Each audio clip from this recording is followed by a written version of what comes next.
and you literally can get lost in the notes that they're telling you to take. Because you can't actually make sense of them. That's the problem. And so, like, we reiterated the point. Elisha, I, and a couple other users, I can't remember their names right now. We reiterated that point coherently, concisely, and slowly so many times. He just wouldn't accept that. Just an a priori argument is just not satisfactory. He must do some action, right? He must do some activity to then say, look at this activity I did, and you see at the end of doing this activity, this method in the activity, therefore it does actually work on a flat plane. Fuck you, globalists. Right, because I presumed the Earth was a globe, and I got this angle, and so that's Earth is a globe because I presumed it in the first place. Yeah, that's the weakest argument. It's like, Jeremy, dude. So you think the proper refutation of the globalists is to use their fallacious epistemology on our paradigm and show that it works, even though it can't work. Not on their paradigm and not on ours. And we can pull up videos of Neil deGrasse Tyson saying that it works the same on a flat globe, on a flat Earth or a globe Earth. It works the same. A flat globe and a curved flat. Yeah, a curved flat Earth. Anyway, back to the topic. We had a good conversation going. We're trying to figure out. Exactly right. Yeah, man. Yeah, man. Thanks. But yes, Gregor, we've been through this many, many times over and over again. Beating the dead horse. We're talking about how the winds are caused on Earth. Do you have an opinion about that, Greg? Well, not the winds, but I was talking about specifically the hurricanes. How I think they're manufactured by things. I don't think that. They're a result of the path. He's saying you don't think that, but if you're saying they're manufactured, I think there are high and low pressure systems, but there is like a manipulation of those systems where you can introduce more moisture or other different things that the technology that they use to introduce. That's how the storms get so strong and they get kind of steered into certain regions. Yeah, because it's not like they create. They don't create the systems, but they introduce into the system. Well, that's how they. But where's the evidence that they're stronger? Where's the evidence that they're stronger? No, it wouldn't happen on its own. The system was manipulated and steered. Bro, listen, I'm sorry, Wolfgang. He's asking, how do you know they're strong, right? In the Caribbean, remember, I don't know if you guys know about this storm, Hurricane Maria, right? That dismantled Puerto Rico, right? That storm was supposedly a Category 1 hurricane, and then it turned like supposedly a Category 5 hurricane in 24 hours, right? And then when it reached, you know what? The trajectory of this hurricane, the eye of the hurricane, passed directly towards the radar, the radar that covers the whole island. It went directly, when you look at the maps, directly through the radar system that they have built. It's kind of funny. And the Doppler, it went directly towards the Doppler, like a line directly towards the Doppler, right? And then there was another similar storm. I think it was Jose and Maria, right? Joseph and Marie, whatever. And then there was Joseph, and Joseph did like a W, but imagine a zigzag up and down, up and down, up and down, like an actual W on a Z in the same area, and then it started doing circles in the same area, like going up and down, like doing a vortex in the same spot again and again. Well, that's doing a left and right, up and down, a circle.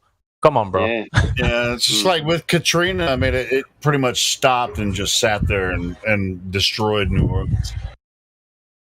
Is there any record of hurricanes like 100 years ago, 500 years ago, 1,000 years ago? No. Yeah, that's what I'm thinking in my head. I'm like, there probably was hurricanes, but we don't have any record of them. They were just massive storms that destroyed everything. Yeah. I mean, they didn't know them as like hurricanes. Yeah, and they didn't have, we don't have any radar footage, or anything about where they were going to land, but yeah, we have shitloads of information about storms hitting different parts of the world, but the stories through history or whatever. But as far as like, up to date data, with radar and stuff like that, I don't think that's the way they did it. Like, there's a story about a tornado that helped destroy the English during the American Revolution. It changed the landscape in Washington, D.C. That's a cool story to look up. Same happened with the Spanish Armada when they were going to invade England too. Yep.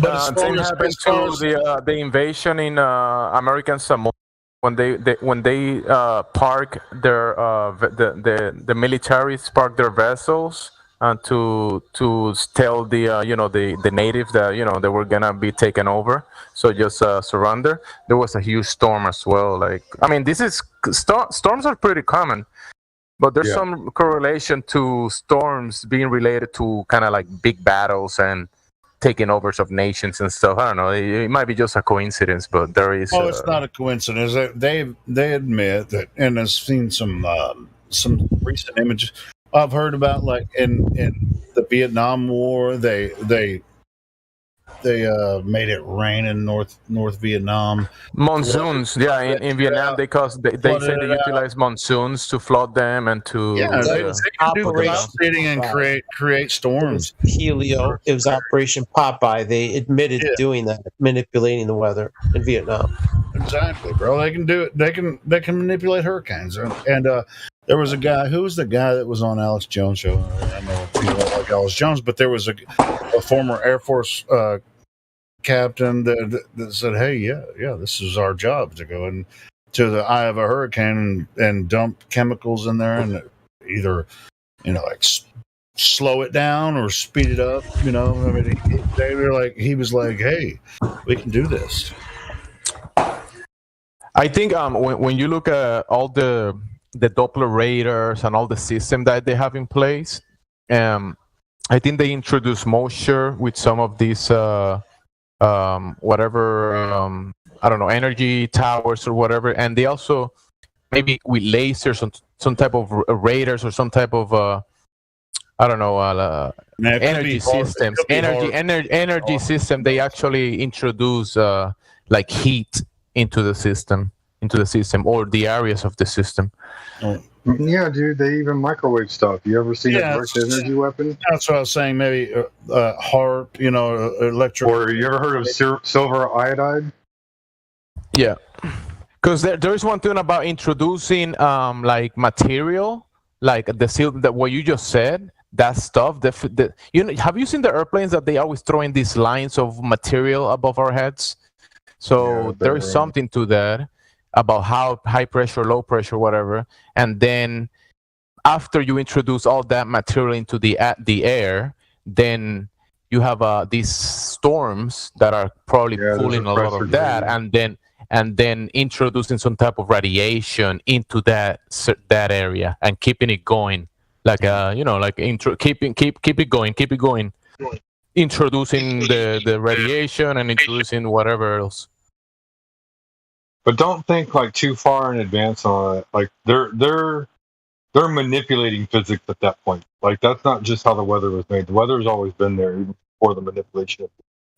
Oh yeah, weather has been there, but we don't create the weather. But I'm pretty sure they definitely kind of manipulate it to make it weather machines right now. You can look up NASA steam machines right now. You don't have to guess about that. You don't have to guess about it. They admitted they can do it. Right. Yeah. I mean, what is recently? I think it was China and Dubai. They announced that they are causing rain in their areas just to have more rain or whatever. So yeah, so they can cause rain. Yeah, they admitted doing it with the Olympic Games as well. China. Some rain over here in Arkansas, man. I mean, there's a bunch of rain over there in Florida, but we need some rain here. Because you know where China buys rice from Arkansas. You guys know that? China grows rice in Arkansas. Yeah, I know. Yeah, that's right. They pretty much own southern Arkansas. That's where most of the rice in the world comes from. Is southern Arkansas. Sorry, I just had to throw that in. No, you're right. You're right.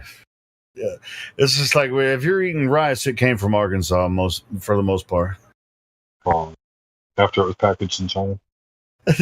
No, it's grown and packaged in America. But it could be a Chinese company that owned it. But I'm not saying they don't have rice fields in Vietnam or wherever. People grow rice. It's difficult to grow rice, but you have to have a shitload of water. How do you buy American land you're from another country? You're not even an American citizen. Well, it's politics, bro. That's how you do it. Mm-hmm. Anyway, especially, I mean, you're considered an enemy, but we're going to let you fucking buy land from us. What the fuck? So if we let you buy land in our country, you're obviously not an enemy. You're a partner in this communist fucking takeover of the world. You should look up the word capitalism. Capital? Did you say capital with an H? HAPPITALIS. Is it by happenstance that this has happened to us? No, it's. Well, they dumbed everybody down, so it doesn't matter how they manipulated us and took over the world. We're all going to be equal, and you're going to be happy about it. That's what that is. That's literally the logic behind it. Oh, God damn. Yeah, we're fucked. We're in the TikTok season now.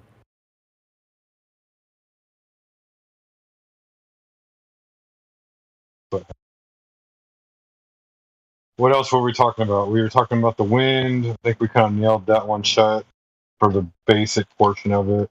We can do for the most part. We can do the theories on it. The standard is Earth cannot be a globe because that would be impossible because there's no such thing as a stupid globe Earth. Yeah, the wind definitely high pressure, low pressure, but still there is a bigger thing going on with the wind because obviously you have the electromagnetic field also in the system, but what is causing that above the system that we're in, the movement of that is definitely causing, I would say, it's part of the causes of the wind in the system that we're in. Yeah. If we have a high pressure and a low pressure system, wouldn't that push against the gas pressure on the globe? And the original question went to Gizbo. Is that who's answering now? Gizbo, is that you? That was me asking that second question. All right, cool. Because the original question went to you, and we went all kinds of places. But yeah, go ahead. So you have no. That Gregory asked a different question. That was a question I went to. Yeah, Gregory jumped in from he was triggered from another server or whatever. But yeah, cool. No, I was fine with that. But that wasn't wind wasn't directly really at me. I just had some good questions that I felt like could not be answered by the globe model. Like if you have a high pressure and a low pressure, and you've got two airways going in two different directions, wouldn't that high pressure eventually poke through the upper system, creating a hole and then having everything sucked out into a vacuum?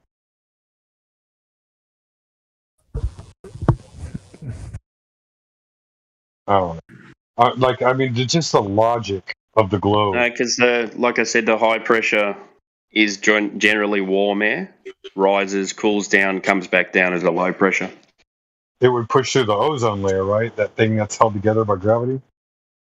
Theoretically, but it cools down and comes back down. I don't know. Yeah, in an open system. We like evidence. Yeah. You know that. We all like evidence here. We like observing things. And I think Jin was trying to get in for a minute. Yeah, I was just going to say, what about orbital mechanics? Is that a thing? We have proof and evidence of this. Yeah, but that's really kind of not the same thing as what we're talking about. Orbital mechanics is balls spinning around balls in fake space. That's a different discussion. I mean, someone asked initially what causes the wind patterns and the jet streams and everything here that we experience on Earth. And there's so much motion. Yeah, it's just like we're all moving around this planet. So can the way that it happens actually exist in the globe idea? Third rock from the sun, their whole globe idea, everything we were taught since we were born, and now we've changed our mind about it. And the sun is closer to Earth, and so is the moon. What is happening here that is causing these storms? Now, of course, we went through where you can see the sky and create rain, and you can even do it from the ground. NASA sites have these cloud machines and shit. But other than that, as far as these dynamic storms that like these hurricanes actually start going across Africa and then they go across the Atlantic. And so how does that happen? Is it in the wake of the path of the sun? I think it is. I think so too. I think there's like just like you said, a wake. Like if you're riding a boat out on water, you create that vortex wake behind you. If you were to be next to that wake, if you're close enough to it, you'll be sucked into it. If you're far away from it, you're going to feel the effects of the wake pushing you away. Mm-hmm. Well, let me ask you this. If there's a wake in the north, why doesn't it happen in the south the same way? That's another thing. Like when you like you put a bunch of soap in some water and stir it up, then you run your finger through it, you see the wake. It swirls around to the right on top, and then swirls to the left on the other side. Why is no hurricanes happening south of that? That's a good question, man. You mean traveling from north to south or what? No, I'm talking in the southern hemisphere. If that is the cause of the hurricanes, but it's also. Do you see hurricanes in South America? Do you see hurricanes in Australia? In the southern hemisphere they call them typhoons, and they do travel in the other direction. I thought typhoons were over in the Asian side, going from Baja California over to. They are. Well, they rotate. That's not southern hemisphere. That's all above the equator. Baja's not fucking southern hemisphere. Well, if they come, but they come from the freaking west. If they come from the west, just like they come from the west of Africa, and then they roll off of the equator. There's clockwise, and then there's counterclockwise. That's what Helio's talking about. Right, but there's really are there are these storms? Like, I don't know. I've never really done research into storms that hit Australia or storms that hit. They really don't get hit much, do they? We get bombarded a lot. And they also move like kind of from the equator upwards to the north, or whatever we label north, right? They move like kind of like equator, up and down, up and down. They keep moving north. Yeah, it's like Gulf of Mexico is a target, bro. It's disaster capitalism. There ain't nobody living south of the equator. 10% of the people live south of the equator. All the people live north of it, so they go fuck with them. It's all about destroying shit so that they have to rebuy. Like, all that shit has to be rebuilt. The prices of lumber are going to spike again. All those people are without homes. They just fucked up billions of dollars of shit. Harvey fucked up billions. Katrina. There's another one. Sandy. Dude, this one, we haven't even seen the extent of this one yet. From what I've seen, it's going to be pretty fucking bad. It's really bad. Washed by the sea. Many houses washed to the Gulf of Mexico and stuff. Kind of crazy. Dude, people's lives are ruined. All those people. And the one I think you were talking about, there was one that went over Bermuda. It also hit Puerto Rico. And it went over Bermuda and wiped the whole fucking island out. There was a kid on this Flat Earth server that lived through that. All his shit was wiped out. And now he's living in Florida. I forget his name, but he's he came here as like on the fence, and then the flat earther. Are you talking about what's his name? Oh my goodness, he's pretty. He was a young kid. He was like, I know who you're talking about. Teenager. Yeah, he brings his brother sometimes or his friend that speak almost like him. I haven't talked to him in like a year, so I forget. It's like I remember him. But he was wiped out. He lived in Bermuda. I'm like, no shit, and he was showing me pictures of all the damage. Completely wiped out the whole island. And you're telling me that's random? Like this shit is not. Wait, random. Are you sure? I don't know. Is it Bermuda that he said, or maybe it's Bahamas? I'm not sure which one. Bahamas. Yeah, when a hurricane hits the Bahamas like hard, there's nothing left because they're so small and the hurricane's so fucking big. It just wipes everything out. Well, in reality, when you get the actual these winds that are very strong, you actually get those at the edge of the eye. I've been in hurricanes many times in the Caribbean, in Puerto Rico, and when you see everything, the sky turns black for hours, and then the winds start picking up.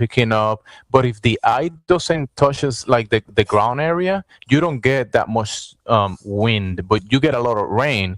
But once the eye comes in, before the calm comes, you get the craziest wind, the strongest wind, wind with rain, and then you get like a complete calm, like there's nothing happening, and then you get another worse version than what you got before, like even stronger. It's like the opposite. I mean, I'm in Arkansas, so I get tornadoes. I've been in tornadoes before.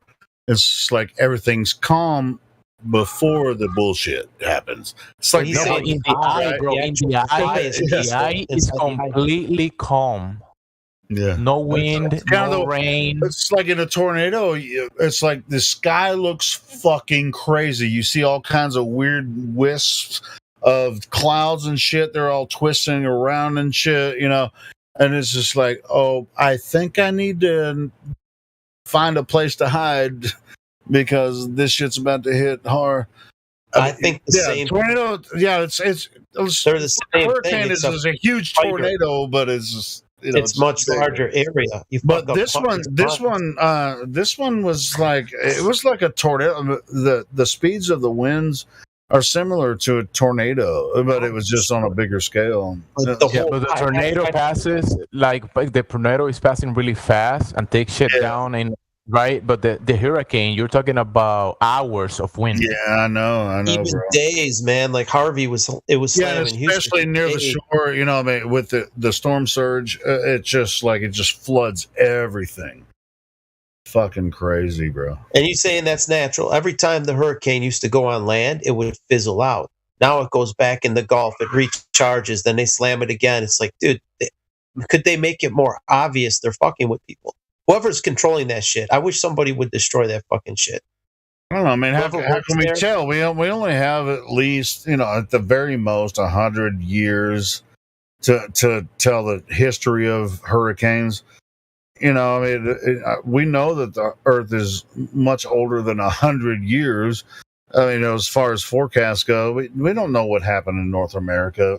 There's in Puerto Rico they have this system. In Puerto Rico, it's part of the U.S., and so they have this radar system or the Doppler system, and these hurricanes are always passing around that area.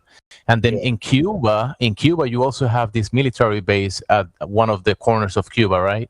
You have Guantanamo military base, and over there they also have a weather system, right? Dude, Bermuda Triangle. No one goes there. What do you think's over there? There's probably those Doppler. Are you talking about the Doppler radar towers across? Yes. Yeah, sure.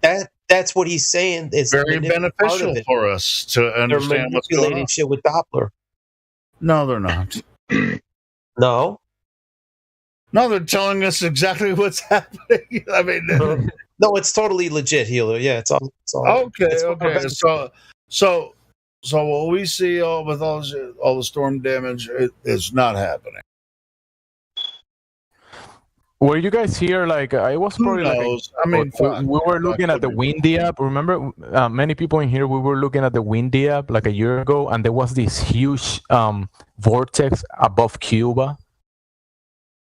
It was showing on the Windy app. Like a year ago, we were talking about storms a year ago, and then we were looking like at different apps, and there was this huge vortex like on top of Cuba. I'm looking for the screenshots because I remember I did took screenshots of it. Dude, Cuba is a mystery. Isn't it weird that we never hear news about Cuba? They're just like an anomaly down, very close to Florida. Nobody ever hears any news about Cuba. It's just like Cuba's over there doing their own shit. Cuba. You don't. I do. From your memory, all right, cool. Tell me, because as far as Americans are concerned, Cuba almost doesn't exist. Elio, how big would you say the length of Cuba is? The entire length from east to west. The length? I want to hear Helio's answer because he might be the same place that I'm at. What would you? I would say it's 400 miles wide. It's 800 miles long. Yeah, okay. Well, that's wrong. Dude, I was thinking it was less than the length of Florida, from my recollection, from what I can remember. But nobody ever talks about it. What I'm saying is, I don't recall it being that long. Like when because I looked at a globe in the classroom, that might be why. But when I was younger, I haven't looked at a map of a long time, but it's pretty big, man. 800 miles. Yeah, shit don't add up there, bro. That's one whole longitude. That's longer than Texas, dude. Well, that's what I looked it up. I'm like, how long is Cuba? And it's like 800 miles. I'm like, no fucking way. I remember it being like less than the length of Florida. That's what I remember. One whole time zone, dude. What's that? That's one whole time zone. Well, that's the official thing. They claim it's 800 miles, and I'm like, wait, I don't see. If the Earth is 2,400 miles, 24,000 miles. It's the closest communist country to America, and we don't know shit about it. Well, I know. I can give you an update. I can give you an update on Cuba at the moment. Yeah. All right. Tell us, last week they've decided to allow same-sex marriage, and gays can adopt children. That's the latest news. Really, man? That gives the communist American to marry same sex. What the fuck? They learned that from America. Well, I don't know if America taught them, but the people who run this fucking country. Might have been Hugo Chavez. Is that? No, I'm just fucking around. No, it's not Hugo. I know. I'm just saying Castro. That's Justin Trudeau's dad is Castro. Yeah, I know that too, but whatever. I'm just saying these same creeps, they run the world. They want that agenda everywhere. Dude, but they want Cuba to remain a place like this. That's why a black hole. Yeah, it's a black hole. North Korea is a black hole. We know nothing about it. And I know we have same exact way. That's why. We know the only thing we know about Cuba is where they tortured the terrorists from 9/11. Okay, but there's tourism parts. You can go there as a tourist. Why are we talking about conspiracy theories? This isn't a conspiracy theory. This is conspiracy facts. Conspiracy facts. I'm just making a point. I can give you an update on North Korea. No, we're safe. We're safe on this point. Okay. Yeah, North Korea update. I know it's Thursday. No, it's good. I know, man. We trying to keep it on flat, but there's certain. I think Jen is trying to say something. Go ahead. What's he say about North Korea? He's got an update. Yeah, go ahead. So on North Korea Thursday, they set off another missile across Japan's sea and that. Okay, much to that angered the Japanese. Okay, that's the latest news on North Korea. Honestly, whenever I hear that, you know what it reminds me of? It's propaganda, dude. Like they're trying to. They need another backstory because once all this other war news fails, then it's Gizmo keep the news going.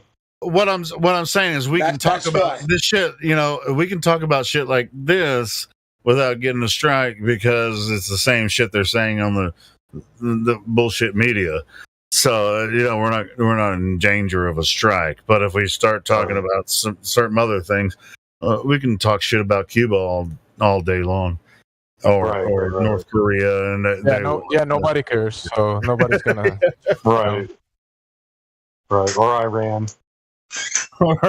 Well, I ran so far away. The 3 places that don't have a centralized bank.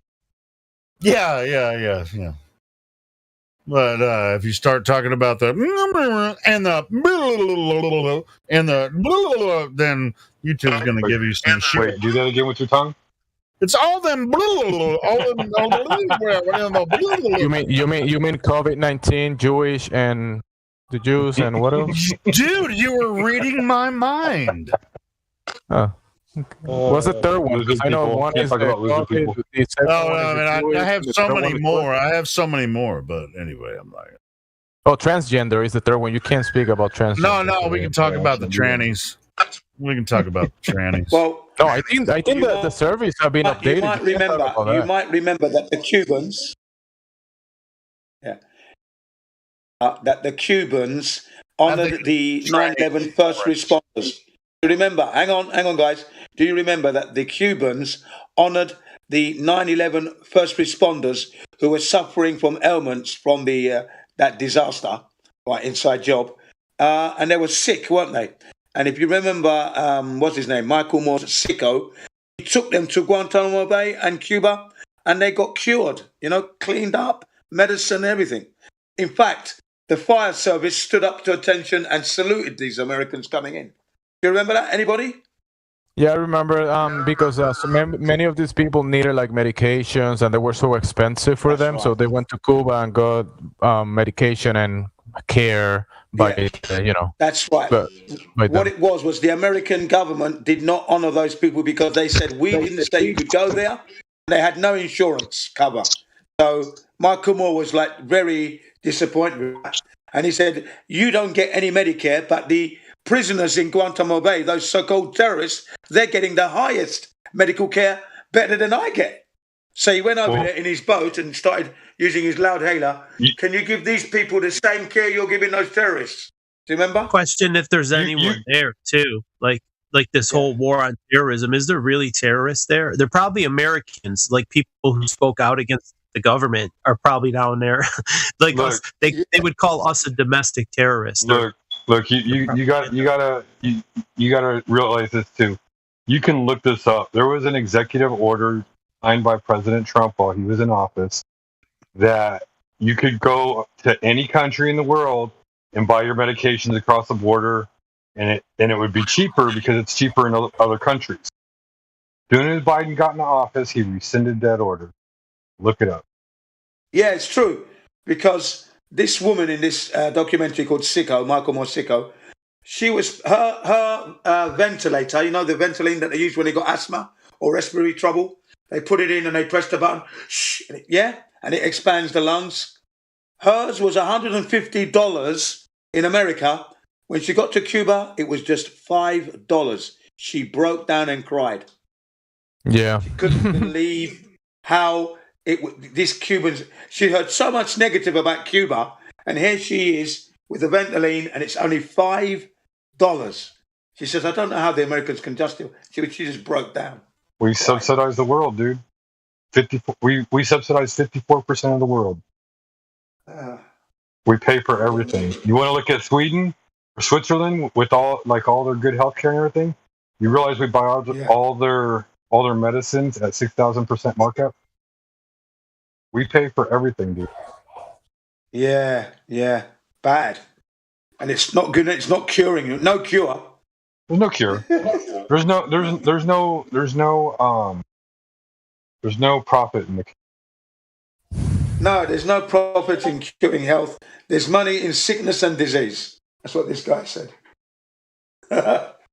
Anyway, I laugh. I don't want to talk about it. It get me mad. Well, it just means you got to stay healthy, man. It should motivate you to stay healthy. Yeah. If you want to stay healthy, look into shamanism and learn how to forage. Well, I can understand that. Yeah. Well, I mean, in Japan, we do eat a lot of vegetables. Organically grown vegetables.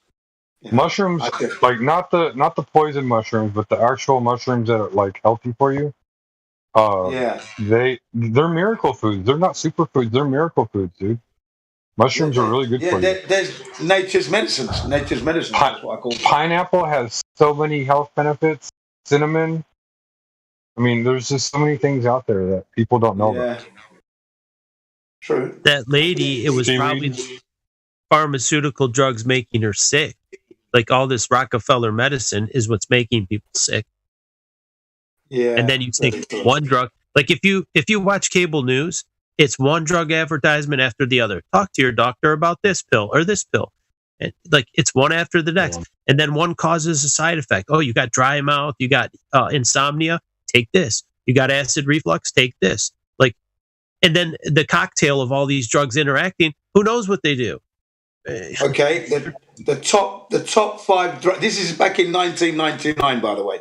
The top 5 drugs back then, right, was grossing the top 5 drugs in the pharmaceutical industry, $12 million a day. Okay, $12 million a day, and then the top 3 drugs was grossing more money than half the world's GDP. That's each country. That is GDP. 3 drugs were earning much more than that. That was back in 1999. I'm not surprised at all. Now it was $3 billion. $3 billion back then. Now it's $300 billion. Now it's $500 billion. $500 billion. That's correct. Yeah. With a B, right? Billion. Yeah. Yeah, with a B. Yeah. Now, back then it was a $300 billion. Back in 1999. Now it's a $500 billion and more. And that's why people have no, like all these seniors, they have nothing. They're like my grandmother, when she was alive, she would take all these fucking pills, dude. Like my mom had to fill out a tray because she would forget what to take. So I'd go get these trays of pills and take them to my grandma. And it was like, here's what you take in the morning. And here's at middle of the day, afternoon. It was a whole, probably like 30 pills a day. All these fucking pills. I'm like, dude. Yeah. How old was she back then? 70 something, 78, 77. And it was like, dude, it was like hundreds of dollars. Like, she had Medicaid, but it was probably $800 a month on pills. All these different fucking pills. Wow. Aside the Medicaid, it was crazy. That's a mortgage, man. I know, but what is it doing to her? She started getting dementia and shit. Doesn't matter. It was a process. Early on, all she took was a blood pressure pill, and then she's like, well. Then she took, I get upset stomach. Here, take this. And her doctor was a pill pusher. He was just pushing her on all these fucking meds. And I think that's why she got dementia. Yeah, it's a possibility. Because it doesn't run in our family. It just came out of nowhere. Yeah, toxicity in the brain. I mean, I've never fact checked this, but I believe the United States and New Zealand are the only 2 countries in the world where the pharmaceutical companies are allowed to advertise directly to us to do that, like ask your doctor stuff. Like everywhere else that's illegal. Yeah, that's right, Lou. Absolutely bang on. New Zealand, you can't even do advertisements. Like they can't advertise liquor, but you could advertise all these fucking pharmaceutical drugs. Mad, isn't it? Yeah. Crazy. I think they made use of that. I think like you could advertise like Crown Royal now and like certain like alcohol, like liquor. I think I've seen them. I can't remember because I don't watch TV. But wasn't the one for like the guy breaking through the firmament? Wasn't that for like a some kind of alcohol? There was a guy breaking. Yeah, that was in the cinema. I used to watch that Super Bowl ad. It was a Super Bowl ad. The guy breaking through the dome. For cars. Yeah, that was a special kind of a alcoholic drink, top class one. You're right. I remember it now. Yeah, I don't know if it was Crown Royal or something. I'm not sure. Shivers or Chives or Chivers or something. Shivers. What was it called? It was something like that. Some kind of high-end liquor. Yeah, right. And they did. They only used to advertise beer, like beer and wine. You couldn't advertise liquor. Yeah, I saw that advert only at the cinemas, at the movie theater. That's really? when I first saw that. Yeah, here in Japan. Yeah, Well, they used to have ads like for popcorn and whatever. I haven't been to the movies in so long. I couldn't tell you what they advertised. Guess what? The last movie I saw at the movie theater was is it Matt Dillon's or Matt Damon? Is it the Martian? You know, where he gets stranded on Mars and he grows vegetables to survive. Remember that one? I don't know. I haven't seen it. Yeah, he's on Mars all by himself, and he has to like create an atmosphere inside of a closed container. Yeah, and grow vegetables. So much layers. He has to grow vegetables inside of his spaceship, waiting for so many layers some of signal to come get him. Like in all those movies you're talking about, they've been doing it forever. Like even my grandfather, he would watch Flash Gordon. That's like way before. Yeah, way before the whole space nonsense. They were still talking about I think it's way before. Well, I mean, I wasn't alive back then, but I mean, Flash Gordon goes way back to that era. Before it was the 50s. I used to watch that myself. I used to watch it in the 60s. This is a trip you guys are talking about, that ad with Picard, or the guy broke through the. That's right, Picard. That's Chibis Regal, and I was looking up. I was looking for. Now I found another one, and these guys are like in Antarctica. Check this one out. What's the ad? You got it, Helio? Yeah, I got it. I got it right now. I've seen that one as well. Hey, Ron, I found what I was talking about earlier about that image from Cuba. It was like about a year ago that we were speaking about storms around this, and then I was checking the Windy app, and this was showing up in the Windy app. Wow, look how symmetrical, dude! That is a perfect toroidal. Yeah. Dude, hey, Gemsy, that vortex that was over Cuba, it looks like the Black Sun, dude. I wonder if it's real, though. I wonder if it was real wind or just data. They're just broadcasting data, but there's no actual wind. I think it's data that is being. I don't think that was wind. There was some type of glitch that happened. Maybe there's something that wasn't supposed to be in the app, but it was the system was picking something up. That looks like a black sun, dude. It looks like a black sun. If you ever seen a magnet under a ferro cell, it looks like that. Except it's more complete. This is the center.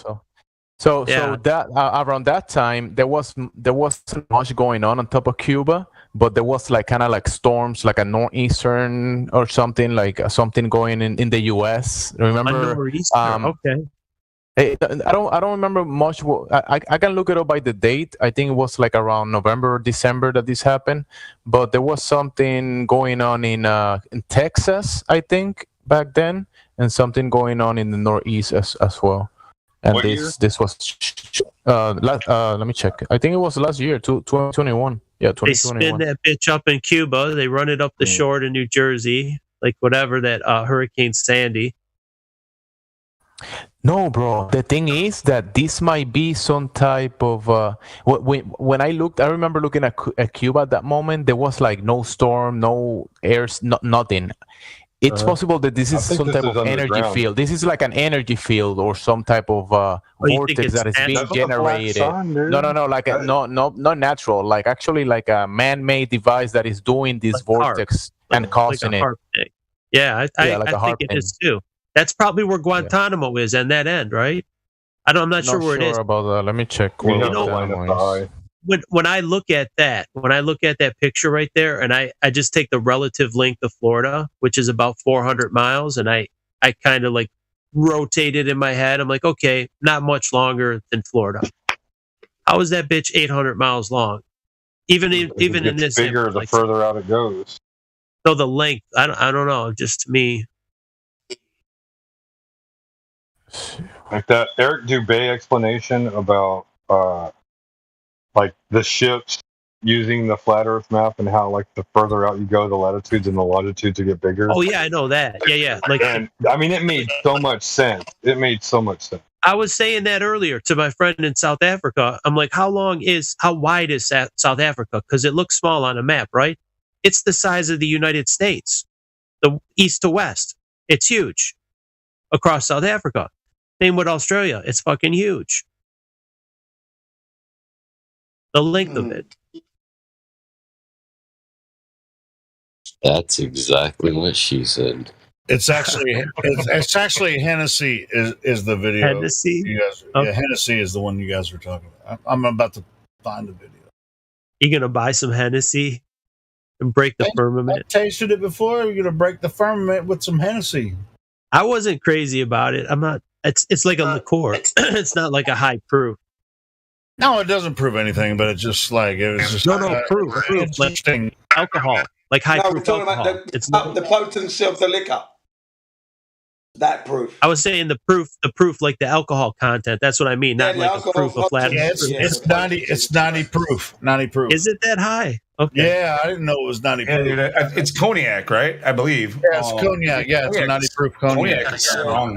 Cognac. Strong as shit. I was thinking it's more like schnapps or something.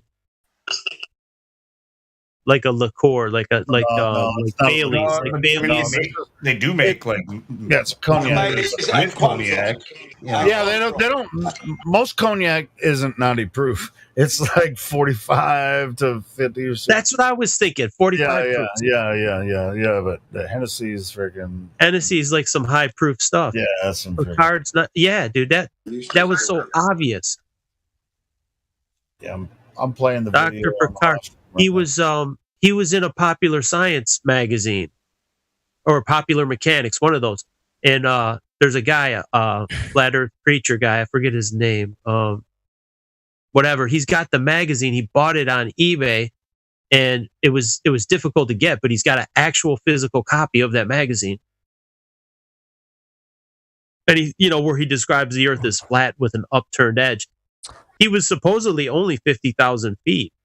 And hey, that's a good question. I got this question about that statement. How can you go up on a balloon 50,000 feet or whatever and see the Earth with upside edges? Is that even possible?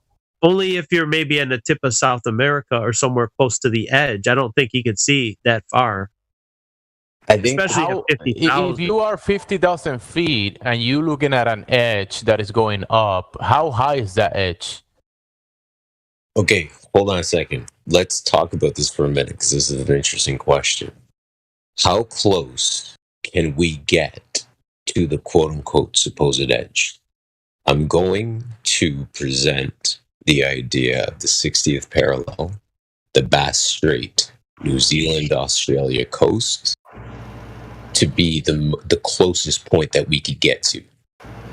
Just based on the idea I've been massaging in my head. But the 60th parallel, again, reference South America. That also gets back to the question I had about that Brazilian film. They claimed that they saw other lands at a certain altitude beyond Antarctica because they were. Yeah, park the car though. Remember, boys, South America, okay, and even down to Africa, is going to put us at a point which is going to be, we're still going to have these Antarctica within eye shot, right? So that means that there's still lands going to be there. What I'm proposing is if we look towards Australia, New Zealand, the Bass Strait, that appears to be the place where there's no lands observable beyond those points. You feel what I'm saying? Antarctica seems to surround the southern, as South Africa, and also South America and Africa. That makes sense. You're saying it's near, but it doesn't surround it. Like you're still assuming globe. No, like it's in three different locations of Earth. I'm not assuming globe. I'm assuming that there are lands, and listen to my words carefully. There are lands beyond South America, which is the Antarctica Peninsula that they traverse first by plane, then by boat. We know that you can go by tourism. That is the tourism point, right? Off the southern coast of the southern tip of South Africa, right? That still puts us at a disadvantage of knowing that there's lands to the south because there are observation stations at that point. Let me finish. Now I'm saying to you that when we get to Australia, the Bass Strait, right? That's where they have apparently boats that they'll throw out for you and cut you back in terms of the observation point. You can't go past the 60th parallel. That's also the point where the 60th parallel cuts off. There's nothing past that point. Right, when you look at the treaty and everything else, I'm in my headspace. I'm thinking that that's the cutoff point. So what I'm saying is that is potentially the closest domed part, so to speak, the closest that the ceiling would interact with the bottom potential closure plane, so to speak, the bottom of the basin. Okay. So what's your point? What do you suggest we do? We're going to launch a balloon from there. I mean, but that's you can't even buy helium in these. Like if you go to South America, right, and you go asking for helium, they're probably not going to give it to you because these motherfuckers know if we launch balloons and we get footage, they ain't going to let us buy no fucking helium. You know, the Go Fast rocket was launched in 2016. It achieved 115 kilometers of altitude. Right. From Arizona. They're going to let you in Arizona. In Arizona. So what I was saying is, what if they were to launch the exact same rocket from Australia versus Well, go Arizona? get them to do it. I mean, that's what I mean. If someone's got a big pocket, a big checkbook, yeah, go do it. I'm saying that to me would be where the ceiling, if it, so to speak, we're going to start throwing out the idea. That to me, it would be where it would be the closest point. It'd be lower. It would be nice. Yeah, it's a nice, and we all would like to do that.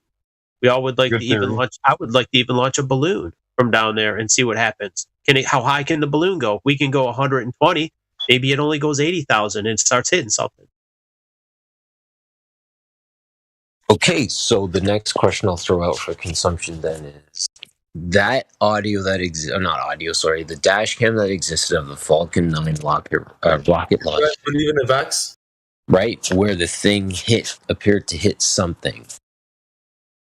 How high would that have how high would that trajectory have been at that point? Where was it launched from?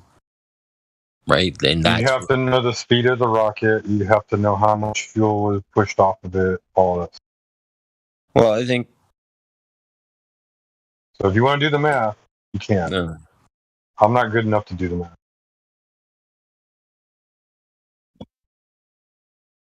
Well, yeah, it would be nice even to do balloon launches, but maybe there is a network of people we could work with that are in South America right at the tip, because that's pretty fucking close as well. Yeah, they're Brazilians. They did it already. They did. You know what I want to do? You got vids, man? Because I want to see that shit. You know what I want to do? I want to do infrared, zoomed in infrared from Key West to Havana. That's what I want to do. Ah, yeah. That would be a good idea. That's 90 miles, right? Well, at the furthest point in the U.S. that is Key West, next to it there's a military base that has a bunch of antennas and radars. I'm pretty sure they have infrared in one of those equipment, so you could ask them. Yeah, right. Oh yeah, the military would definitely let me use their equipment, dude. Yeah, that'll happen. We were making friends.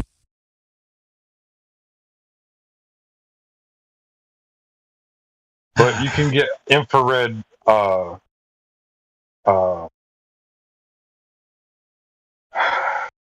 what the hell is it called? An infrared scope for your rifle, right? I think that looks like Jay you hooked it up next to a monocular, right? Did you zoom in on that? There's plenty of ways to get infrared. You don't have to use military.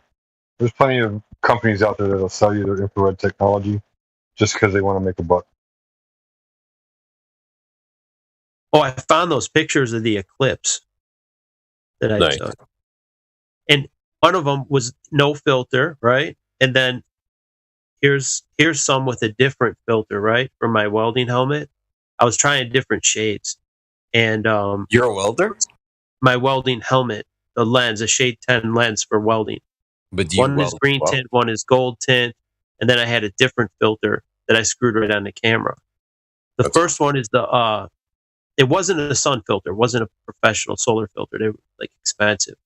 I had like a tinted lens that I screwed on my camera, and it just showed a complete sun. And this is during the eclipse. The first one is during the eclipse. This is what my camera picked up. When I looked through the hood, right, I was seeing another complete sun. But if you look to the left, you can see eclipses in the see to the left. There's like a because there's multiple lenses in the camera. They're stacked.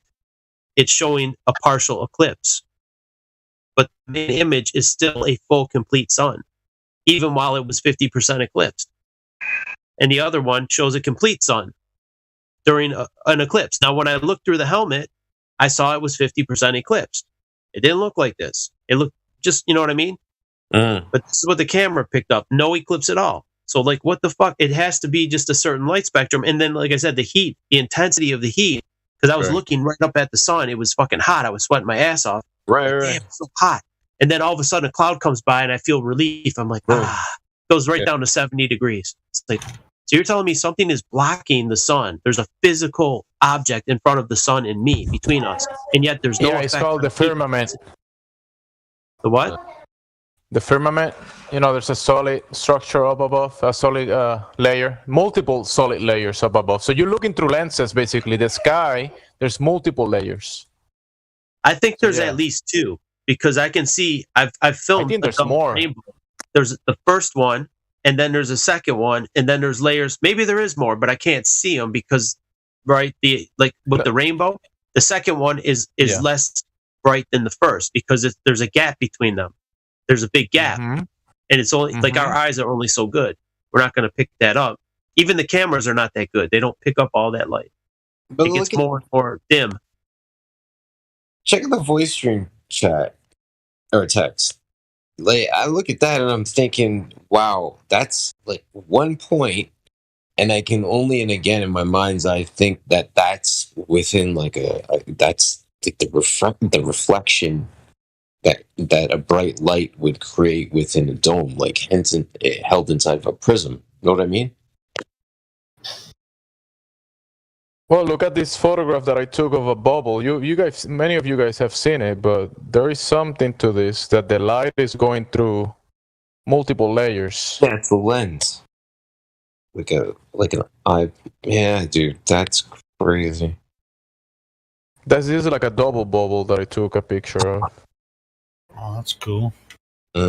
What's like, have you guys seen those skydivers that captured a rainbow in a full circle while they were skydiving? That's freaking cool too. I've never seen a sundog, but there's a guy in Canada, Mikey Smith. He's got his YouTube channel, and he gets those all the time. Those sundogs. It's hard to capture it unless you're really far north. Yeah, you can capture them in Russia, Saskatchewan, or somewhere. You won't be able to. Yeah, you won't be able to see them. It's so flat, you could watch your dog run away for days. That's how flat it is up in Saskatchewan. Saskatchewan is. Yeah, it's hard to capture the sundogs. Out the southern latitudes. But yeah, you can capture them in Russia. You can capture them in Canada. Yeah. No, sundogs aren't chemtrails, Miguel. Where did I have that one, dude? About that, I saw one day, the sky was blue, and I could see not just like this, but I saw a geometric thing. Let me get it. And there's the place that doesn't have it. It was chemtrails. Okay. Oh, I know what you're talking about. A chromatic event.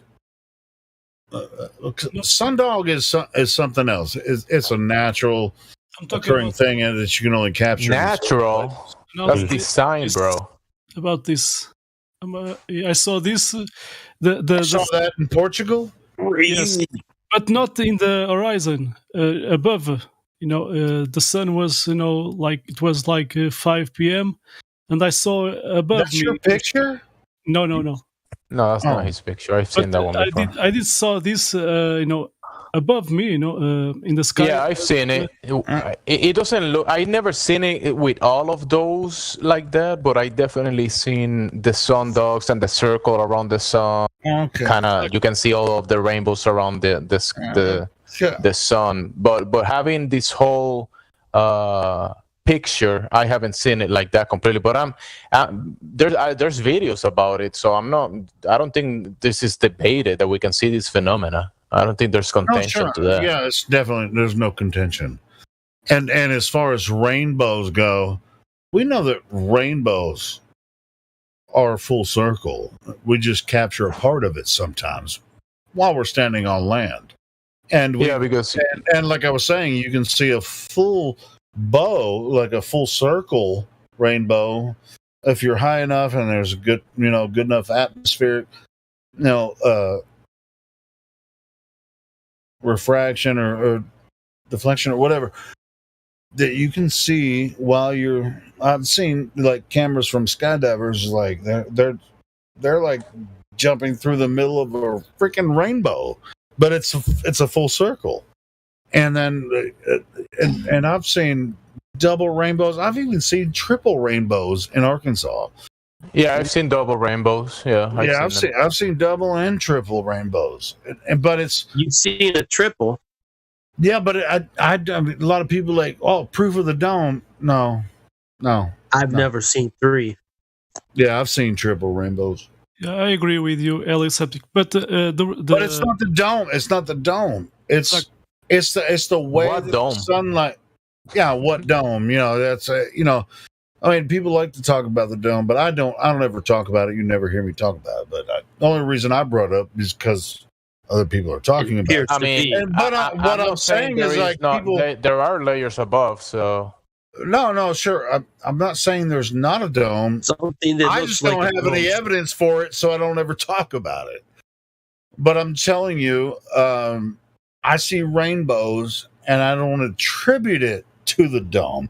I attribute it to water molecules in the atmosphere, and it's prismatic. It's a prismatic effect when there's a lot of moisture in the atmosphere. But why is there 2, Helio? Why is there a second, like one overlapping in the same geometry, like the same? You're gonna have to ask God that one, bro. Well, I'm just saying, I'm just telling you what I saw. I'm just telling you what I see. I've never saw 3, but one.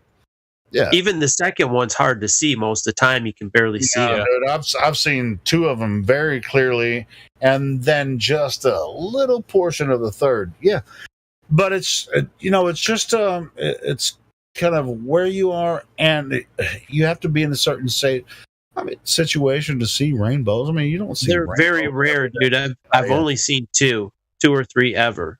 Like double rainbows or just one rainbow? Oh, well, even a single. I very, very rarely. I see rainbows all the time in Arkansas. Not me.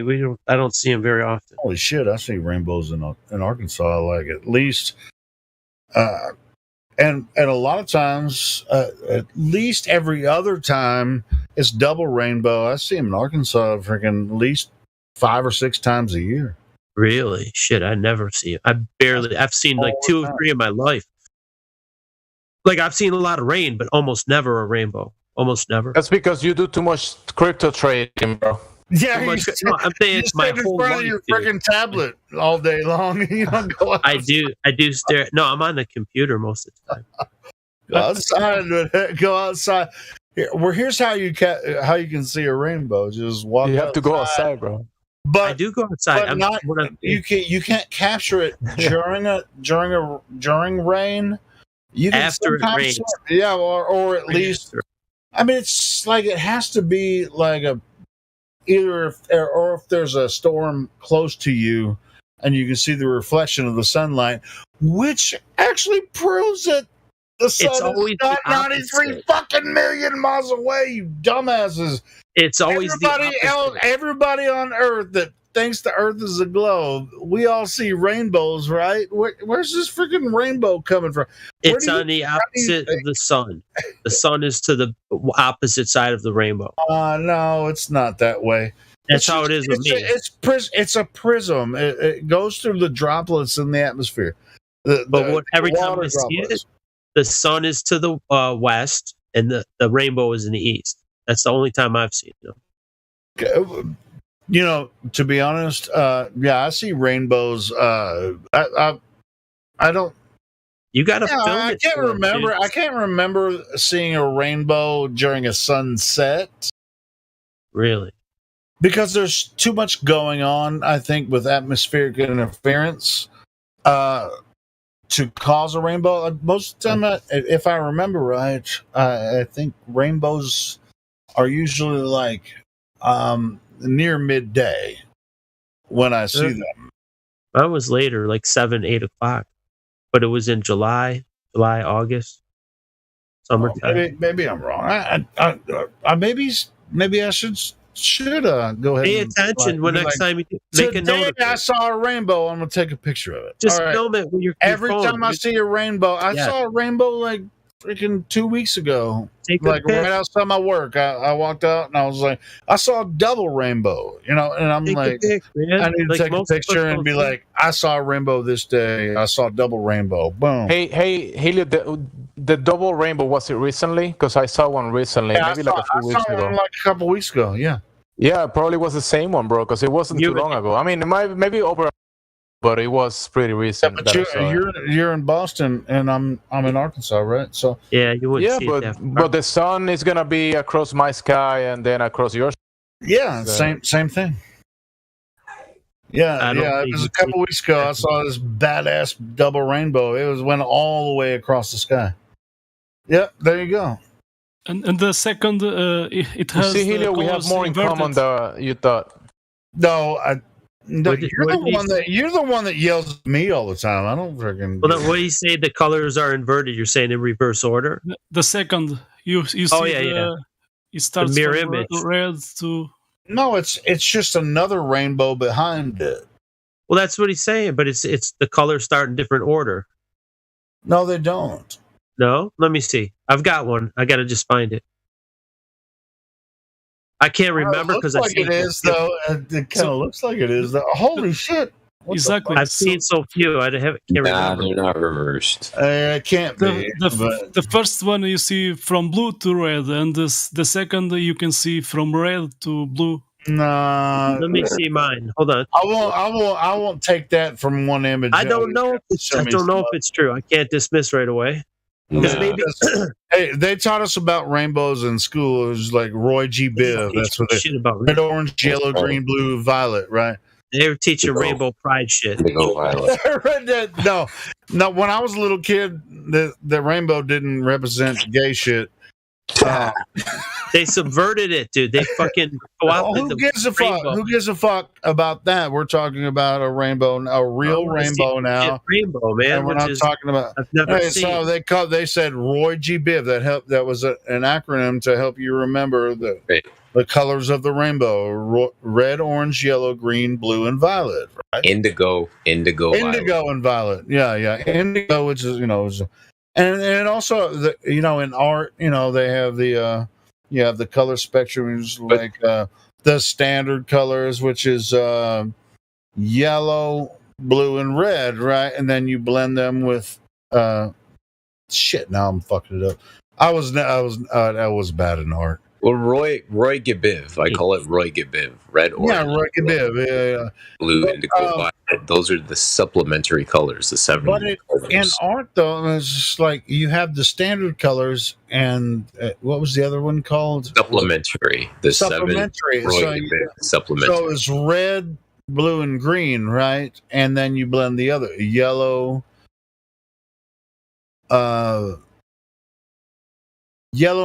Yellow and red make orange. Yeah. Blue and yellow make green. That's anyway. So this is what the rainbow is. I mean, it's just like how hard is this really? But it's an effect of whatever is coming into the system as an input and kind of going through certain layers, and it's an expression of it on the medium. Yeah, but the rainbow, in my opinion, is not caused by the dome like a lot of flat earthers claim. I'm thinking the way the angle of the light, right? The backlighting hits it from all angles. That's why you're seeing that shape. As proof of what I'm saying is when you move toward the rainbow, it moves away from you. Yeah, because exactly like Ron said, the angle of, because I think there is a focus. The light is coming coming through, and there is a focal point that you're gonna be looking at the sun, and you're not gonna see the rainbow all the time, and you're not gonna see this effect because there is a certain focal point that it has to be and that's at a certain angle to be able to see that. That's why if you're at the wrong angle, looking the wrong way. If a flat earther says, I have proof of the dome because of the rainbow, which a lot of flat earthers claim to anti-flat earthers, and they actually look dumb because that's not true, and because the explanation for the rainbow that I understand is the same exact thing that the anti-flat earthers explanation is. So I don't have an argument there. It's like, oh, you flat earthers think the rainbow is because of the dome. It's why don't make stupid. I found it. I can't make out the colors so well, but the rain droplets, whatever. That's what it is. Sure, I mean, yes. Well, I mean, yeah, it's humidity. I mean, it only happens when there's a lot of humidity in the air, and there's maybe even a rainstorm near, or even happening at the same time. There might be a little. Imagine a magnifier glass. Brilliant. A magnifier glass, a loop, a magnifier glass, and you aim it at a certain angle, at a certain point. Have you seen those effects? You still get light all around it. You can have rain, you can have this and that all around the system, but you still are kind of pointing and angling the magnifier glass towards a certain point. Right, and you'll see those colors. If even with the magnifying glass, you can create a prism if you focus the light right. Yeah, and that's what's happening. That's how you would burn to that. You burn something with a magnifying glass when you're a kid, you're burning wood or whatever. You gotta find that perfect sweet spot where it's just that pinpoint. And if you have trillions of water droplets in the sky that are hovering, and the sun is shining through them and reflecting through, which you can reflect. You can create a prism out of a water. And yes, Helio, some of the water is gonna evaporate. Yes. Yeah. Well, I'm talking about I'm talking about prisms, prismatic effect. Yeah. Don't you need like a glass you can do that. prism? No. Well, let me you can do it with water. You can do it with water. Helio, here's an idea for you. You guys know those the big salad bowls or the big serving bowls? You put like potato salad in, stuff like that. You just dig out. I don't eat salad. Come on, man. Just kidding, bro. Just kidding. Serving glass bowls, right? We take that, we flip it over, we sit that down on the countertop, and then we take a flashlight and we shine that flashlight inside that glass dome. What do you think? What kind of light sensations do you think we're going to start creating within that domed prism or that domed surface we've created? Or that, you know what I'm saying? Almost. I get you. Well, I don't think it's because there's going to be what I'm attempting to explain here is when you have that light outside that glass bowl and you're moving that light around, it's going to create obviously a little bit of magnification sensation because there's thickness to the glass and all these things, right? So we start to identify all these different things. And then if you go and you introduce a mist inside of that same bowl, can you imagine the types of light sensations that you would start to create if you had that light outside that bowl? You introduce the mist, and now to boot, you're an ant inside that domed area experiencing all that. There's a lot of stuff that's going to start happening, right? A lot of light. Dave Weiss did that. Interacting. Pardon me? Dave Weiss did that. He had a glass bowl and he put a flashlight from his phone, and you could see what looked like a little sun inside the bowl. Looked like the focal point was just midway in the air randomly, just like the There you sweet go. spot on a magnifying glass. It was just hanging in the air inside that glass bowl.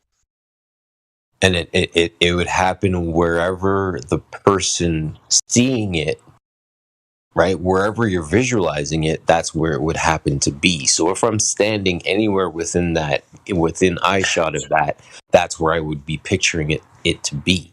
So the question then becomes, well, if it's a visual thing that's being created, is it actually there where I see it? Or is it just where I see it relative to where I am? Yeah, the second.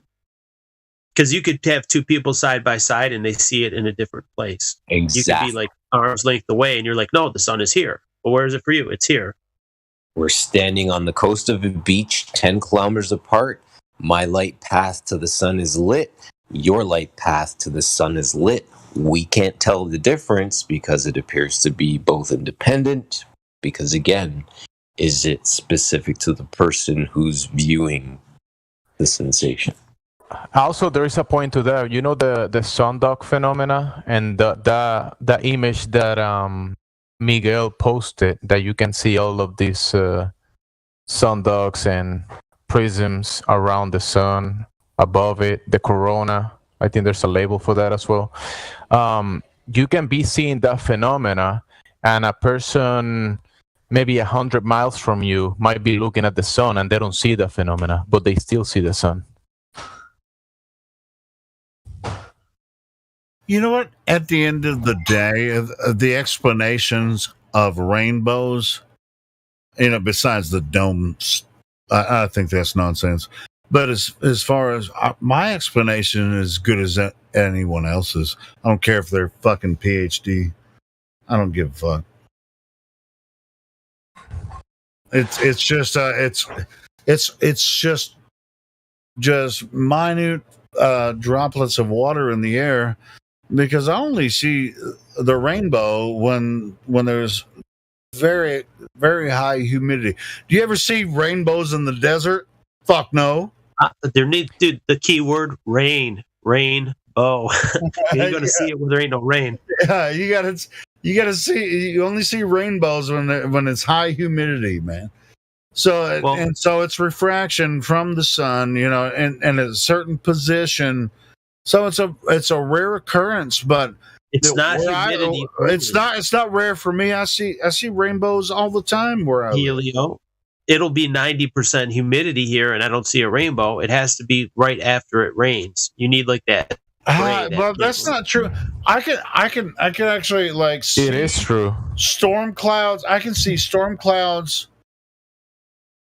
I can see storm clouds where I know it's raining over the next city next to me, and they're getting a storm, and I'll see another one on the other side, storm clouds, it's raining over there, but the sun, there's a break in the clouds, and then I see the fucking rainbow, and it's not raining here, and so there's a whole shitload of water in the atmosphere. You just said you see it where there's rainstorms. You're not it'll be 100% humidity, and I still don't see them just with humid air. Yeah, you can't see them all the time. Yeah. It has to be during right after a rainstorm is when I see them. That's after the rain. There might be still a little bit of mist in the air, but once the rain has passed is when I see them. All I can say is that my life is pretty plain. I like watching the puddles gather rain. Oh my God. All I can do is just pour some tea for two. Just speak my point of view, 'cause it's not sane. It's not sane. I just want someone to say. All right. Can you pass? I fucking love you guys. Yo, I think I heard a cat dying inside. You're torturing us with that. Hey, I made it simple and short. Normally you sing okay, but that was painful. Oh, Well, shit, I'm not warmed up, and I wasn't prepared. It was just like a top of the dome shit. Helio, I think we were hitting a couple of melodies. They may have been off, but I think we were still hitting some melodies, dude. There's some, no, not melodies, sorry, harmonies. I heard a little bit of harmony in there. No, I mean, you all know I can sing. I was just fucking around a little bit. Yeah. Wait, Kiwi, are you a singer? Hell no, dude. I can't. I talk through No, the Irishman. Who's the Irishman that likes to sing? He's not very good at it. P-Mac. That's Helio's. That's Helio's older brother. Yeah, the guy that comes on here, he's I forget his name. P-Mac. P-Mac, yes, P-Mac. He comes on. I just said that, bro. He's always sloshed. Yeah. I like P-Mac, but sometimes he gets. He's always drunk, like Helio. Yeah, always drunk. Shit-faced. Come on, man. Yeah, they're cousins. He doesn't want to drink alone, so he'll come in here. To be honest, I have Irish in my blood, so he might be my cousin. Who fucking knows? He could be. I've heard they like to drink. You've heard that? I've heard that. We got some Irish pubs here. I think every ethnicity, dude, they acclaim that to every ethnicity. The Russians. Yeah, sure. I mean, it's like, I'm Scottish. We all, fucked up. It's an excuse to get shit-faced because they say Mexicans. Everybody, dude. Like, come on, who doesn't? Name me one. My heritage, bitch. I don't because I don't drink. Like to drink? How about the Dominicans, Jamsey? Do they like to drink? Oh, they make rum. They make good rum. Oh, no. Well, I'm just fucking Jamsey because I know he's not Dominican, but whatever. I'm just fucking. Well, like Puerto Rico, the Puerto Rican, like Bacardi. No, because he's Mexican. That's what it is. Is he Mexican? Well, that's Mexicans make beer. They make tequila. James's Mexican. Yeah, he's Puerto Rican. No, James's Mexican. No, he's Mexican. Well, Puerto Ricans they mix this cheap alcohol with a bunch of fruits or whatever, coconut fruit or whatever, and then they dig a hole in the ground and put it there for next year, for a couple years. A whole year. Yeah, dude, that's prison shit. I mean, it's like you collect some crazy shit, bury it in the toilet in the prison, and then drink the shit. It's like tastes like shit, but it gets you fucked up. I'm just fucking with you, Jimsy. Well, you fuck with me, but to be honest, I can't top your jokerism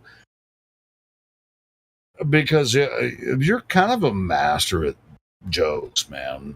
As far as everything goes, I'm serious. I'm not joking.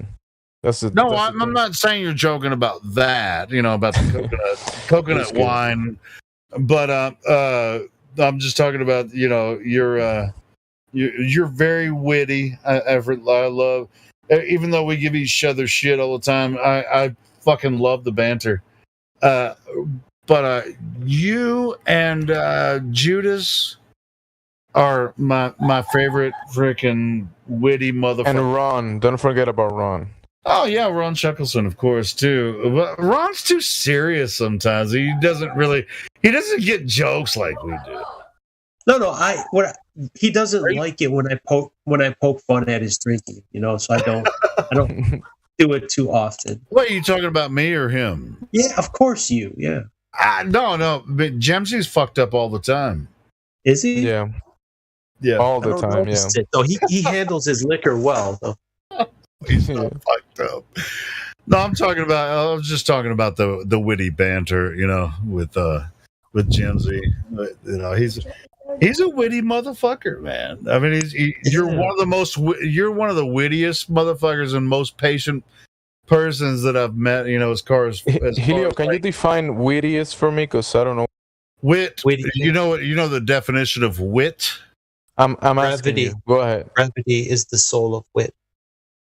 The wit is like being able to have a conversation with someone and sort of lead them into a conversation that they don't necessarily know.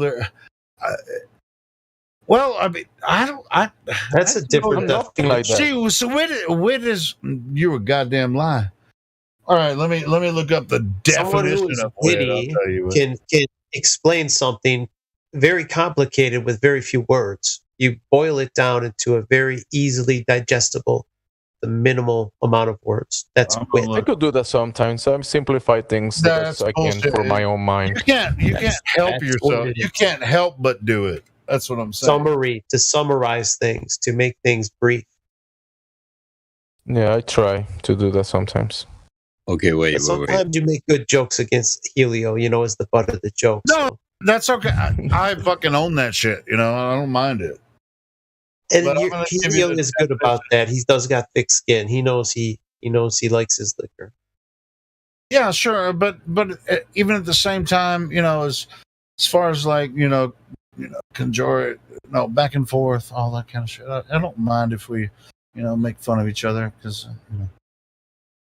wit. You don't mind? No, I don't mind if you make fun of me. I don't fucking care. No, I couldn't handle that much, dude. If I was, my liver would go. No, same here. I'll probably be dead drinking how like Helio. Wait, how about this? Could you handle as much cajoling as I get? Probably not. I don't. See, wit indicates a bit of something, usually something abstract, like a feeling or emotion. You might feel it the last one. Damn, no. Read us the definition. Well, there's multiple definitions, but read us the first three. Yeah, I mean,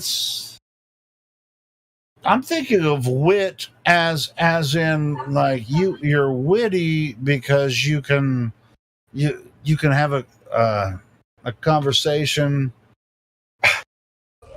Let me find the right definition that I'm talking about. Smart. Maybe I'm spelling it wrong. Witty. Let me do this. Witty.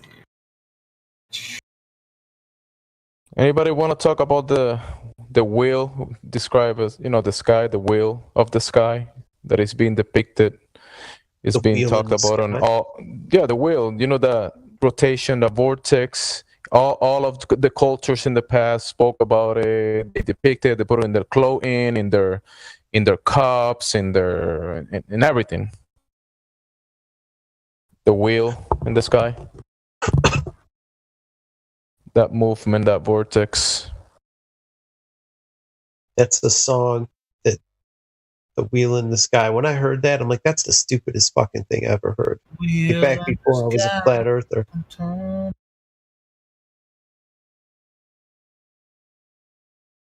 Okay, but the wheel in the sky turns, but the earth doesn't.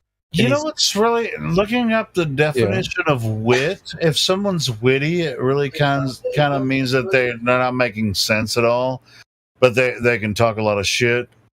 It doesn't say that. That's why I'm making your own definitions now, bro. I'm looking at it. I'm in Cambridge Dictionary. It says there's not a whit of sense in that head of his. That's an example. Okay, well that's a definition. Not very. But that doesn't apply to the word witty. When you said he's witty, were you saying he's stupid? I know. I thought it was a compliment. It's out of context. No, but there's different context. Wit, someone who is witty, is someone who's quick and who thinks quick, and he. That's what I thought it meant too. That's what that is the correct way. It's used in the right find context. Me the real definition for it because I can't find it. It depends on the context and how you use it. You used it the right way. Oh, here we go. Oh, I think I found it. Merriam-Webster, marked by or full of clever humor or wit. Oh, I was spelling it with an H, that's why. It's W-I-T, butthead. Yeah, W-I-T. Yeah, I was spelling it with an H, which is that means you're a fucking dumbass. You're a dimwit. You're thinking. Yeah. Thank you, Helio. Smart. Awesome. Here's the definition. I'll take that as a compliment. Number one definition: marked by or full of clever humor or wit. W-I-T. Smartly facetious or jocular. That's what I meant. Anyway, I found it. It's okay. Good stuff. That's what I meant. So it's a compliment. $1 short.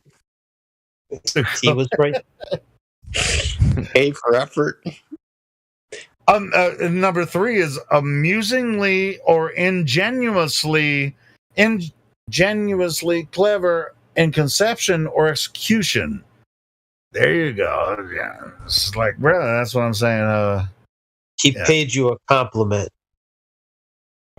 Yeah. And it was the right context. You were not out of context. It made sense. I have another friend that is really witty, and I call him witty. His last name's Whitmire, so I just call him a witty Whitmire. He's a good friend of mine. And he's really like, he kind of reminds me of Jimsy. He's fun. Anyway, so I figured it out. Whatever. I just. Back. If you want to revert back, we're trying to figure out the hurricane, right? When I was saying the. Shit, that was an hour ago. All right. I know. But we never actually got to share our point of view. Like, what the fuck do you think is happening? I know the official story. Hot air. Like, it's a low pressure meets a high pressure. There's some of that. There's some of that as well. But the actual rotation and all that shit going on, what's feeding it? What's actually feeding it? I think it's electromagnetism. Check this out. There is an introducement of energy into the system that is constantly happening all of the time. If it wasn't this introduction into the system, there will be nothing happening. So that's a big part of it. What do you read? You see the vortex that we see above our heads, that we call the luminaries, that vortex that we can observe, that is an effect that is being caused by the moving, by the structure, the pyramid that is in the sky. I'll describe it as a pyramid.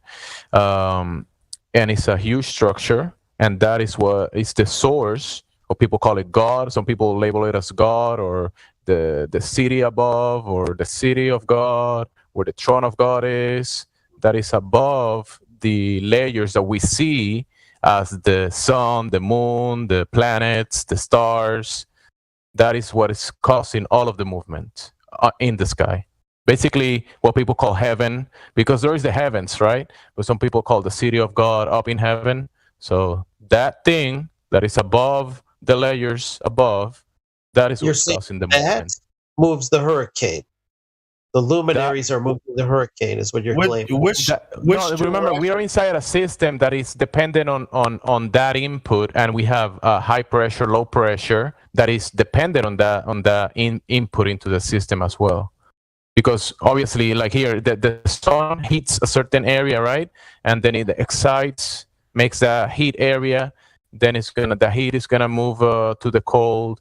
And that cycle is gonna be repeating every day and every night, right? But those effects, the sun, the night, and the heat and the cold, that is part of the construct, part of the system. So that introduction into the system is what's causing the high pressure, low pressure, and the source of that is what I'm saying, the structure above. No, you're not getting my point. I'm saying, inside our realm, above the surface, I'm thinking there's an electromagnetic, like the vortex, right? The torus, the toroidal field, and the toroidal field. The water evaporating. The reason the water goes up is because you have a positive charge against the positive. It's repelling itself, even though the vapor is. Yeah, and maybe that. Remember, you have everything in the system, right? You have this construct in the system, this whole thing, whatever you say, water, all the gases, everything, right? I don't know. You need, but you still need that input into the system. No, I know that. We all know that too. You're not telling me nothing. I already know that. Okay. Or like with just for a second, I'll be really quick. Just like I was talking about, like moving your. Please, God damn it. When I was talking about moving your, finger through soap water.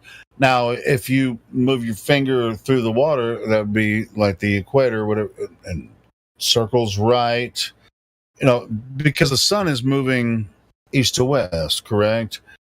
Now, the hurricane was actually twisting the other way.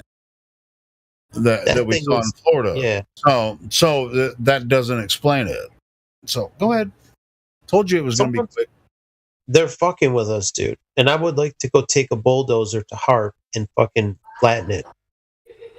It wouldn't do anything because HARP is one piece of a bigger machine. Well, it would do something, or it wouldn't be there. They'll build another one, bro. After you break that one, they'll build another one. Well, that's fine, but there'll be no hurricanes that year. Okay, so both of you guys are saying they built this hurricane, and I'm saying they build the equipment. They have equipment that could do this shit. That could spin these. I don't necessarily. I think so, but maybe they could, but I don't think it's. You don't think they caused that? Okay, Fukushima, the Haiti earthquake. You don't think that they're doing this shit on purpose? You don't think they have the ability? And I know it sounds far fetched. Oh, really? A man-made? The man cannot control nature. Nature is dude. Not man, but the machines. The machines man builds can control the shit. Were they tracking the storm, as a regular hurricane? Because a lot of these hurricanes, they'll start tracking them from northern Africa. Yeah, number 1. It's a category 1. Now it's a 2. Now it's a 4 or 5. Oh shit! Just one. Was it traveling clockwise the entire time? They usually all travel that way above. Okay, cool. So my idea about the heat causing convection that way, but I guess it would. It'd be traveling clockwise. We all know that plays a part. This one was traveling counterclockwise. They're saying it has to go over warm water. We all get that. I'm just saying that aside from those ingredients that we all know about, what do you think is making this bitch turn? And you know how they always tell you, hey, there's a tropical storm. When you look like weeks or days before the hurricane made it to the spot, before it's a hurricane, it's always like a tropical storm, right? Yeah, I know. This storm, whatever. And before it gets to the point that they're saying it's gonna go around that area, it turns into a freaking monster, into a freaking huge hurricane. When it's near all the equipment that they have, like when it's near Cuba or Puerto Rico or Florida or the Gulf, where they could probably be beaming it and introducing whatever frequencies into it very near the area. So yeah, I think they're introducing a lot of I would say energy wave or whatever radiation into it, or some type of machinery. And also particles of silver. Some people were saying earlier silver something that I know they spray it. They spray the stuff in the air, and then the storm will suck it up and get stronger, and then they beam whatever radiation into the system, and it will make it stronger. Maybe above, because above the system, whatever the system is pulling, they're doing it. I don't know exactly how they do it, but they're definitely they got messing with the storms. Dude. They got it perfected. Yeah. They could take it back into the Gulf, take it onto the land, take it off again. They can dissipate. Times. No, it's not only make it stronger. They can completely make it disappear as well. Of course, because they're the ones that turned it on. And we could make it disappear if we made that equipment disappear. Then there would be just natural weather patterns. The natural weather patterns that we would normally see would reoccur again when no one fucking with stuff. Like, to think that that's natural, all this shit is natural and random, people just can't fathom that man could control that. Like, man could build a machine to do something that devastating. And they call I think they are GMO organic. Contradiction. Organic GMO. That's what this. But imagine having a pattern, and like weather system. Someone mentioned the sun, right? So the sun is gonna go through this line and heating the area, causing heat, making moisture going up, and it's gonna develop a certain system. But then these people start introducing extra things into the system and make it stronger. So an organic GMO.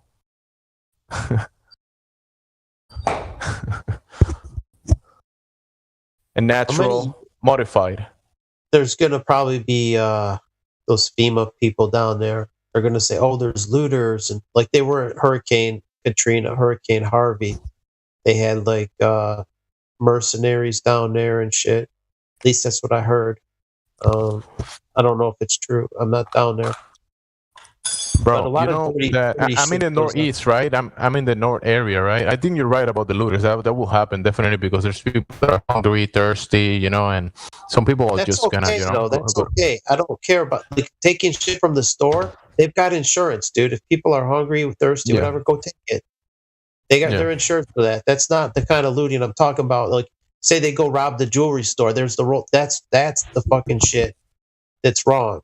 I mean, are you really stealing if it's they're taking the food? Would the store donate the food? It's but you know, like a corporate fucking store. I don't give a shit. Let them loot Walmart, but maybe the mom and pop store, leave them alone. Don't loot the mom and pop because that's his own personal fucking shit. I know it's. I have no sympathy for these corporate fucking behemoth, but they're vampires, like or Walmart or whatever. You know, another interesting thing about, you know, these storms happening in the Caribbean area or whatever regions like Florida, the Caribbean, Cuba. You know, one of the coincidences, you know, 9/11, the day before 9/11, there was this Category 3 hurricane near New York. I think it was a 5. It was reported. It was a big one out to sea. It was close. A very strong storm. So let me tell you this: when Maria happened, Maria in Puerto Rico, it was a Category 5, right? One of the strongest storms that ever happened. That around those same days, there was another hurricane called Jose, and Jose made it up to the New England area next to Massachusetts. And we in Massachusetts during Maria in Puerto Rico in the Caribbean, we were in hurricane alert here up in Massachusetts, and this Jose hurricane was at the coast of New England doing loops. It was in the same spot for days and days. So I will say that they could, something was happening that around that moment that they were deciding if they were gonna throw it into the land or keep it away from the land.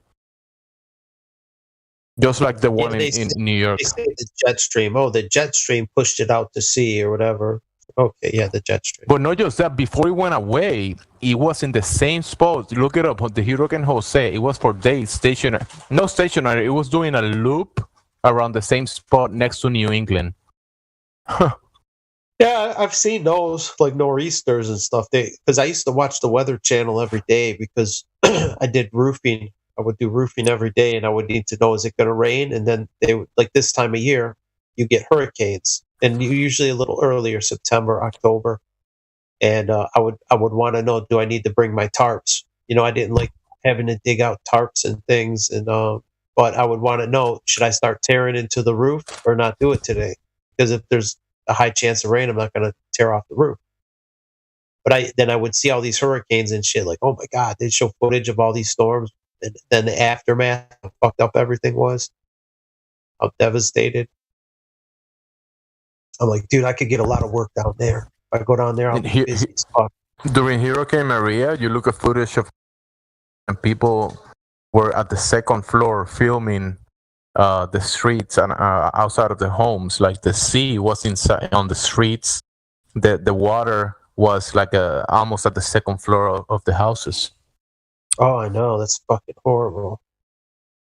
Yeah. I could go down there. I got all the stuff to do it. I could probably make a lot of money and work all through the winter, fixing up all those houses. Mm-hmm. Well, they're going to need carpenters. Fuck, I got all the stuff. I got a generator. I got all the tools. You know how many people moved to Puerto Rico like in the past few years because after Maria, a lot of the real estate went really cheap. People were moving away from Puerto Rico and selling their properties really cheap. A lot of foreigners came to the island and bought a bunch of property. And a lot of that property got destroyed now with the hurricane as well. Because Puerto Rico just got this like really bad in the past week, like the floods and how big is Puerto Rico?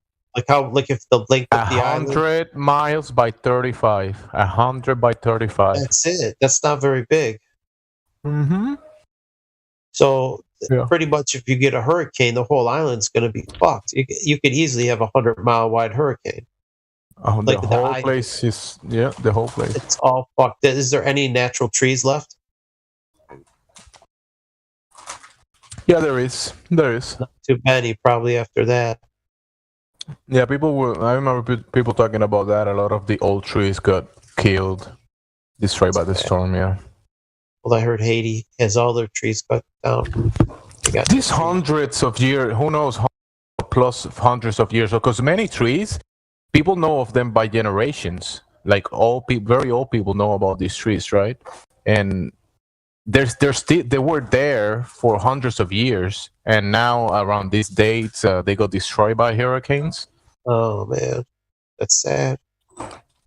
Generation. You know what? My cousin had a tree, and it's a weeping, like a willow tree where the branches hang down. And he had someone cut the tree, and the guy fucked it all up, cut all the fucking limbs off. I'm like, you fucking idiot! You should have done it yourself. You know what I mean? He should have just cut the fucking thing himself. He paid someone, and the guy fucked this tree all up, cut all the fucking branches off. Yeah. But whatever. When you ruin a tree like that, his tree is hundreds of years old. It's probably 5-6 feet around. The fatness of the trunk is fat, and they only grow so much a year, maybe quarter inch, less than that even. If you get a tree that fat, it's hundreds of years old. Yeah, and I saw like we're describing this storm that hit Florida. They say like a 500 year once in 500 years storm. They said that's just crazy. That this I think this stuff is definitely GMO modified, like you're saying. It's I was just looking at like hurricanes and typhoons spin in the same direction. Yeah, because they're both north. They're both north. It's just one is over Asia. Is a typhoon.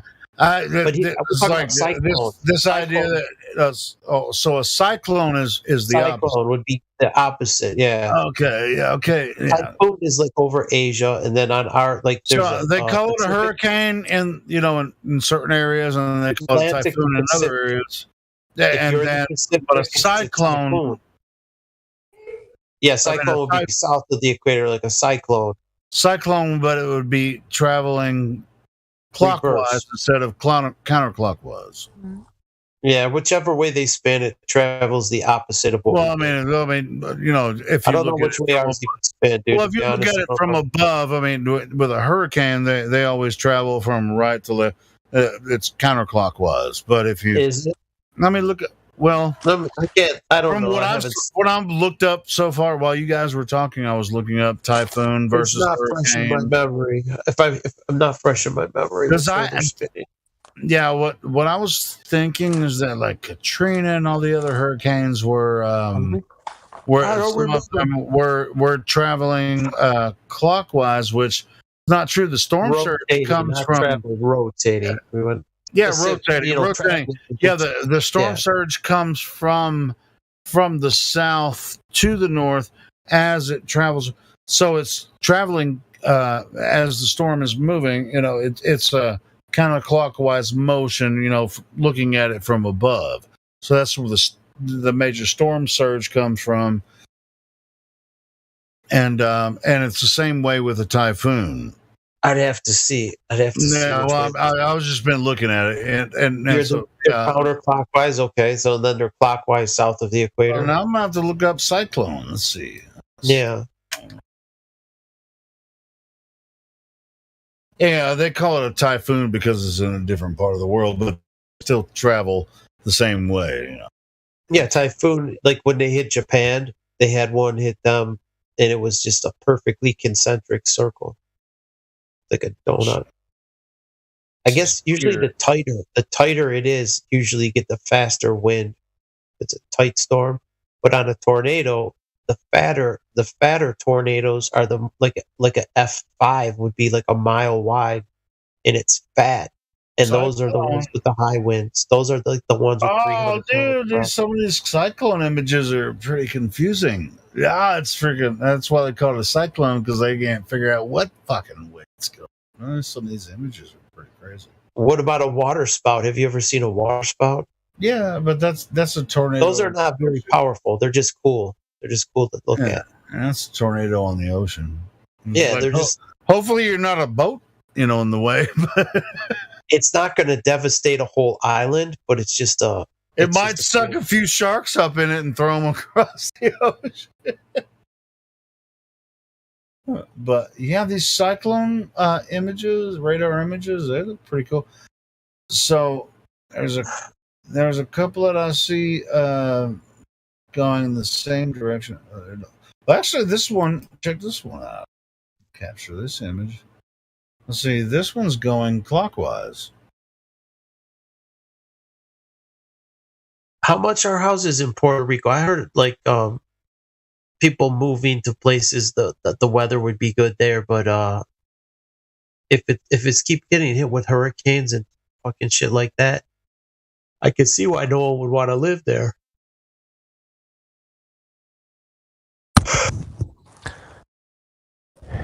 Yeah, you can get a pretty decent house. Because the thing is, if you make a cement house, you shouldn't have many issues, and especially if you make it kind of like between hills, because there's a lot of mountains. So if you make it between hills, that kind of cuts the wind, and a well constructed concrete house will definitely not fall by a hurricane. Concrete is expensive. Yeah, but still, it's still cheaper in Puerto Rico to build a house than in the U.S. Oh, I imagine so. Yeah. Over here, we got a lot of fucking taxes and permits and shit. Bro, my point about the Hurricane Jose earlier, what happens? That hurricane was like a Category 3. Imagine that thing hitting the Northeast. All of these Jason board houses. These fucking paper houses in here. That would be just devastation all over the place. Yeah, it's pretty bad, dude. I think it's like I said, they're doing it on purpose. They don't want anyone living in the coastal areas. They're gonna make it illegal, so they won't give you permits to build anymore. Oh, you want to build on so according to you and Jamsey, they're creating these tropical storms to move everyone to the interior so they can dominate. Agenda 2030. No, that's according to you. That's according to you here. All right, your friends in Agenda 30. All right, Agenda 2030. Cool. Yeah, that's what I'm talking about. All right, cool.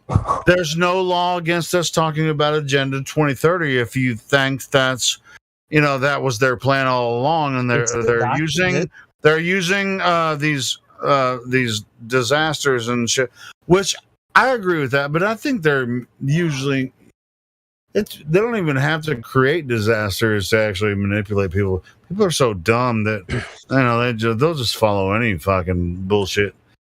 They don't actually have an example like in Puerto Rico. Well, I mean, just like with 9/11, it was just one event and it changed the whole fucking world. Listen, I get you. Real quick. Like, take for example Puerto Rico, right? They after the storm and these floods, a bunch of people just left the island, and foreign people came and bought a bunch of the property, so they gave themselves a discount, basically. Yeah, I mean, it's like, hey, you're gonna buy some shit, and if you're gonna fix it up, and pay me, Now it's their. They changed the demographics. You want to live in a fucking hurricane zone, but maybe they did that to flush them off the real estate, just like in Paradise, California. Maybe people didn't want to sell, and they fried them off the land. Okay, we talked about that on our podcast when we did that. I'm saying they wanted their high-speed rail, but they also didn't want these people living. Burn the whole city down. Wherever they don't want people. Well, they didn't burn the city; they burnt all the residential outskirts, the rural areas. Paradise was not it was outside the city. It was like a suburb. They burned the residentials, but they didn't burn the city. They burned the logs. They didn't burn the forest. They just burned the houses. Yes. They didn't burn, like the gas station didn't burn down. Don't hit the corporate gas station. Take that out over here. Well, I mean, some cases there was a gas station or a convenience store burned down, There weren't even no fucking trees around, but that was a forest fire right there that caused that. Dude, Helio, what I don't know if I sent it to you. All these food plants that are burning down, they're burning just like we seen Paradise, California burn. They're being targeted. It's still happening. I saw everywhere, dude. Yeah, it's still happening. It's dude. And then they're talking about food shortages. It's coming, dude. It's all this stuff is coming. It's gonna get worse, and I'm like, I'm not ready for it, dude. I just got my ramen noodles, but fuck, I don't have years of supplies of food. Either, brother, man. We're gonna be fucked. I'm listening just before heading off to bed, and bro, this is exactly what I did. I got like a cupboard full of ramen noodles. That's the move. Yeah, but that's pretty much all I got too is some canned goods and some ramen noodles and shit. But yeah, man. I went to Kroger and I bought those big trays. I loaded up the shopping cart and I got like 100 packs of ramen noodles and some canned goods, and I'm like, I was ready. I think that's going to happen real fast. But if Donald Trump runs again, he will election, and I know he will. I don't. And he's gonna win. And so who fucking knows what's gonna happen? Yeah, but look what happened under his control, right? That's when this bullshit started. He didn't have control. It was just it's all. Well, I meant under his illusion of control. The 2020 was when the whole thing happened with the. I know. I mean, it's just there ain't no fucking telling what's gonna happen. And when what I was lose their fucking stupid minds. I heard like someone had a clip. I was listening to part of his speech, and he talked about we made the Space Force, and I just laughed out loud. I was like, oh god, is that a good thing? The Space Force. Oh, I know. It's like the Space Force was a joke, and he considered it a joke. You could tell when he did the fucking ceremony.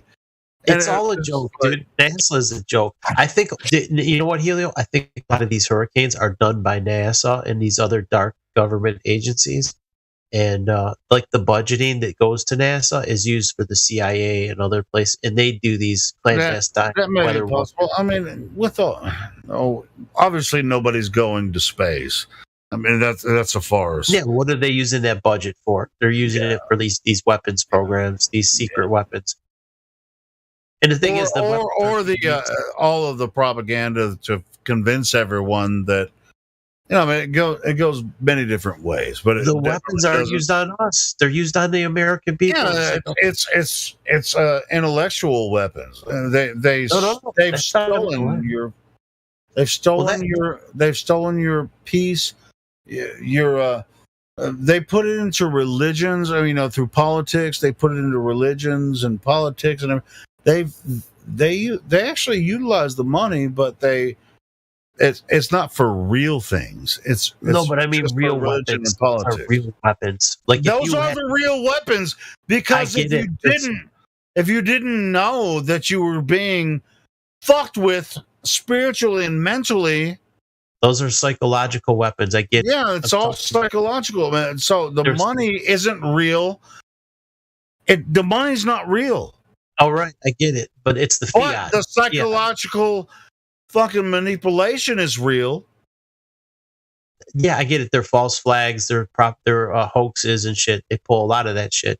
Aside from the psychological, their physical damage with these storms, people's whole existence is fucked. How can you even come to a real accurate conclusion if you ever have never heard anything that? Other than what you've been taught through the education system. Yeah. I mean, you're just fucking a drone out there, like waiting for the next fucking feed from the mainstream news or you should assume anything that you hear from them is false. That's what I would assume. Yeah. Until you can prove otherwise, consider it false because they have lied about fucking everything. Like if I listen to them, I actually know what they're saying. You just go the opposite way. Yeah. Everything you hear from those bullshit artists, believe the opposite, and then you'll find the truth. And there's the truth. Yes, you want to know the truth? Whatever is the opposite of what they're saying is the truth. The jab is good for you? Okay, there's the truth. Like everything that they tell you. Amen, brother.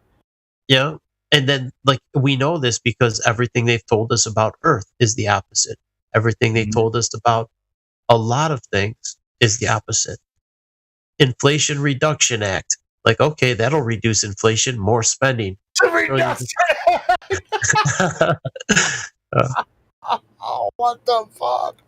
That's more spending. There's never been more inflation in the that has ever existed than in the past couple of years. Dude, literally, it was more spending, like a couple $1 trillion more spending. That's the Inflation Reduction. I can't even make this up, dude. That's the actual. You can't. That's what I'm saying. It's just like we think it's funny, but they think, oh, Biden's doing the best for us. 80 million people voted for this. Then, and never mind. Shoot. When should I get to leave? I can't do it. I can't do it. I don't even mind leaving this place. No, we actually can't say that. On this server. At least we don't have to stay here forever, Helio. That's just like we have to die. Dude, I've always been here. I've always been here forever. I can talk shit about what's happening. Just like the Patriot Act is to take patriots away. It's to put patriots in jail. Yeah, anybody who everything is the exact opposite. If it's promoted, it's the exact opposite. If you think it's true, if the media puts it out and the government puts it out, to know that the exact opposite is true. Once you figure that out, then you'll be on their side, which is fucked up. Because you now know what they know, that they're fucking with everybody. And then, but it also affects your relationship with people. Like, when if you try to tell your friends and family, hey, when you watch the news, believe the exact opposite of what they say, and then you'll know the truth. You can fucking conspiratard. You know what they do? They'll tell you tomorrow will be 72 and sunny. Oh, it's 72 and sunny.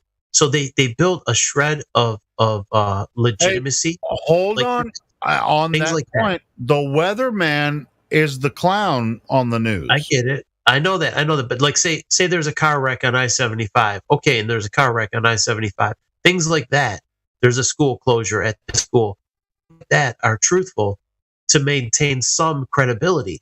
So that the people believe all the lies. They have to tell you a little bit of truth so that you'll believe the lies. They'll sell you. Yeah, the weatherman's the jester.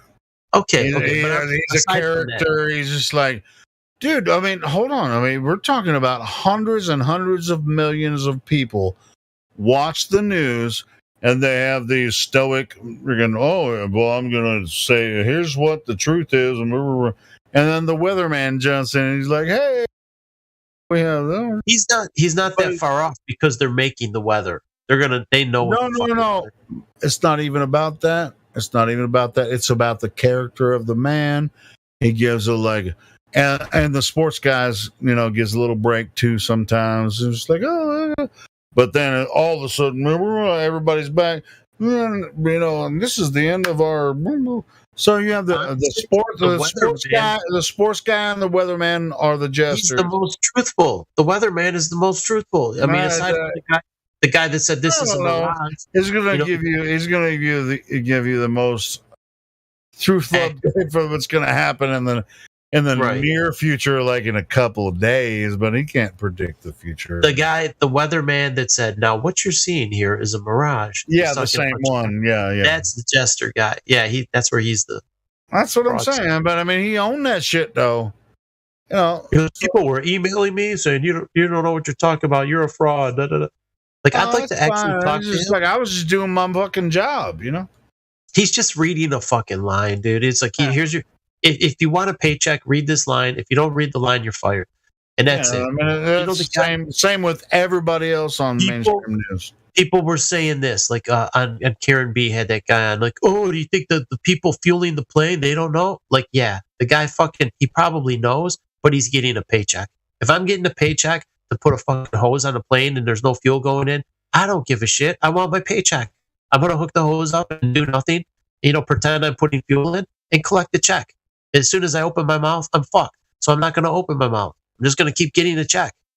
right? If you need that jet, that wouldn't be the same for everyone, but would you shoot yourself in the foot? Would you shoot yourself in the foot? It's like, okay, say you get $1,500 a week to do a simple job, a simple fucking job. Here, hook this hose on here and pretend you're putting fuel. That's an easy fucking job, and he probably gets paid well. So why would you want to lose that?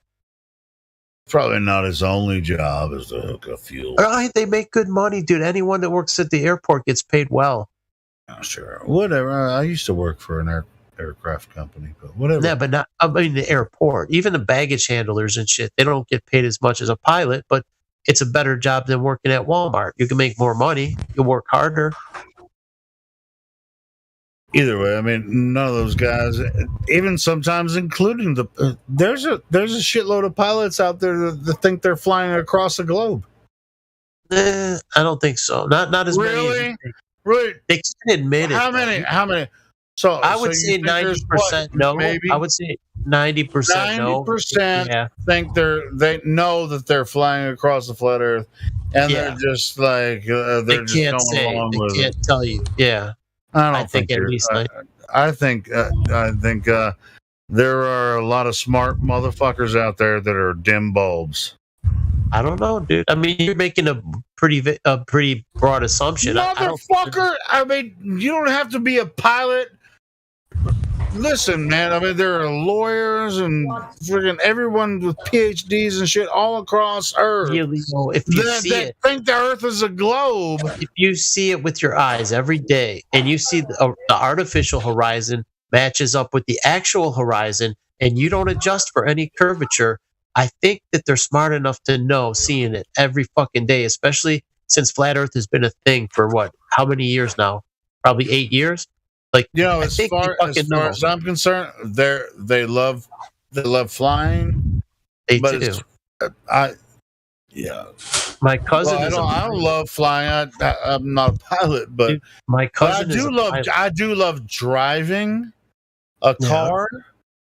And so when I drive the car, I don't think about flat Earth when I'm driving the car. I just drive it from one point to another point. I get you. But when you're not in the air at 30,000 or 40,000, whatever, how many thousand feet they are, you're not looking at it. And when there's no passenger, take it up a little higher. When say they got a plane and they're returning the plane with no passenger. Yeah. Have they ever talked to anyone about flat Earth before? Who? The pilot that you're talking about. No, I said my cousin. I haven't seen him. I'm talking about the other fucking million pilots that you've. There ain't that many pilots, dude. There ain't no fucking. There's at least 1 million of them. No, I don't think so. Really? You don't think there's over 1 million airplane commercial airline pilots? No, I don't. Really? I think there's at least that many. But anyway, you think there's 1 million aircraft?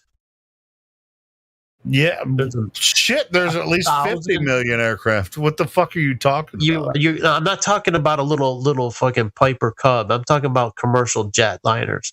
Yeah, there's a shitload of them. You really think there's that many? Probably, I would say at least 50 million is a big number. I would say at least 20 million. Really? I don't think there's that many. That sounds a bit much to me. Well, I mean, here's the thing: you got to figure how many aircraft does Boeing make every year.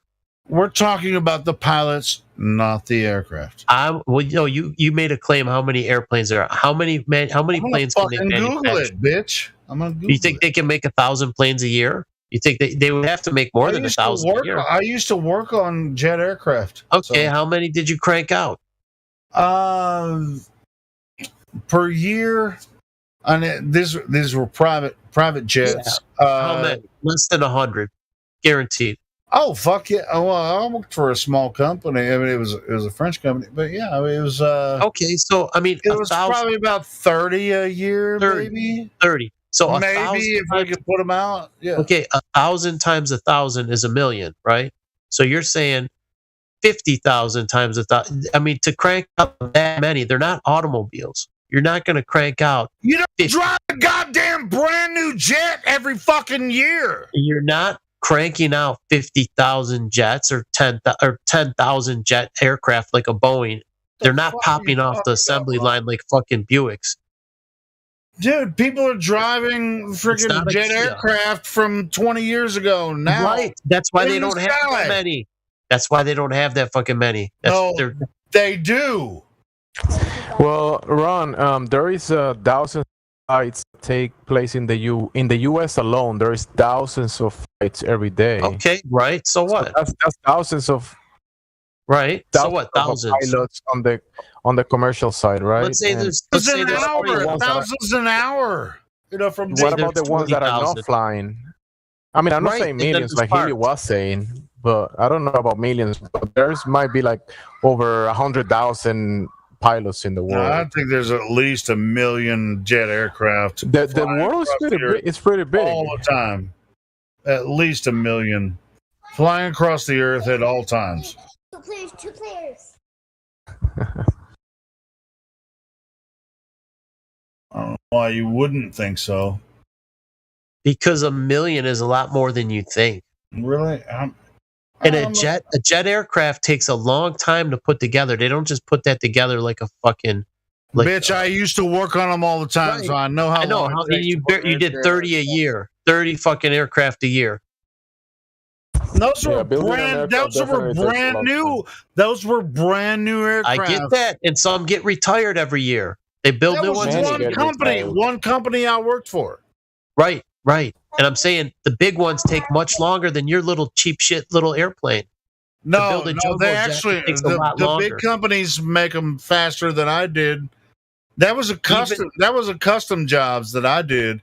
Even during World War II, when they were building them in Detroit. They're building the fucking B-17s right here. They weren't cranking them out. It would take a few days to a week to crank them out. Each aircraft from start to finish. My brother works for Gulfstream. They make a lot of airplanes. I'm gonna ask him how many airplanes they make. In a year? How many per year? Like we could Google that stuff now. I'll do it right now. I'm Googling it right now. Me too. I want to see how many. We got the internet now. It's right on my fingers. You got internet in your fingers? So what I got right here is there's about 8 to 9,000 airplanes in the sky every single day. So you're off by a factor of what? Of I'm talking about airplane flights every day. Now that's a number of aircraft because some of them are stored, whatever. So what did you just say? Let's rewind the tape. What did you just fucking say earlier? Over the United States. You asked me how many fucking airplanes exist. All right. Now you're going back on what you just said. I think you guys were saying about how many pilots. How many pilots? Let's ask that question. And Helio said 1 million. Yeah, right. How many pilots? You could, like a bush pilot in Alaska, a guy that flies his own little plane. I'm not counting him as a pilot. I'm saying airline pilots, commercial airline pilots. According to gaytravel.com, I just found this one. Check this one out. Roughly 100,000 flights take off and land every day, according to gaytravel.com. That sounds very credible to me. How the fuck did I get to the gaytravel.com? Are you looking up some gay shit, Helio? Oh, God. No, this is on Google. I know what you're looking up. There's 100,000 gay flights, at least.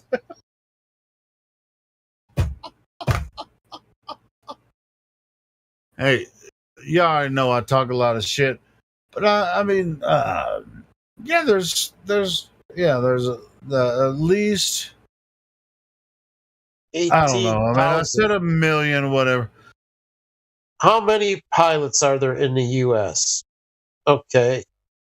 Estimates there are between 1.5 and 2.5 pilots in the world. 2.3 million pilots. There are 734,000 pilots, including civilians, military. 160,000 of those pilots. 103,000 are commercial airline pilots. 43,000 military pilots. 19,000 Air Force. 58,000 female pilots. So commercial airline pilots, about 100,000. This from the FAA. Here we go. The rest are military. Yeah, I mean, this is from the FAA, and they're not privy to a lot of military traffic. But difference every day, here's what I get from the FAA. Every day, FAA air traffic. You know, I don't know what the FAA. Plus, we don't know how many airplanes go to Area 51 and to how many fly in North Korea, Cuba, and how many fly around the Antarctic retirement VIP region of the world. And not to mention the royal. I used to build aircraft for the royal families and shit, and over in Europe and stuff. So, well, I mean, we're not talking about that. I'm gonna share this FAA link with you guys. Make sure I copy it. Read it for me, Helio. I don't have time. Come on. I know. I hear you, kids, man. It's all good. All right, dude, so here's what wage. Hold the phone. I was about to read this article. You want to read it real quick? Every day, FAA's Air Traffic Organization (ATO) provides service to more than 45,000 flights, and that's FAA is America, and 2. Like Mexico or Canada. FAA. I mean, of course, it has to do with international traffic too. Anyway, so provide service. I mean, you said America. I'm wondering if it's like Canada. FAA is fucking American. United States. Chile. Can I finish this fucking? Can I read one paragraph? No, I'm just checking if you mean Colombia or something. No, I say America. District of Columbia. I'm just reading the Federal Aviation Administration's article that I was talking about. Every day, FAA's Air Traffic Organization, the ATO, provides service to more than 45,000 flights every day, and 2.9 million airline passengers across more than 29 million square miles of airspace. With an airspace system as vast and complex as ours, it is helpful to have an easy to reference source for relevant facts and information. View the infographic below for a glimpse into ATO. For more information, air traffic by the numbers. So 16,405,000 flights handled by the FAA yearly. And this is just commercial. Well, I mean, it's not just commercial traffic, but 45,000 average daily flights handled by the FAA. Holy shit, dude. Helio, you know what a senior pilot could make? For American Southwest are paying the highest salaries. United's most senior pilots are earning $450,000 annually. Yep. Holy fucking shit. $500,000 pretty much. Yeah. Are you going to lose a $500,000 job if you open your fucking mouth? You're not going to do that. No, you just. I mean, you have an airplane that's built to travel from one port to another. You know how to use all the instruments on the panel, and then you have a good voice and be like, "I'm your captain. Fasten your seatbelts," and then you just like boom, hit the button. Captain is usually a little bit drunk. You could probably fly a plane. I could fucking fly a plane. I just have to push the button and be like, "I'm your captain, Helioskeptic." You don't have a driver's license, but you can fly a plane. Fuck yeah! No, I mean, it's you just push a button and it'll fucking do it for you. The plane is high, and so is your captain. Another drink, bitch.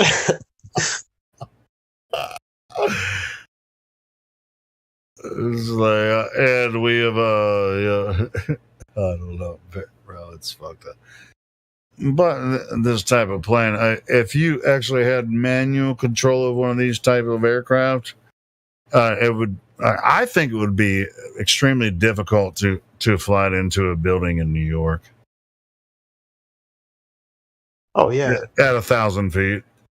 All you gotta do is type the coordinates, and the plane will do it for you. Yeah, the plane will do it to you at a 1,000-foot altitude. Yeah, it'll just freaking.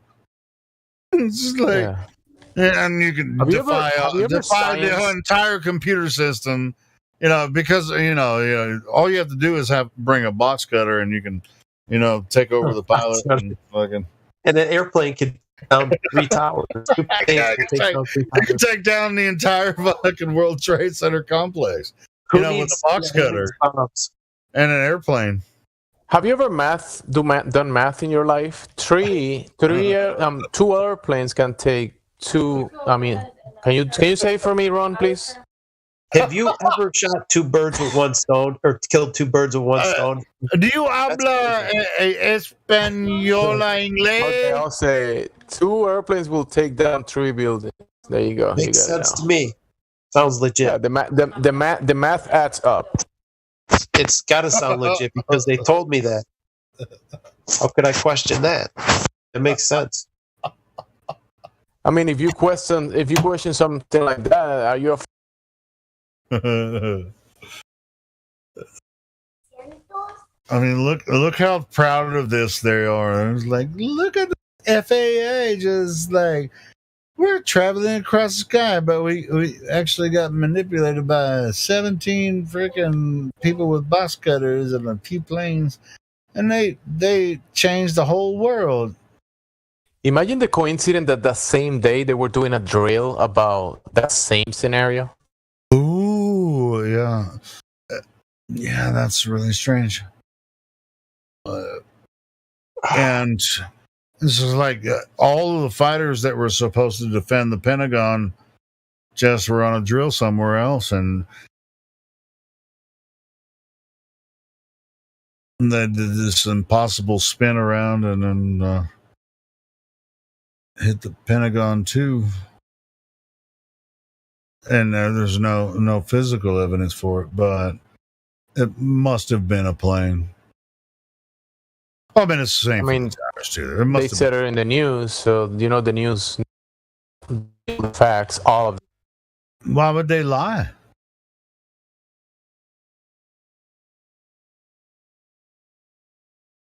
Oh, they would never lie. You kidding me?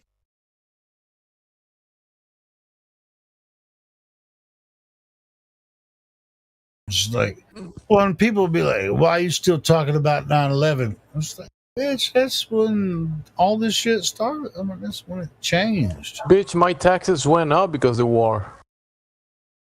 Well, I mean, it's actually the shit changed in 1913, but they don't want. It probably changed before that too. But as far as I know, 1913 Federal Reserve establishment of the Federal Reserve. That's when the shit really changed, and that's when the mind controllers actually really started to get busy. Right after World War I, but they were already, working on that shit in World War I. But they had this shit. Hey, Helio. Fucking, yeah. Go ahead. It says there are more than 10,000 Boeing commercial jet airliners in service. I know that sounds a bit low. Only 10,000. I know Airbus makes planes, but I'm trying to find it. But 10,000? That sounds way too light. I think with Boeing in service means they probably have 40,000, but in service, I mean, that means there's probably 20,000 in maintenance. Some may not be. Some might not have engines. They're inoperable. Okay. Well, I mean, you have to do maintenance. If you're just like a taxi service, you have to maintain the shit. So at any time you have I could go. Don't we have like an active? Right now. Don't we have like an active public number of the Air Force of how many firefighters, pilots we have? That's you're not. That's not going to be public access. It will be classified. Here's the thing. It says, Helio, between 2020 and 2021, Boeing delivered 340 commercial aircraft worldwide. 340. You know where they build them? in Seattle and probably in different states, but it says Seattle and Savannah, Arkansas. No, they don't build them. Helio, here's what they made in 2021: 340. 2020, they only made 157 aircraft because of the COVID. 2019, they made 308. 2018, they made a lot, 800. 2017, 700. So to get to 1 million, Boeing is one of the biggest in the world. I don't see them producing enough jets, like even in a decade, right? Oh man, people don't use airplanes as much anymore for travel. But it will increase. Well, it might increase. See, they fucked us with that. With the 800 is a fucking lot, dude. They're that to crank out. I'm telling you, I could go work for Boeing right now and make like $30 an hour. But I'm just saying, those airplanes are very complicated. They're not cranking them out like fucking Kias. They're just fucking, you know what I mean? They don't. They're huge, but they already have. They have some. Right. But it's an assembly line. It's just like the Kia assembly line. It's just the same way. Well, if you add 800, and then every year some have to be retired, right? You're adding in new ones, and some are coming out all the time. Yes, retired or repaired. I'm just saying, to have 1 million, if the most you made was like 800, a lot of those went to China. Chinese bought a lot of those because they don't make their own. That's one of the things they don't make. Aftermarket, yeah. Well, Chinese probably do make their own jets, but yeah. No, they don't. They buy them from us. They buy Airbus and Boeing. They don't. But they're going to make them. They want to, but for now, they have all these U.S. dollars. They buy them. They can freaking backward engineer from the technology. Airplanes are not that easy to backward engineer. Are you fucking serious? Yes. Will you get in an airplane that says "Made in China"? I used to work with the engineers. It probably is made in China, dude. Are you kidding me? Dude, the airplanes I worked on, the jet airplanes I worked on. Well, I didn't work on the jet propulsion part, but at the interior and the structures. I worked with those guys, the engineers, all the time because I had to fucking build the cabinets that I for the interior of the jet, And let me see how much Airbus makes. Does that make you like a cabinet expert? Yeah, I was pretty good at it. I ain't gonna lie. I mean, everybody. I worked for a company that had like 3,000 people, and almost everybody knew who I was. Yeah. I used to go inside the airplane and freaking fix shit. They knew I knew what I was doing. They made 566 airplanes, Airbus, in 2020. 800 planes delivered. So they make about as many as Boeing, Airbus.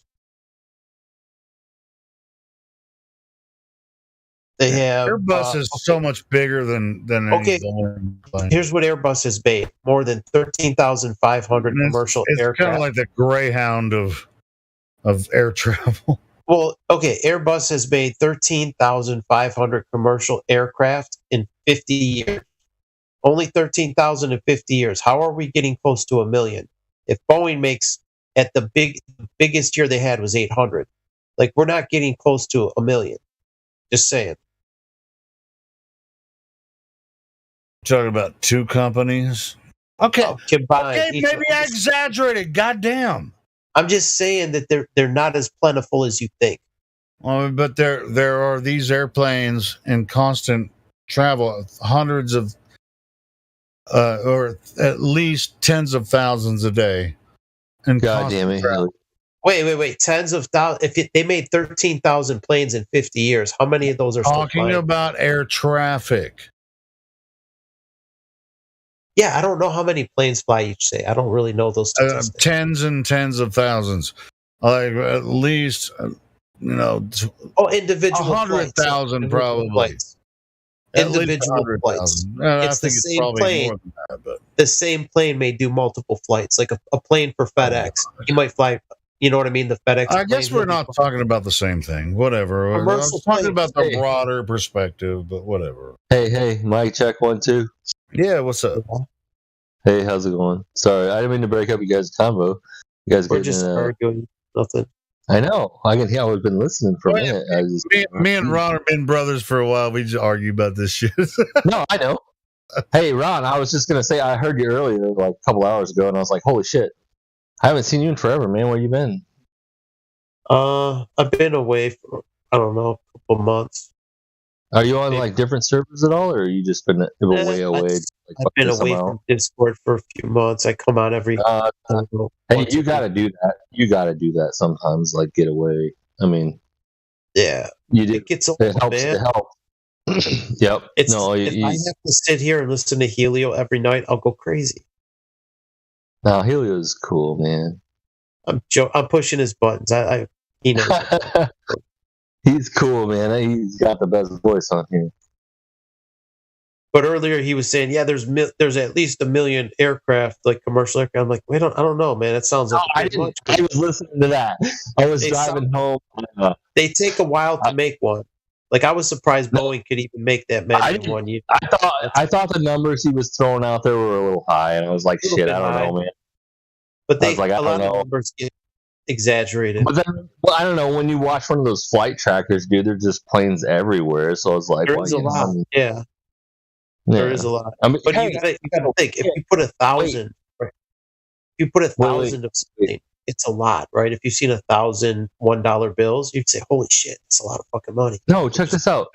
Hey, I gotta ask you if you heard about this. So there was like a website apparently that was supposed to be like they were doing a flight tracker, but it was a flight tracker based on an AE map. I mean, I know it's not, not a model, not nothing. Who had but apparently there was a website, dude. Oh yeah, it was NOAA. It was NOAA, the weather agency. No, it wasn't. No. There was some private website. That thing got shut down. They have a Facebook page. I just joined their page, but I can't remember the name. But it was basically a flight tracker, but it was based on an AE map, so you could just watch flights on an AE map, dude, all day. And I went to join it. I was like, I don't know, probably 4 days ago, and went to their website, went to their Facebook. Their website was down.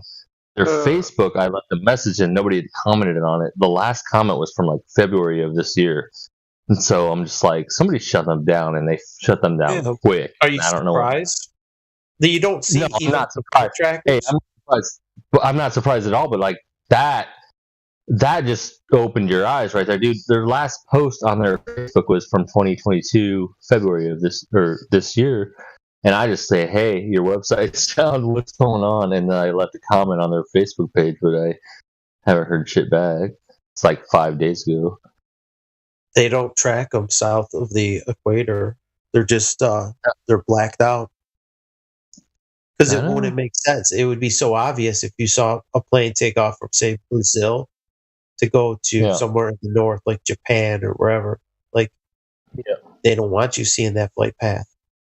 But didn't somebody I don't even know who it was. I just heard this like at the remnant, but like didn't somebody take a flight that he basically was calculating the speed and like the compass direction? It was like one of those south I don't know what it was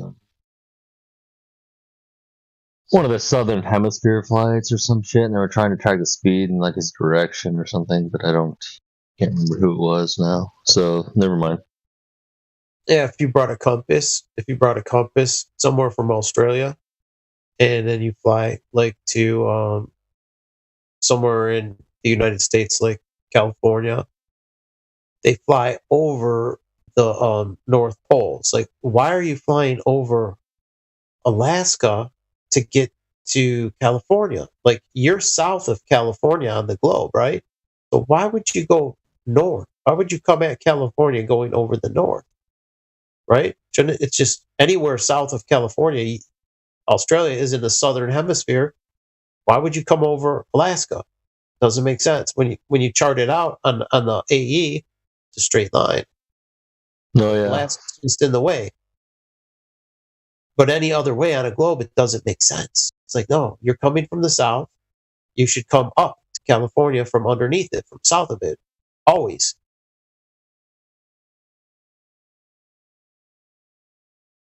Yeah. None of that would make sense. So that's why they can't allow it. And even the National Weather Organization called NOAA, they used to have an AE map for the weather patterns, and they got rid of that because it was too fucking obvious. It's like, hey, what is this map? What is that?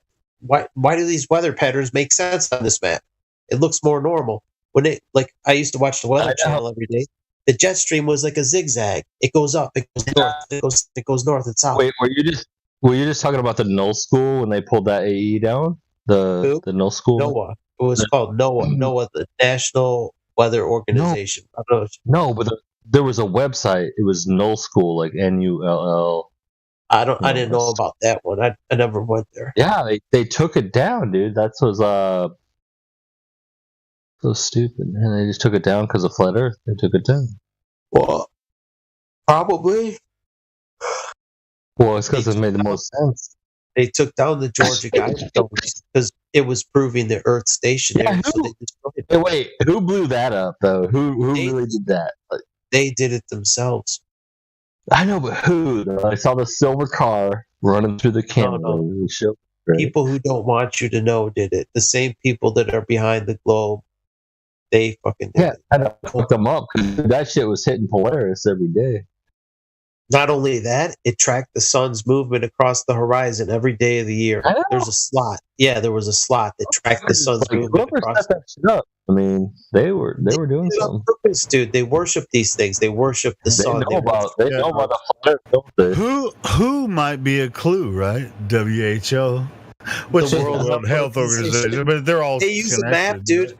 They use the same map as the UN and the AE map. They're all the same. Right. The AE map and the Gleason's map is a globe projection. It's the same as the globe, but when you stretch it around, it looks like an arc. You just go in a straight fucking line. Everything is compressed on a globe. All the parts in the southern part. It looks like an arc, but you're talking about the same fucking thing. You're just going in a straight line. We don't know also, too, on a Gleason's, if anything is left off of there, if the land masses are the proper shape. We don't know. If they're going to let us have these maps, they're not going to let us have the whole thing, right? There's going to be shit left out. That's what I'm saying. We have the AE map, we have the Gleason's, which is it's the same thing as the globe. To be honest, we know the United States and Canada and South America and North America. Do we know that that's actually what they look like? We don't. Like, I mean, they could say this is what it looks like, but how the fuck do I actually know that? Exactly. Like, but you know how we know that it's fairly accurate? It's because we know the path of the sun. Yeah, right. So if I could track that, I don't know that though, Helio. I have not actually done the work to verify it. Well, I mean, we do know that because we utilize time zones. I mean, it's fairly accurate. I didn't say it's completely accurate. Well, I'll tell you where it's utilize it. You know, with longitude and latitude. Julio, South America, east to west, all these time zones are chopped out. Like, it's much wider than they're depicting in these fake fucking maps. No, I get that. I get that part. I'm talking about the longitude and latitudinal lines. I mean, we talk to people in Australia, maybe South Africa, you know what, Helio, all the time. It's saying fairly accurate. Go ahead. It's fairly accurate to the north part, but when you get below the equator, everything's fucking. That's the part that we can't, because only 10% of the people live down there, so they could fucking lie out their ass. Maybe they got different maps for people down there, and it works more accurate. But I'm talking about the flat earthers in Australia and New Zealand and stuff. They experience very similar things to what we experience. You know, in different seasons and everything, they experience almost the same thing we do. You know, I want to go to South America, dude. The tip of South America. I want to see what the fuck is down there. How big is it? I would love to go there. It's on my bucket list. Hey, check this out. I don't know if this even matters, but you guys know who Mr. Beast is, right? He's the big, huge fucking YouTuber or whatever. Within, I think by the end of this year, he's planning to go to Antarctica for what he was on he had an interview with Andrew Schultz, who's This isn't about flat Earth at all. It's just Andrew Schultz is a freaking badass comedian. I'm a huge fan of his, and Mr. Beast does all kinds of crazy shit on YouTube. Anyway, he's like, all right, we're going Mr. to B, Antarctica. he does a lot of community service. Yeah, he does. He gives fucking millions of dollars away and all this kind of shit. And that's how he made it. Made himself. I've never heard of him, to be honest. Dude, go to his channel and watch all the kinds of crazy shit that he does. But he just had an interview with Andrew Schultz, and he's like, "Here's what I'm going to do by the end of the year, we're going to Antarctica." No, it wasn't about flat Earth or anything like that, because they didn't even. He's going on a cruise, like an Antarctic cruise. No, he said they're going to go to Antarctica and climb the highest mountain in Antarctica. He has heard about the flat Earth, and he mentioned it just like a joke. He said, I don't blame flat Earth on the internet. Ha ha ha. But that's what he said he's going to do. With his crew they're going to go to Antarctica and climb a mountain. Whatever. He's going to go to Mount Rainier and get dropped off on a helicopter and claim he's in Antarctica. You won't know any different. I don't know. Who fucking knows? Nobody would know. Like he could say he's there. I'm just saying that's what he said. I was listening to the interview today. You know how they do that, Leo? The snowboarders get dropped off on a helicopter. He could say he's in but this dude though, I think that he probably will, because he's. How do you check it out though? Like, there's no way to verify. There's almost no way to verify. We'll see what happens, and we can analyze it afterwards. Like, I could say I'm on the moon. I could say I'm Neil Armstrong, and I'm walking on the moon. I mean, but they fucking landed on an asteroid the other day. Fuck it. If you get Devon Island, we're in Mars. Like, you really don't know where the fuck. You just got to take his word for it. Yeah, I'm in Antarctica. I climbed the highest. No, it's fine. I'm just telling you what's been happening in social media. He went on a big podcast, which he actually went on a small podcast compared to his YouTube channel or whatever. And he was talking about, here's what we're going to be doing, in the next few months. I'm going to Antarctica with my crew, and we're going to climb a mountain, the highest mountain in Antarctica. That's what he said. We'll see if it happens or not, and we can analyze it after that.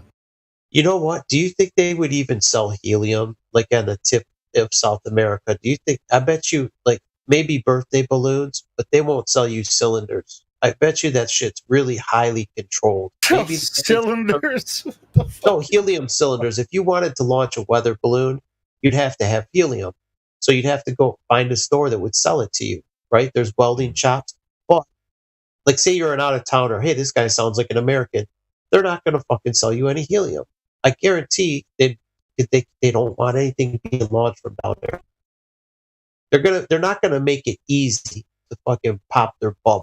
You know what I mean? To pop their globe. I was reluctant, and I'm still. Come on, all you gotta do is go to Dollar Tree store and you can get helium. Yeah, you fucking. They waste helium by having helium balloons just sitting there that nobody's gonna buy. Those are not even real helium, dude. Those are 50% air.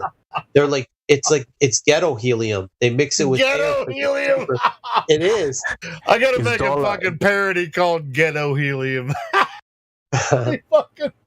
Cheap dollar helium.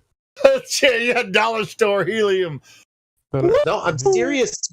They sell you a can of this ghetto ass helium that's not. It's like 50% helium. It'll float a balloon. But I still paid $1 for that helium balloon, and my daughter loved that shit. You know what I'm saying? She's like, "Oh, it's pretty." Hey, it's good for the pocket. They have these birthday things. It's like a can. It's like a small version of a propane cylinder for your barbecue, and it's filled with helium, and you can fill your own balloons with it. They sell these containers. And it's not pure helium. It's like a mixture. Are you talking about those little cans they sell at Walmart? Well, they're not that little. They're like a 5-gallon can. Oh, okay. The helium can. Yeah. For helium, they're little because it's canister. It's got a valve on it, and you can fill balloons yourself. Say you had a birthday party, and you got to fill. Yeah, you can buy that shit at Walmart. You buy the can. Yeah, you buy the can and fill them yourself.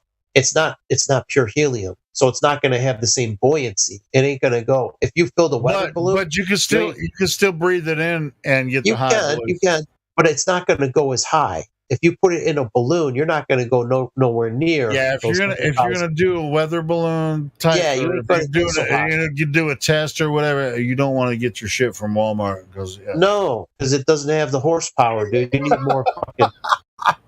You need a powerful helium. You need the one that can lift your equipment really high. Do you think any flat earther would be dumb enough to buy their fucking helium tank? No, they bought the real shit, dude, and it's very expensive. It's already been done. Real shit. And here's the thing, Helio. I noticed that because I do welding, and the helium prices went skyrocket after like flat Earth became a thing. The prices went way fucking high. So people have been substituting argon for helium. They don't like to use helium because it's so expensive. And you can weld without it. Helium is better.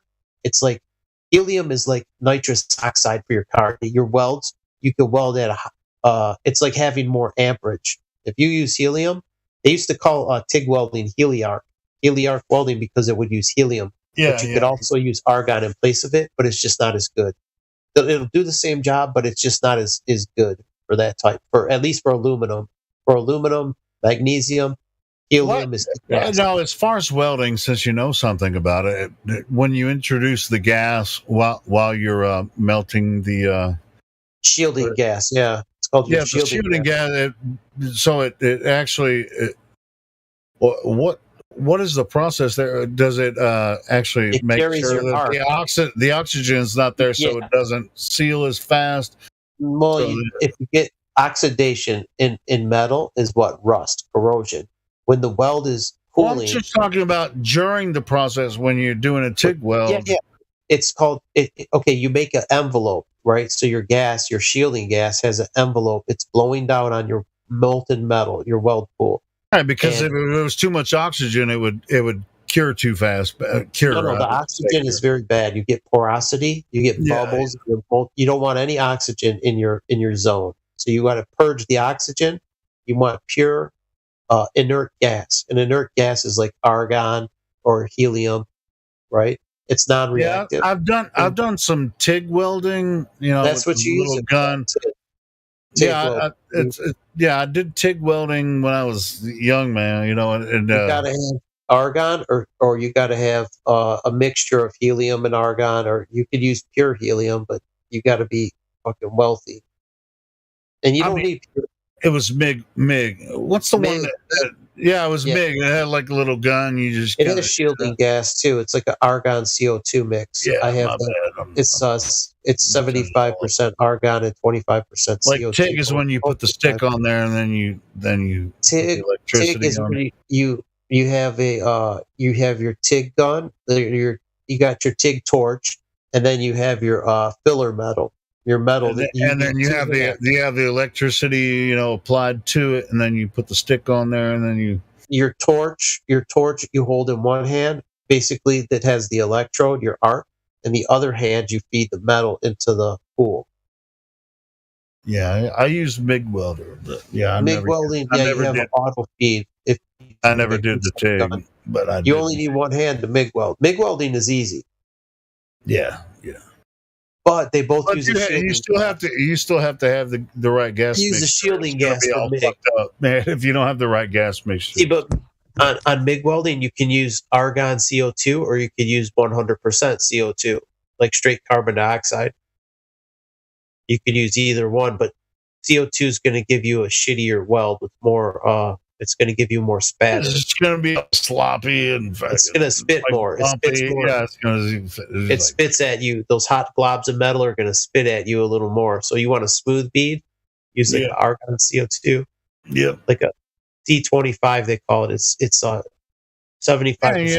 You got to turn a couple dials and get it. Get your 20 cubic feet. You want about 15 to 20 cubic feet. Cool. Anyway, but it takes talent really and practice to actually get it to be a good TIG welder. MIG is easy. Anyone can MIG. I could teach anyone in here to MIG weld in like 5 minutes. Yeah. It's you gotta have the right blend of gas mixture. It's like that's it. Oh, but what I said, I was only when I did the MIG welding, I was like 18 years old. I worked at this factory. I actually like to stick weld too. But I never, this was only MIG welding, and those big fans, and that you have in factories, the fans to blow the smoke away. Or just fans for cooling, whatever. Just a big barrel type fan where you just turn it on. We had them to blow the smoke out. Well, anyway, that's what I was using the MIG weld on. I was building the hub. There's a hub in the middle of that fan, and the spokes that go out to the outside of the fan, and then you're talking a paddle wheel, like a paddle wheel fan, like talking about. You talking about one with fan blades with blades on it? I didn't even do anything. I had nothing to do with the blades. I welded the stem to the hub. Oh, the base. It was just like there was a central hub, and I welded the post stuff. Yeah, to the hub, and then they put the motor inside there, and then it's called the pedestal. Yeah. Yeah. Anyway, so I did that. That's what I would just build the hub with the 4 pedestals, and then it went down the assembly line after that. You were manufacturing fans? Yeah, I worked in a manufacturing company. Really? I just used a MIG welder. It was like a 2-inch fucking weld, with the MIG welder. All that shit has been robots now. That's why. Well, I was fucking 18 years old. They make good welds. The welds are going to look perfect, and the guy's always going to show up for work, and they don't have to give them a raise. They can work your ass 24 hours. They can work a robot 24 hours, not give them a raise. Workers like you, sometimes they come to work a little, half for a kid. It was a decent. Yeah, for a kid, I don't mind welding. I do a lot of welding. It was just me going. Actually, it helps clear my head, dude. I don't think of all the problems of the world. I'm just concentrating on that bead, and it clears my head. I kind of forget about all this. I have a 9-to-5 job now, and I have to think, I have somebody that's a millionaire saying, "Hey, build this cabinet," and I'm like, and half the time I'm like, "You want me to do it like this?" A lot of times, since I've been doing cabinets so long, I'm like, "I'm gonna do what you said, but I think I could do it, better or whatever. But if you think the customer is going to be satisfied with this, I'll fucking do it the way you said to do it." What kind of materials would you? Are you using exotic hardwoods if it's for a millionaire? For the most part, yeah, dude. I'm building cabinets for millionaires, but for the most part, even some of these really big like houses and shit, they want practicality, functionality. They're not necessarily concerned, or at least the products I'm building, they're not concerned with that. They just want functionality. Oh, those are they're just gonna they're gonna decorate. Those are not real millionaires, dude. Those are millionaires buying it on credit. Yeah, I mean, those are not the Bill Gates type of fucking big bags. Like I'm saying, I just do it.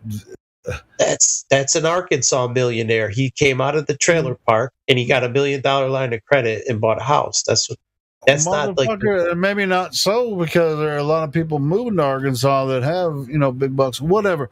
So if they want anything fancy, they're going to do it with something else. I just like their kitchen. Sometimes I'll build the cabinets for their kitchen, and it's just it's what they call craftsman style. It's just all square.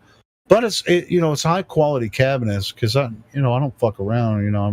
What are you using, like hardwood plywoods, like oak hardwood, or what kind of maple? What do you make them? It's mostly paint grade. What I do, unless they ask for. But yeah, it's all plywood. Painted cabinets. Yeah, No shit. Yeah, so $1 million most, cabinet.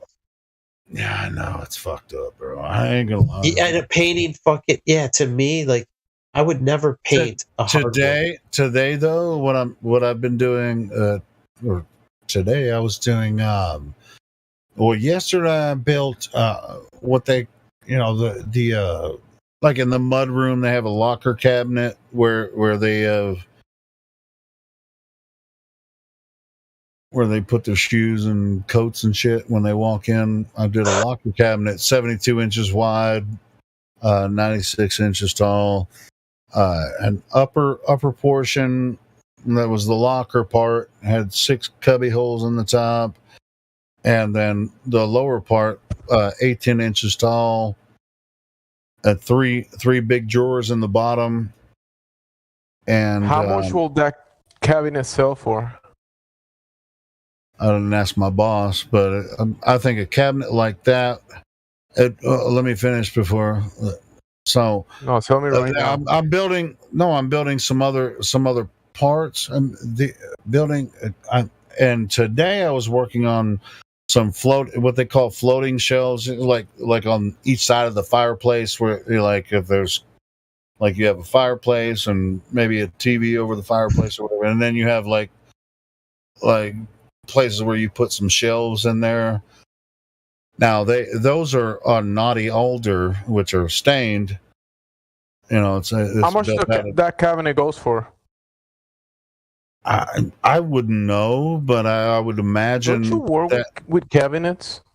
I work with cabinets, but I just build it. I make an hourly wage, and I'm not the. They don't show him the invoice. If they showed me the invoice, if they showed him the invoice, he'd quit the next day. He's like, I know. I imagine the cabinet that I built for them. See, what I was saying, they have this naughty. They have this. Well, the reason I was bringing up the shelves that I'm building that are naughty alder, there's a top that goes on the locker bench that's naughty alder. So they'll paint the rest of the cabinet and then stain the bench for this mud room that they have. And so I imagine that whole cabinet that I built, with the naughty alder top, would probably cost $3,000. I think minimum. Yeah, minimum. And they paid me $10 an hour. Yeah, never. No, it's not 10. It's a little bit more than that, but nowhere near. A little bit more, 11.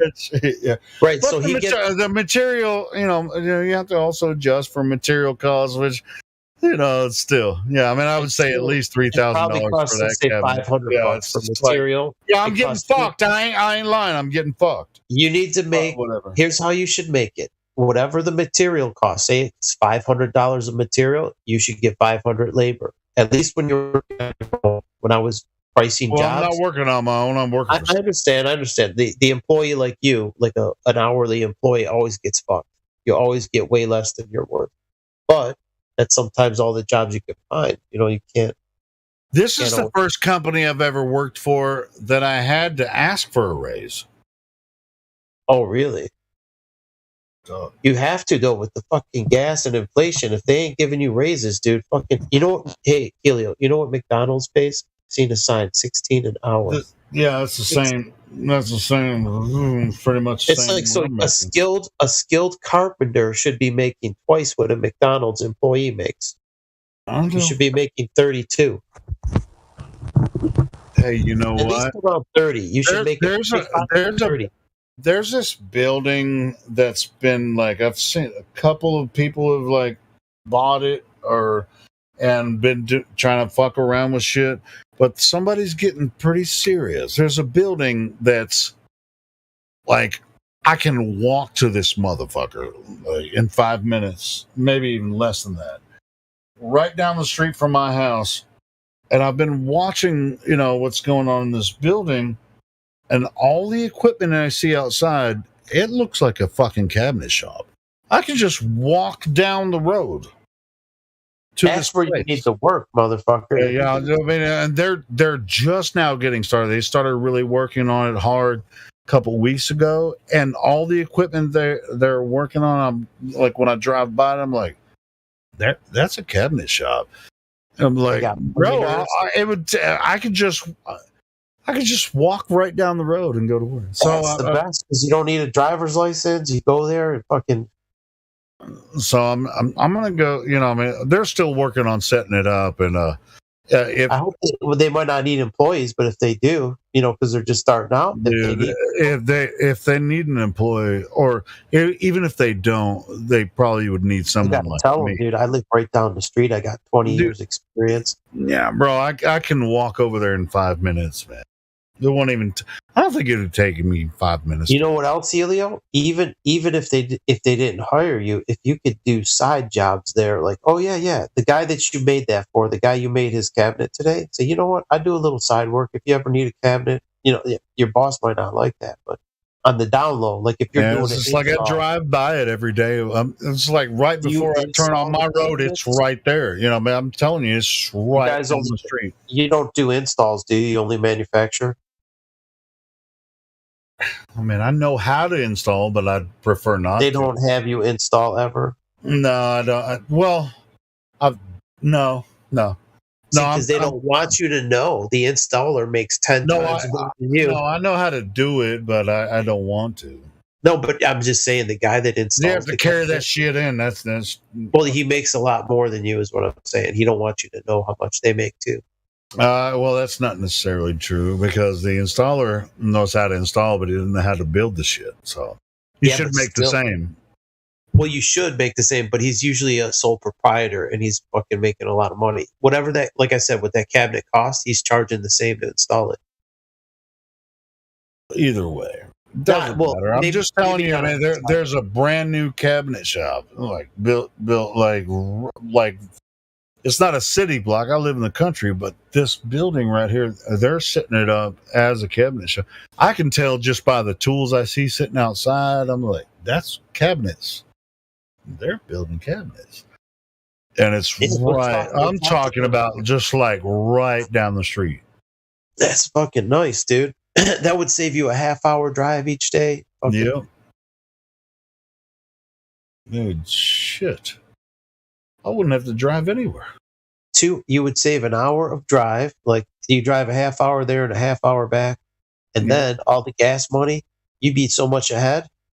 Even if you got the same wage, I'm it's sure just like work for some decent people, but they don't treat me decent because they don't pay me what I'm worth. You know.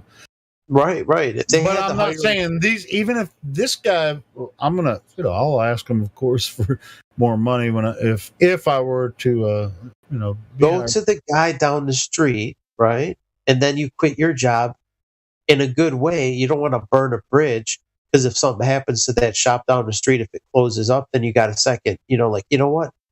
I've got another job offer, and he's right down the street, and I'm just going to be working there. You know what's really encouraging to me is because it seems like just from what I've seen when I just driving by, it looks like they're setting it up right because I know how a decent cabinet shop looks and works. How big is it? How big is the shop? How many square feet? It's pretty big. It's not as big as the one I'm working in now. But just it's like when I drive by the tools and equipment that I see, and then just a little bit looking inside, they have racks, and it's like somebody knows what they're doing, And that's why I was attracted to the place I work now. I was like, somebody knows what's up. But anyway. So yeah, I mean, I plan on going to talk. One day after work. Is it a new building? You said they're it's an old building. It's been utilized in different ways, but I don't think anyone's ever used it as a shop like that. Like a commercial building, It's fairly big, but not as big as the one I'm working in now. But so it's probably a smaller, about 2,000 square foot. But they probably wouldn't expect someone with 30 years experience to walk in and say, "Hey, man, you guys need some help here." He might be a proprietor, like a guy who's branching out on his own to build cabinets, and he's fixing that. Yeah, every time I drive by there, they have like tools sitting out front. They have like pallets of brand new tools and shit, and I'm like, brand new. They're getting this shit set up, And I'm like, all right, I'm gonna go talk to What kind of shit was it? Like Delta? Was it good shit? Well, Craftsman, freaking miter saws and Craftsman ain't so good. And man. No bullshit, man. DeWalt. Oh, never mind, not Craftsman. DeWalt. That's what I'm talking. DeWalt is good. Yeah, DeWalt. Yeah. Anyway, and they also had. I knew it was a cabinet shop when I saw this. The inline drill thing, that you use for adjustable shelves when you cut out plywood and you're making adjustable shelves. Oh, to make those peg holes, those vertical peg holes. The little peg holes. They had a freaking like 14 line peg hole driller sitting out in the. I'm like, that's definitely a cabinet. That's what he's making, bro. He's making. Yeah, I was like, that's definitely a cabinet shop. So yeah, I was driving. I was like, how long do you think before he's up and running? I don't know. Probably at least. Yeah, I mean, it seems like they're still working on it. Probably at least a couple months. Maybe not. But I'm saying, I need to go talk to him and see. It's just like, hey. Even though, even if you're not ready to run yet, and I can help you set it up because I've done it. Dude, I've freaking set up cabinet shops with people, Yeah, you know what? If you make your shelves, like your tables, your work tables, the same height as your table saw, and then you put some of those carts on wheels, you can move shit around. You should make all your cabinets the same height. I promise you, I'm the best cut man that you'll ever meet. Dude, my uncle would put you to shame. You couldn't put a fucking zigzag. You couldn't put a zigzag. Motherfucking lie.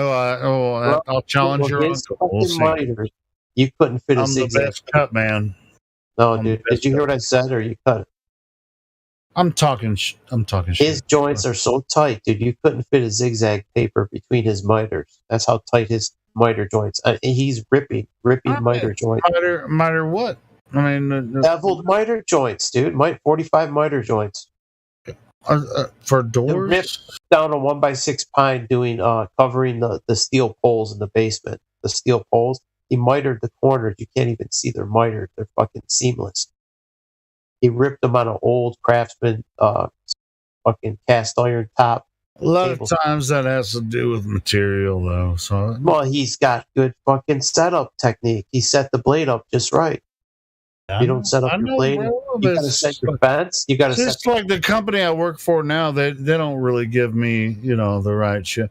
They give me a good saw, but they fucking bitch when I ask for, a good blade. Dude, his miter joints were fucking tight. Like I'm just saying, they're just perfect. And he was too much of a perfectionist. He's not here anymore, dude. All right. So anyway. So yeah, I mean, anyway, let's get back to flat Earth. You just ain't as good as my uncle. I'm just wondering. I'm really curious. I'm going to walk up there and be like, "Hey, what you guys got going on? It looks like a cabinet shop." You just found a 30-year fucking veteran that lives right down the street. What you got going on? Anyway, we'll see. We're having a joke. Hopefully they can actually, they may already have it all set up. No, we're not looking to hire anybody, but I would call bullshit on that. I don't know if I would hire you, dude. If some guy comes in, he's kind of half drunk, and he's like, I don't know, dude. No, I'm not gonna show up drunk. That would be a first. I don't know how you're gonna sober up quick enough.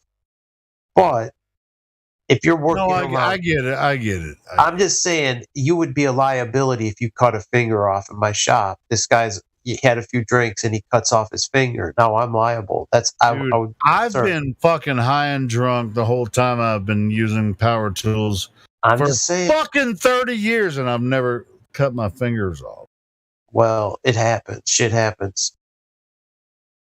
It can happen to anybody, but I mean, I'm always when I fucking, especially a table saw, dude. A table saw is like that will amputate fingers. I mean, you got use a push stick, but I'm always very cautious around that thing. That blade is whistling. I'm like, oh boy. And it's got no guard, really. You know, it don't got no guard. It's just sticking up there, ready to take fingers off. You got to respect the table saw.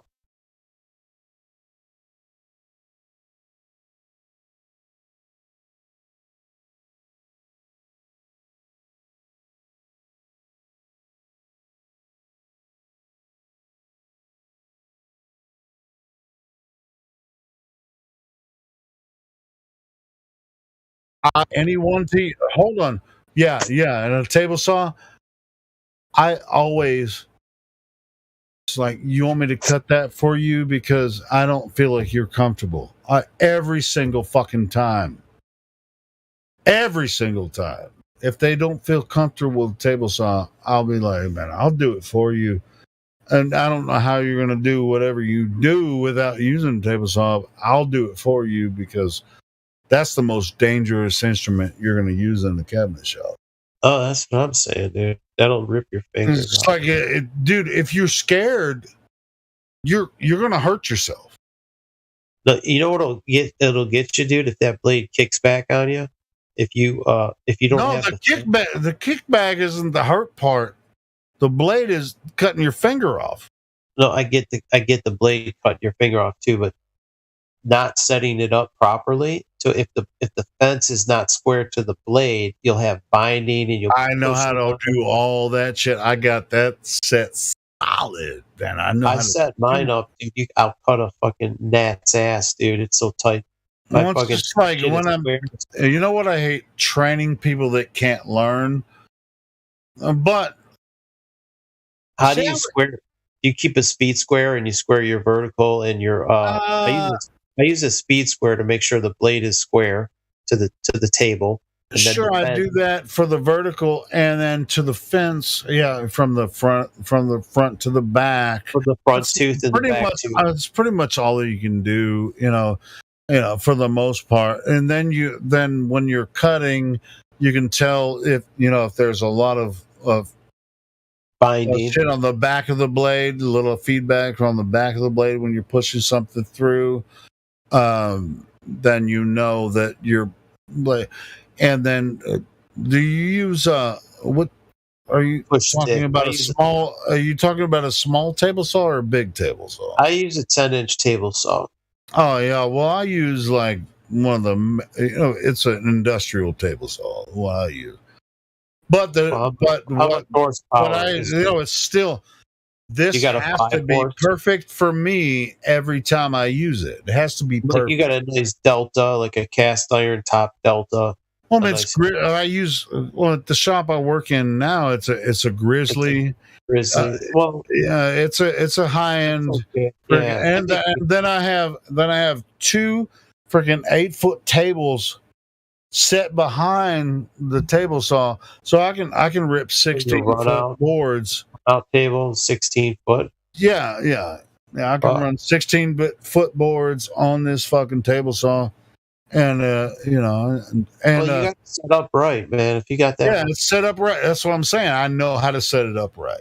Well, whoever set it up right. I mean, it's no, because they support what I do, but they don't pay me for what I know. You don't need a 16-foot runout table because the sheets. Yes, I do. The sheets are 8 foot long. What do you need it? You ever get a 16-foot piece to rip? Yes, because I don't just do cabinets in this shop. What are you ripping that's that long? I do window orders where you're doing window frames. You're doing prep window frames. Yeah. We have preparation orders for window frames where you type in the window. You cut out window frames where they put the trim on. The trim goes after the window frames, and Why am I telling you my whole fucking job? I don't know. You're asking. That's why I'm asking. I'm just saying a 16-footer run out is fucking more than. I mean, a 12-footer would be as much. No, when I do the 16-foot, when I rip the 16-foot pieces, I have a cart behind me, so that I don't have to. Well, no shit. Hold it up. I have a cart behind me that I wheel chock, and then just you need one in the middle too. Is it a fucking 16-foot board? Yeah, 16-foot board. You can't fucking hold the fucking whole thing. No, like even a 12-footer, I rip it on my plastic saw. Yeah. I got a cheap ass. Yeah, I mean, it's just like I can do a 12-foot, like just right, 12-foot, right holding it. 12-foot, you can hold it up. Yeah, 16-foot. But I have a have a table.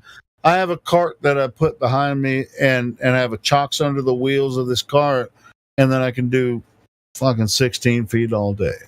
But how wide is the board? How wide are your boards? Like just a 6-inch board? Yeah, it's usually if I'm going to do that with these window orders that I do sometimes, they're 11 1/4, which is 1 by 12, 11 1/4, and then 5 quarters. Like 5 1/4 is a 1-inch.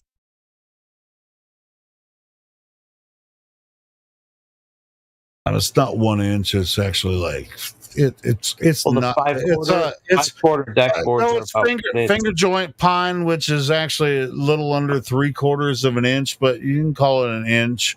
Well, that's they call it an inch. Yeah, it's a 1 by. 1 by 3/4. That shit is low grade. Finger joint. I would fucking no shit. That's what I'm saying. I do. That's for the window borders, and then they fucking build the window, and then they put the trim on it afterwards. So I mean, that's why I'm at. Anyway, this is construction shit, which is this channel is not for that. This is what I do for a living. Whatever. That's you drove out all the people, Helio. No, you did by asking me this shit. By asking. But I didn't have to. I could have said, "Hey, Ron, I don't have to explain every detail of what I do every day." Dude, what do I care what you do every day? I don't care. Why the fuck did you ask me then? No, you talked about the cabinet shop and then you went on a tangent. Anyway, so yeah, I mean, I do.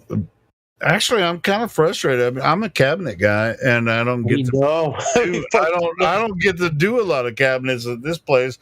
I get a lot of redundant shit. At this place where I work now, it's just like I build mantles for fireplaces and shit. Elio, enough about what you do. Enough. Okay. We know you worked in the airplanes. Flat motherfucking Earth. Yeah, I used to build cabinets for corporate aircraft. We don't care.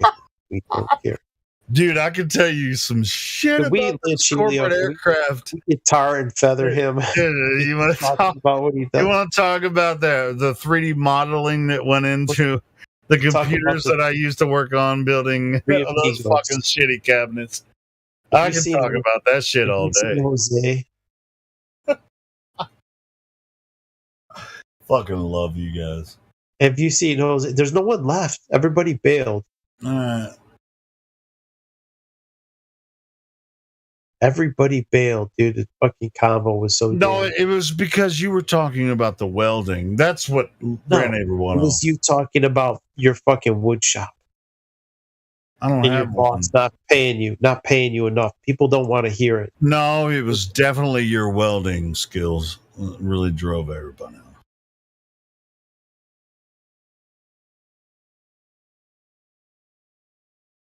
Hey, Ron, to be honest, this time of night, people just... what time is it? Holy fuck, yeah, it's 12:30. Yeah, I mean, it's been this way for quite a while, I mean, this room isn't as popular as it used to be, but hey, we're going to keep it going as long as it rolls, There ain't no more flat earthers.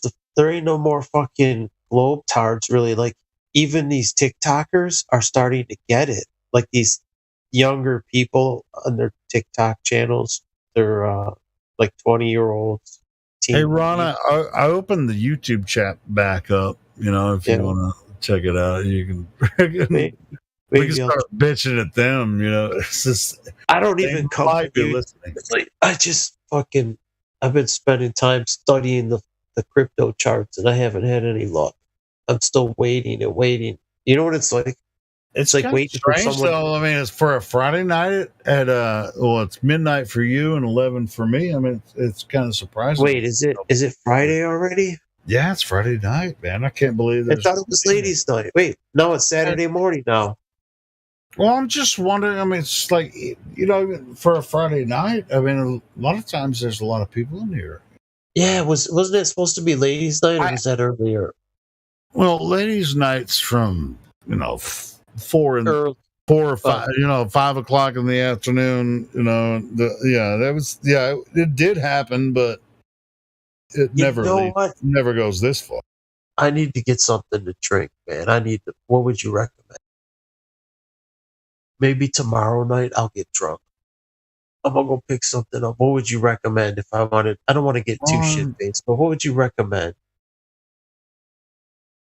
No, so you don't drink, but you want to just kind of. I don't daily. I may drink once or twice a year. I don't drink much. I'll drink like at New Year's. I'll drink on maybe the Super Bowl. I'll have a few drinks. I don't really get shit. All right, well, just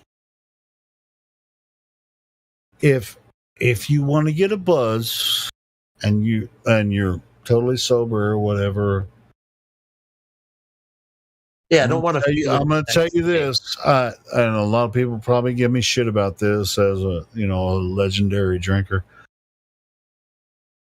Just grab a couple of like mango White Claw talls.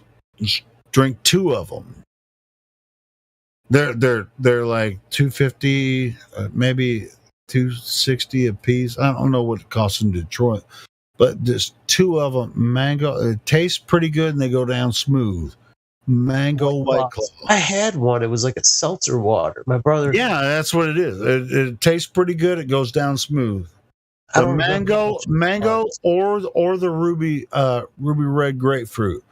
They're the best. Sounds good. Yeah, I'll try them. Wait, I thought you got to buy a pack of 4. They come in a 4-pack, don't they? No, you can buy a tall. You can buy singles now? Okay. Yeah, they're like 23 ounces or whatever. That's value. Yeah, two of those that'll give you a buzz, man. Oh yeah, so that's like 40 ounces. That's like a 40. Yeah. Is that a higher proof than beer? I think it's 5.9. Oh, okay. If I'm not correct. Yeah, and that's higher than beer. So yeah, that should work. Yeah. Yeah. I think 2 maybe of those, bro. The smaller can. It cost you like $5 or $6, man. You get that's what I'm 2 of those, and you'll that'll get. First drink the first one, and then maybe the small cans I could drink like. It's mango, or buy 1 mango and 1 grapefruit. Yeah, I'll try them out. I've never had mango. I'm not sure what that tastes like. Yeah, it goes down smooth. I mean, it's just like. Yeah, I mean, they have a lot of other flavors I don't like. I've tried a lot of them, but mango and I'm going to try both. I'll see which one I like. Yeah. And the thing is, I don't want to crack it if I can't drink it all. I'll end up drinking you'll drink them both. I mean, if you get the mango and the grapefruit, man, they're both good. That sounds like a plan, dude. For $5, it can't go wrong. And they're only...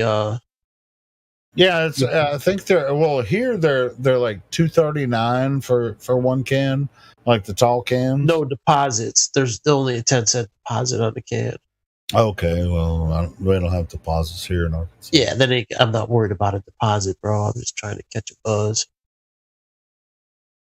Yeah, and I don't like the next day. Yeah, I've tried a lot of different flavors, but those are my 2 favorites: mango and grapefruit. Grapefruit. I'm gonna try them both.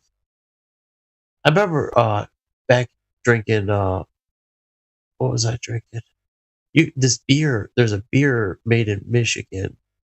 that my brother had. I gotta call him. I gotta see what the hell that was. We have a store called Meyer. Meyer is like it's like a Walmart. It's a big store that has pretty much everything under one roof. You go there, you can buy oil for your car. Like they have like all kinds of shit. Underground shit. Well, no, they got everything. They got like fucking it's a supermarket. You can buy clothes. You can buy sporting goods. You can buy like like electronic equipment, like pretty much everything. Stuff for your car. You need spark plugs, motor oil filters, all that shit. They got all kind of random shit, household stuff like you need a shut off valve for your sink. They got all kind of random shit, which is good because I've been there. You know, like late at night when I'm doing like a remodel job for a bathroom, and they used to have plumbing fittings too. Like I could get like copper plumbing fittings if I need them, stuff like that, which is pretty convenient because they used to be open 24 hours. Now I think they close. They ain't open 24 hours.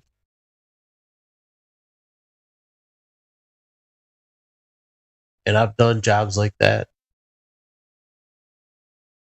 You mean like stealing copper? You know? No. I'm just playing. Bathroom remodel, and I'm soldering the pipes, and it's like, oh no, I need a 1/2 inch T, or I need a 90, and I don't have one. Boom, I'll go to Meyer. I got it. I can finish the job, go home and sleep. But I would work late like that when the customer didn't mind. I'd stay there fucking late and try and get it done as soon as I can. Put in like 14 hours a day. But none of the stores are open at night except places like that. Have you always lived in Detroit? Yeah, I'm a 5th generation Detroiter. Holy fuck, man. I know. My great great grandmother lived here. Like my great great grandmother, like her grandma, like yeah, 5 maybe, let me see, hold on. Great great grandma. Yeah. It's like I have family all across the world. It is just like we never really have anything to. Well, not never, but we don't really. I mean, some people in our family really kind of contact each other, but we didn't grow up together. That's what I'm saying. Dude, you want to know something? I think my great grandparents were reset people because I was looking at old pictures, right? These old pictures. Oh, bro. Okay, so my grandma, and then her mother, and then her mother's mother.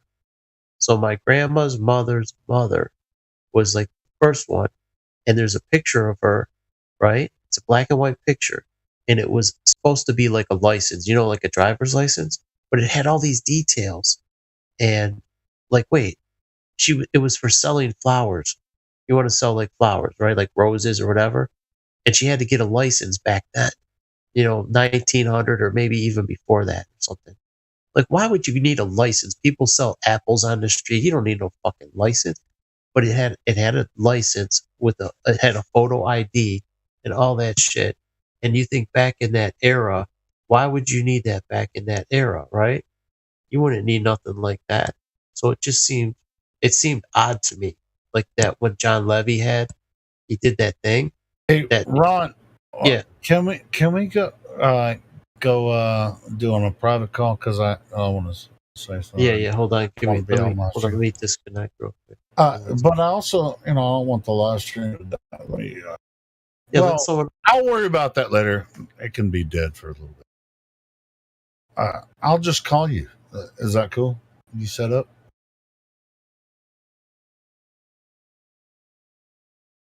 If I call you and you answer, then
fuck?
Bloody fucking hell, yo.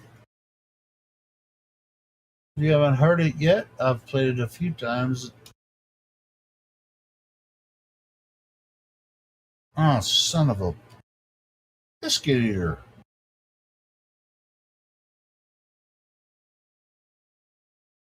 Oh, god damn it.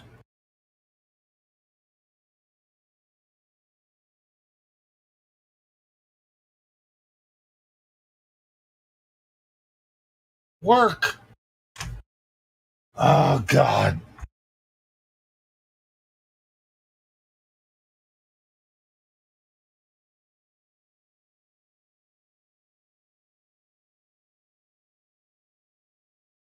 You were talking the other day saying, that you don't necessarily believe the earth is flat. You want to stay away from the term flat earther. I embrace it because it's the most offensive term out there. I embrace it for that. Ironically, I embrace it for that reason. Like, I'll call myself a flat earther just because it offends people, and I think that's ridiculous. But if I was just being more precise with my speech, I would just say realm earther or globe denier, or, because there's valleys and mountains, and I don't know what the whole thing is. Like, that's what I say is yeah.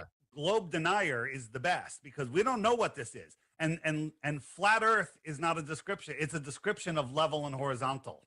Okay. Yeah. So that's it. So we're all on it. We're on the same page there. But one thing that you said, and it kind of helps me be a little nicer to people that don't get it, is like, hey, if you don't believe in the flat earth, that's fine. We could still be friends. And yes, we can. It's just, I have a little issue with people that can't do it, people that can't see it. And, hey, listen, you don't want to talk about it, that's fine. But if you want to talk about it and you don't know what you're talking about, that's where I get a little crazy. What's ironic is we have a vernacular term that we have all used all our lives, which basically means flat earth, sea level. Yeah, we've been using it. It's one day I was sitting there doing something. I realized words have meaning. What's sea level? It describes this realm, is what it does. And probably the people who invented the term or they knew what they were describing. And by the way, I still don't know to this day how people who are so well educated and logically minded can get by the water. It's not level, it's curving. Yeah, curving water.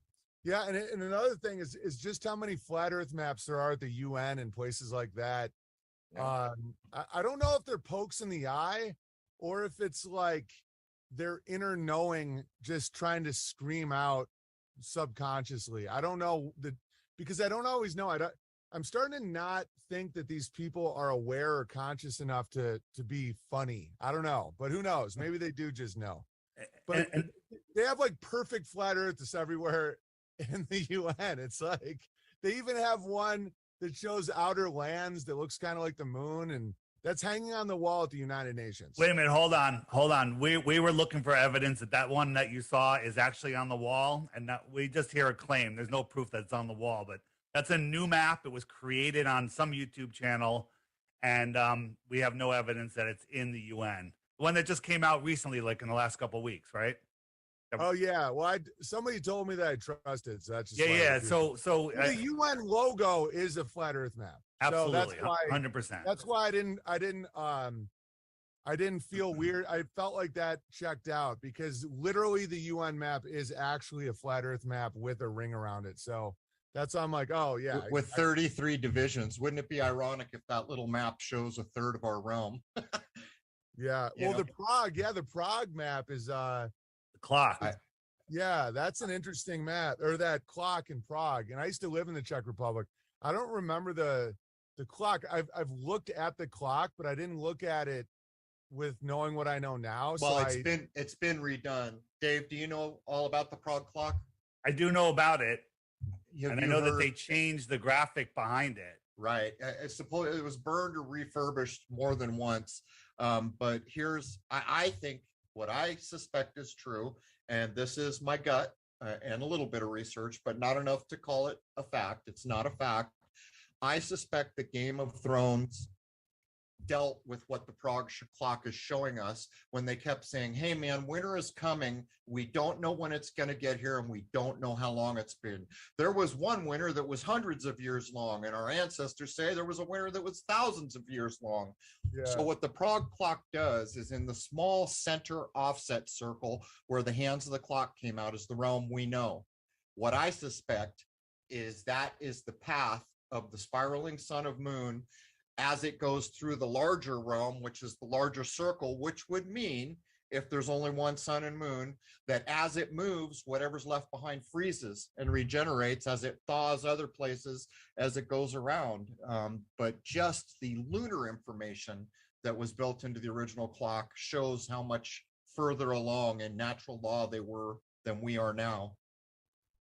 Yeah, I think that's what happens because people talk about the ice age and they'll do the globe and make it just look like ice just, covered the realm and no one knows why or, blah, blah, blah. I absolutely think that it's a circle of life and sun and moon that just keep moving around, and wherever it is not at is where it freezes. And there's like miles of glacier ice, Well, theoretically, an ice age would mean that water is very scarce, right? Because most of it would be bound up in ice. Yeah. Which is the opposite of what's going on now. They want you to buy global warming, which means there's less ice, which means there's more available water. And if that is how the world works, you don't have to worry about getting through thousands of years of an ice age. You just migrate with the pond. You migrate with the pond all the way around. Your ancestors just migrate around. I think it moves. I mean, if it moves like a clock moves or like natural thing moves, it's probably moving right now. It just keeps moving. Well, it would have to just gradually, but that what could be, we're not allowed to reach the outer edges. We're blocked by treaties and warships and this Antarctic idea. If you could get to those ideas, conceivably, you would either be able to see thawing that wasn't there or freezing that wasn't there if you could get to the edge. Probably in the east, you would see the freezing. Probably in the west, you would see the thawing, if I had to venture a guess, and that's a total guess. And I just released it was from another channel. I just had it on the app. It was somebody was using the maritime ship tracking system, and they found several ships deep inside the ice of Antarctica where it's supposedly land. Like, well, why are those ships there? And they had lots of information about it. Like, we don't even know if Antarctica is frozen like they told us. I mean, we know right off of Santiago, Chile, those islands there, Rothschild Island and the rest of them, that's where people go and visit. Well, that's a little island. That's like pulling up to Long Island and going, oh, yeah, I see California. Yeah, totally. It's like you don't see anything. You don't know anything. What do you think's there? What do I think is? Like down past the area that we're allowed to go in Antarctica. My guess, and again, anything beyond the shoreline of Antarctica is pure speculation. I think that there's more lands, more continents. I think that there's more worlds with other suns. That's something that I like to entertain, and I want the right to go explore there. I want the ability to get airships again and go explore there. That's the easiest, simplest way to do it. But they've demonized airships, with the Hindenburg, and NASA's taking control of all the helium. And, and they don't allow you to go there for, I don't know, we can't disturb the penguins and the ice. Well, the penguin story has changed. When I was young, the only place you could go for certain penguins was Antarctica, and then they were caught migrating as they do every year up on some of the subtropical islands. So they changed the narrative around that. But Fortune was telling me about I'm not going to be able to, is it Challenger? The Challenger expedition. Does that sound right, Dave? Down to that part of the world? Go ahead. Well, he was saying that they claimed it took so many hundreds and hundreds of days to circumnavigate a certain area, which proved that it was well beyond. But we already know there's plenty of accounts of ships. The further south they go, the less the navigation we've been handed works. Ships get lost all the time from having gone too far south and not realizing that your latitude or your longitude lines spread out wider the further south you go. And so they switch over to sextants and things like that. And they say, hey, man, I should have went this many miles, but I'm still not there. But what Fortune was saying is it took, I forget what he said, over 1,000 days the coastline they went around down there? I think it's the Challenger expedition. Yes, Josh R just said yes. Challenger looks right. People are saying yes. Crow, to your comment about the penguins, they say that these penguins they can travel like up to, I think it's 600 miles or something like that. So if you look at Antarctica to the tip of Santiago, well, that's where the penguins are, and that is within their swimming range. But they're also found in South Africa, and they're also found in New Zealand or in Australia. And if you look at this flat Earth map, those are all within range of the Antarctic islands or Antarctic shoreline. So another thing, that's how far they go. Well, on a globe map, those South Africa and Australia are too far away for the penguins to travel, but they're there.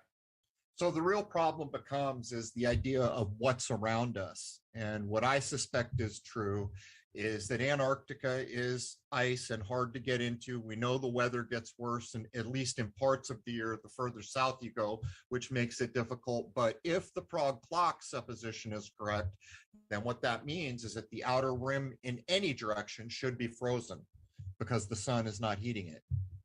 Yeah, unless, of course, there's another sun that we're unaware of. Years ago, I saw some webcam images of Antarctica, and who knows what we're seeing. But it looked like another sun or another planet, which was in Antarctica. So, maybe these ponds are super close together. And again, we're just spitballing here. We're trying to figure it out. But here's the thing. Whatever layout we're talking about, the flat Earth, multiple ponds, more continents, whatever, that's all scientifically, physically possible versus the impossibleness of being a rock surrounded by water, surrounded by air, adjacent to a void, flying through infinite space. That doesn't work. Scientifically impossible. Well, you see, nature ends at space, right? Because nature abhors a vacuum. Right. Right. I like to collect propaganda because they always make the biggest mistakes ever when it first happens. And this is a Life magazine that someone sent me on August 22nd, 1969. Talk about synchronicity. It came on August 22nd. I was reading the exact, it's what Neil Armstrong said the month after. The moon had been waiting for us, and then Buzz Aldrin, lunar dust smelled like gunpowder. How could you possibly smell in a vacuum? Michael Collins, I rattled around in my mini cathedral. And one thing that they talked about was when they were playing catch, it was slow and it was like being in molasses, like being underwater. Whereas in a vacuum, like if you're playing baseball in Denver, you can hit more home runs because there's less atmosphere. And if you're 1/6 gravity and you have no atmosphere, the ball would actually fly for miles as fast as you could possibly, like way faster and way less slow than on the earth. So they were describing being underwater, and those type of things all get scrubbed. But that's why I like to collect these awful magazines from right when it happened, because they make their biggest mistakes and then they weasel them down over time and sell them with a mini skirt. I got to ask you, Dave, how many continents are pictured in that image? I didn't count. I'll guess 33. I was going to say, I found in an old Buddhist scripture long before I was in the public eye, the claim that there was an original Buddhist map and it claimed that there were 33 continents. And if that were true, then it would start to echo with the divisions in the UN map, 33 divisions. Hey, Weiss, Sherlock Bear says, why is it impossible for us to be on a ball flying through space? You want to tackle that one? Yeah, because, so think about this. You're on a round rock, a lumpy rock, and it's surrounded with flat water. We don't even worry about that. And that's surrounded by air, pressure. You can't have air pressure without a barrier adjacent to a vacuum. And the only arguments the globe, occultists have is it's a pressure gradient. It gets thinner and thinner and thinner until there's nothing, which is ridiculous. Okay, you in a tank of propane or a tank of oxygen or whatever, it's thicker on the bottom. It's liquid on the bottom, and it gets thinner and thinner and thinner to the top. That pressure is all contained. Okay, so on a rock adjacent to a vacuum, the gravity holds the air down, which means that I can't drink with a straw because the weak low pressure of my mouth and lungs can pull water and air up and away from Earth.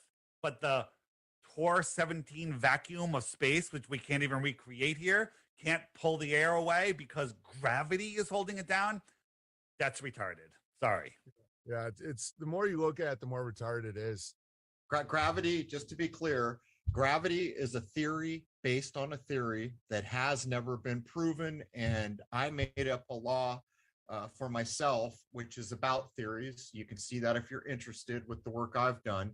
And basically what my law that I use for myself to help me think is that a theory that lasts a long time becomes less valuable every day and then tends to be used as propaganda in support of scientism, because a theory should only be in place long enough to either be proven or discarded or found usable in some respect. That's true. Yeah, gravity can't be measured, experimented with. And some people will just immediately say, oh, you're so stupid for not believing in gravity. Don't you know? Aren't you educated? It's like, yeah, they haven't actually applied the scientific method to it at all. It's a theory based on a theory. Actually. Yeah, and it's just based on observations. They're like, well, then I'll throw you out of a plane and then we'll see who fucking believes in gravity. And I'm just trying to accept that there's people that just aren't thinking the way I do, and that's okay. And, you know, when things hit the fan, I will decide if I'm going to give them goat milk. You can have an express line for flat earthers for your goat milk, right? They get to cut the line. Yeah, just anybody that didn't just call me stupid for pointing out obvious shit.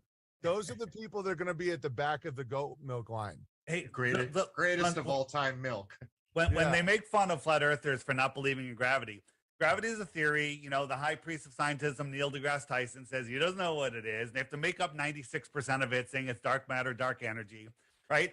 And they say that the electrostatic force is 10 to the 20th power, which is a number that doesn't even exist. It's like so many times stronger than gravity. So let's pretend gravity is real.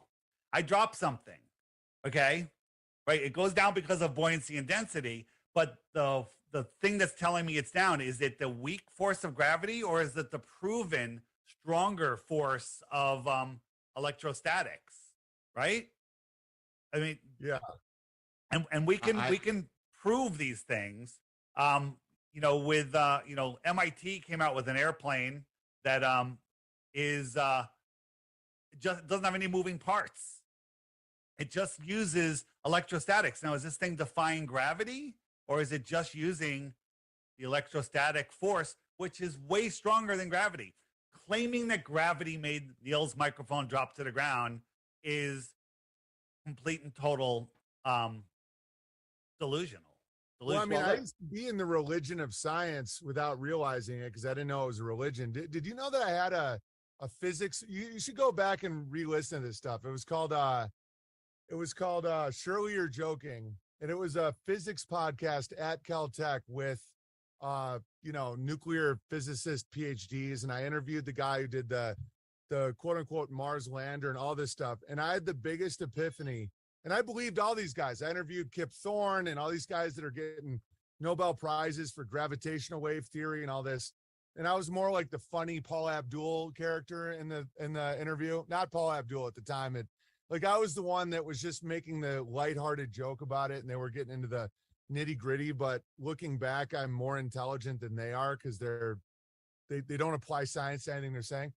But the big moment for me that started the ball rolling, that allowed me to even see flat earth or any of this stuff, was when they were trying to explain to me dark matter and dark energy, and their reasoning was, so I'm like, so where is dark matter? I was fascinated by it. They're like, the universe is 85-90% matter that you cannot measure, see, or feel, but it is there all around us. And I'm having all these theories, and I'm like, man, if only we could see this dark matter. And I go, so how do you know it's there if you can't measure it? Quote unquote. They go, because if it wasn't, we'd be wrong. And I'm like, there it is. I'm like, Science. wait, what? Yeah. Science says you have a theory, and if it's proven wrong, if you prove it wrong, throw it out and get another theory. But now science just goes, oh no, we'll just make up 96% shit to throw it in there and then say it's right. And don't question it. Only evidence of dark matter is that they're on the presupposition that their theory has to be right, because the ramifications of that in science would be so catastrophic. So they've come up with an idea that 96% of the known universe is something you can't measure, see, feel, or touch, because if it wasn't there, they'd be wrong, and they know they're not wrong. You know what dark matter actually is? I'll tell you what it is right now. It's ether. It is the idea of ether, the permeating idea that connects and however you want it, that makes all this possible for the movement and everything else. They did a tell in Marvel's Thor movie where they turned the ether into a scary red thing that the dark elves wanted, and it gets into you and it's poisonous. It's the idea of ether. And by the way, at one point, Einstein just said out loud, there is no ether. And he gave no experiment, no reason. And the reason is because Michelson and Morley had proven that there was ether. And they equated it that if you went down to the ocean to see a wave, guess what? There's got to be water or you ain't seeing a wave. And they equated what they had shown. And they did it with the speed of light. And they also proved that the Earth was not spinning with their light speed. And they sent Einstein out, their lapdog, who always wore the same suit, probably because they filmed him for a week or something. But it's all laughable. Let me try to explain how bad off we are in mainstream science. There was a guy named Tycho Brahe back in the day. And by the way, he's one of my heroes. That man spent his life observing, actually going out under brutal conditions sometimes to observe the stars. And what he did for us all was proved observation methods where he could prove down to a fraction of an arc second that, look, this star is here. And we can go do this again in a week and prove. And so his whipping boy was Kepler. So the guy we got was not Tycho Brahe, who gave us an accurate, what I accept as an accurate model of our so-called solar system, came from Brahe, was later again echoed out by Rudolf Steiner with very little variation. And I arrived at an idea like that before I ever realized either one of them did it. But here's the thing. We got Kepler and we got Copernicus. Copernicus said, as his stuff was taken, I never observed, you know, this is all theory, right? That's what Kepler said, or Copernicus said. Kepler inherited or stole Brahe's work, didn't even know how to use his instruments, and the only time he observed was under Brahe's tutelage, and he's the other authority that we got in the world. So in other words, these are the lesser value people that didn't even observe. Oh yeah, and you get it all the time of people saying stuff like, well, I can prove the Earth is a spinning ball. Just look at the planets. Why wouldn't we be like them? If just go to Walmart and get a telescope, and you go, Big Bear, you fucking idiot. You go look up at the planet, and you'll see that it's a spinning ball. So they've never looked at the planets. The planets don't look like spinning spears of rock. They look more, I don't know, luminaries. Yeah, Crow has looked at the stars and the sun and the moon for like what, a few thousand hours. Like, what is it? Over half a decade, day and night. Yeah, it's it doesn't look like what they say it's supposed to look like. Sometimes they look like sound waves underwater. Some of these luminaries, they don't look like rock spinning anywhere. And then when you look at the moon and they say, well, Big Bear, you fucking moron. Don't you know that the moon is just spinning at the exact same speed as the Earth? That's why we only see one side of it. Oh, go back to school. You half a brain, blah, blah. The amount of abuse and the moon is not spinning. No, it's no.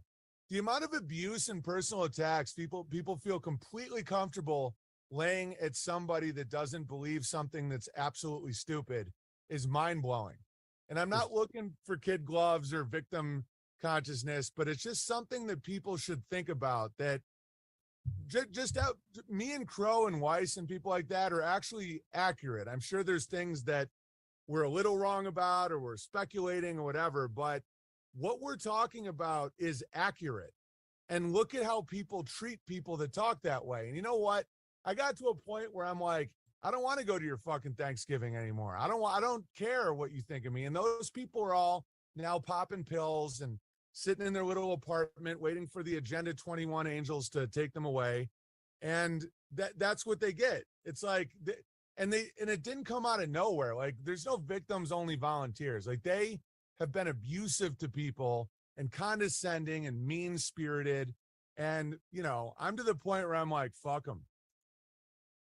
Is that supposed to be Mars, David?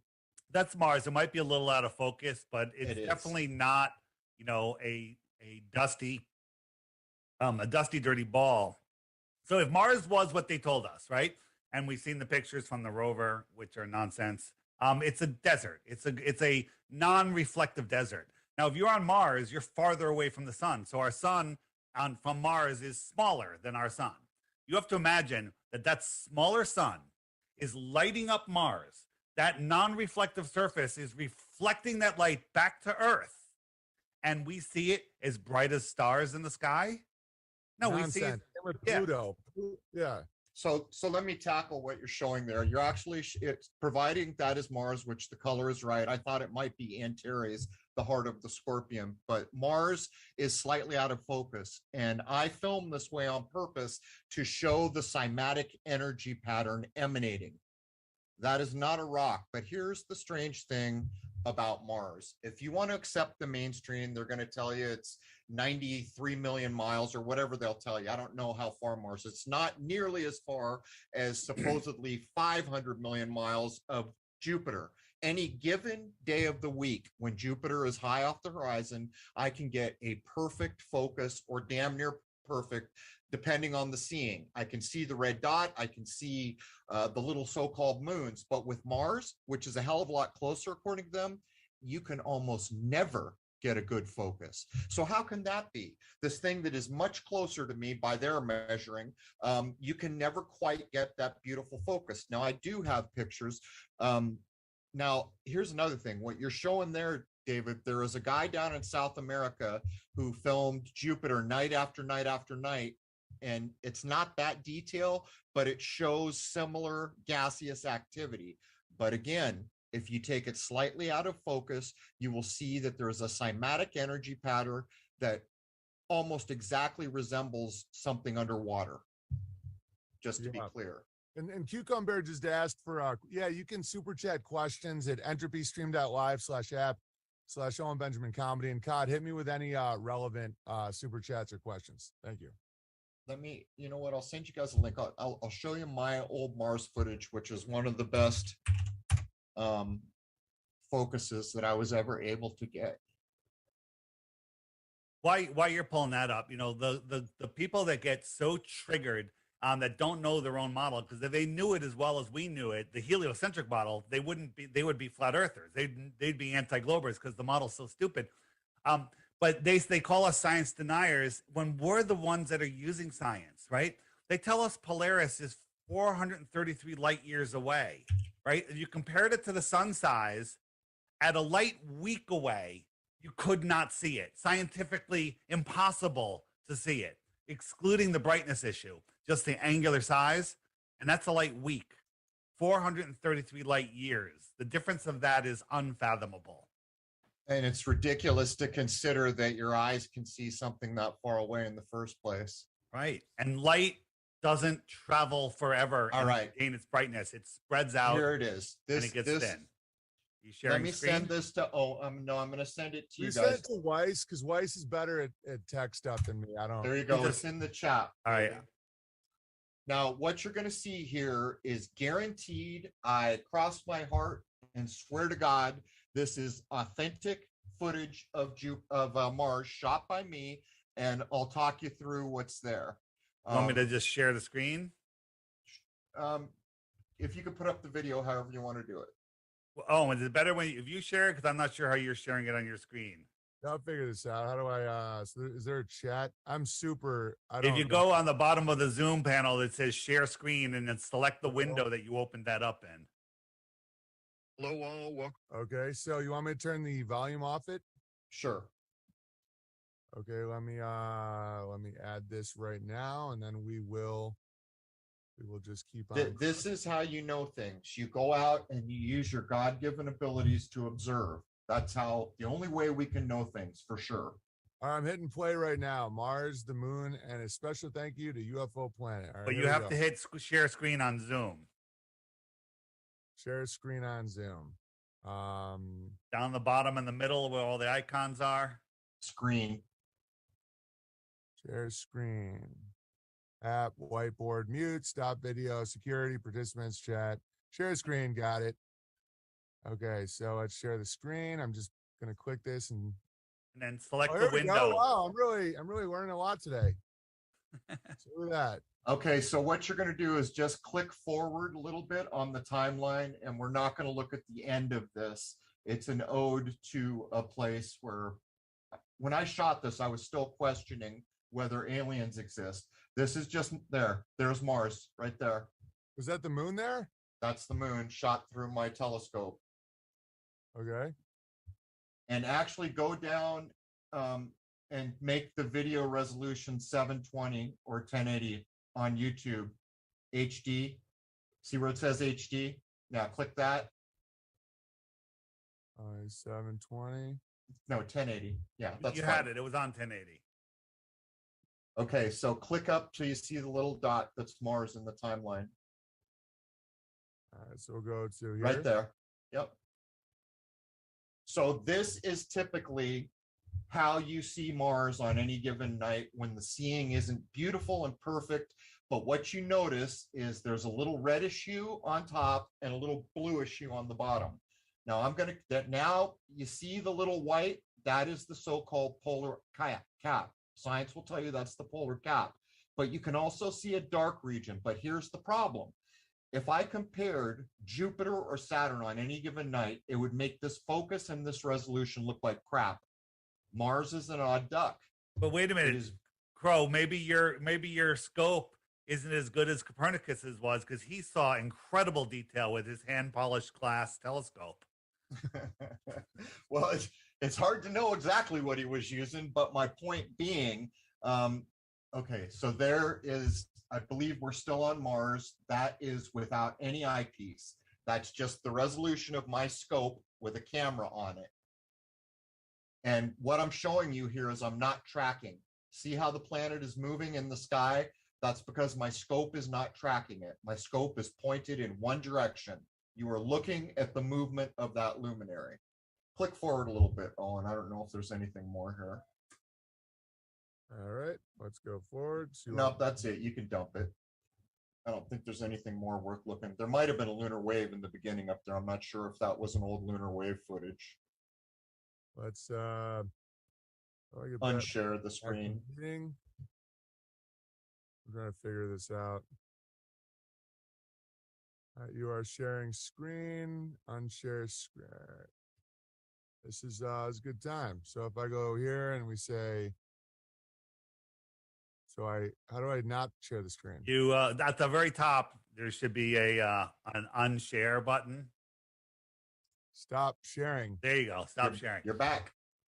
And if you want to do one more thing, if you click on the three dots and Crow's box and say, don't show non-video participants. Huh?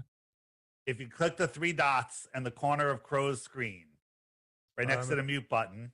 Yep. And it says, is there an option, don't show non-video participants? Hide non-video participants. There you go. Do that.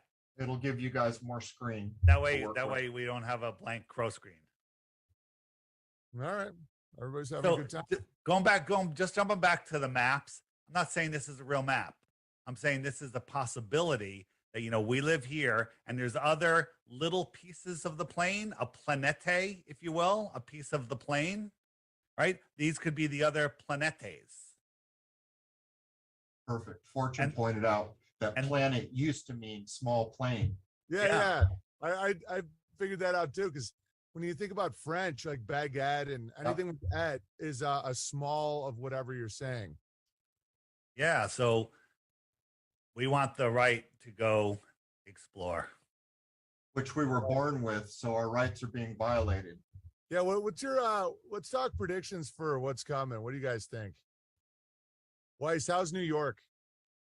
New York, they people are thinking, oh, it's over. They've taken off the restrictions and stuff, but no, they're still having, like, everyone's still required to get the thing in the arm and to, all of the stuff. There's still people being fired. The teachers are have a stay, which I believe is coming up like next week or something, or very soon, where they're all fired if they're not jabbed up. So it's a mess here. So I think they do what they do. They push as far as they can until we're ready to fight, and then they pull back.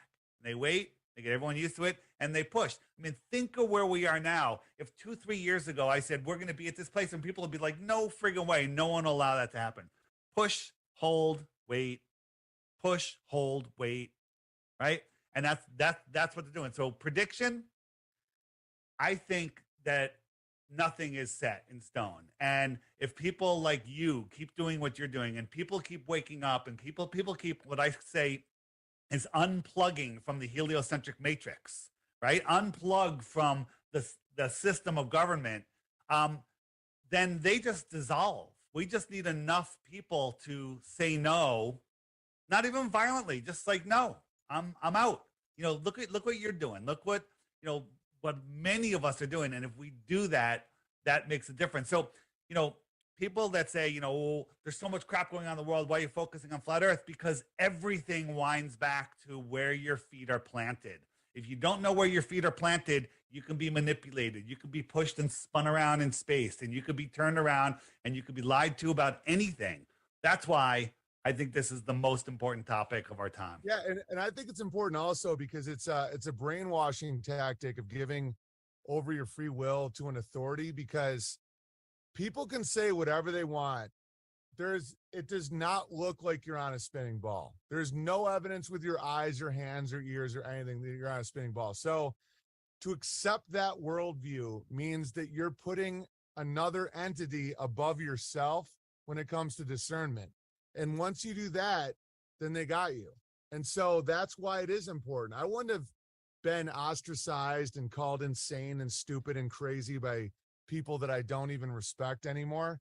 But it's like, if it wasn't for the fact it's important, because if you look out and you're like, this does not look like a spinning ball, and then some asshole in a bow tie with a needle in his hand says, no, we're on a spinning ball, and you say, okay, you're smarter than me, I will give you authority over me. That's a brainwashing tactic. It's so preposterous to think that you're on a spinning ball, that it would be the equivalent of if you're like with a woman and you come home and you have lipstick all over your neck and you still have a condom on your dick, and you're like, and you're like, oh no, no, I didn't cheat on you. And she'd be like, okay.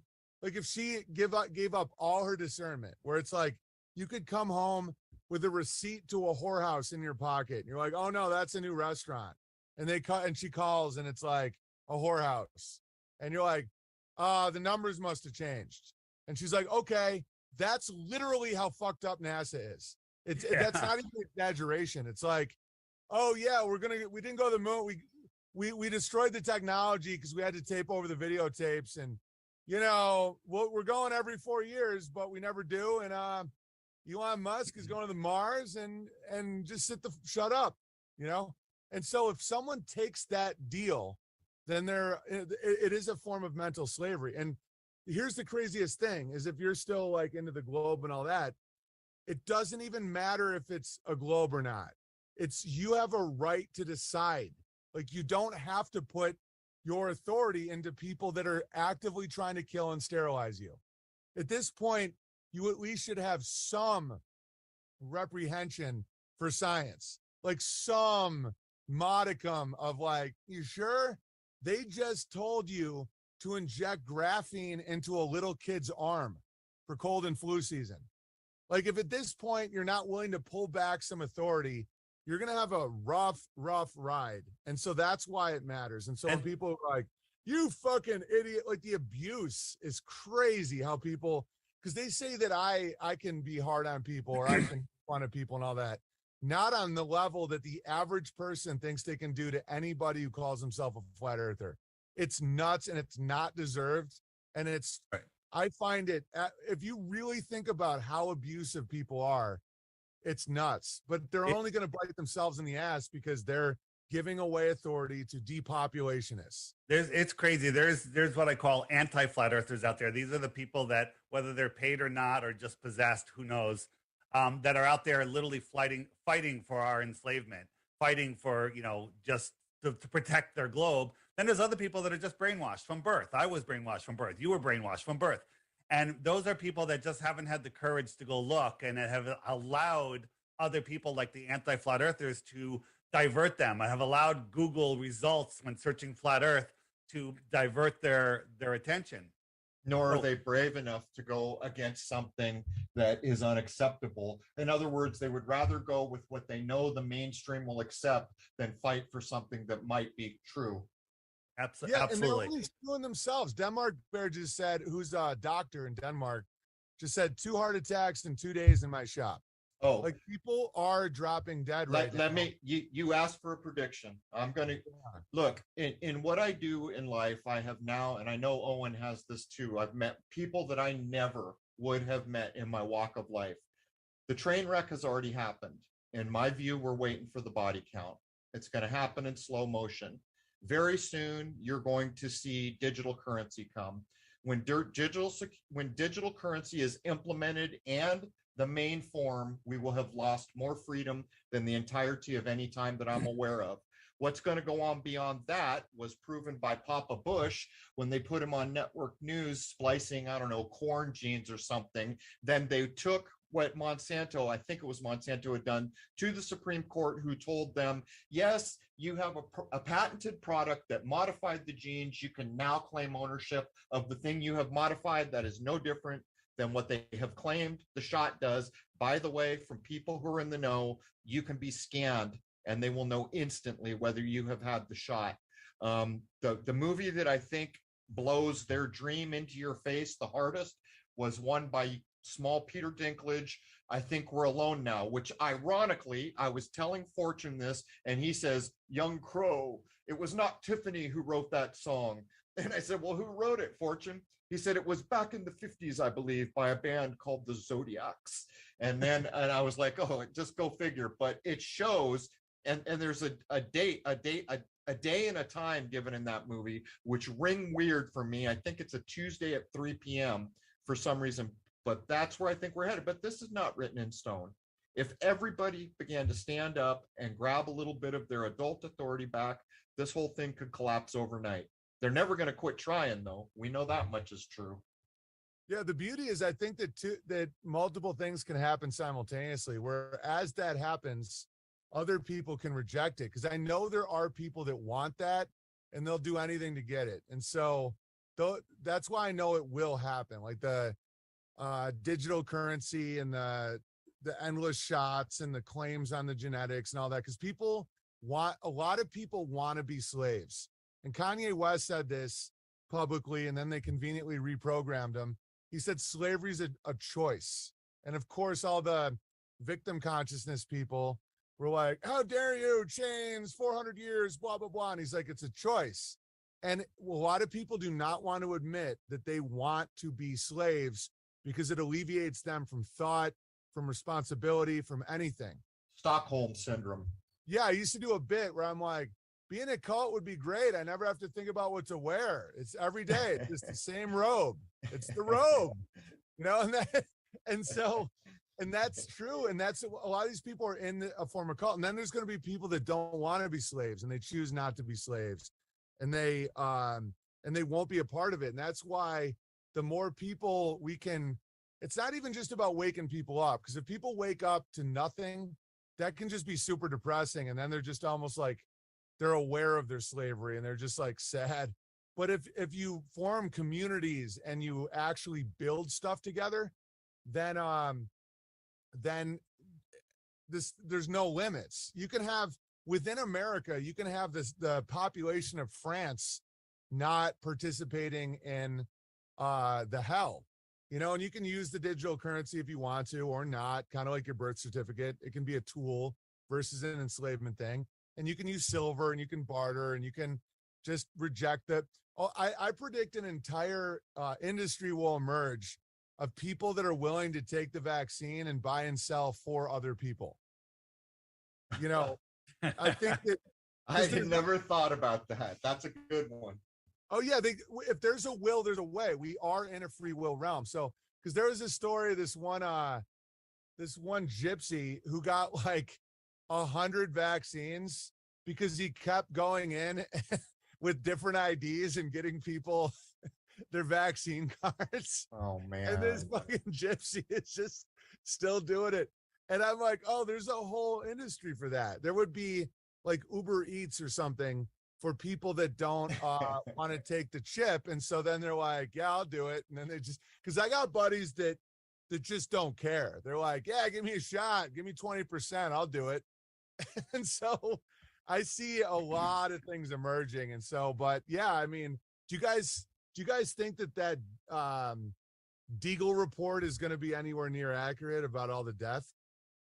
It's interesting. Yes. I believe they took it down, right? They did take it down. Yeah. They always, with all of these things that are up that predict stuff, they always take it down just before it happens. Well, the other thing I forgot to mention is right now we are provably in the wealth stripping phase of what's going on. And one of the ways you'll notice that this is going on is gold and silver, which a lot of people buy as the safety net in their life. They have plummeted. What they're doing is they're wealth stripping everybody everywhere. And so when you get broke, you have to sell your gold and silver back, which is at an all-time low. As soon as they've bought back a lot of it, it'll go through the roof where people can't. But what the wealth stripping is queuing up for is UBI. And I know this from the highest authorities who sit in the actual meetings, that universal basic income is their wet dream, because that is ultimate control. When the powers that be pay for your existence, you have to listen to what they tell you, is the idea. Yeah, it's the ultimate control. And that's why even if you don't want to do something, you know, but the thing is, it'll also degrade the population where they're not as productive or efficient. Because the most productive people, they do it because they love it or they want to. You can, you know, the most productive slaves are the free range slaves that don't know they're slaves. So once people are like under the yoke of UBI, where it's like, I don't want to wave a rainbow flag today, but damn it, I need my bread. Like that won't be effective. Like it'll work for a little while. That's why a lot of prophecy is that, you know, it's like 3.5 years of that. And then it'll collapse. But because it's like, you're not going to get, like, the best warriors are the ones that are like fighting for their families at home and freedom. To like threaten someone by turning their chip off or not getting food, I just think they get really alcoholic and drug addicted and depressed and not very effective.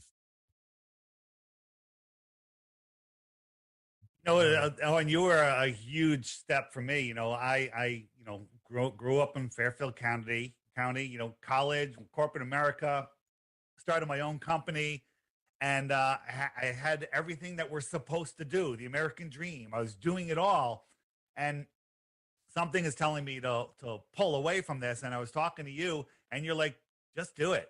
Just leave. It'll work out. And, you know, one thing that Flat Earth did for me was it brought me to the creator. Okay. And I tell everybody, your journey with the creator, that's your own personal journey. Because you can't be a flat earther and not know there's a creator. You can be a globe earther, believe there's a creator, or not, or be on the fence.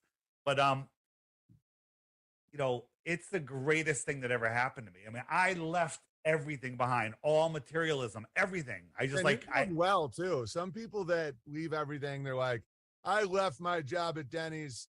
You left your own business where you were doing making some really good money. Yeah. So which for Jews is really hard to leave. So that's actually like I did the same thing. In 2008, I left corporate. On an older note, I grew up on a street with a guy who I'm still friends with, who is a Jewish janitor, just so you know. Really? Yes, but he's a little slow. He's on the spectrum. He's like on the spectrum, a little heavily on the spectrum. And how dare you call me accurately a free range slave? We got some questions here. So we got a quick question for all three. Can flight times and distances be measured on a flat Earth map? I'm on the journey myself, and I just really want to figure it out. I've sent Weiss a video about it. Thanks. Yeah. So let me go with that. On the app, frequently asked questions button, hit Southern flights and watch those videos. But here's the thing: if you're in an airplane, how fast are you going? You're going as fast as they tell you. At altitude, you have nothing to base it on, right? So if a plane flies at 500 miles an hour, you got two planes. One of them's going 5,000 miles, and the other one's going 10,000 miles. But the one that's going 10,000 miles is flying at 1,000 miles an hour, and the other one's flying at 500 miles an hour. They're both going to get to their destination at the same time, right? So also, like the flight from Santiago to Australia, they fly at like 45,000 feet, and there's winds up there that are going like 200 plus mile an hour tailwinds, right? They're also in special planes that have layers of heat resistant paint on them. Why do they have that? Sounds like they might be going a little faster than they tell us, right? So add those two things together. Yeah, all of it makes perfect sense. Makes perfect sense. So there's a whole bunch of videos there. Well, the fact they don't fly over the South Pole was a big wake up thing for me, because there's so many flights that would be a lot closer and a lot easier if they just flew over Antarctica, just like there's, I don't know, 10,000 flights over the North Pole every day. And the answer as to why they didn't do that was they didn't want to disturb the penguins. And that I found so insane that people believed it, but it's because they don't want to go against their authority. Because, guys, it is a little scary at first. Like, if you guys are on this journey, like when you start being an authority in your own life and you're like, well, I get to figure out what I believe is true, it's overwhelming at first, but it gets very cool. And it's you live a healthier life, in my opinion. Look at this image here. On a globe, Australia and Santiago are actually closer together than they are on this flattened map. And so if they just flew across that same latitude, that would be the shortest trip.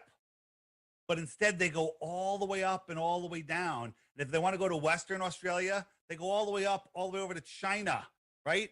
And down. But if you look at that on a flat Earth, it's literally a straight line. Yeah. Right? But now there are some flights that I believe that are flying out here, and they're catching those tailwinds and they're flying at faster speeds. So again, until you can verify where you are and how fast you're going, that's no place to look up into the sky where you can't measure to prove the shape of the Earth. And another thing, someone mentioned it earlier in chat, Jay Widener's been talking shit, saying he's challenged me to a debate. Untrue. I've also accepted him. And he goes, not until you can prove, you say that nobody lives at the South Pole. It's not what I say. There are people that believe they're working at the South Pole. But if you just go on the flat Earth map, and you go out to here and say, oh, you're at the South Pole, how will you ever know where the hell you are? Not until somebody goes from Santiago across the South Pole and magically shows up over in New Zealand or in Australia. Yeah, that's never happened either. Never happened. So there's a few things that can get laid down. See, when I first put out the video, Flat Earth erupted, and then everyone's emailing me, is it true, Crow? I don't freaking know. I shot a lunar wave. How the hell can I know? And everyone's asking. So what I finally did is I worked out methods that I could prove it to myself. First thing I did is I took a hella long throw lens and my camera out, and I shot over 10 miles on a lake and instantly discovered within a second that I could see too far, knowing that the curvature was wrong.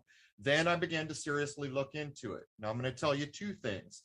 The first is the work of Samuel Robotham, who took 25 lighthouses. And the thing, I grew up on the water. When the government certifies the distance you can see a lighthouse, that is a fact. The reason it's a fact is because people will die if they know the seeing is good. They can't see the lighthouse, or they can. They have to know how many miles, or that ship could go down at sea.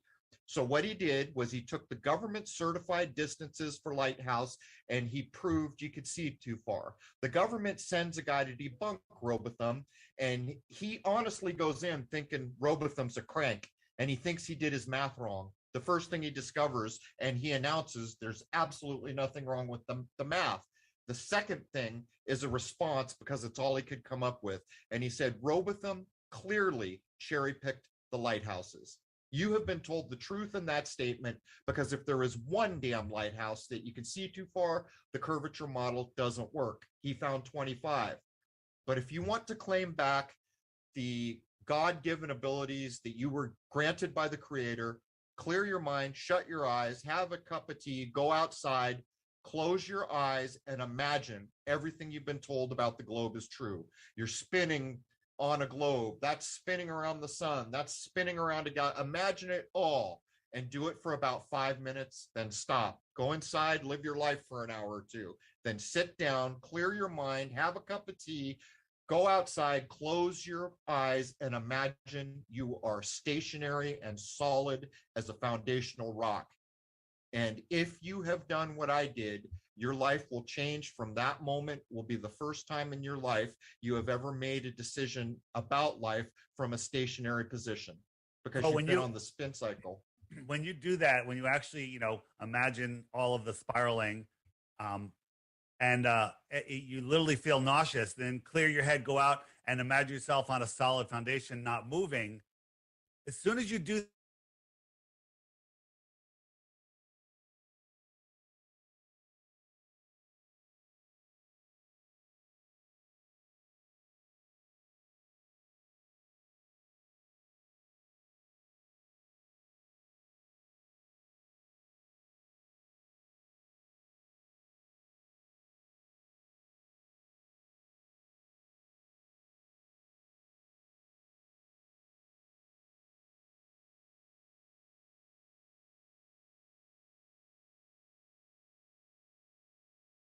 and have that with us.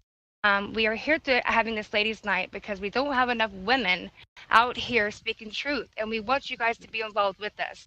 I know it can be very, very intimidating, but at the same time, there's women here that are willing to embrace you and to help you. So if you guys would like to join or have an open discussion, please come on board. I love that. We have Jenny here, I'm sure. Jenny, want to say hi? Hey, everybody.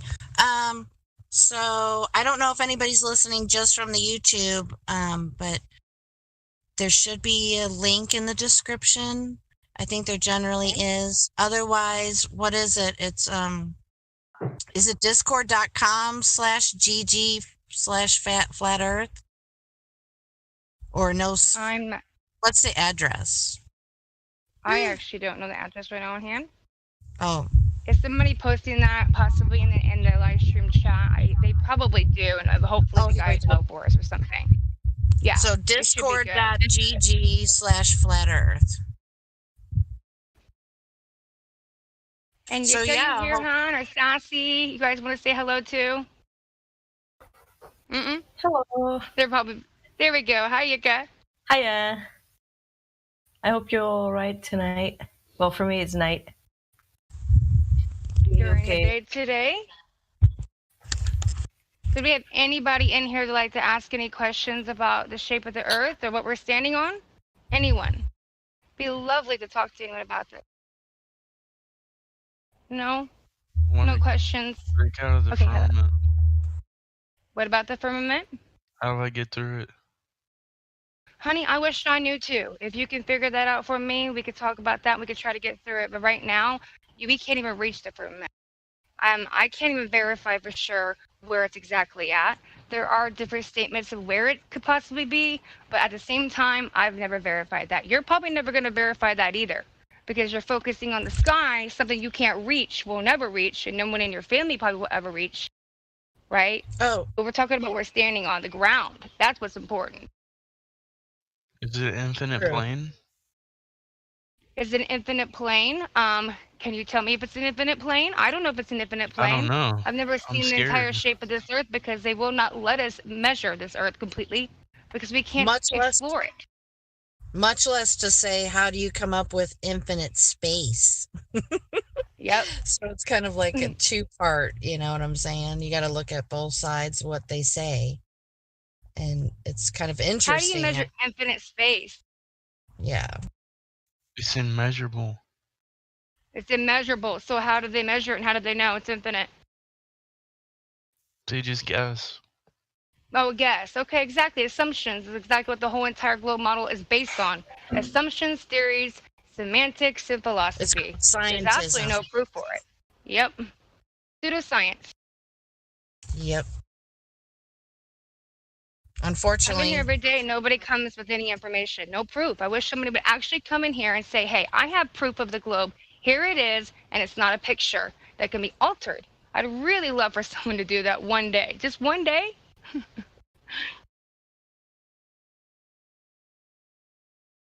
No. Nobody has anything for us. the thing for Go ahead. me is that there just seems to be so many coincidences that keep happening over, topics about how this is all supposed to work. There's been so many anomalies with the heliocentric model. It doesn't surprise me that it's been years everybody's been talking about it. And, it kind of come up with the same thing, that it's not verifiable. Exactly. So, we got a bunch of coincidence theorists walking around. Meanwhile, there's other people putting together the puzzle pieces and like, oh, whoa, this is going on. Everybody look. I mean, so conspiracy does not automatically mean that it's not true.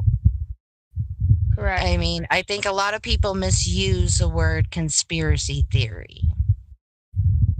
So, of course, they don't even understand where the word even comes from, and the CIA is the one that came up with the word in the first place. Yeah, of course there is. Yeah, and they did that on purpose, though. It's just like everything else. They put a stigma on everything, so you don't know what is true. You get completely confused what is real and what is not real. But in reality, it shows you. They're not letting you look anymore. Well, actually, you're not trying to look because they've literally got so many chemicals in us, stuff with the food and everything else, and the school system's got them not even problem solving. They're not even looking at the nature of their world. They're not even using their own senses and fluoride in the water. Fluoride in the water. I'm pretty sure I grew up on fluoride in the water.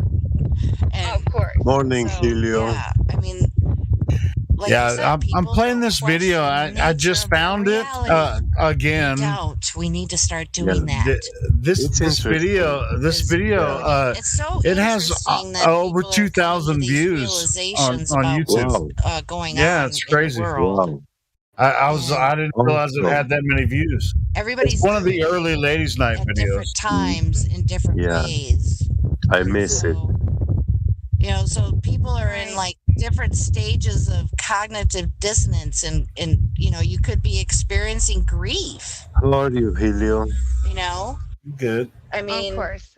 Nice. Good. So a lot of people react when they talk about the topic of flat Earth, and I don't think people have a real clear, concise idea about what science is really supposed to be. And when they start using words casually like if or imagine and maybe thought experiments, and it's just like, come on, man, this is not a fairy tale. This is what we observe and what we can verify. Well, and they always want to go back to the sky to prove it. And it's like, for me, it was very simple. When you understand there has to be a curve and you can see 60 miles, it's shot, it's done. But these people want to keep trying to find a different answer, Well, what I found really interesting, and this is what brought me to Flat Earth, is that it was from Dave Murphy, and his claim is that there's no GPS flight tracking in the Southern Hemisphere. And so I found that very odd in the state of technology that we're supposed to have, why that is not possible. And, and then you have the famous Asia flight to, what was it? Supposed to be in California, and they made the emergency stop in Alaska. It's like, whoa, wait a minute. Whoa. That's pretty bizarre considering you're going out of your way. But in the flat Earth idea of what we think is a map, it's like it's like on the way. And I'm not trying to ramble or anything. I'm actually at a park, so you guys don't have my undivided attention. I'm so sorry. But Stacy, you know which what I'm talking about, right? Yeah. Right. So absolutely. So that's what Hi, brought Becky, me hon. into I the didn't see you. topic. I didn't mean to not introduce you or anyone else. I wasn't seeing the chat. Becky's here. Soda's That's here. okay. Girl. Hey guys. Hi, guy. Hi, honey. Jump on in. How are you doing today? We got a couple of people in here. Let's see here. Wait a minute. What's going on? We got on the fence. Jay Layler. Come on, Jay. How are you doing today? Jordan. You said all in a DM to me, but you can't talk to me on a live stream. I'm right here. I'm all right. Okay, how you doing, Jordan? What's brought you here today? It's not Jordan, it's Jay Lalo. You said hi, so I said hi back. Hi. How are you doing? What's brought you here today, though? Have you been here before? Yeah, man, I've been here for a while. I just like listening. Okay. All right. What do you believe right now? You've been listening for a while, probably, you said. So, what do you think? Are you at least a skeptic? I'm a fence sitter. Hey, we'll You're take still it. on the fence. And can I ask you why you're on the fence? Like, what is that one thing that's keeping you on the fence? That belief or whatever, or your proof that you would be on a ball, spinning in space, water bending, space time. Like, what made you believe in the globe in the first place? Like, what was that proof that they gave you that was like, you know what? That's real. Has to be real because it looks so fake. I'm sorry, just joking. Go ahead. But you know what I mean. What is that proof that they gave you that you were like, that's it, that's valid for me? I honestly kind of feel like that's real to me. Well, I mean, as a kid, you don't really need much proof. They tell you it's There you go. a certain thing, and then you just accept it. So, and I guess, I don't know, I've been programmed a long time to think it's a ball. Only recently I've seen your arguments about it being flat. It's making that transition. Commitment. Maybe I'm scared of commitment. Okay. I have a question. You know, that's a very honest answer, by the way. Very honest answer, and that's okay if you are still on the fence and choosing for yourself. You know what I mean? That's what it's all about. Go ahead, Jenny. How did you learn about the topic of flat Earth? Well, I saw YouTube posts about taking a mick out of flat Earth, to be honest, and then I saw. Wait, which one? Well, no, just general like people taking the mick out of flat Earth. So that's my introduction to flat Earth, and then I see the Netflix documentary. I forgot what it's called, Beyond the Curve or something like that. Yeah. And then What was your opinion of that movie? What was your opinion? Well, they made them they made flat earthers to seem crazy, and I understand that the flat Earth society is separate from like what you guys think. I'm guessing. I mean, I've heard before that you guys don't really associate yourself with the flat Earth society as such. No. But yeah, so I saw that, and then I went onto YouTube to see more stuff, and then I came across the 24-hour Discord thing on YouTube, and then I just joined in, and I've been listening for like the last 6 months. That's cool, though. And we'll see to this whole Flat Earth Society thing. I brought this up a while back, 6 months ago. And I was saying that it's very difficult here in America when I go and speak to people. I hear that a lot. And we are not associated with them. I want nothing to do with them. But the good thing is even in CNN report they did recently, they actually came back and said something to them and said, guess what? No, we are no part of the regular Flat Earth people. We are our own organization, and they don't even believe what we believe. That came from them, their own statement. So I appreciate that they at least said that. Oh, because we want nothing to be compared to them. Don't forget, they said we have members all around the globe. Don't they say that shit? I think they do. Well, they're fake members. Well, all the members that signed up and didn't realize what the heck they were getting into, so they probably have that list of them. But really, in general, like, they're not part of them anymore. I mean, Mark, in the beginning, Mark was too, but then he was like, oh, heck no, because it got taken over and infiltrated like every single thing in this world does, it seems. You know? Hey, shout out to Riggs. Hey, dude. Hi, Rex. Yeah, How you doing? If you go on Facebook, you'll be hard pressed to find any real flat earthers there. The whole place was taken over by atheist globalist trolls. Many of them actually run Flat Earth Society pages themselves. I'm trying to figure out what the yellow stuff is myself. Where the fuck are you getting yellow shit on your tomatoes? Like a honey trap to troll on people. the outside? Hey, Helio. Wrong thing. I'll pause this. I'm curious about this From maybe want to be on Facebook fucking to spread yellow the truth shit about on the flat Earth, outside of the because tomato. when they do, they get bombarded, bots, or blocked, or even shut down. And it's like, well, why even use that platform? But at the same time, we try to use all platforms because. All right, so some yellow shit on your tomatoes when you put them under the water. Or what the fuck are you? So you're in Germany. And you bought? Did you get them from the supermarket? Yeah, supermarket. All right, so you bought some tomatoes from the supermarket, and then you put them in the sink, and you're washing them. And is it a film or is it? Because you always want to, at least rinse them off and kind of rub them a little bit. Do you use a paper towel or something to? Yeah, I use a paper towel, wet one, Yeah. And I just wipe them. And as the towel is white, you can easily see the stuff that's coming off of the tomatoes. I think during processing and that it works the same way. I think in America and different parts of Europe, through the processing plant, they do actually put some type of protectant. I think it's like wax. It's almost like wax. But I can't confirm that. They won't admit it to you, but it's some type of like a wax protectant. It's coming off. It comes off very easily. Yeah, sure. Depends on how you clean them. Yeah, the thing is, these were in a pack, and it was written like organic bio. Oh.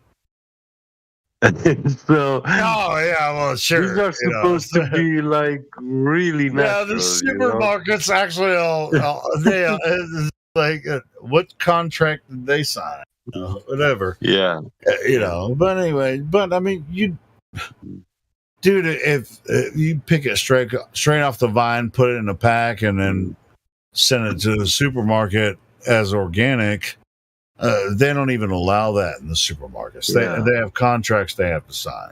So they because of this, a couple of years ago, I saw this, and then I started washing my tomatoes with dishwashing soap. But you necessarily shouldn't do that either, because you might remove. I mean, on the outside, the good stuff's on the inside, right? We already know that. Yeah. But I never washed my vegetables. I never washed my vegetables with soap. Pretty much any fruit. Hot water, maybe some apple cider vinegar. That with some hot water and apple cider vinegar, maybe that could help. Yeah.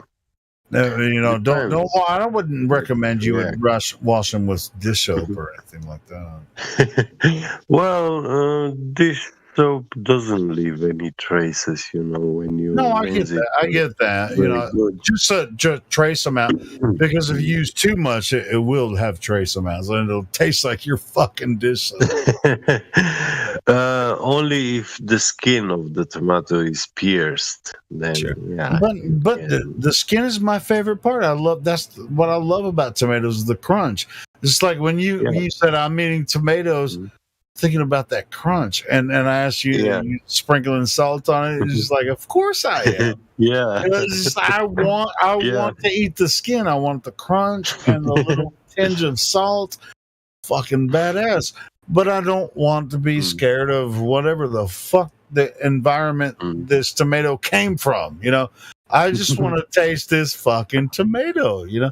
And I bought it from the store, so I don't know where it came from, So I'm like, should I wash it with soap? If you wash it with soap, you're just washing all of the natural. Sometimes I do. You see, sometimes when I buy cheaper ones, That's what I'm there are saying. Vinegar is the best way to go. Just a little bit there of are white vinegar and yeah. hot water. That There that is should be good because the vinegar. there is another thing. Go ahead. There is Go ahead. another thing. On the cheaper ones that I buy, sometimes they have some black spots on them. And it's something like so sticky and gluey to the tomato. You wash it with water, it doesn't go off. What And the black? with Wait, the I don't know what you're talking. with What's a the black? sponge and a little bit of dish soap, rub it good, and it comes off. Oh. And yeah. Are you But talking it about comes off like very it's a hard, little like bit? harder. Yeah. I mean, it's just If you like just because it's a little bit old doesn't mean the whole fruit is complete. It's just like No, I mean there is a substance, a sticky substance on them, but it's tiny dots, like very small dots. You barely see them. you have some weird German fruit tomatoes over there. I have no idea what you're talking about. No, it's something they do. The processing, industry. They do It might something. be different over there. Sprinkle them I don't with know. some solution, and I think the way they hang, that solution forms like a tiny droplet at the bottom, and you can find those tiny dots on the tomato. Hey, let me But ask it's you very something, sticky. Jebby Yeah. Jet. Have you ever had a fried green tomato? Yeah. Yeah, you know what a green tomato is, right? Yes, It's not yes. ripe yet, but you pick them before they're Yes, they are ripe. very good. They are much healthier when they are green. Yeah, and then you slice them up, and then you bread them, and you fry them in oil. Whew. See, I didn't know Germans actually did that shit. I didn't know people in Germany actually did fried green tomatoes. Do you guys do that over there? Really? Well, I haven't seen the Germans, but I'm Romanian. But you've had it where? Oh, you did it in Romania. Oh, shit. Yeah. See, you Romanians are fucking as gold as the Southerners here in America. Right? See, you're the Southern Europeans, right? Your roots are from Romania. I fucking knew it. See, you pick the tomatoes before they're ripe, slice them up, freaking bread them up, put them in oil, fry them up, and it's the best shit that you ever tasted. Yeah, and we also preserve them like so in jars over the winter. Wait, the Romanians do fried green tomatoes? Not many. Oh, man. It's really sad. I mean, everybody on earth should experience fried green tomatoes. They're so good. They are very tasty, yeah. You can't stop eating them. I know, it's just like, if it's prepared right, it's just like, it's the best delicacy you'll ever experience. You got to get them at the right stage, just like right before they're ripe, while they're still green. Yeah. Freaking slice them up, boom, batter them up, just like a chicken or whatever. You know what, like battered and fried, but a fried green tomato, cheese nizzle, it's the best thing you'll ever taste in your life. Yeah, now you remind me. But the season is over here. I can't find green ones. I'm sure, but you were saying. I mean, you said in the text. I'm eating I just got home from work. I'm slicing up a tomato. I'm eating it, dude. I love eating a raw tomato too. It's just like slice it up. And but then you also said, "Hey, I'm trying to clean my tomato, and there's some yellow shit coming off of it." It's like, what the fuck? I don't know. I don't know what the yellow shit is that you're talking about. Yeah. I mean, I usually clean my tomato. I mean, I don't really get excited about.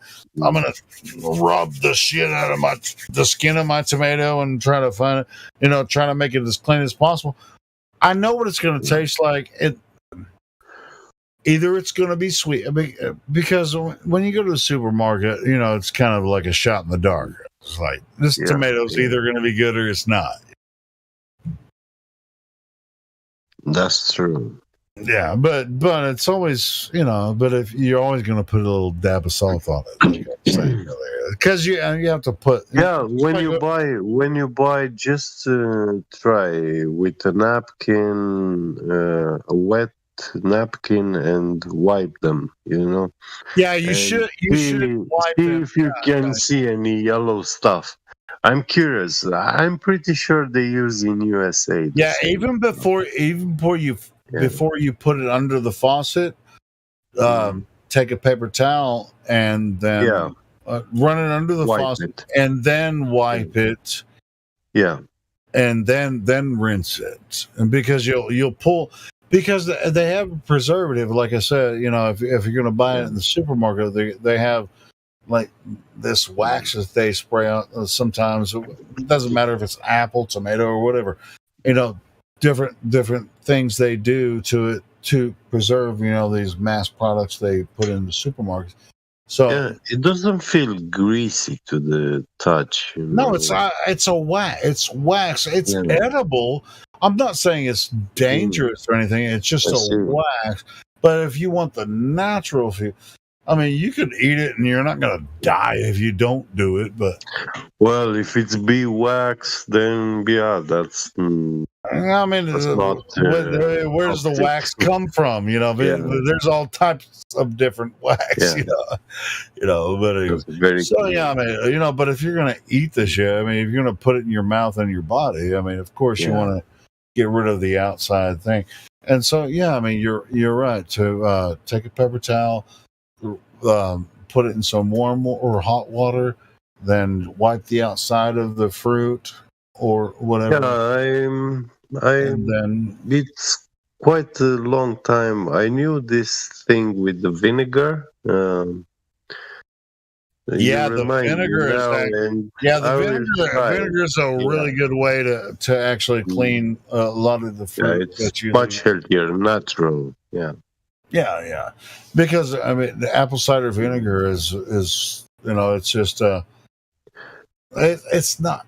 I know it's acid, and it will remove quite a lot of chemicals. It reacts with a lot of these chemicals and it just it doesn't affect the flavor unless you just douse it or whatever. But it's just like you could put that on the paper towel with with the to remove the wax. You just put a dab of the apple cider vinegar or the white vinegar, and not apple cider. The white vinegar is white vinegar. Put it on the paper towel. Wipe the outside of the fruit. Are you guys wiping fruit?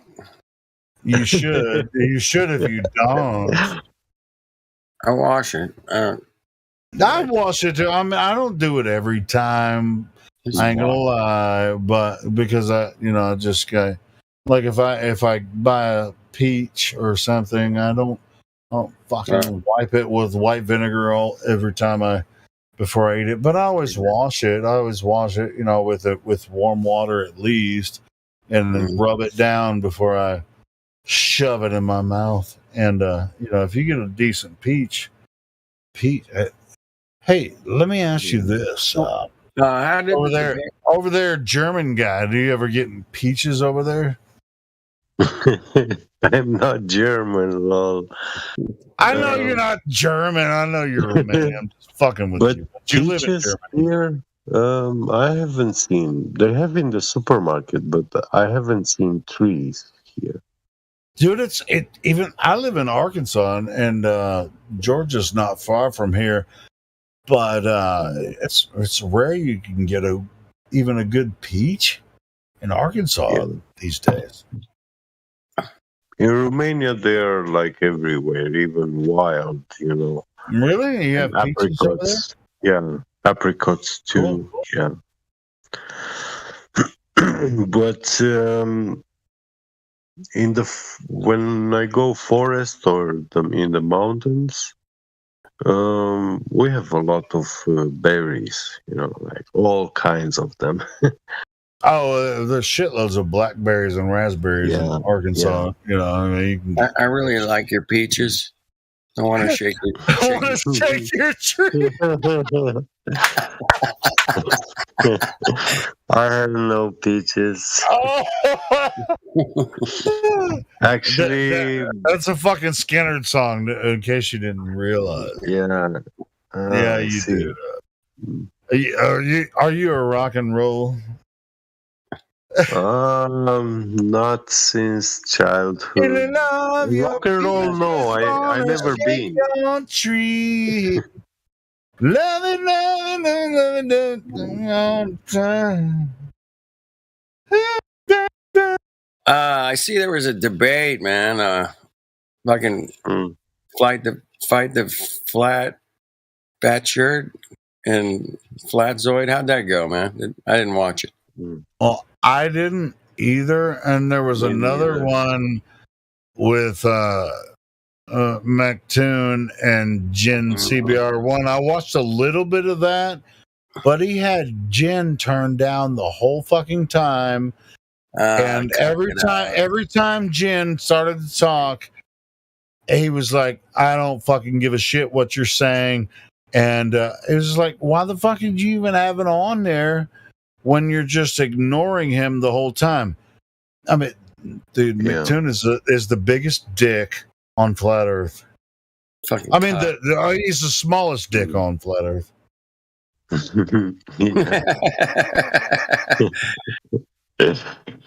He's just a cock. He's a fucking cock. McToon is a new name for me. Dude, it's Steve Miller Band, man. Steve Miller Band, dude. Not Skinner. Yeah, I'll tell you what. I told somebody in a private chat earlier. I have a Facebook group. You know, it's got a few thousand members or whatever, and that asshole started posting in there. I don't know how he got into the. It's a private group, and it's for flat earthers, and somehow this asshole got in there, fucking banned his ass yesterday. He was like, think he was gonna come in there and fucking start to argue with us. It's just it's a group for us to share information. And this fucking asshole Michael Toon came in there and I fucking banned his ass as soon as I saw him in there. I don't know. It's me, and I have, I'm the administrator, and there's another administrator, and so it was just like I know people can kind of wiggle through sometimes, but like you fucking dick, and especially after I saw what he was doing with Jen. That was ridiculous, man. Well, cock it. It was just like him going. It was like Jen was like at 10% volume while he was trying to talk to him, and he was just like, "No, well, I can hear what you're saying, but I don't want to hear what you're saying. Nobody else does either." And he's just being a dick the whole fucking time. Like, hey, they have to. Helio, they're just exposing themselves because, man, I've heard a lot of people coming in here saying, "Look, I've seen a lot of videos and debates with flat earthers, and they just try to make them look stupid, and it's going against them, man. It's working against them because people start realizing, hey, that's cool. Yeah, they're kind of fucking like censoring these guys. Why? So yeah, go ahead. Well, it's just like YouTube censored us first, and now you have this platform. We give you opportunities to talk to us, and you censor us too. You fucking retards. Fucking cocks. Well, ignorance is is a symptom of dementia. Yes. And the only effective treatment for dementia is lobotomy. Lobotomy, exactly. Yeah, that's a good word. Thanks to the modern medicine, this method operation has been barbarized. barbarized. That's another. Dude, Yes. Lobotomy and barbarized. Yeah. I love it. And these demented people nowadays, they stand no chance in having their soul saved. No chance. Yeah, zero, Bye-bye. nada. Zero. Yeah. Dang. Jimmy Jet, I knew I always loved you, man. that was good shit. Right there. Did you just call him Jibby Thank Jet? you. No, Jebby Jet. Yeah. Well, that's Jibby his Jet? name. Some people call him Get, but that's It's but Jebby Jet. That's Jebby American. Jebby Yeah. Jet. Jet. Jebby Jet. That's who it is. Let me say it properly. Jebby Jet. Yeah, Jebby Jet. Jebby Jet. Jet by Jet? Jet B. No, Jet by Jet. Jet by Jet. Do we have to pronounce the T? All right. How about when you say help us here. Help us here. Say it how it's supposed to be pronounced. Jet by Jet. Jet like a jet by jet. It's very French. Oui, oui. Absolutely. Jet like in jet engine. Yes, Okay. Jet. But is there an Jetta? No. Jet by jet. Jet by jet. Jet by jet. Jet by jet. I got jet by jet. Okay, now I know how to say it. See, I never asked you to. How long has it been? Like fucking years? Yeah, like fucking years. Well, it's just like people are like, get me. America, fuck yeah, now it's jet by jet. How's that sound? Jet by jet. No, that's too French. That's too French. You got to say jet by jet. Well, the jet it's more Russian. It's got to be. Wait! I want to hear him say it again. Sounds Russian. Again? Okay. One more time. Jet by jet. Jet by jet. Oh, no. Sue, I can do it now. Jet by jet. You got it. Is that right? Jet by jet. You got it. When you pronounce B-E, we pronounce it be. Oh, jet by jet. Jet by jet. Yes, that's correct. Does that sound better? Jet by jet. Yes. Well, jet I gotta ask, jet. now. I gotta ask you, why did it's like an it's like an Why? I mean, what made you choose that name? Is it just? That's I've never asked him that before. That's a good question.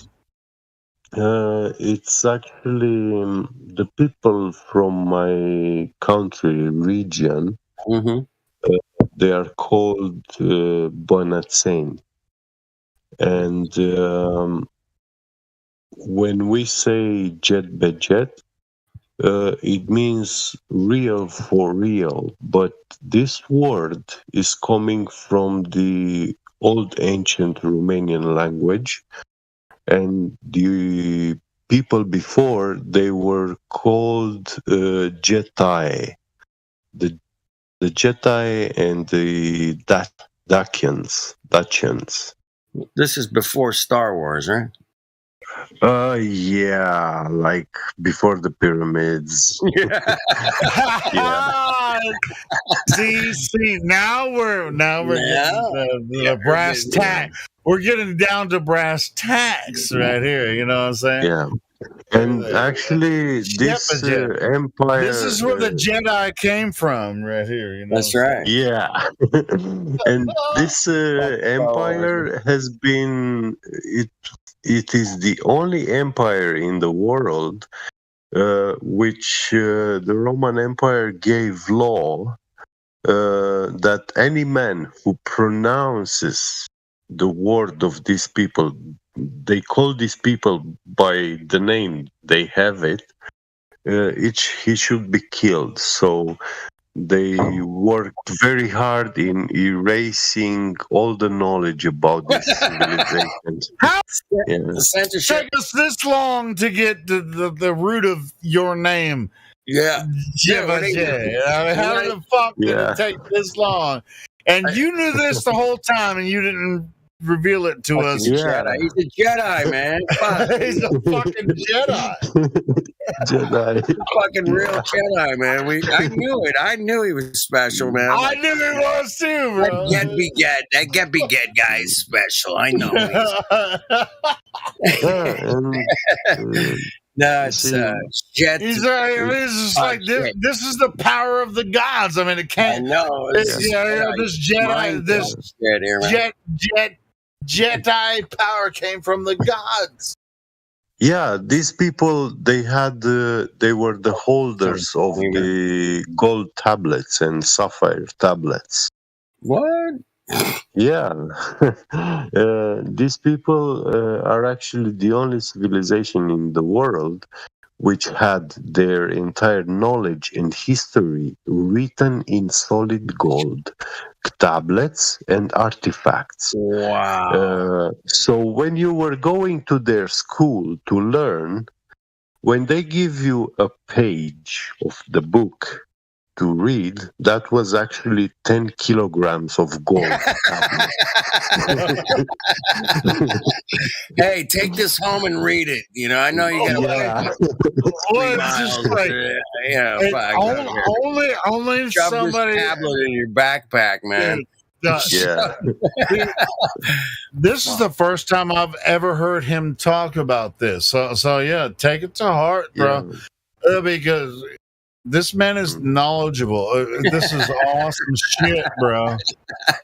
It is awesome, man. And you see, in the year 105, 106 AD, the Roman Emperor Trajan conquered Dacia, and they took 15,000 tons of gold.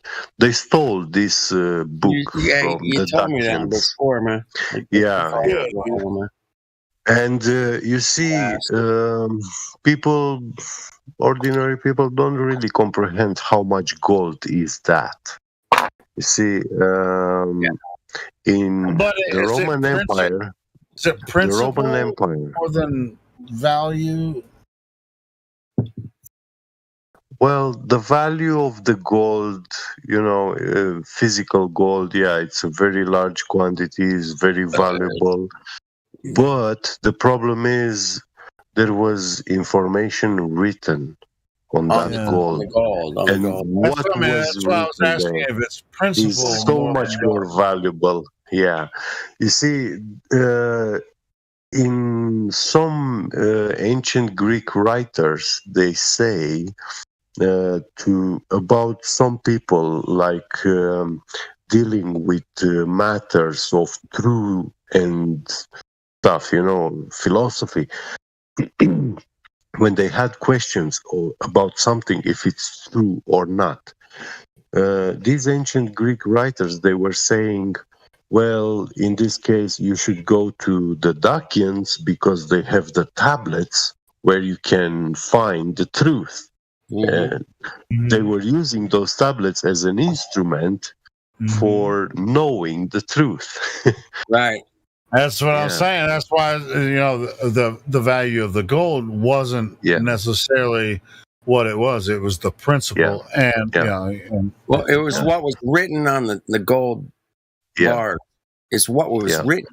It wasn't the fact that it was worth gold, whatever, man. But It's the truth that was written on the little gold bars. Well, not any information is worthy to be written in solid gold.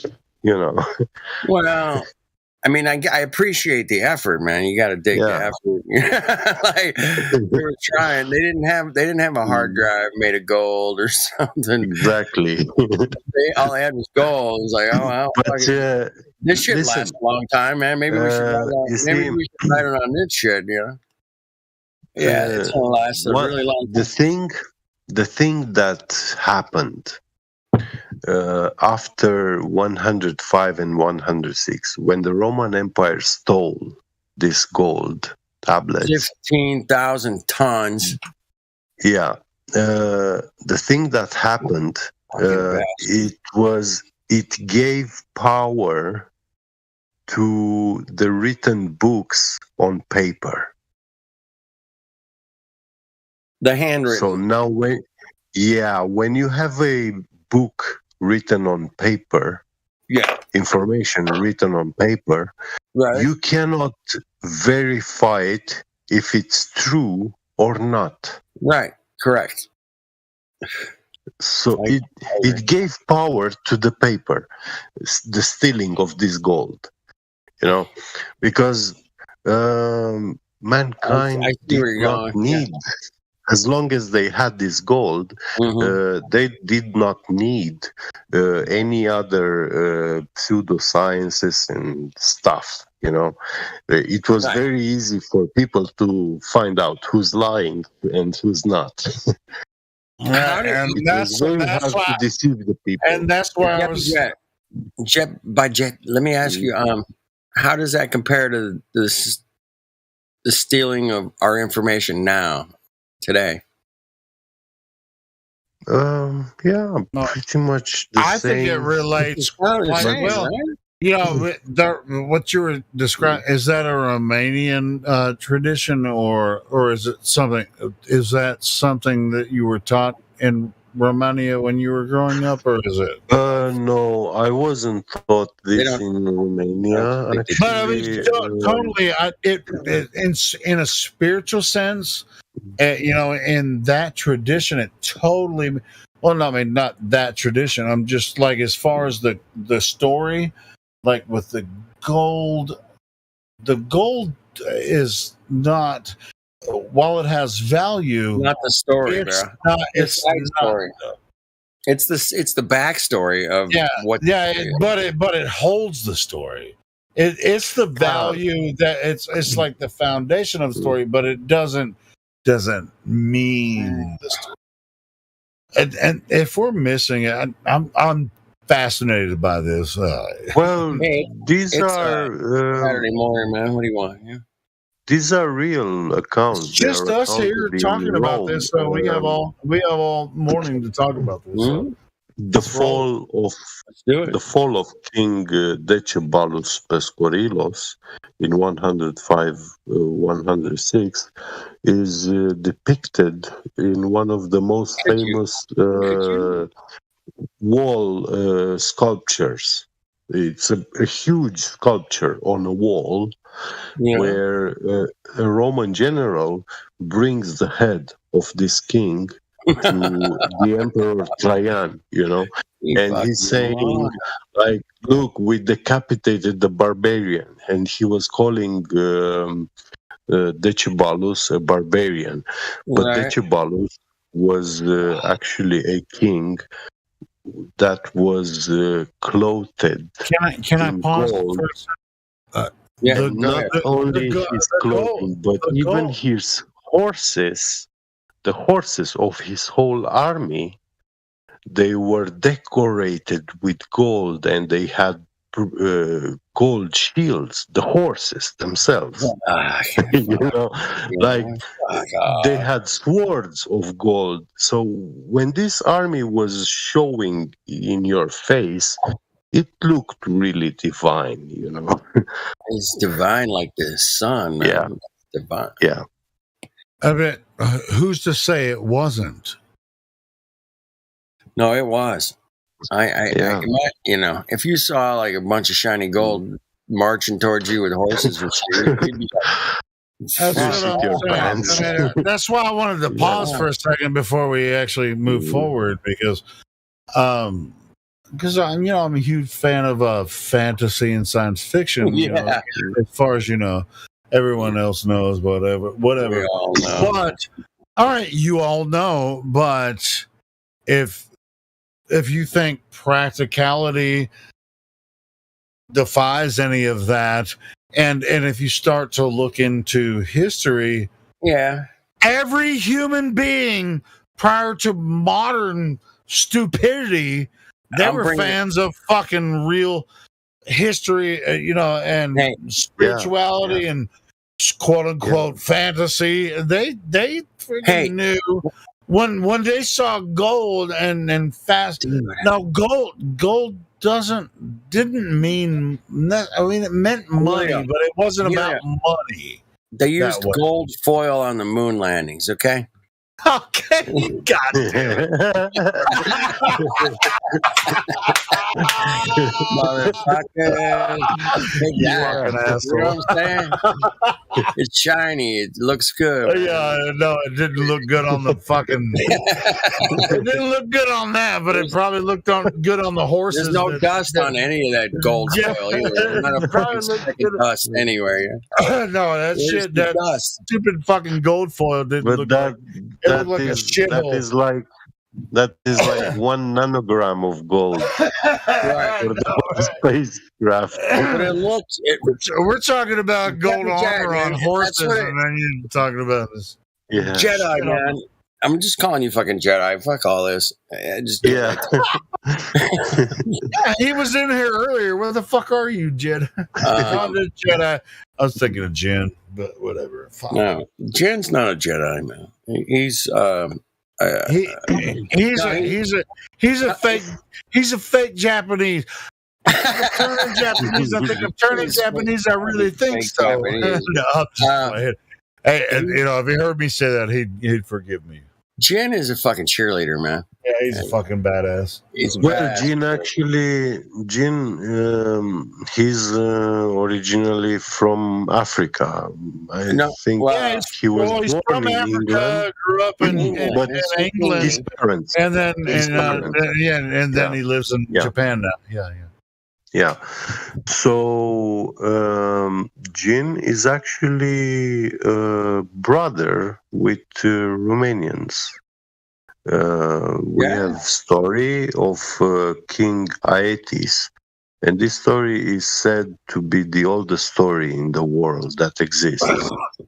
And this king was the greatest king that ever lived, and the biggest.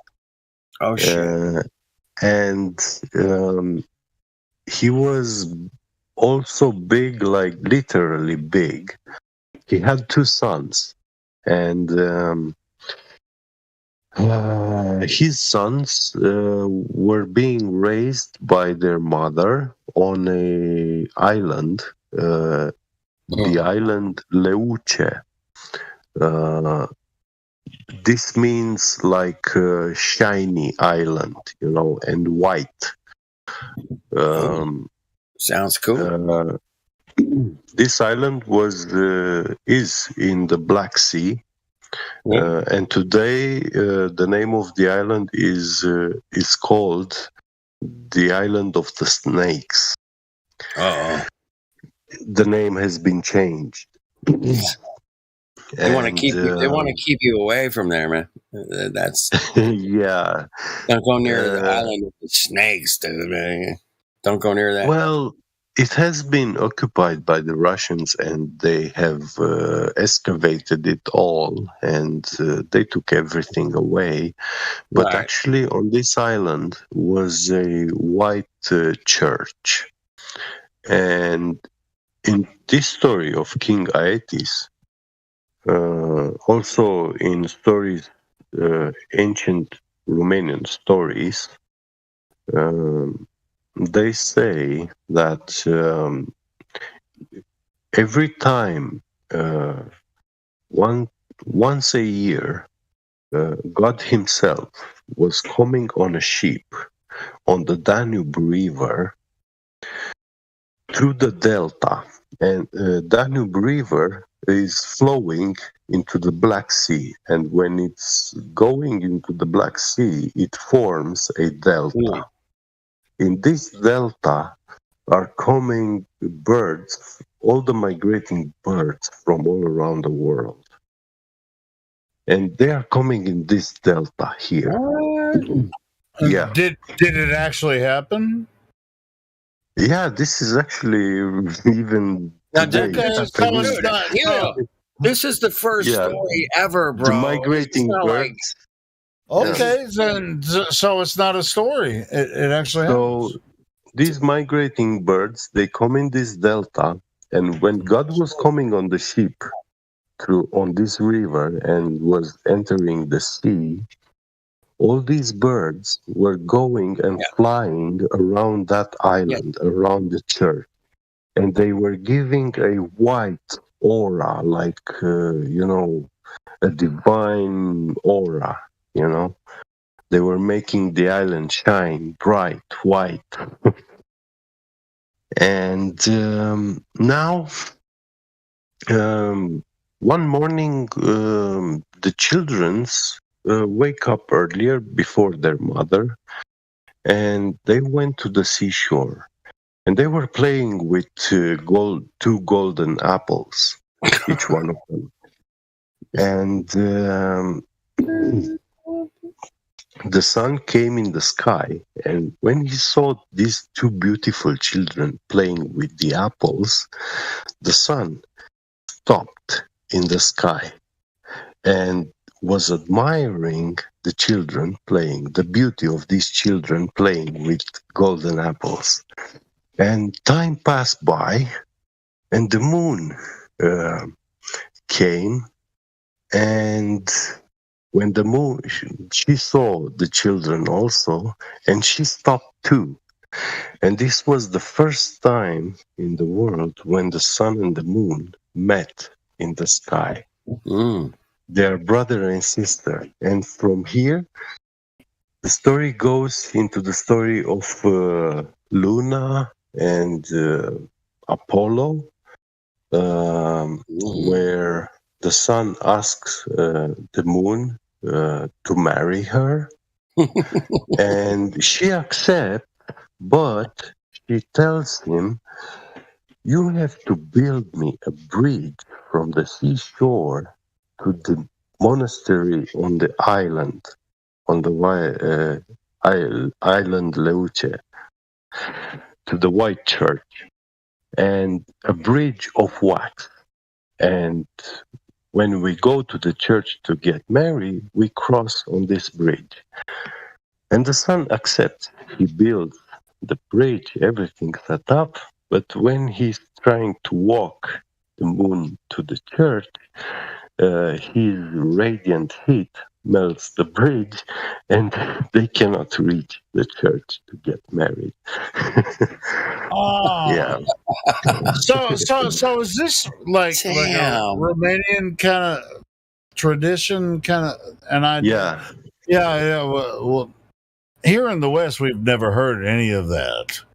That's really fascinating. I love that. That was fucking awesome. So That's freaking awesome. So fucking awesome. So what happens? Hey, Helio, can you give the term? I don't know if it's a scientific term.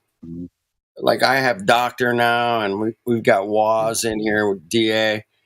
I think is Jedi a professional term? Jet. You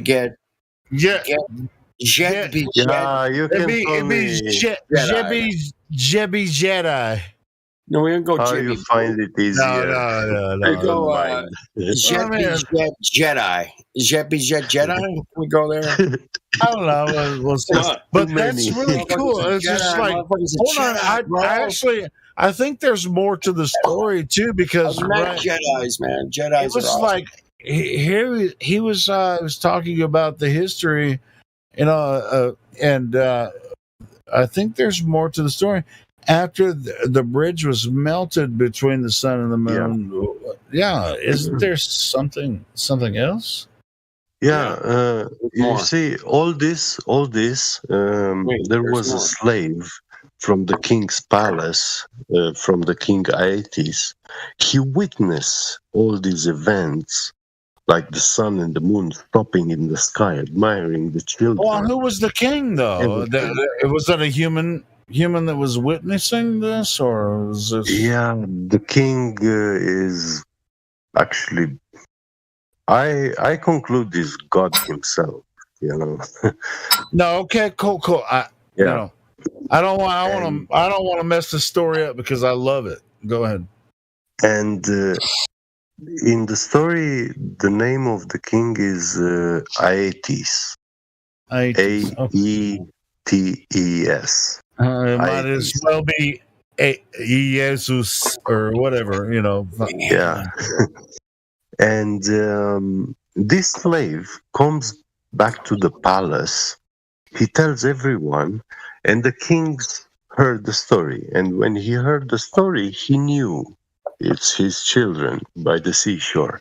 And he went to the seashore and he finds his sons over there, and he picks one in his hands and lifts him up above his head, like any father. Like any father does. He takes his son in his hands and raises him high above his head, But the king was so big, he raised him so high that the child exploded and turned white. This is what they say in the story, but I don't know how to explain what actually really happens. This is weird. I mean, this is what Romanians. It's really cool that you remember all this. It's cool. It's cool that you can explain it to us. Yeah, go ahead. And then the other child, the brother, he saw what happened to his brother, and he got afraid, fear, and he turned black. What? And yeah, now the king takes that child to his palace. Go ahead. And his child, this child lives. Helio. He was in the sun. He got tan. He got a tan. No, I was trying to compare it. In this, if you can remember, with it, like turned black. I was thinking of like the story of Shem, Ham, and Japheth, right? Ham is supposed to be, actually, the black son. The black brother is Osiris. Exactly, it's the same story. That's what I but anyway. Yeah. The black brother is Ham in the Bible. Yeah, and the white is taken to the king's palace.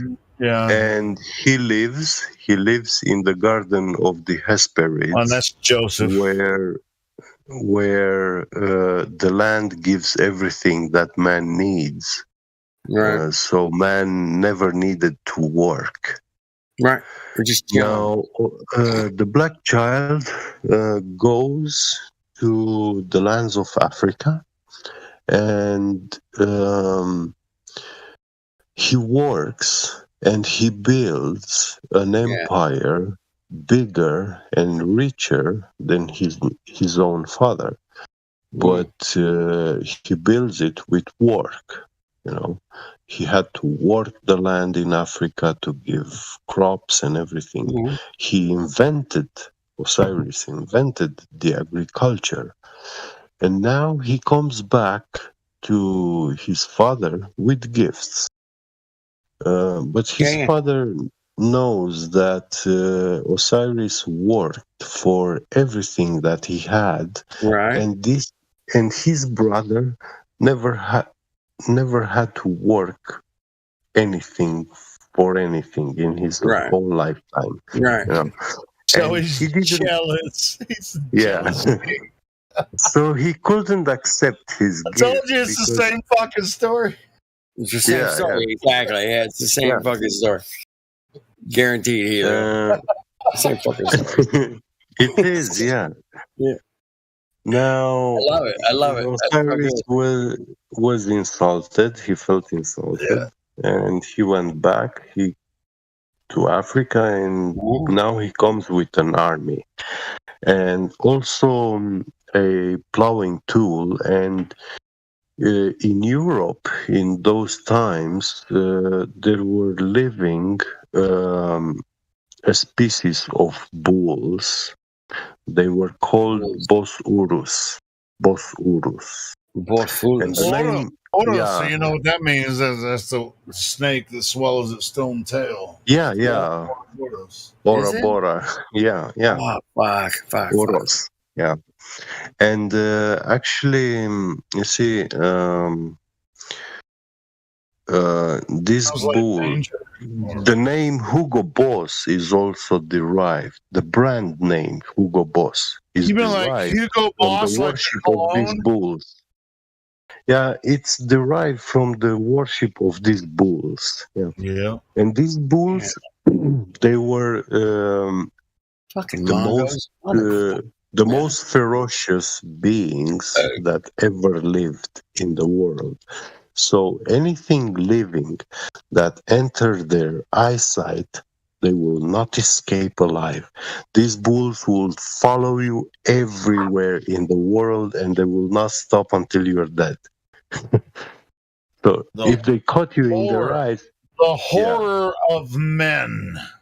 yeah. Hey, Helio, isn't the Democratic Party like a bull? They yeah. Well, they're actually their symbol, right? Quite, I think is quite significant. Is a donkey, you know, and so on. I'll let them. They own the donkey. Go ahead. The And Republicans. Republicans are the bull. Who's got the bull? Republicans are the fucking elephants. Oh, it's the elephant. That's it. Okay. Yeah, but I mean, it's like elephants are fucking tough, bro. They're not bulls. Donkeys. Yeah, but no. Bulls are just. I mean, it's fine. I'm talking about, you know, in North America politics, Republicans are elephants, Democrats are fucking donkeys and mules. You know, I mean, it's just like fucking. You know, a fucking elephant can run over a fucking donkey in a second. Now, the Wall Street has the bull market and the bear market. All right, all right. The bulls. Yeah, man. What the fuck? So the bear's docile? I mean, because the bull means that it's running. The bear hibernates, man. Yeah, but the bulls are running, right? The bulls don't Bulls are not hibernating, so they will have no rest until you're dead. And actually, these bulls, they were giant. They were gigantic, like the mammoths of ancient times. Those were tiny cats, you know.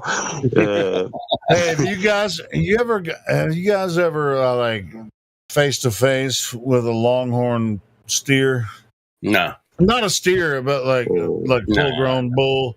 No, I don't do that. Well, I happen to have been, but I also happen to have a 4-wheeler that I was riding, running away from this motherfucker because he was coming after me. It was fucking, you know, like a fucking 6-foot spread, fucking freaking longhorn bull. He was like, I don't know what this fucking problem was with me because I used to work on a ranch and shit.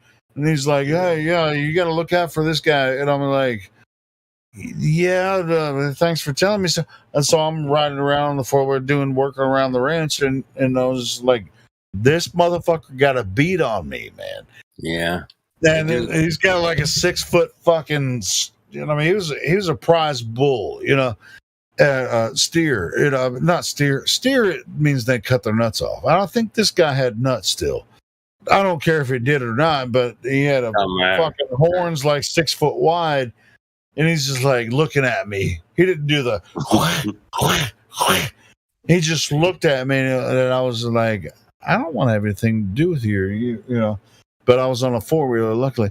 So I was just, and there was different, you know, parts of the farm where there was fence. where I could get to the fence, open it up, get in there and close it up. Right. But, yeah, I had this freaking longhorn come after me a couple times. This dude was at least probably 600 pounds, fucking 6 foot. Dude, that was rack on his 1,200 head, pounds, bro. dude. It was 1,200. Dude, well, it might as well been. I don't fucking know how big this motherfucker was, but I barely got away from him a couple of times, and I was like, I got to the fence, opened it up, drove the 4-wheeler in. I was like, because he was coming after me, man. But I don't think he was actually. I think he was just. He was just fucking with me. He was just fucking with me because if he really wanted to get me, he would have got me. Yeah, but it was still scary, man, because he was right next to me. Once I got behind the gate and he got to the gate, he's just like looking at me, going, "Yeah, bitch, I can get you right now. I don't care about this motherfucking fence." Go ahead. In Greek mythology, they say that between the horns of these bulls, you had something like 4 to 5 meters. So from one tip to the other, right? The bull's horns was 4 or 5 meters. Like crazy. Yeah, well, I mean, that wasn't. This motherfucker wasn't that big, but he was big enough to fucking crush me in a second. Yeah. But I guarantee if he really wanted to, that 4-wheeler wouldn't have fucking stopped him. Yeah. He was just fucking with me, man. So Osiris is the only man in the world who actually tamed these bulls, and he had 2 of them pulling his plow. Wow. But his plow, he had his plow blade was going in the ground 2 meters deep. So he had 2 meters deep blades, and these bulls were plowing, and he plowed one line in Europe, starting somewhere in Hungary, all across Romania, up to Moldavia, and almost in Ukraine. So that's how much. And even today, you can still see traces of this little channel that he crossed through the land. That's amazing. In these days. Yeah. Dude, that's amazing. Yeah. Wow. Dude, just think about that for a minute, man. If you had a kick-ass bull that could pull fucking 2 meters of dirt. A bull that could pull mountains. Fuck off, man. Yeah. You know, that's insane, right? I mean, I could see it happening with, a big diesel engine or something.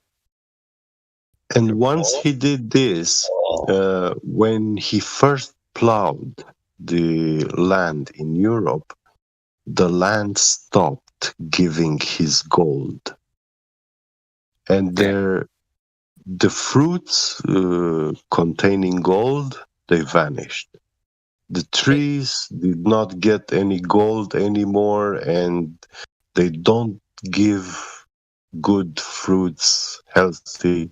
They're very poor. Let me ask you something, Jibba. Yeah,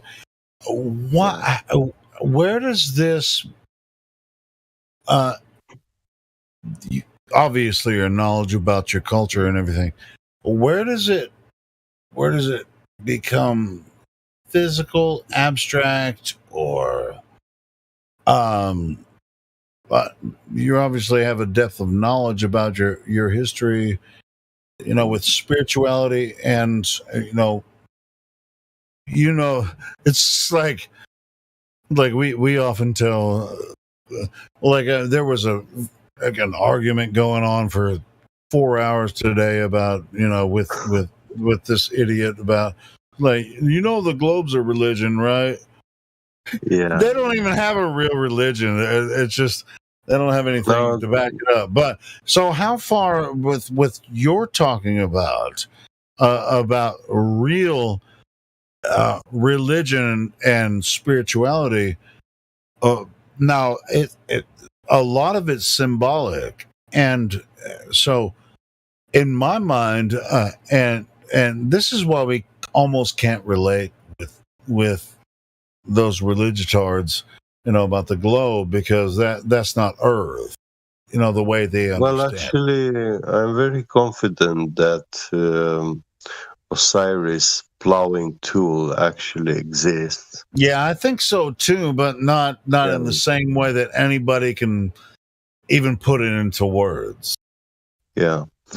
And I have seen a lot of these golden artifacts. They are kept in museums today and rarely exposed. A lot of them are in Russia, and the Russians, they show them in museum expositions and stuff.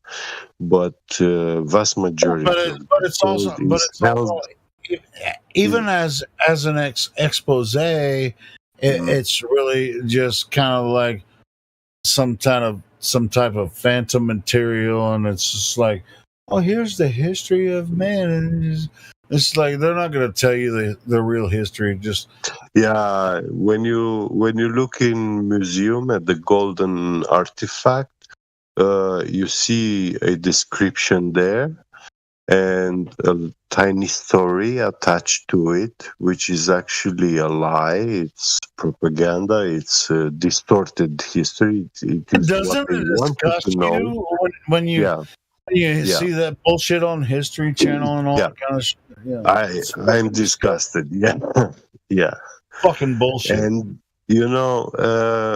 what I say is a lot of it is what I read from a Romanian academician. It's the greatest Romanian academician that lived in the 1800s. He died in 1905. And he worked his whole lifetime studying and researching, investigating this. He went to world's libraries. He researched a lot. And he really wanted the truth, He gathered a lot of facts. He put them in his book. He put them in his book. And he also studied a lot of these German historians, archaeologists and stuff. And these German historians, a lot of them, they give us this twisted history and based on assumptions and interpretations that they make from their own will, or like it's not just the Germans, it's the Romans, the Germans, the Greeks, and they all have their own interpretations. But he wasn't like that. Like he gave all the greatness to the greatness that the Italian Roman people they had. He gave them their greatness. The Greeks, so the Italians and the Romanians have the most pure. I'm just messing around. I'm just kind of going through some of this shit. Just figure it out.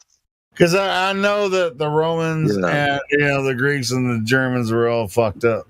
I'm just trying to figure out, if the Romanians are as fucked up as all those. He was trying to be, he was a patriot, but he wasn't doing this out of patriotism. He was doing it for the purpose of knowing the true history, because in those times people started to say, oh, this ancient history is fairy tales, is crazy. Almost like we're doing now.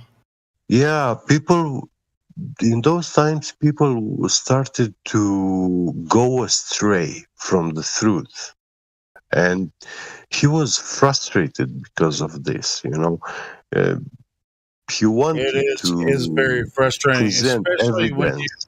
when you Yeah, can't find any real evidence about yeah, history, and nobody yeah. will tell you the truth, and you're just fucking blockaded by Yeah, bullshit and all day, all day long. the sad thing is that today, Greek mythology, for example, just when you hear the term, you think of fairy tales, but actually, a lot of the Greek mythology The fairy um, tales are more depict, true.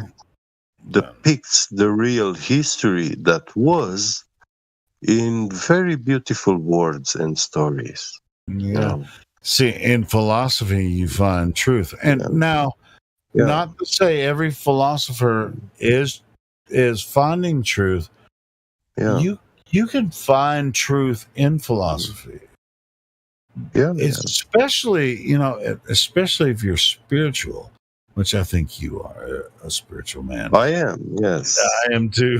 So it's just like you have nothing against me because I already know the truth. There's no way being a flat earther then. I don't know the fucking whole truth, but I know when I know true when I see true, and so I love what you presented tonight. Thank you, Vilo. I'm glad I awesome. could, and I'm glad you like it. Yeah, it's freaking awesome. I hope you can do it more often and I hope other people can appreciate it as well too. And I mean, don't even stop if you want to keep going, bro. That's freaking awesome. Well, I could do a lot better and much more, but well, if you want to prepare I work now in Germany. Dude, I didn't even know this was in you, and maybe you didn't either. You just kind of were in the mood tonight, and you just freaking let it out. But if you want to prepare the surface. you want to prepare a presentation, bro, that I'm all about that. Julio, actually, this book that I read, there is a digital English version now, and you can download it, but it's 1,700 pages. A digital version of what? Like what? Multiple? It's a PDF. It's a book. What is it? Religions Decoded or some shit like that? No. It's prehistoric Dacia. Oh, God. I don't think I would be interested in that nonsense. Well, this is actually the book written by this academician that I read, and everything I told you is from this book, But I think I completely. I understand what you're saying. I don't think I have to read 17,000 pages to understand. I understood this shit a long time ago, so that's what I'm saying. I don't have to fucking read it. Guys, one at a time. Hey, it was just me and him talking. What the fuck are you saying one at a time for? What's the book even about? I just came in here, but I'm like, I was wondering what's the book about. Okay, Orion, it was me and Jet the Jet just talking. And you came in and said one at a time, and it was just me and him talking, you fucking asshole. Yeah, it's both you talking at the same time. That's the problem. Bullshit! It can't be one. We understand we're just having a conversation with each other.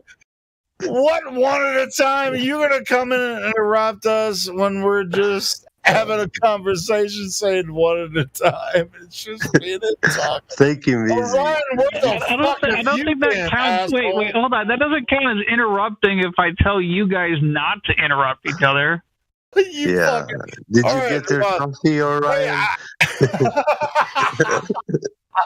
Did you get a good rest there, Hey, by the way, I know this is going to turn into a shit show, Jimmy. Brother. Yeah, that was the best conversation that I've had with you the entire time that we've known each other. Freaking awesome. And please share some more information with me if you have some more. I didn't, I never realized, that your depth of knowledge. So, Yeah, please share. true Please share history some more. is very beautiful. Mankind's history is amazing. It's beautiful. It was written in gold. Yeah. Yes. Yeah. And that's heartening, and that's where I wanted to start. But Orion is awake now. Orion, do you want to tell us how we're interrupting each other on a one-on-one conversation? He misunderstood. It's no, no, it's all good. I'm fucking with him because he knows. Yeah. He knows. So. But definitely. I mean, really, if you have some good information about that, Yeah, I like I how love what you said, bro. I've never heard you go so in depth, and you've obviously never had that opportunity in here. And thank you so much for sharing that. I did say it before. I know, but not. You've never had the entire. Is you put your heart out there tonight, man. I feel like tonight because I've heard you a lot before, and I really, oh man, you've you touched me tonight. Oh, if I show you these golden artifacts, if I show you a picture in the live stream, you're gonna be mind blown. Yeah, so I'm saying gold isn't money. Gold is spirit. Yeah, Gold is life. Yeah, God. This. You make life. I know, bro. I already know, and so it's just like, but we can't say that here. People are just like, oh, yeah, you're a fucking Satanist. You're a fucking Satanists and pagans. Yeah, gold is physical life, the physical form of life. Yeah, is the number one requirement.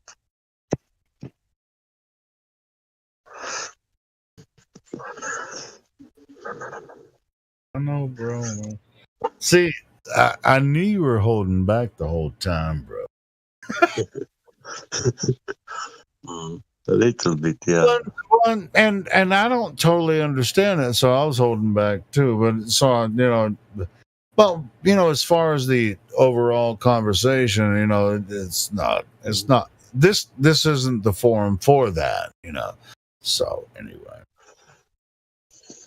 Yeah, you see. So I want to learn more, but I think you know more than I do about it. The only two books in the world which I read, but I read them because I wanted to go in depth, And gold in the physical and the spiritual.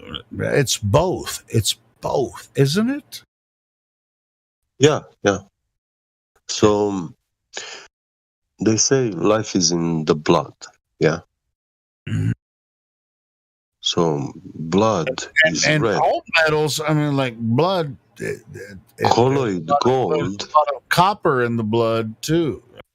No, there isn't copper. Maybe I'm missing something. So it's blood is its magnetic property is diamagnetism. So the blood is diamagnetic. Oh, I mean iron, right? Iron is. Iron is ferromagnetic.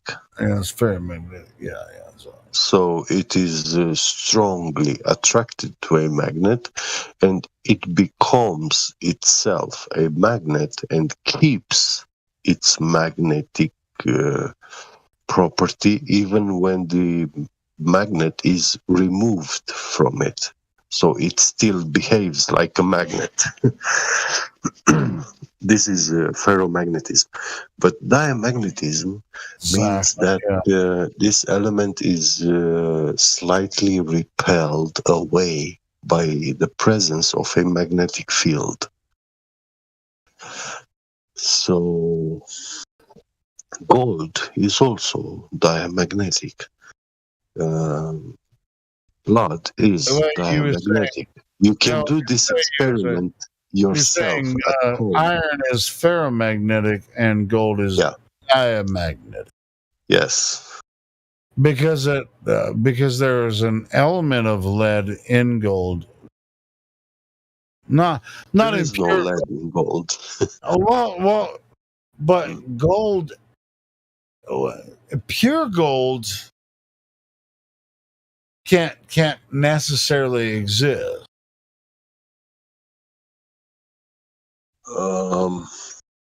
Well, you see, I don't know. I'm thinking my way through this. I'm wondering. There will always be some sort of contaminants, you know. Okay, so yeah. Okay, well, is it chemistry or I mean, what the fuck are we talking about? So okay, so we're talking about So is there like 24 karat is still not pure gold, right? It's yes, but it is a high grade, very clean. Is that was it created or does it the exist? best we can achieve. Okay, It's the best we can achieve. we who does pure gold 24 karat exist in nature?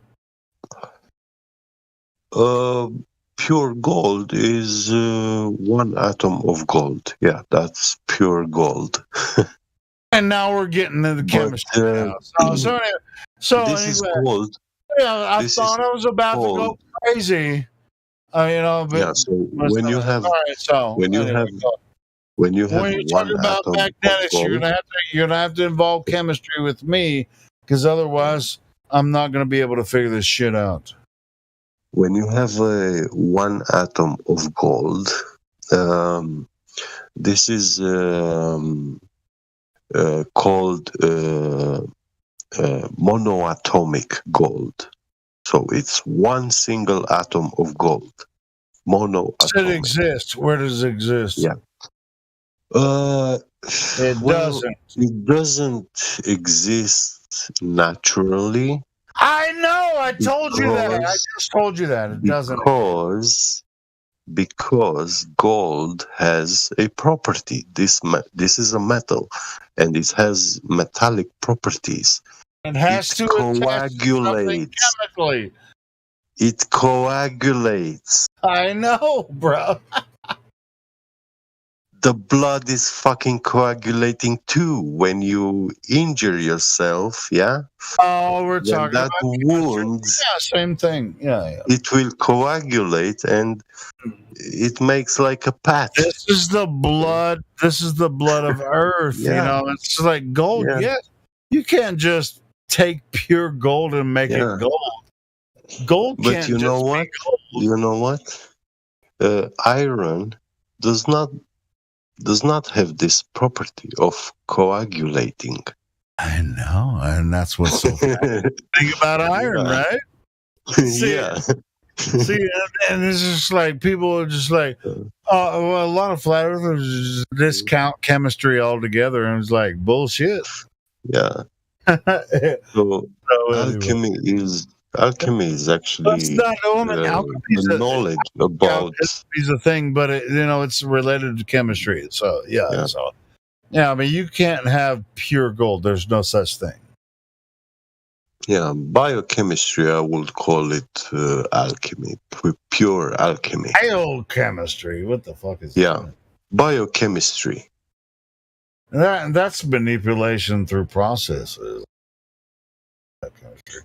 Or it's an understanding of processes, after research. It's something that already exists.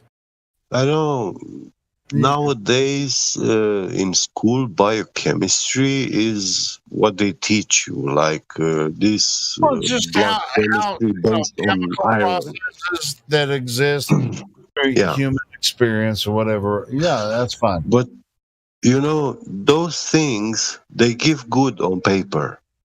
Those formulas and calculus reactions, Do you think that the periodic table of the elements is the only thing that ever has existed in No, it's dodgy. it's not.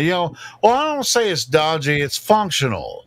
But there are magicians in laboratories that utilize that periodic table and combine elements through different processes, and they make quote unquote medicines all the time by manipulating these processes through chemicals and shit. The periodic table is a adopted system. Yeah. So you can invent another system. Graduate from high school, you just have a general understanding of the periodic table. Chemistry isn't that important, but look at us now. Look how long we've been talking about this fucking period. We haven't even brought up the periodic table until just now, because we already understand that these chemical reactions and we talk about the earth and the chemical reactions and physical reactions of everything. We talk about collegiate level shit, and half of us have never even been to college, and some of us that have been to college don't understand what the fuck they're talking about. I had a chemistry book from university professor doctor of chemistry Menicescu from Romania, and this book had the title Chemistry. That was the title of the book, and this book had 4,800 pages. So 4,800 pages of chemical reactions of chemistry. Yeah. Okay. In depth chemistry. And you see, my father. It's math, right? My father had a high school friend, and this guy was a university teacher chemistry teacher at Polytechnic University in my city. And he asked me to give it to him to have it in the university library. Okay, cool. He wanted this book. It's not funny. I mean, hey, check this out. I mean, if they think it's a fabulous thing that for antiquity, fucking yeah, all about that. It was a science book, indeed. Yeah, sure, but it's mostly math. I mean, as far as chemistry goes, I mean, it really just chemistry. Unless you actually apply it, it's not true. You can throw numbers all day. 17,000 pages of math and chemistry.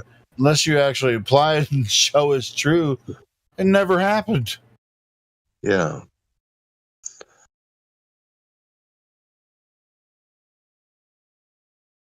Well, I'm not saying that's what your friend did. Did he actually do all the chemical processes that he? Yeah. I was a student at his class, and but I gave up the second year. Did he do it? Do what? Sorry. talking about like combine all the chemicals. I mean, you said he got 17,000 pages. Did he combine all these? Did he? So every chemical. He read it. He read it all. Yeah, yeah. I'm talking about. Did he physically do it? He studied it.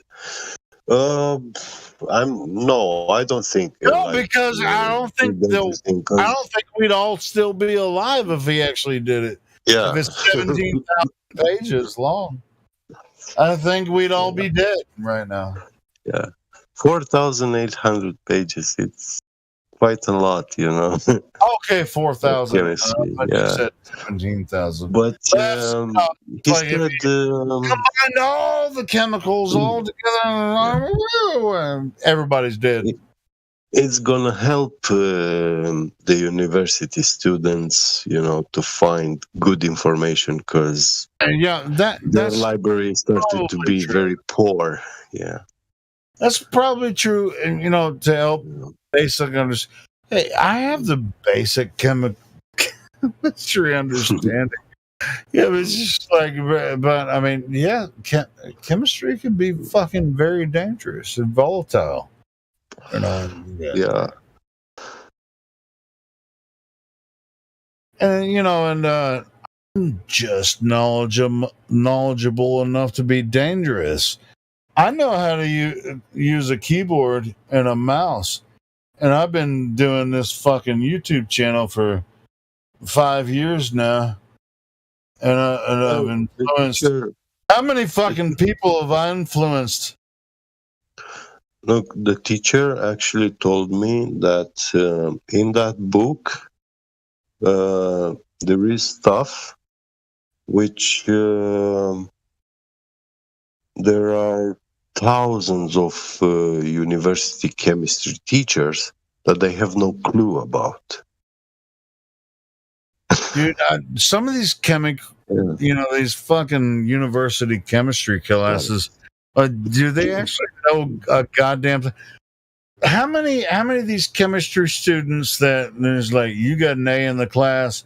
How many of these chemistry students could come in here and talk to us and actually, you know, really kind of like have a with the chemists is. I mean, without us being total dicks like we usually are, can they actually come in here and say, "Hey, I know this"? I don't think so. No.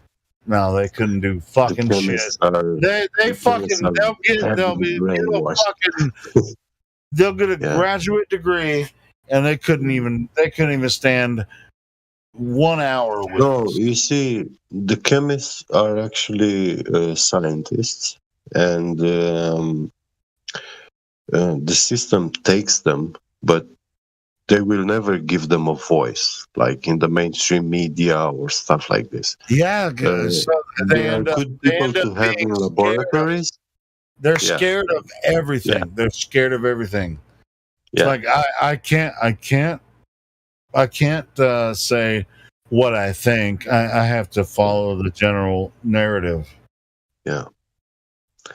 So they offer them very well-paid jobs, you know, but keep quiet and watch your business in your laboratory, you know.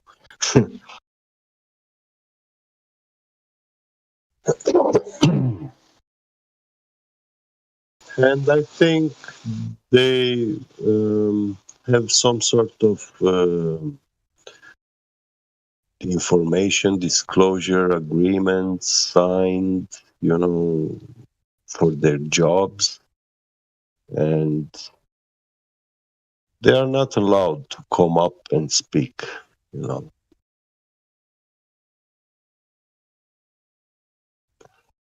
Divulging secrets is a crime. And this is what actually created all this mess in this world. The secrets, having secrets. Hey, Jimmy Jet, are we just like rambling tonight? Yeah. It seems like it's just me and you. It's like it's the Jimmy Jet Helio show. It's like And then we've gone into Romanian history, and then now we're talking about how universities fucking manipulate the students and put them into a mind control fucking bullshit situation where they can't actually speak their own fucking mind. What the entire fuck has happened to this world? Or you might interpret this as Helio's just drunk again. Don't worry, I had a glass of Hennessy too. You know what they could do is say Helio's drunk again, so you can discount every fucking thing he said, every single word he said all night long. Yeah, I don't mind if I'm discounted. I don't mind either, but they can't do it because whenever either they're smart enough to figure out that's not true, or they're too dumb to figure out that it's not true. Whenever there is a queue, I prefer to be the last. Yeah, that's just like it's like somebody be like, "Shut up, Helio." I'm just like, should I? Okay, and I will sometimes, and sometimes I don't. But hey, there was nobody in here earlier. It was just me and you, and now other people are joining. So if somebody says, "Hey, I want to say something too," I'll freaking they're welcome, of course. Yeah. Hey, but we've been partners a long time. Say your name again. Yeah, call me Alex. Is it Alex? Yeah. I like Alex better. I can fucking say Alex. Jebajé, or whatever, however pronunciation is in German or Romanian. Fuck that shit, Alex. Yeah, I like Alex way better. International. Well, I mean, you can call me Dennis. Everybody knows I'm Dennis. So. Oh, nice. Nice to know your name, Hilda. I never You didn't know that? No. Oh, yeah, I'm Dennis. Yeah. Dude, everybody knows I'm Dennis. Well, I guess you now. I'm Dennis. I mean, wow, I didn't know you didn't know my name was Dennis. So if there's new people joining, whatever. I'm fascinated with your history of the. I am inebriated. I will post 2 pictures in the live stream voice text. Give me a moment.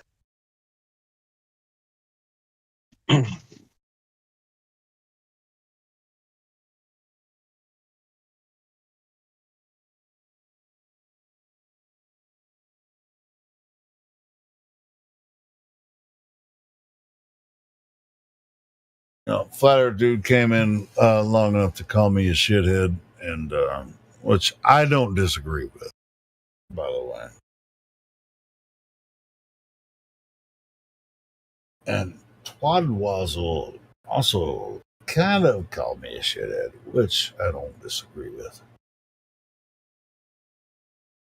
They didn't come in here and actually say anything. They just came. Which I don't disagree with, because I'm actually a shithead.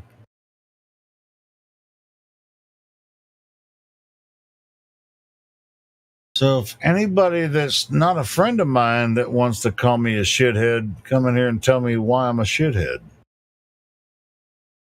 Because I don't want to take the piss out of somebody that's a friend of mine. I want to take the piss out of somebody that thinks I'm a shithead that's not a friend of mine. Don't get me started.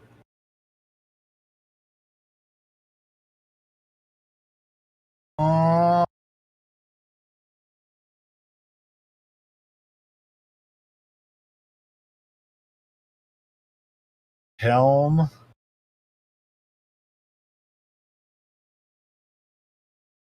Bro, Jebby Jed, I've been watching this TV show called C. think it's on the 4th season now. It's a post-apocalyptic series where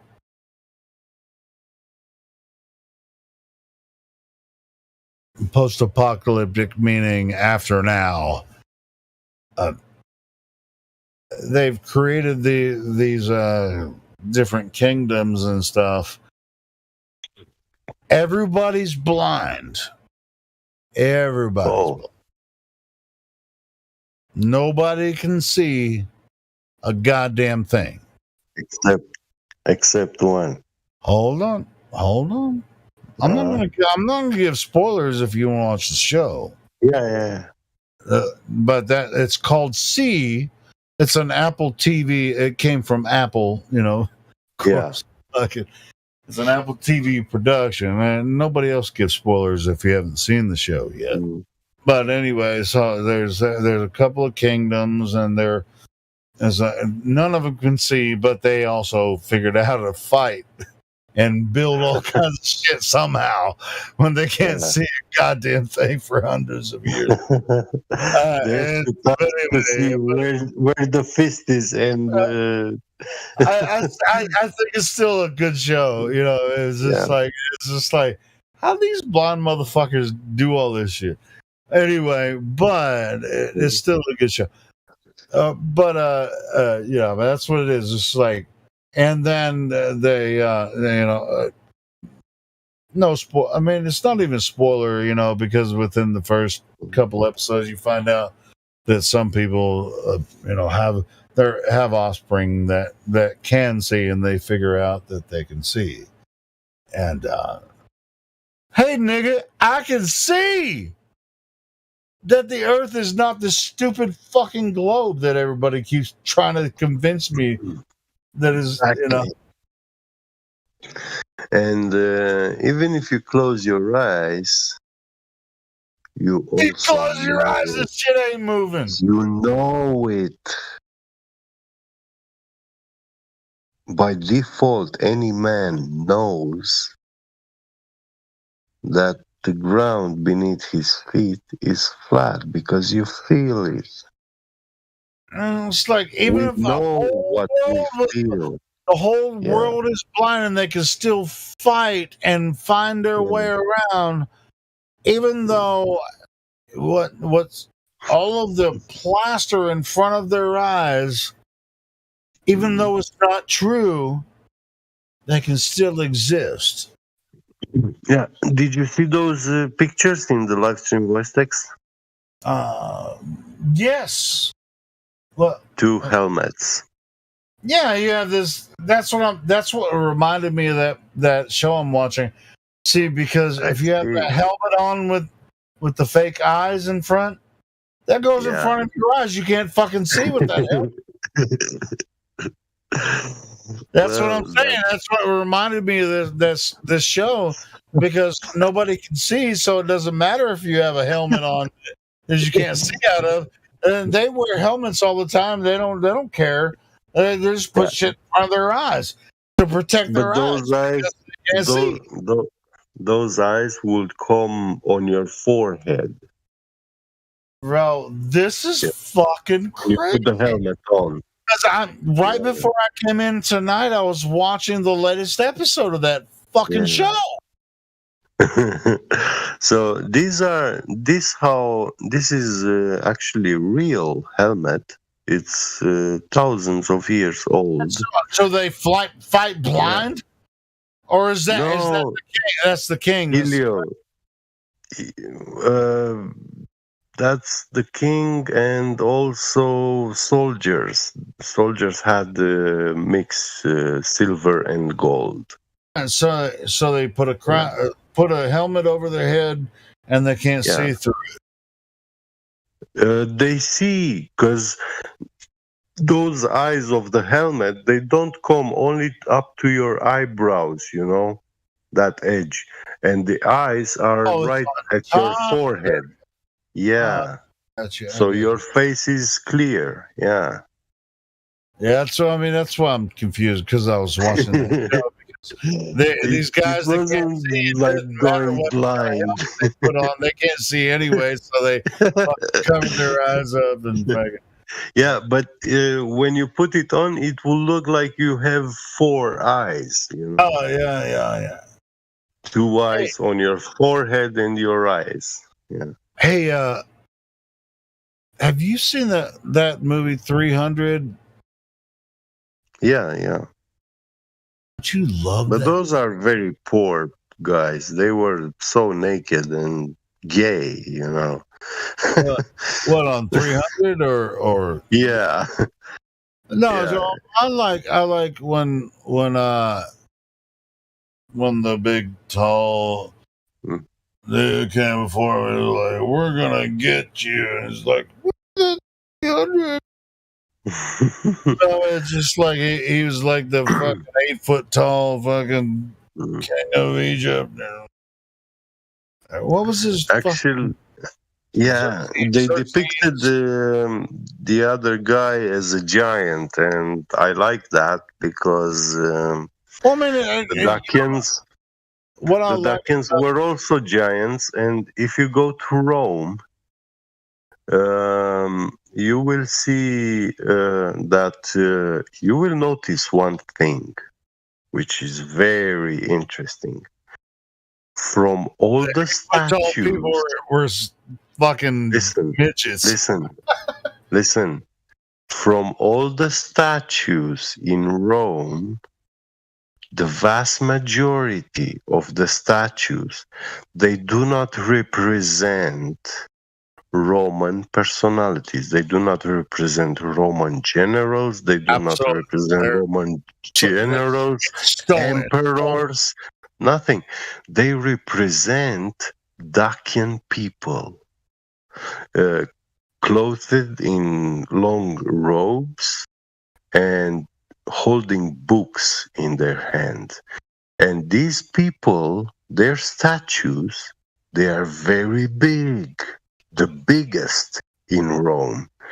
And there is a saying that actually those statues of these people, they were actually, the statue was made to the size of the man. In Romania, we have old ladies living in the mountains who say that their fathers and fathers told them the stories about the giants that lived before. They were saying that the Dacian people, many of them, they were giants. And they said they would take like a 1-ton boulder, rock in their hand, like tiny stones, and throw it over mountains. That's how powerful they were. Yeah, this bullshit idea that they have, well, that's like I was telling you earlier. I sent my friend, I don't even know if I got to it. Maybe I did. Yeah. I sent him the Lost History of Flat Earth. And, the guy that I was telling you had a stroke. And I was like, man, watch this. It will blow your mind. You said it's a long video. Oh, yeah, we did talk. But, I'm waiting to hear back from him, and maybe he watched it. Because it really, have you watched it? That movie, Lost History of Flat Earth? I'll send it to you. That it's no, I mean, it's long. No, you did say. No, I don't mind. Oh, you watched it. Never mind. Most likely, the title. It's got like the British guy has the annoying voice, but at the same time he points out, he starts with antiquity, and then he goes into mud floods, and then he goes into the Tartaria. Goes into Tartaria, and then free energy and stuff like that. You've seen Tartaria is actually Romanian, and it's a Romanian region Tartaria where they found a lot of gold, ancient gold tablets. Search for the gold from Tartaria. It's not just gold. It's Earth. Yeah. I mean, this. Yeah. The way even flat Earth or whatever modern idea of flat Earth, or even recent ideas of flat Earth or history, I mean, some people. I used to think, as a matter of fact, that dinosaurs 6,000 years ago, because Ken Hovind and all that kind of shit. Nah, that's not has nothing to do with Earth at all. So,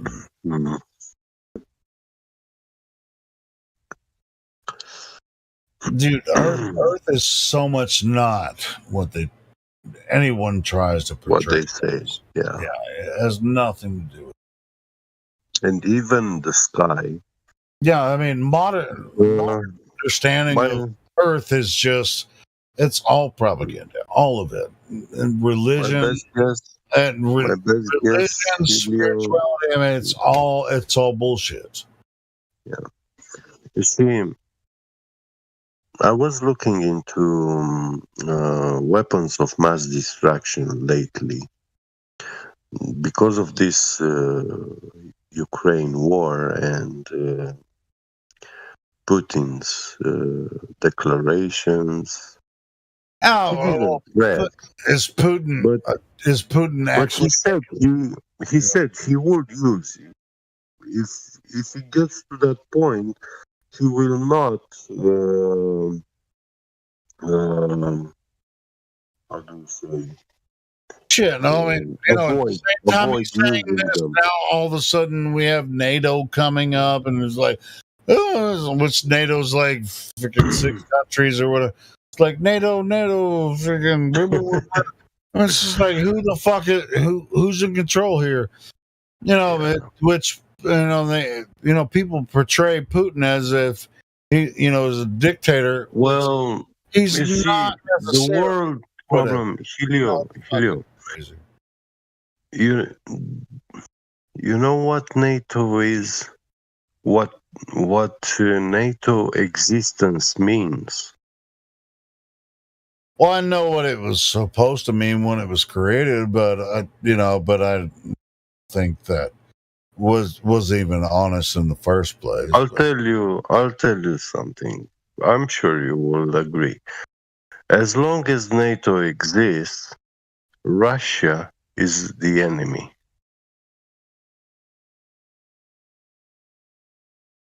Why would you think I would disagree with that? Yeah. I'm asking you, why would you think I would disagree? Oh no, I don't think you are a pro NATO guy. I actually like Vladimir Putin. I ain't gonna lie. Me too. Yeah, me too. Yeah. So fuck it. Let's like Vladimir Putin together. Fuck everybody else. I like Vladimir Putin. Fuck everybody. In my mind, Putin is actually. Yeah, I mean, I don't know the motherfucker, but as far as he's been the most patient motherfucker with everybody on his ass all the time. He's been very patient, as far as all the bullshit that's been going on for the past dozens of years that he's in power. He's really been very patient, and he's called out 9/11 and all the fucking bullshit. So yeah, I like. Tell you what, I am very close to putting my hand in fire that Putin is Lucifer himself. Okay, the light bringer. Yeah. Okay, well, this isn't the forum for that. I know. I don't think he is, but I'm just saying he's been very patient as a world leader, or a country leader, in NATO. He's been very patient, putting up with the bullshit from the West. I mean, bro, Vladimir Putin is a patient motherfucker if he's a real, if he has any power at all in Russia, motherfucker, he's a solid He has motherfucker. absolute power in Russia. Putin has Fuck absolute everybody. I power in like Russia. Vladimir Putin. Fuck you. If you don't like him, fuck you. No, how do I say? It's just like, do you like? Well, it's like, hey, take a poll of Americans. Who do you like better, Joe Biden or Vladimir Putin? You see, USA, not the people that live in United States. Hold on, we've had Joe Biden in power in America. Yeah, the most powerful man, Joe Biden, and over 2 years, and Putin has been in power in Russia, holding shit down. Who do you like better? Before Vladimir Barack Putin Obama. or Joe fucking Biden? Who do you like better? That motherfucker's been in power. I like better Putin. Yeah, I like yeah, Putin me too. better. Me too. Yeah. I fucking think Joe Biden's a piece of shit. Yeah, totally. And I said it on you. I said it on YouTube and fucking own that shit. It's my fucking YouTube channel, and I fucking Joe own that. Biden, listen, Helio. Fucking retard. Helio, Joe Biden is literally demented. He had his trial. I don't think he has a chance to do anything because I don't think he can be a president of anything because I don't think he even knows how to regulate or take a shit. I really don't think that motherfucker knows Helio, you as an American, you know that he had a trial in his youth about pedophilia. He was accused of. No, I'm just talking about how he's American president now. Like I said, I don't think he can wipe his own ass. Yeah. Oh my God, I saw so many videos like he's trying to handshake the air, or. But I think think Vladimir Putin can go catch a fish, eat it. I think he can survive in the wilderness. I think not that. Here's the what I think. They're trying to pit America against Russia when we're allies, and that's fucking ridiculous. Yeah, because Vladimir Putin actually likes America, and he wants and with this stupid bullshit. Yeah, this is now we're about to get into shit that we can't talk about on YouTube. Yeah, these ones behind Biden are the fanatics.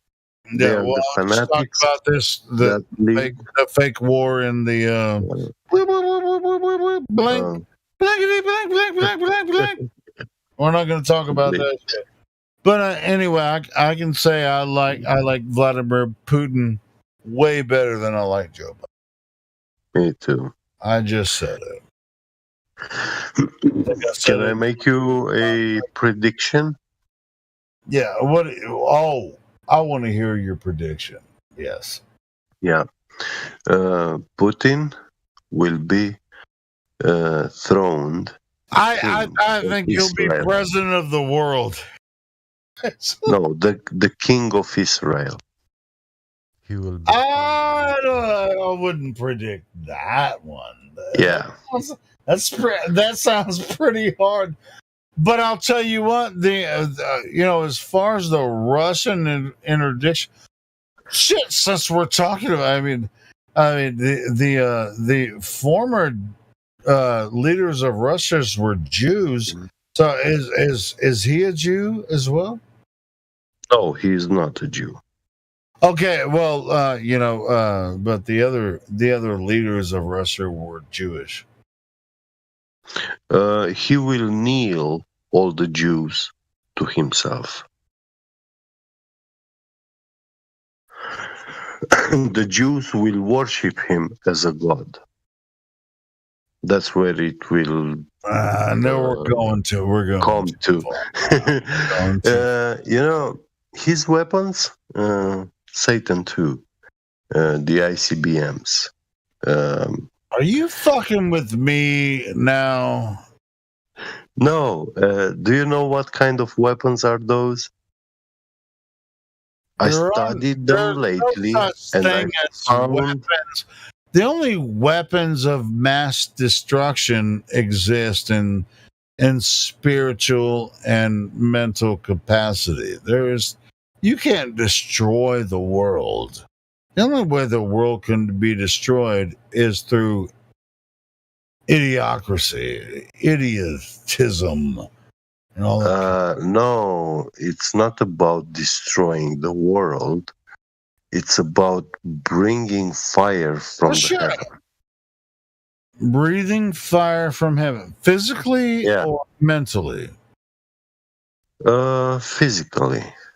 All right, so fire from heaven is going to happen from the Creator. Is going to burn this world. No, not from the Creator. Actually, in the Bible, the Creator says about the beast that he is bringing fire from the heaven, just like God would. Why are you saying that? So fire is coming from heaven, just like dust. What did you say? No, it's not coming like dust. The Russian weapons of mass I don't. These ICBMs. I'll tell you. Heard anything about that giant rocket is not full of metal or stuff. That's like a tank, like a balloon. Inside of it, fire and no. It's a canister of lightweight metal. Yeah. Diesel fuel. And it holds. No, it doesn't hold diesel. It's filled with hydrogen 3. Hydrogen 3 tritium magnetics can be contained.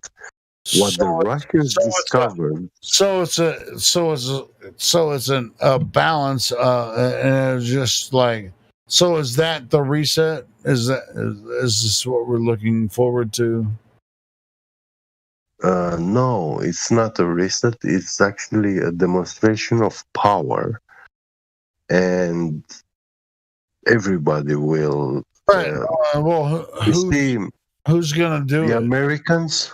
I looked, and the Americans at the moment, they do not have a way to deliver weapons of mass destruction. You don't have nobody can hypersonic rocket engine. The Russians, they have. You can't, and whoever your lord is can't do it either. We're stepping onto new ground. It's like, this is fun. We played on this playground. Stepping up again. It's like, hey, with that film I was talking about, with the it's like, who the fuck built the Capitol? The Capitol building in Washington, D.C. That the people that came over here in 1776 with their horses and carriages. The Freemasons, aka the technocrats of today. Dude, with all the concrete, they just all of a sudden with horses and carriages build this fucking Washington D.C. Capitol in the middle of nothing within 50 years. No, they didn't. That shit was already there.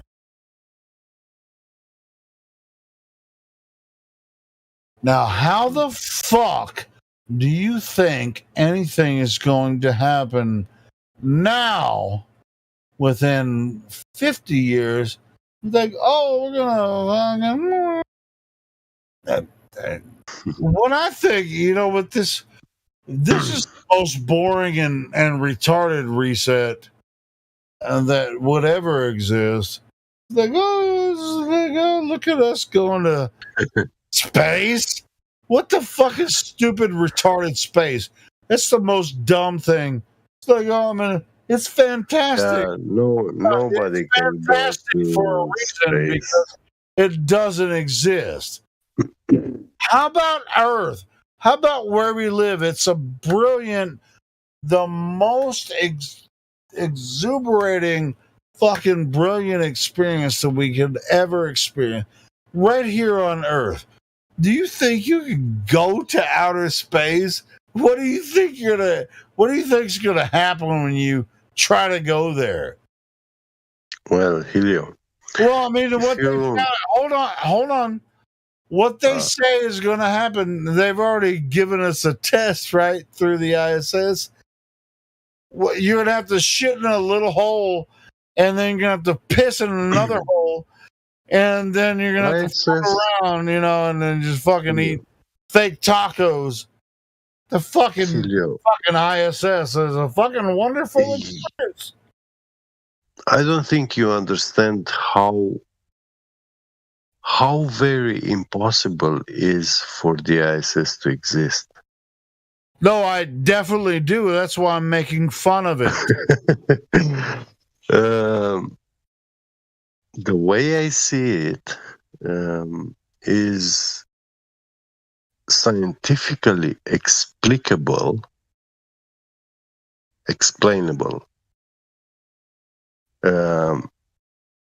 There is I'm making fun of it. I'm making fun of the people that think it's actually true because I actually used to think it was possible, but I don't anymore. I think it's completely impossible. No, me neither. It's utterly impossible. Totally impossible. And so let's unabashedly discount any claims from people going to the ISS or any astronauts. Those assholes are faking the entire thing. It's complete bullshit. The only thing that rises into the heavens is the thing from your name, helium. That's the only thing that goes through this world and goes straight up into the heavens. Because the place for the helium is right there. Helium's still inside the atmosphere. It's still contained.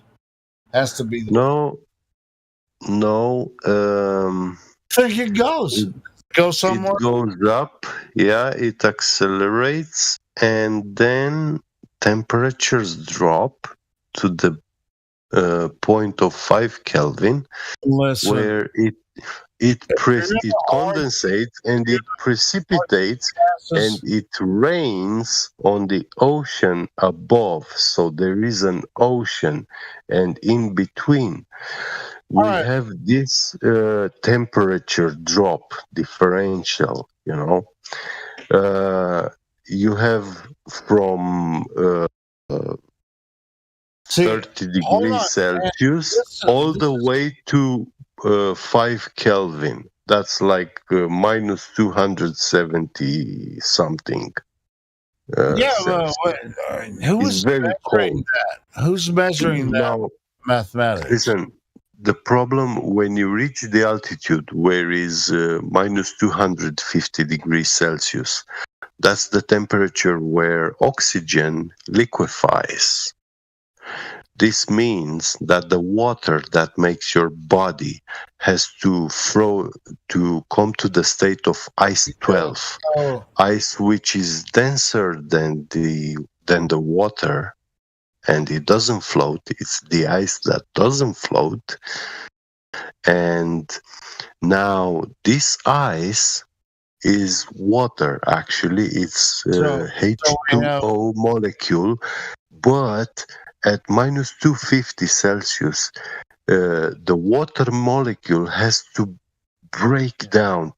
The oxygen must separate from the helium, from the hydrogen. And this separation, you cannot have it without energy input like electrolysis. You need energy input to separate the hydrogen from the oxygen. And I disagree, of the water molecule. But go ahead. And because of this molecular bond, you can't have presence of water below temperatures of minus 250 Celsius. It will push it all the way. It will repel it like a magnet. It's a thermal flux, just like in magnetic flux. When a magnet comes with high speed towards a big chunk of copper, it creates an electric current in the copper and creates a opposite magnetic field, so that magnet will break, will stop, come to a stop, and it will not hit the copper.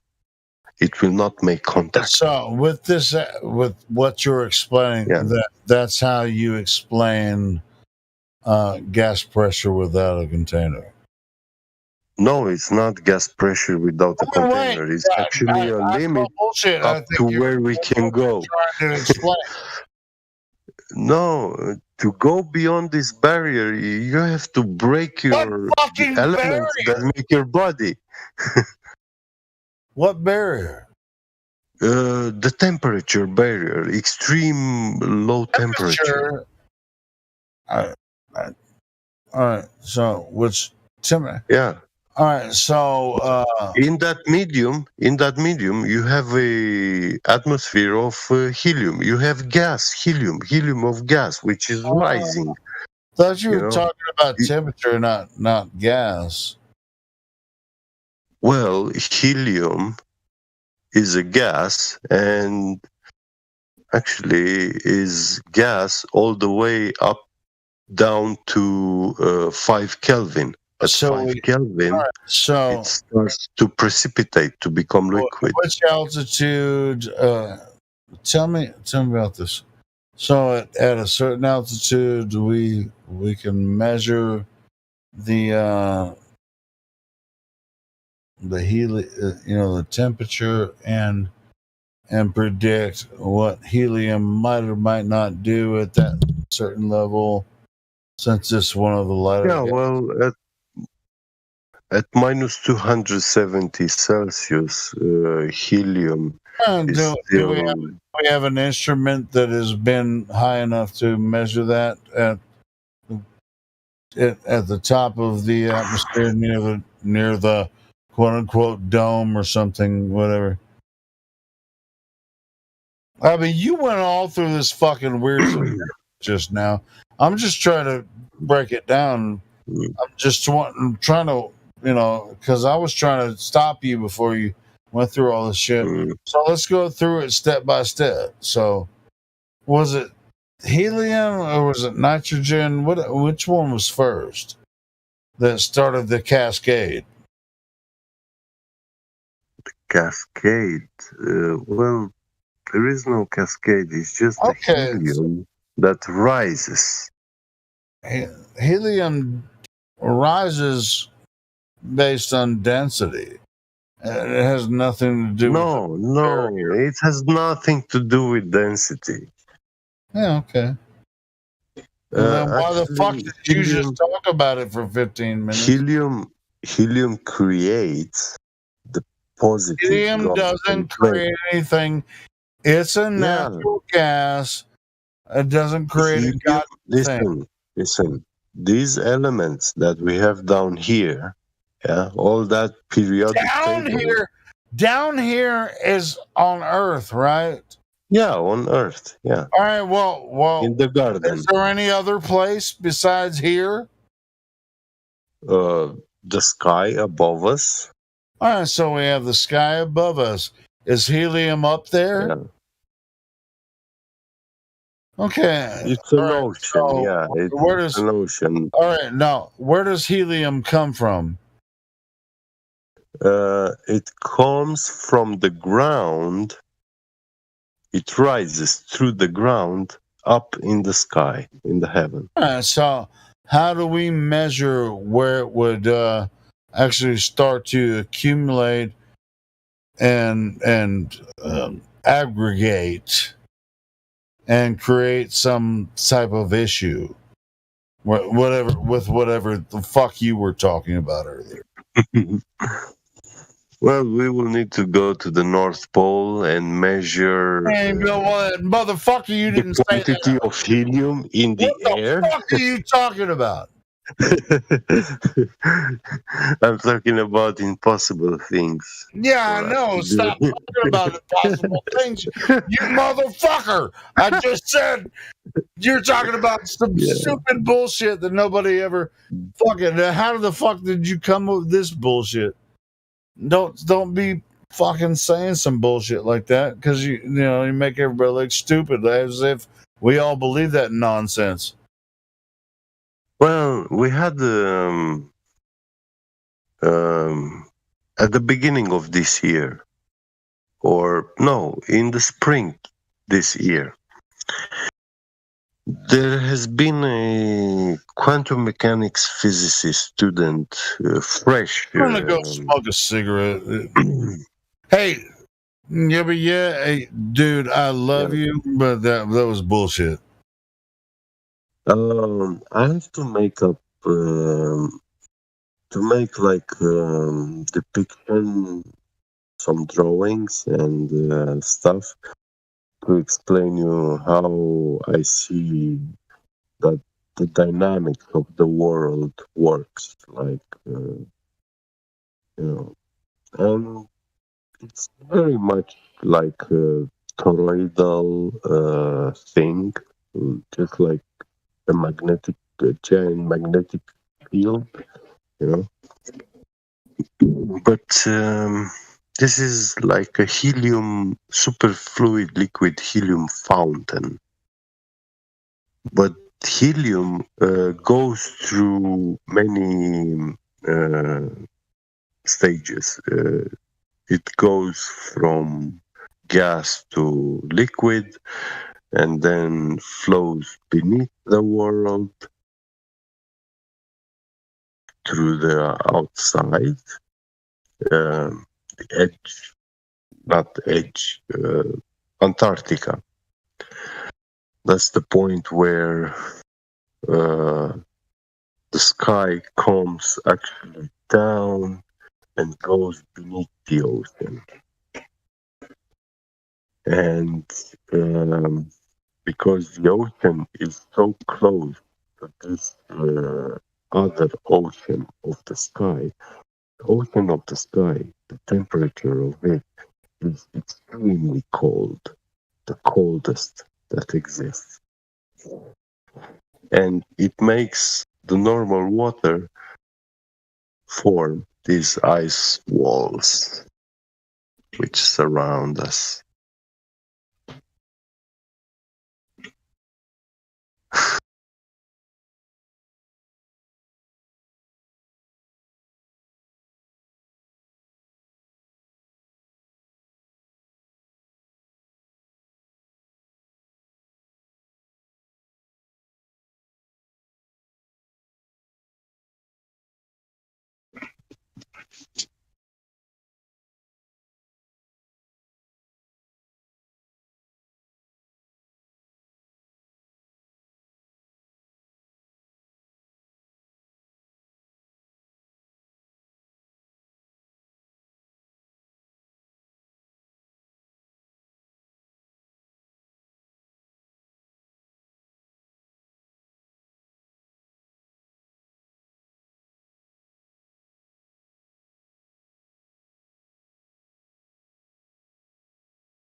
They're going to censor you. Why? Because you're speaking truth. There's no other reason for them to censor you in the first place because they're scared.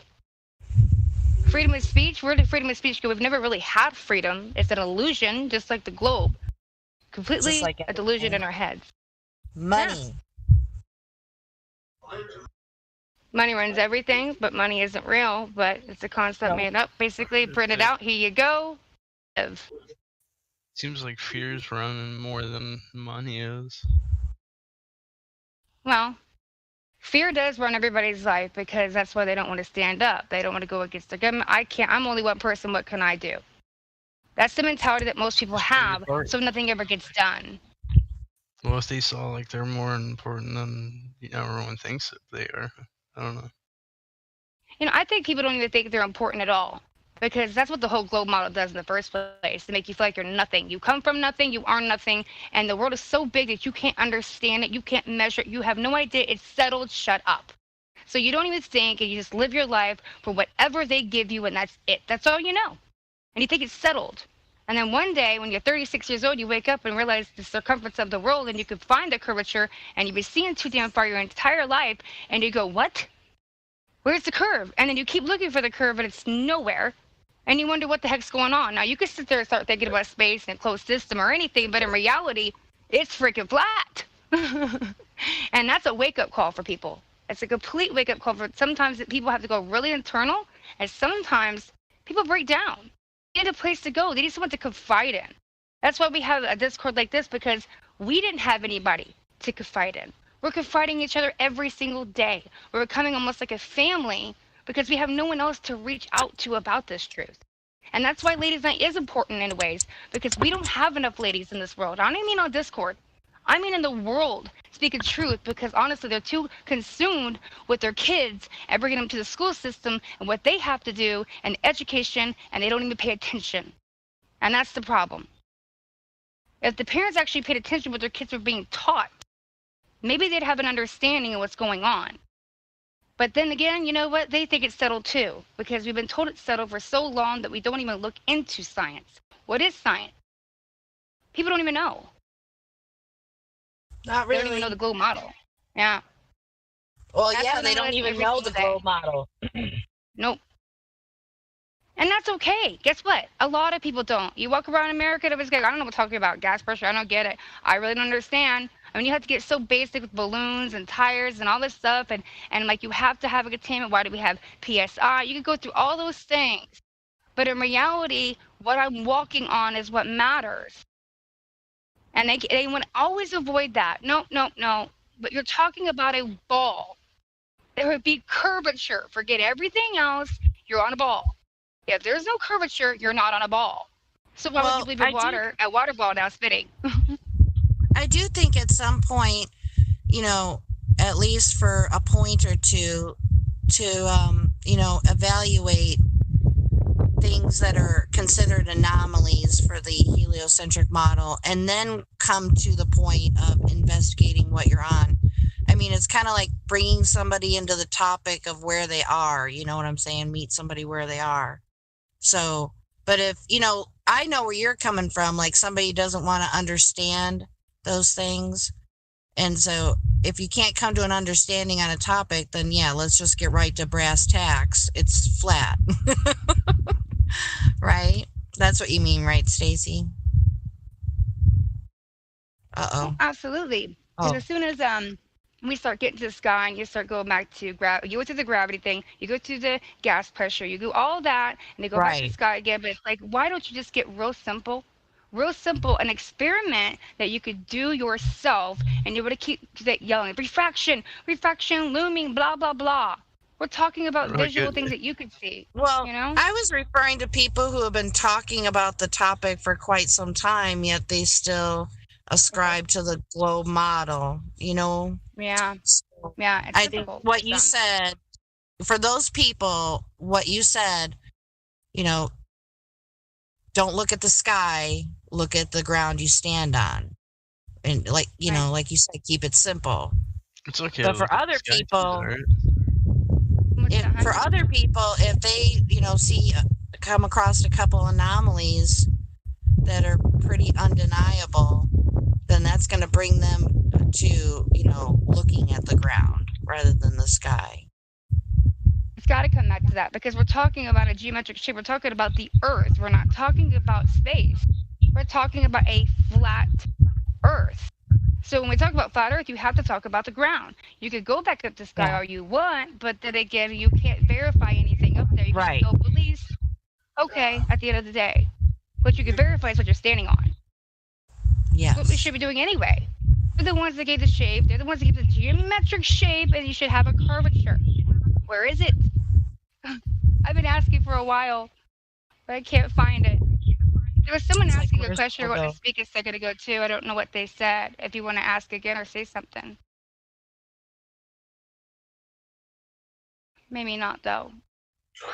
I would like to, sorry to interrupt, ladies, but in the spirit of promoting Ladies' Night, there's a very spirited flat earth debate going on down in, I think, Speculation. I try to convince them to just have that conversation up here with you guys, since they're hard of hearing and, swan gazers also. But to be fair, he did try to help.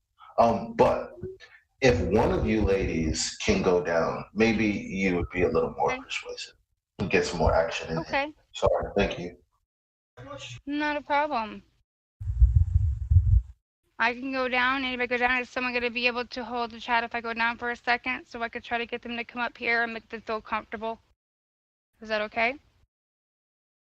Yeah, don't worry about it. Okay, I'll be right back. I go outside, I look around, and I see the earth is flat. I see it straight up flat in Just front saying, of I got my my new eye. earbuds. What'd you say? Got my new earbuds. No, I wasn't talking to you. I was talking to Jordan. Okay. I go outside, I open the door, I look outside, I see nothing but Okay, flat. what ladies are in here? No, it's flat, man. No. All right, I'm looking in the voice chat for ladies. We got Soda in here. I think Earth is flat. That's what I told him. I'm a lady lover. Oh, hey guys. How's everyone doing? Good.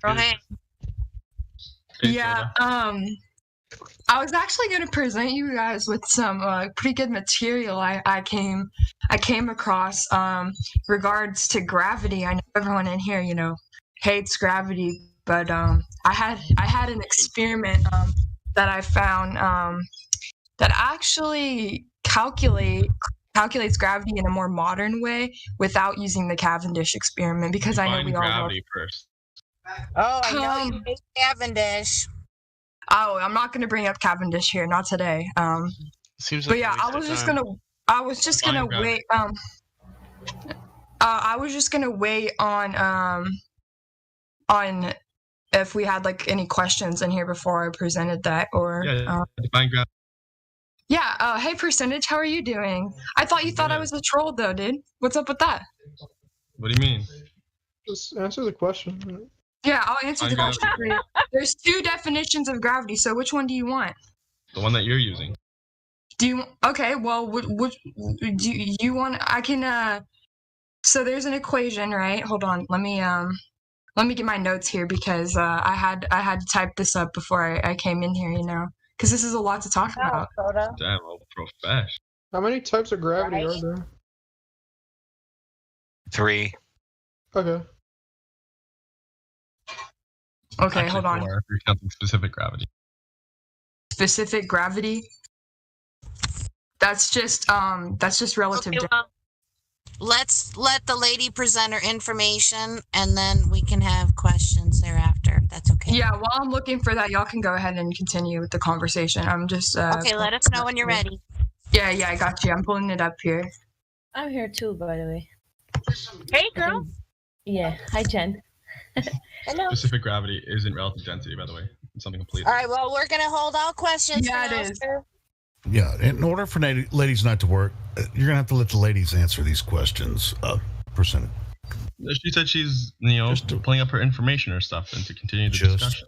Well, the ladies are quite capable of answering the same questions. Soda, when you're talking, if you have questions, talk to the ladies. They can quite capably answer these. In the meantime, one of our other ladies was trying to jump in. Sure, she's trying to get more people in here to ask questions, and so yeah, let's just you guys, Soda, address the other lady. I'm ready. Okay, I'm ready. I got it. Okay, so to answer your question, percentage, we were talking about Newtonian's gravitational constant. Okay, not Einsteinian. So we're talking about Newtonian gravity right now. So basically, it's a torsion balance method. And it's not a Cavendish torsion. It's different. So what they do is they take a torsion. Here, let me pull up. I have a video that goes along with it, so it's kind of easier to understand. Hold on, let me pull up the video so I can explain it. How long is it? Oh, it's like a 2-minute video. It's not even that long. One Hopefully size the video fits all. will help me explain it a little better to everyone. But I just want to hear what you guys have to say about it. Here we go. Here's a video of it. I'm about to link it in the live stream voice text. Well, I'm gonna pause and watch it right when you post it. Here we go. Okay. With the Newtonian I'm just getting back. I gravitational. have no idea what's going on. You said Newtonian gravitational theory, right? Yeah, so this is a little apparatus right here. I just linked the video for everybody.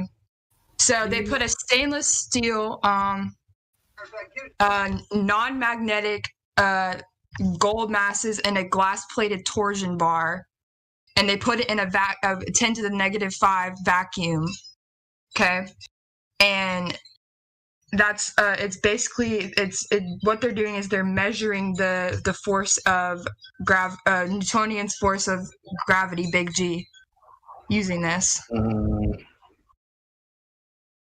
So I just want to hear what everyone in here has to say about that. That looks fake. It's pretty. That looks faked. I'm dead. That's all you guys have to say about it? No. I just got back. I'm looking at what's going on here. I have no idea what was just said. Here's the point. How does that prove gravitational pull? Is that what you're trying to prove right now? Yeah. It's proving Newtonian's proving Newtonian's gravity, G, big G. Okay. Show me how it's proving it. Yeah. So there's a lot of math that goes along with it, Stacy. I can link you that. They take a vacuum. Do you understand how it's working, though? Do you understand why it's doing what it's doing and then why it's... Yeah. Can you explain it to me right now? Because I haven't watched the video. I'm doing something. Oh, yeah. No problem. You can watch the video. Yeah. So here, I'm going to link you something right here. Okay. That you can look at. Because it's more about...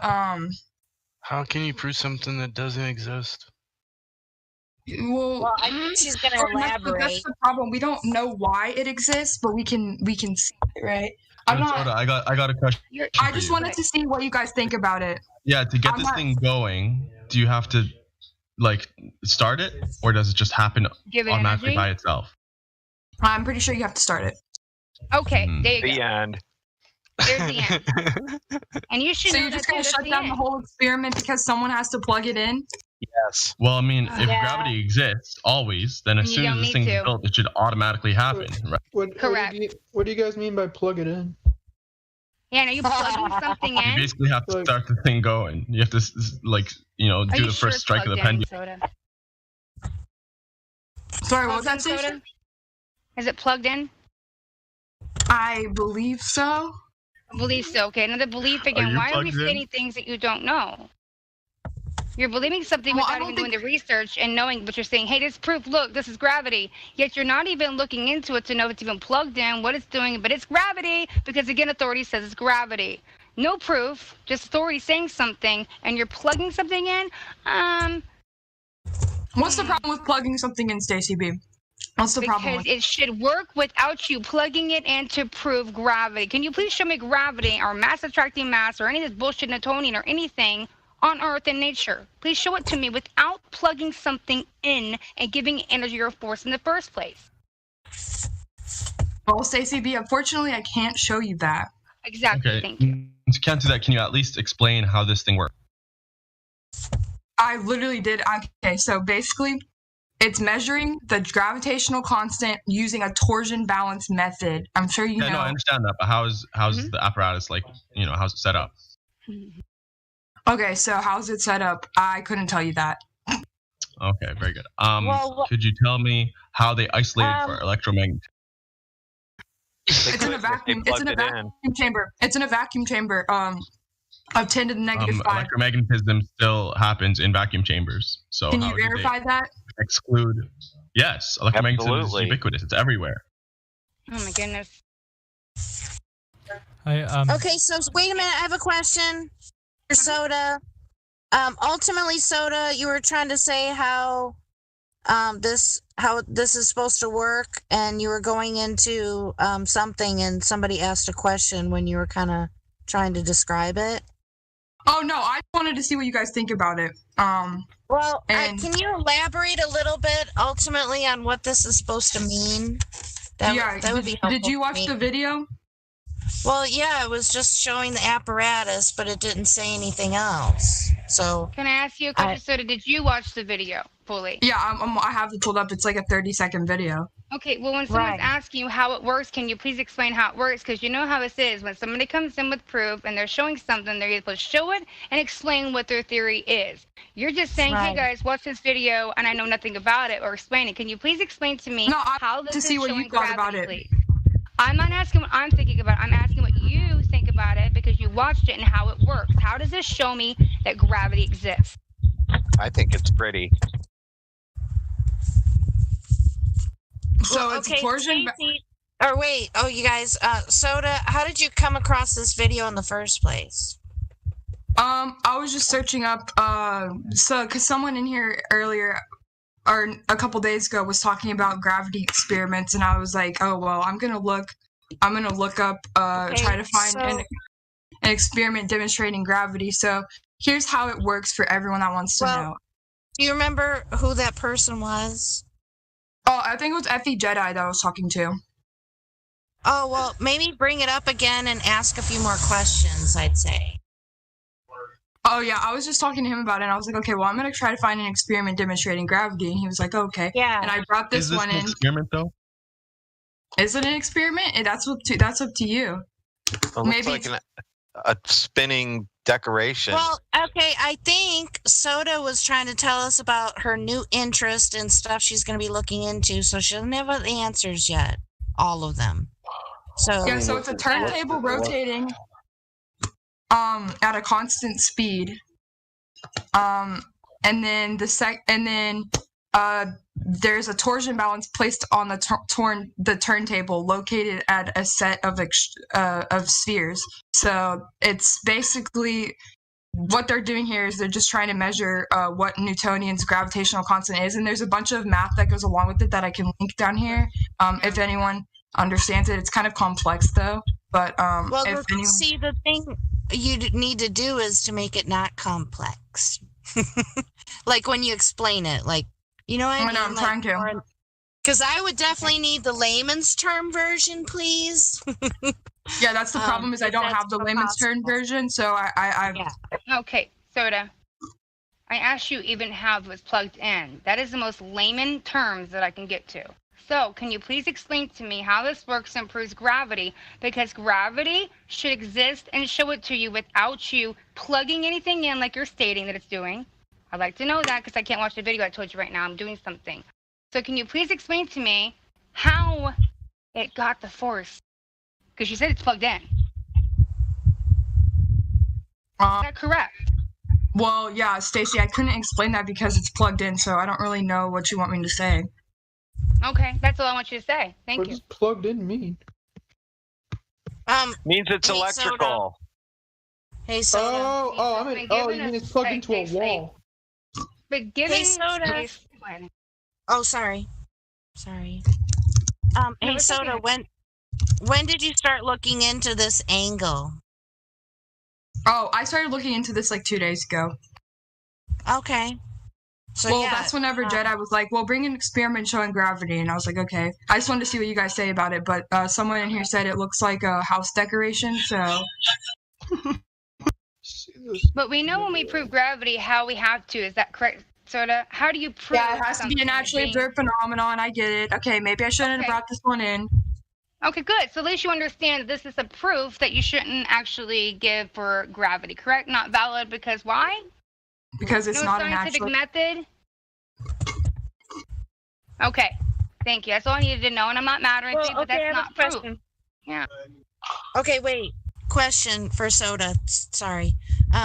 What made you want to look into this anyway? In this, the way you were looking into it, what made you want to do that? The fact that the reason I looked into it is because they were like, "Oh, gravity is such a like."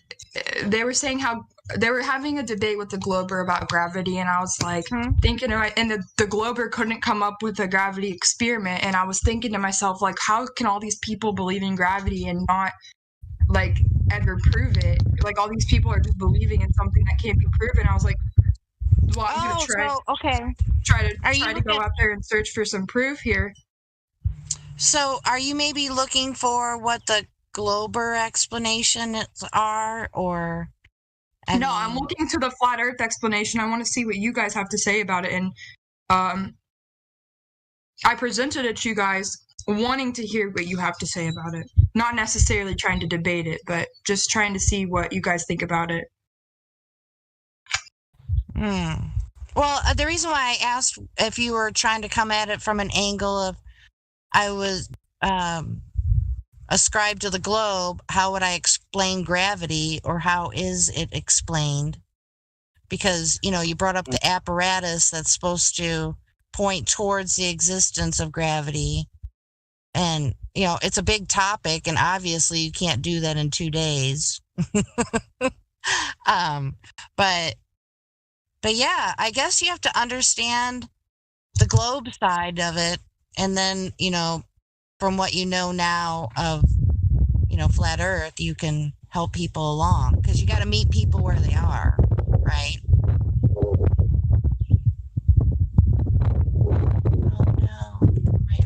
Who's got the windy mic?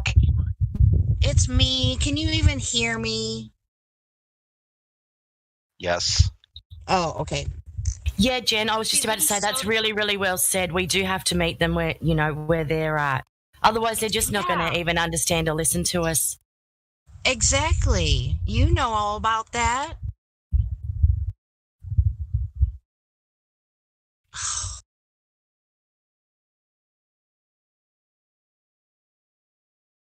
What did I miss? Sorry, guys. So is there any Globers in this voice channel right now that would like to speak to us ladies and bring your best evidence for why you believe the Earth is a spinning ball of water? Ooh, Becky, sorry. Yes. Why don't you go down to speculation, shut the other flat earther up, and drag a couple of those ladies and guy up here? Because that's what me and Stacy tried Just to have do. a moderator move them up here. We're closing all voice chat except for this one. Jen, you're so funny. Do it, Becky. You got the power. Ladies know. Fuck it. Yep. Due to social distancing, we're only doing one voice chat. We don't do social distancing. No. We're all going to gather together in one voice chat, because we don't do social distancing here. How about we talk about the distance to the stars? Do you guys think that the stars are closer than the moon? Are we really going to go down that pattern again? Because that's where that's an excellent Soda. Oh, sorry. I was just going to say that was a good question, but I'll shut up. Stacy's hardcore for looking at the land, not the sky. Yeah, you can't prove anything in the sky, Soda. Well, do you think that the stars are closer than the moon? Okay, this is what I'm going to say. I think that's a great question, and I pondered that myself. Yeah. So it's everything's going to be a belief. We can't verify any of that. You can't verify that. And that was the conversation that we had about 4 days ago when everything got heated. And you became a globe skeptic again, because we were talking about stars, and you said you had proof and verifiable proof that the stars were what? Stacy? Uh-huh. You can verify that the stars are further than the moon. Okay, you can verify the stars or what? Can you please show me the proof? Because the last proof you gave me was from space.com. So can you please show me proof that they are? Yeah, perfect. I can demonstrate it to you too. Okay, how can you that the demonstrate and show stars me, are please? further than the moon? How'd you verify that? What are they Yeah, made basically. So no. I didn't. It doesn't matter what they're made of. I can You still measured it? observe them. You observe them from your eyes or a telescope, and you're telling me you know how far they are? Well, I can tell that they're farther than the moon because I can take my How telescope. can you tell with your eyes and a telescope how far a star is, depending on the light source that you cannot verify or what it's made of in the first place? Or that moon because you've never been. How can you verify? Remember, verify is what? Yeah, so if you'd let me finish, I'd be happy to. Okay.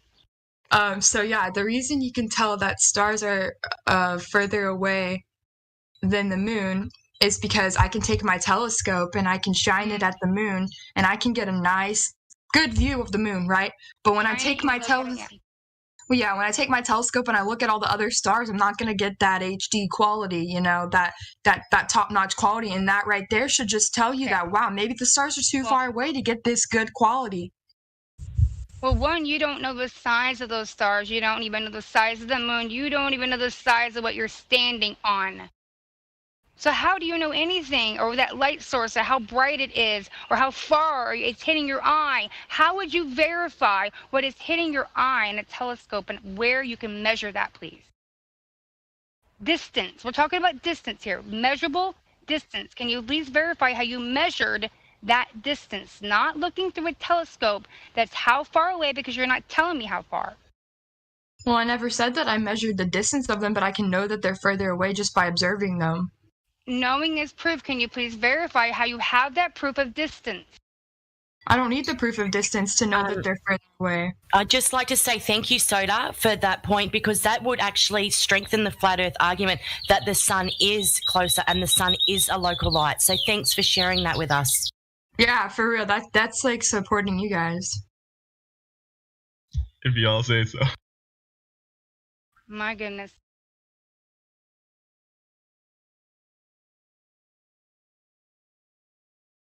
Anyone else have any questions or verifiable proof to show that the globe exists or where the stars are? Because I'd like to know the distance. Not what NASA tells me, but verifiable distance, because they also say the sun is 90 Well, I do. miles away. Hello, I do. How are you? Good evening. I didn't realise men were allowed on here this evening. I just got told off by Rig and a few others. You're not supposed to actually be on The Voice this evening. It's supposed to be just flat earth women. There we go. So should I leave then? So no, just make your voice really high and like sexify your. Yeah, just put on a high voice. You'll be right. You can take over. Voice access would be by invitation only. So feel free to utilize the chat, the text chat, and we can give you a shout out if you say something funny or something. Whatever you want. Okay. Right. So I'm taking all those comments. I'm taking those. I'm going to leave the chat, actually, Yeah, because ladies' night, yeah. you guys were just speaking a second ago and talking, okay? And then all of a sudden they're not supposed to speak. So what is it? Speak or not speak? And there's guys coming here asking questions. Yeah, it's please don't speak, guys. It's if there's a female flat earther on Ladies' Night that can answer the questions, but I don't think we've got any Globers in here anyway. So maybe one of you flat earthers want to play devil's advocate for us. Yeah, I will. Can I play devil's advocate being a man as well, as I'm illegal in here right now? Yeah, you sure can. Well, time out. Why is this better? Wait, time out. No. Now you've time out. Now you've all got. No. Why is this better than my idea, where there's 2 female Globers and a couple of other Globers down in speculation? Why is that not a better idea?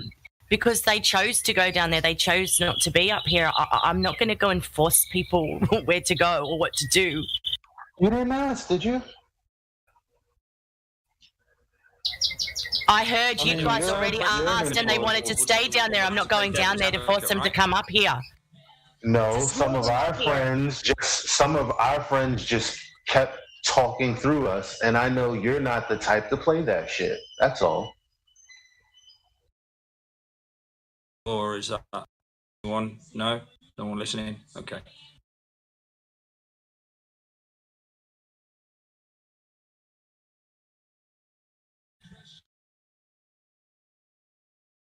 All right. I really don't want dead air on a live stream, so I'm gonna go ahead Uh-oh, and not good, not good.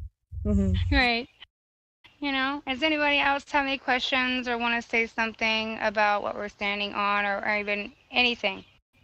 Or any ladies have anything at all that they want to share? Any commentary, God, opinion? pass me a bucket. I'm off. Good night. All right. Bye, Felicia.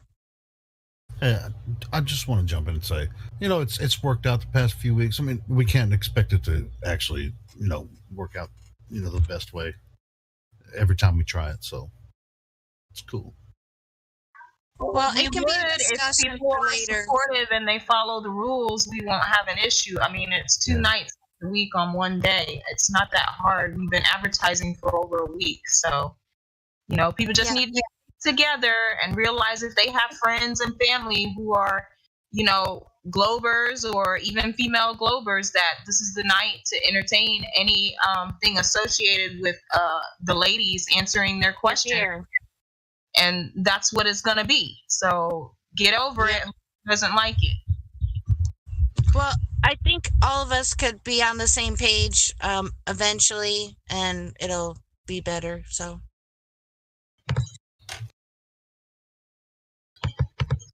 But yes, ladies only. What's up, Sassy? What's new with you?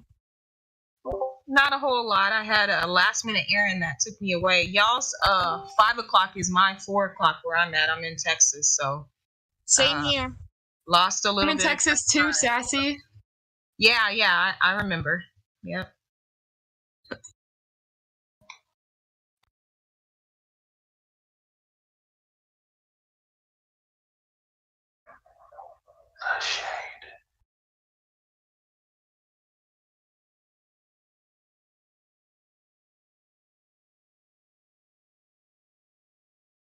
All right, I'm not looking at the text chat, ladies. I'll AFK for a second.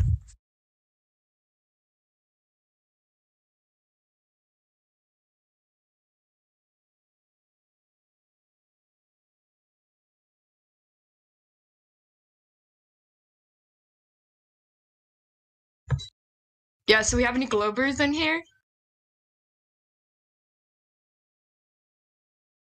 Let's see who we got in here. We got Reckoner. We got ET. What about Jordan? Have we spoke to Jordan before? Have we? Jordan? Carnivore has the lobby role. I'm going to unmute you, Carnivore. And see if you have any questions for the Flat Earth ladies. Are you at the mic, Carnivore? You have control of your mic. I have a question in the meantime if he's not responding. Yeah, go ahead.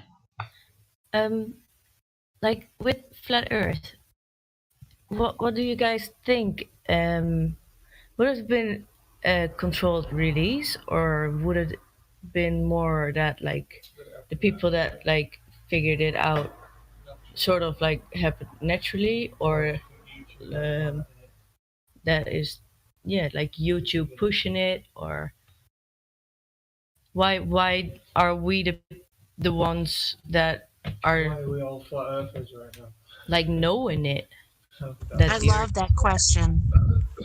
Well, I've been wondering about that. In 2015-16, I started researching Flat Earth in 2015, based off of Zeitgeist, a movie that one of my friends asked me to watch, and I revisited it in 2016 and did a lot of my research during that time. And I found that, Flat Earth wasn't a new topic at that time. It was a resurgence of the understanding and the truth of Flat Earth, coupled with the truther movement, which had really had a boost with 9/11, and it kind of just like escalated up into the point that we are now. I think 2017 on up has been really some of the big years that people have been coming out as Flat Earthers and really taking charge of the movement. You had a lot of conferences started. You had a lot of billboards being done. You had a lot of stores open up with flat Earth merchandise, stickers, bumpers. And we really were about, spreading the message. So it's really not new. I know Eric Dubé, Mark Sargent, and some of those older names had been on for a while before, this reemergence of flat Earth. I don't really think that it was, set up to be that way, like a co-op or a, this, psyop situation that everyone said, because flat Earth has been around long before we were even born, some of us. So that's my take on it. I love that, what you had to say. That was wonderful. Yeah, I think so too. But why is it like, I reckon 2017, I think it was like the proper year when the numbers went like well up, like the views on YouTube, and why would it start? Why did it start off like there?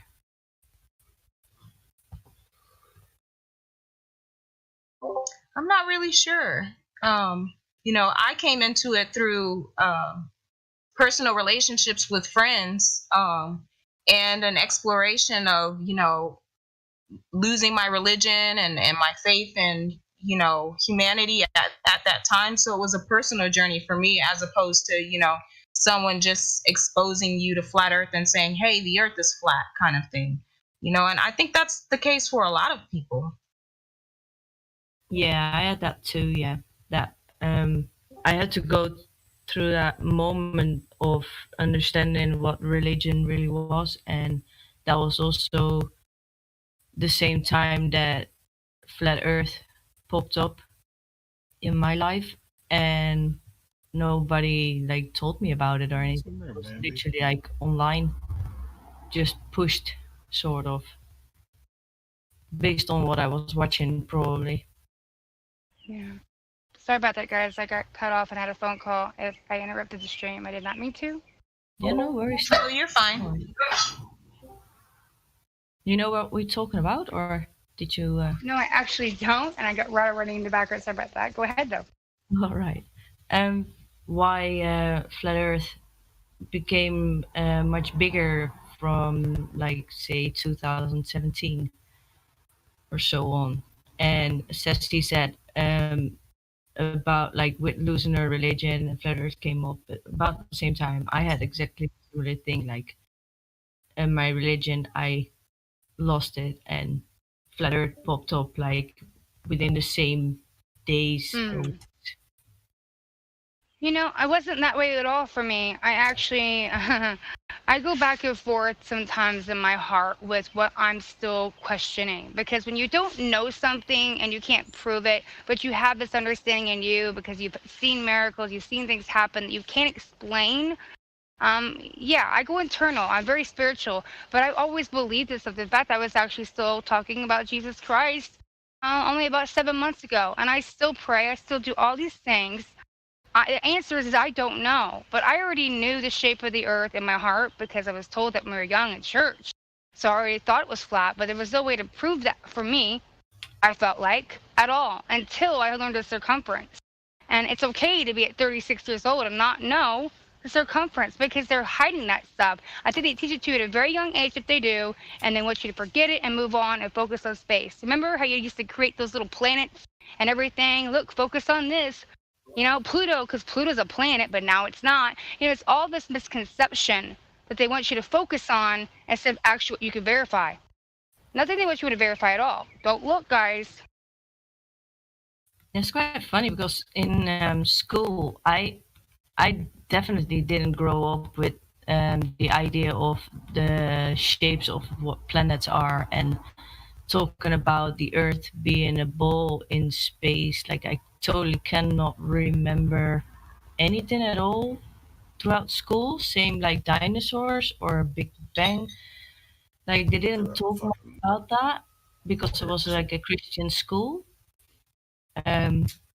even like after I was 12, the school after that, like I don't know how you say that in like English. I think it's secondary school then. And so you're 16.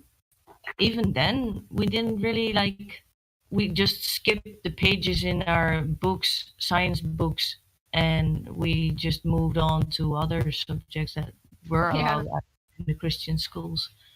I think a lot of people just get their test done and move on. They just want to pass that test. You know what I mean? Everybody does, so they can get on and get out there and get into the real world. But in the reality, it's like, what? What am I jumping into after that?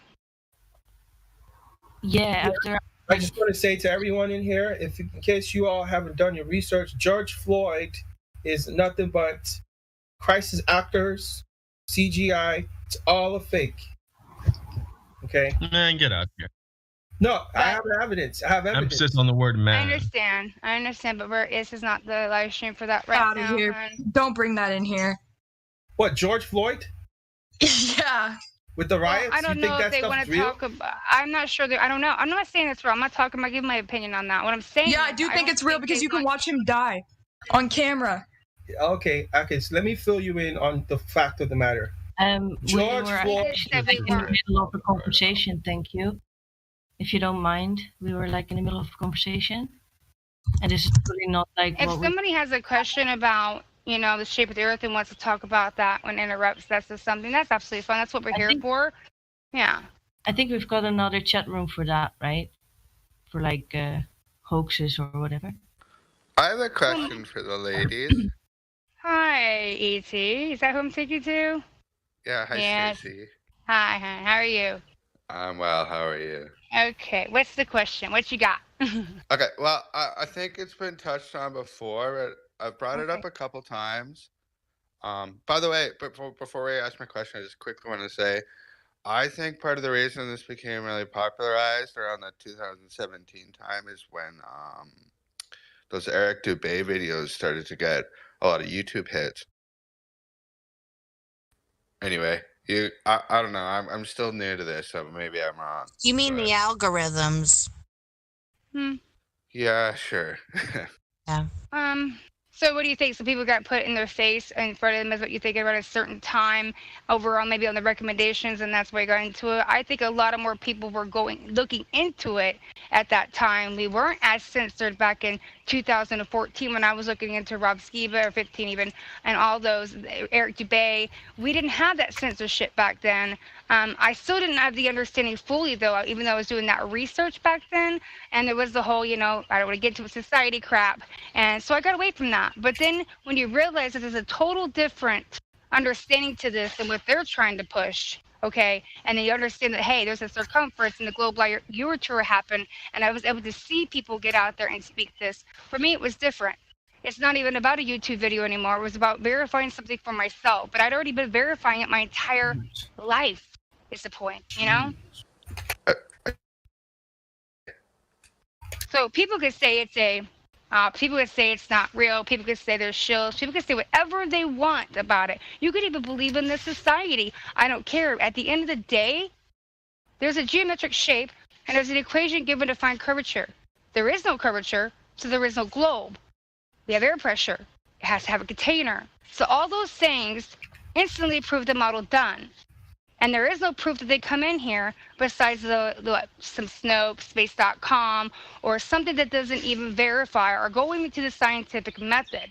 I'm looking for somebody to come in here and show me that, hey, gas pressure could exist without a container. I wanted to see literally the vacuum of space, because how did they create all that stuff to go to space without even testing it? They have to create that environment here to build stuff into, to understand that it could go up there. So why don't I see a vacuum chamber of space on Earth so I can verify that as well? There's no verification anywhere of that model. None. Right. Okay. Well, then, therefore, I guess I have two questions.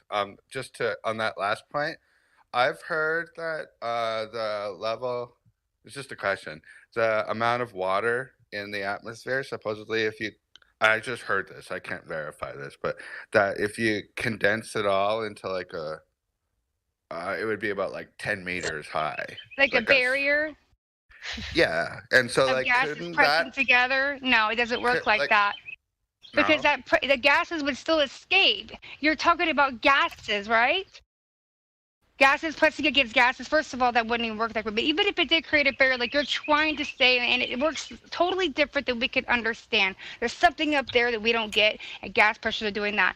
It would a container of gas. We're talking about gases next to a vacuum of space. Yeah, but water isn't a gas, as far as I understand it. Water is not a gas. It is a liquid, right? Right, and I don't. What is we water? We could talk about this later because I know it's ladies' night, hour, whatever. We could talk about it.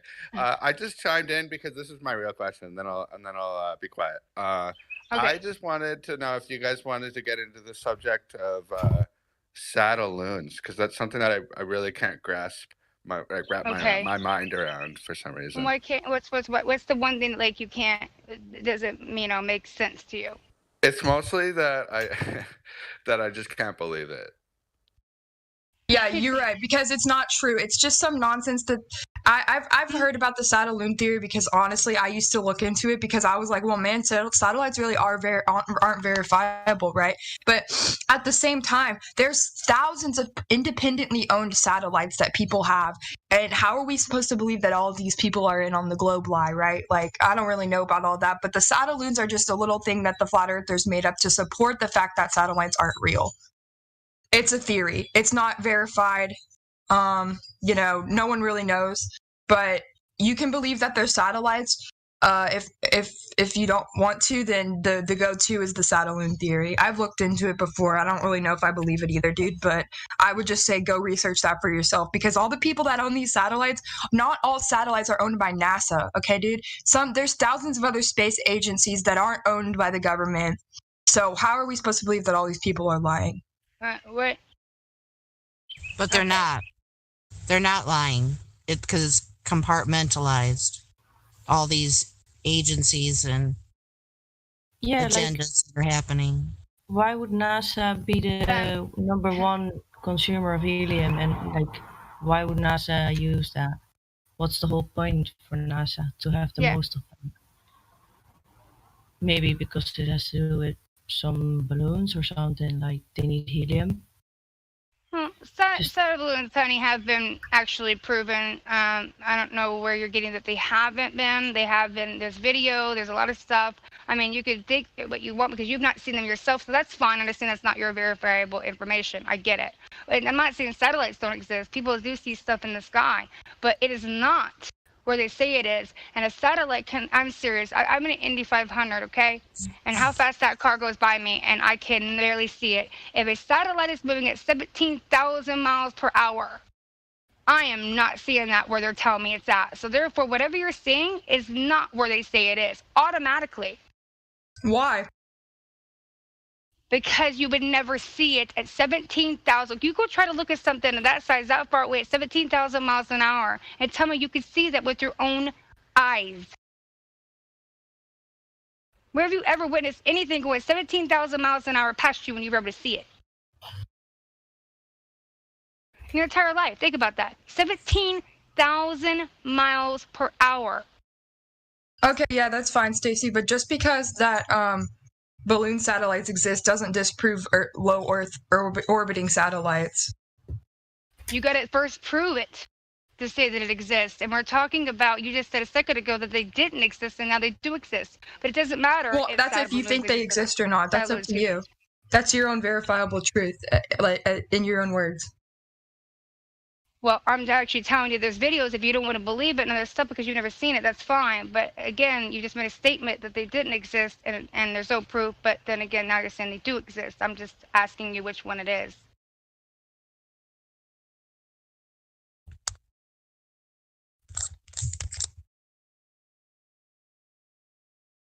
Okay. Not sure what the question. In here a second. Not sure what the question was. Which one that you believe if it exists or doesn't exist? Because you said both. There's no proof, and then you said there was proof. So I'm just wondering which one that you believe. Is there proof or not proof? We can see pictures of the the Saddle-loons, but then again, I've Just never pictures. Yeah, I've never seen one in person though. Is there no video or no? To be honest, I've never even heard of Saddle-loons before I came to the Flat Earth community. I had no idea what that shit was until I came here. So yeah, and that's fine. It's just the knowledge you just didn't have. You didn't gain that yet. That information. That's okay. A lot of times we don't find information until you get to one platform or one thing, and it reaches you to another one. I've been down a rabbit hole for I don't know how many years. We go from 9/11 to the next step to the next step, and now I'm sitting here at 37 talking about what? The shape of the Earth that I was not doing. What, a year ago? No. So those things like that, when you look into them out of nowhere, like Flat Earth brought you to a new reality of understanding, and now you're going to find even more information and knowledge, and I'm growing every single day over here. These people are also giving me information that I've never seen before, popping them in the voice text. Oh, that's cool. That's interesting. Oh, it's Vin. How are you doing? Is there anybody in here that has any questions that you'd like to ask us? I have another question, and thanks for answering my Saddle-loon question. Mm-hmm. So I've also heard this other thing that it's, the idea comes across sometimes. People bring up the idea that it could be some kind of screen rotating. Like this kind of goes. This is an explanation as to why the Saddle-loon thing might not work. And with the moon and the You're sun. saying you had a screen of what now? Can you repeat that again for one more time? Sorry. Yeah, sorry. I'm kind of tired today. I'm not really speaking clearly. Like, it's okay. So some kind of rotating. The closest word I could come up with right now is a screen, like a domed television screen of sorts. Okay. Spinning around, right? Which would also explain like the seasons and whatnot. You know what I mean? What are we talking about here again? I'm sorry, I'm confused. Okay, yeah, about like the satellites, and it would also describe the stars and the sun and the moon as well. The satellites describe the stars, the moon, and the sun. Can you explain how that works? Well, I'm posing it as a question, but I mean, what do you think about the idea that like almost like they're just lights above the disc, if you want to use that word? Whatever that we're standing on, disc, we can call it whatever you want, because I can't verify it's a disc, but I can verify that all the measurements are flat as far as we can measure. But yeah, if you want to call it that for your, your belief or whatever, I understand that. But I'm confused of how a light source can show you that the Earth is, flat or not, or the stars what they are and all that. I mean, satellites have nothing to do with anything besides a man-made object that we are putting into the sky. Right, yeah, I don't really think it's like a proof of evidence or anything like that. Okay. It's like simply asking like what the idea or what the thinking is in this community towards the idea of there being some kind of, I don't know, almost mechanical, perhaps mechanical, I don't know, thing above us, let's just say, which could explain this behavior where we see these lights, which we call satellites, and stars and whatnot, Sorry. Well, I'm not saying that satellites don't exist. I just don't think they exist anything like they're saying. I do believe I've seen stuff up in the sky. I also have seen objects that we don't know about, but that's the point. Those are things I cannot verify. But how our world works has nothing to do with a man-made object. So satellites can be thrown out the window because that's technology. Okay, but when we're talking about the sun, the moon, the stars, I can't verify that. They could be in the dome. Is there a dome? We have a barrier. We have to have a container of some sort because we have PSI, we have gas pressure, air pressure. So we're breathing. So those things I can't verify. You know what I mean? No one can. Yeah, okay. Thanks for answering my question. Yeah. And I wish I knew. We all do, actually. And I'd love for anyone that could verify that and go up there to do that. But at the end of the day, how are you going to? And especially, you don't even know where it's at. And you can't leave. More than likely, you're going to hit a barrier. Unless we could get through this barrier that we have no understanding of how to get through. But to be honest, nature does not show that. You cannot get through a barrier that's contained. Well, even if you did, what are you going to do when you get outside? You're going to bust it open, and what's going to happen? Crazy. The pressure is going to what? Get sucked out. Right. It's going to be released. It's going to move. It's going to expand. It's going to go into that other space. So even if they were to bust it open, we're talking about what's going to happen to us then. I mean, that doesn't make any sense. They shouldn't be busting it open at all. Quit trying. Have you guys seen that video with Hillary Clinton? She's talking one time, and she talks about like breaking open the ceiling. I think were her words, like cracking it open or something to that effect. Breaking the glass ceiling. Yeah. It's a trip. Like, why would she say that? And there's a million cracks in it. So she said. Anyway, it's ladies' night, so I'll stop talking, at least for a couple hours until this ends. I have one final question. One thing I don't hear people talk about in this discussion is the correlation between flat Earth and UFOs. And I'll take my answer off air. Yeah, I apologize too for jumping in. My bad.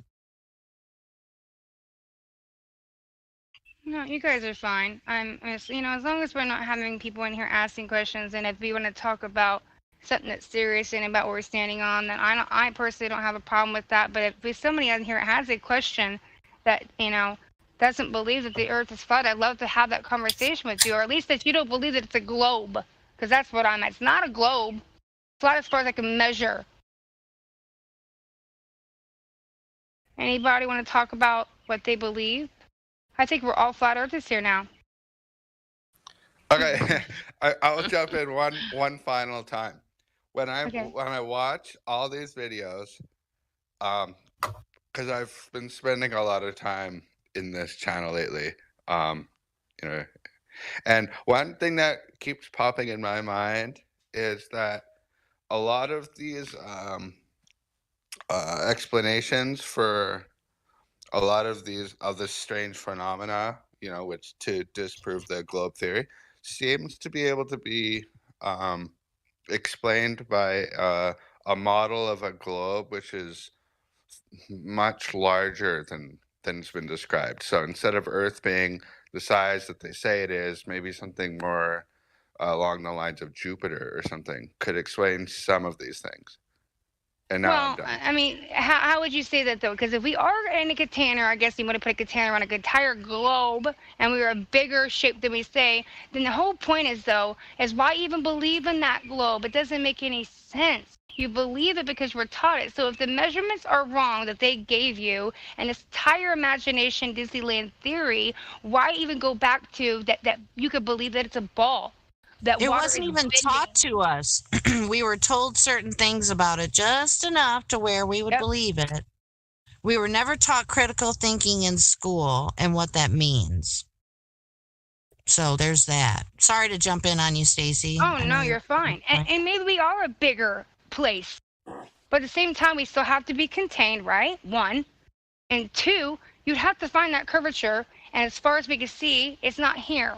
So instead of believing in something that is a fairy tale that you can't even verify, the horizon's flat, everything you see and measures flat, why believe in this bigger globe, smaller globe? I've heard all these different theories because they want to hold on to that imagination. Oh, it's wonderful. Guess what it is? But it's scientific BS. Excuse me, pseudoscience. See, the thing is, When you don't, is this ladies' yeah, night? Yes, it is. When you don't give full disclosure on something, and then you expect people to comply. I mean, that's, oh my gosh, I got a bee almost coming in my car. Okay, we're good. So there's a major portion of information that people have not used to come to the conclusion about what their beliefs are. There's a lot of half-truths out there, and like Stacy's been talking about this whole time, is verifiable evidence, things we can verify. There isn't any. We weren't taught any. It's not like we went on a field trip in school and, hey, we're going to prove how to find the curvature. I mean, it just seems like that coincidence. I know. Isn't it a coincidence that we didn't get to do something like that? Right. You know, why didn't we go out and measure that curve? Exactly. That's the point. When we used to do all those projects and science in class, why didn't we? We went out to what? Dissect stuff and things. Why weren't we trying to go measure the curve? Why didn't they show us that curve? They taught us the model. You need to learn it, but they don't even want to show it to you?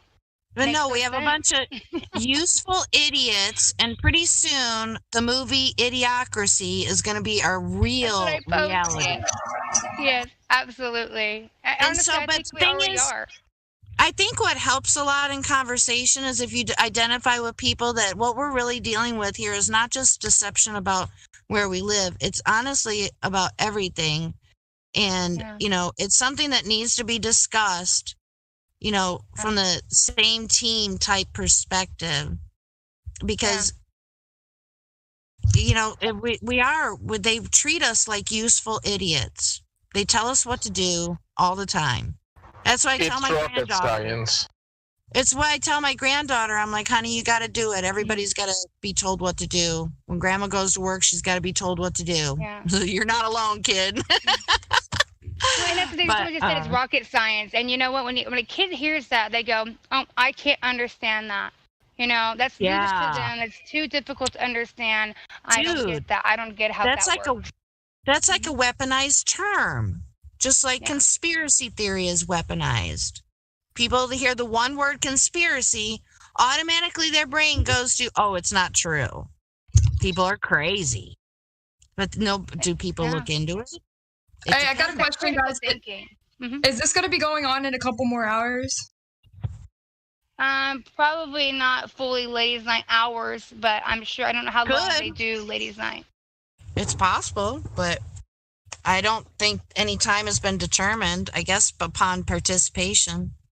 Yeah, and what's happening? Okay, yeah, because Cunny said he's got some new material for us. I don't want. I wanted him to come to ladies' night, but I don't want to hear Cunny. No, he's busy right now. Cunny's not participating in this ladies' night. Sorry, Soda. It's okay, Bambi. He'll come back. He'll come later after ladies' night because he's at work right now. So we'll see him later. Okay, that's good. Well, he can be here when we're gone. Thank you very much, Bambi. Right, Bambi. Yeah, he's technically still on the permaban list. He's technically still on the permaban list, so if he's here when I'm here, just so you know. Why? I don't like his energy. He's a full-time troll. We've been told by NDO. NDO's determined he's on the permaban list, so technically he's permaban. Yeah, so don't ask, don't bother. Just don't bother. Yeah. And I could already tell that Cunny's been in her ear the whole time because I've been saying this for about 4 days that Cunny is in Soda's ear and I'm not sure it's just Cunny. I'm sure it's a couple of them. I'm confused of Soda though. While you're over here hanging out with us, teaching ladies' night, flat Earth, and everything, and then Cunny's come over.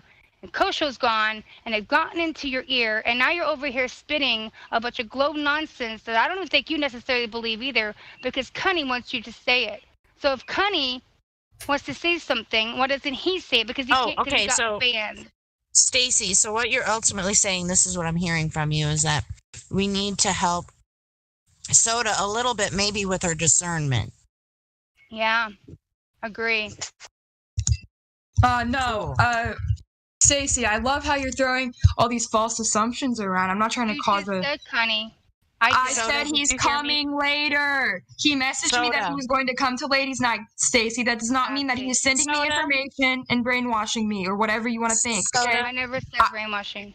Soda, did you hear what I said, though? Don't you think it looks better from that aspect? Yeah, it does look better. It looks better. Listen, I'm just questioning the narrative, like Becky said. I don't know why it's such a big deal, but it should be questioned, and everybody should listen to the conversation. That's my opinion. So I back all up what I said was I never said brainwashing. I make my words clear because you take my words out of context and you're twisting them. I never said that. Wait, okay, everybody's process is different. Everybody's process is different. We're experiencing Soda's process. Right. And that's what we're saying. All right, cool. Glad we're on the same page. Correct. But so did you have any questions then? No, I already presented my my. I'll jump in if I hear anything that's worth talking about. That's cool. Okay. I look forward to hearing about it, Soda, if you come up with something else. All right, thank you. But Soda, hold on, Soda. Can I ask you something? Yeah, no problem.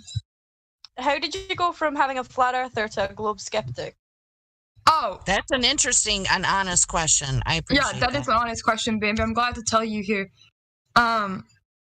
Yeah, so what happened was Cunny was here the other day and I was like kind of backing him up, and they're like, well, Soda, maybe she isn't a real flat earther, maybe she is, but she's not 100% on the flat earth side. And I was like, yeah, maybe they're right.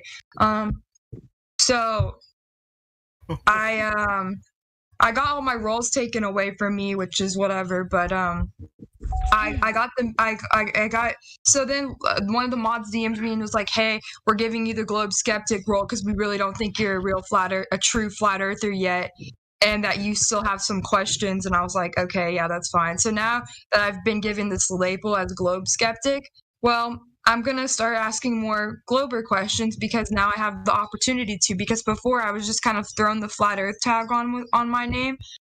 Just because I was flat smacking people doesn't necessarily mean that I don't believe in the flat Earth. I do believe more in the flat Earth than the globe for sure. But I still have some questions. Can I share something that I just thought of right when you were speaking, Soda? I'm so sorry to interrupt you, but yeah, go ahead.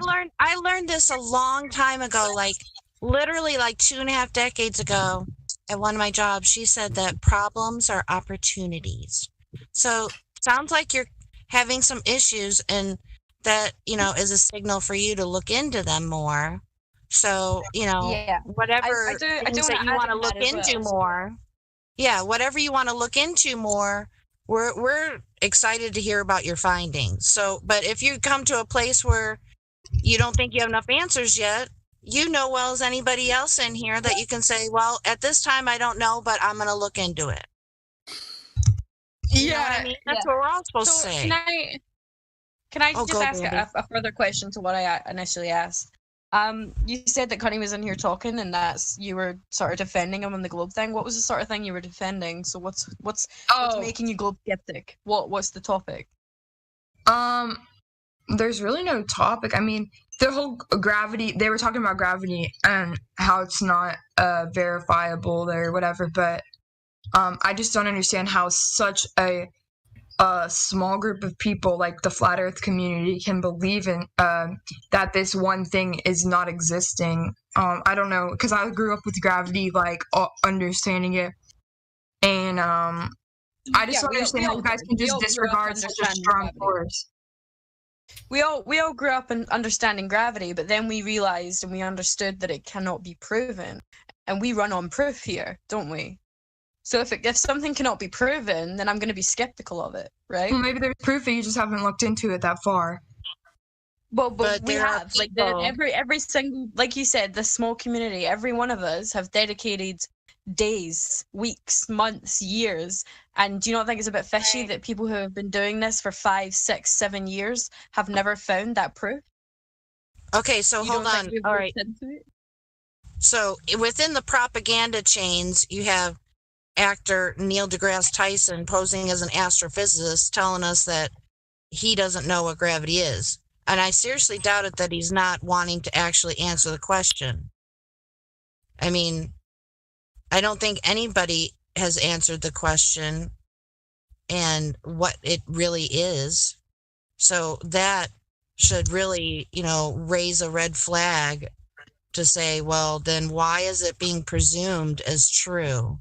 And then it just automatically fits into the model. I mean, you just have to really, if you feel like you need to look into it more because you said that you feel like you grew up knowing about gravity, then revisit that whole topic with what you know now. That's what I would say. Yeah. Everything you were taught, just question it, and you eventually, if you have enough brains, not like Jim Panda or anything like that, you'll realize that there is no proof, no matter how far you look into it. Because if you think that there is, and we've not looked into it far enough, and there is proof for gravity, I would love to hear it. And then when you get to the point where you look into it more, you can use that experience for yourself and then pay that forward to other people. So, maybe have that in the back of your mind. Oh, well, I'm doing this because when I find it out, I'm going to tell other people about my, what I did. Not that that's the sole purpose of doing it, but, so you're doing it for yourself, but then also, how could you not share it?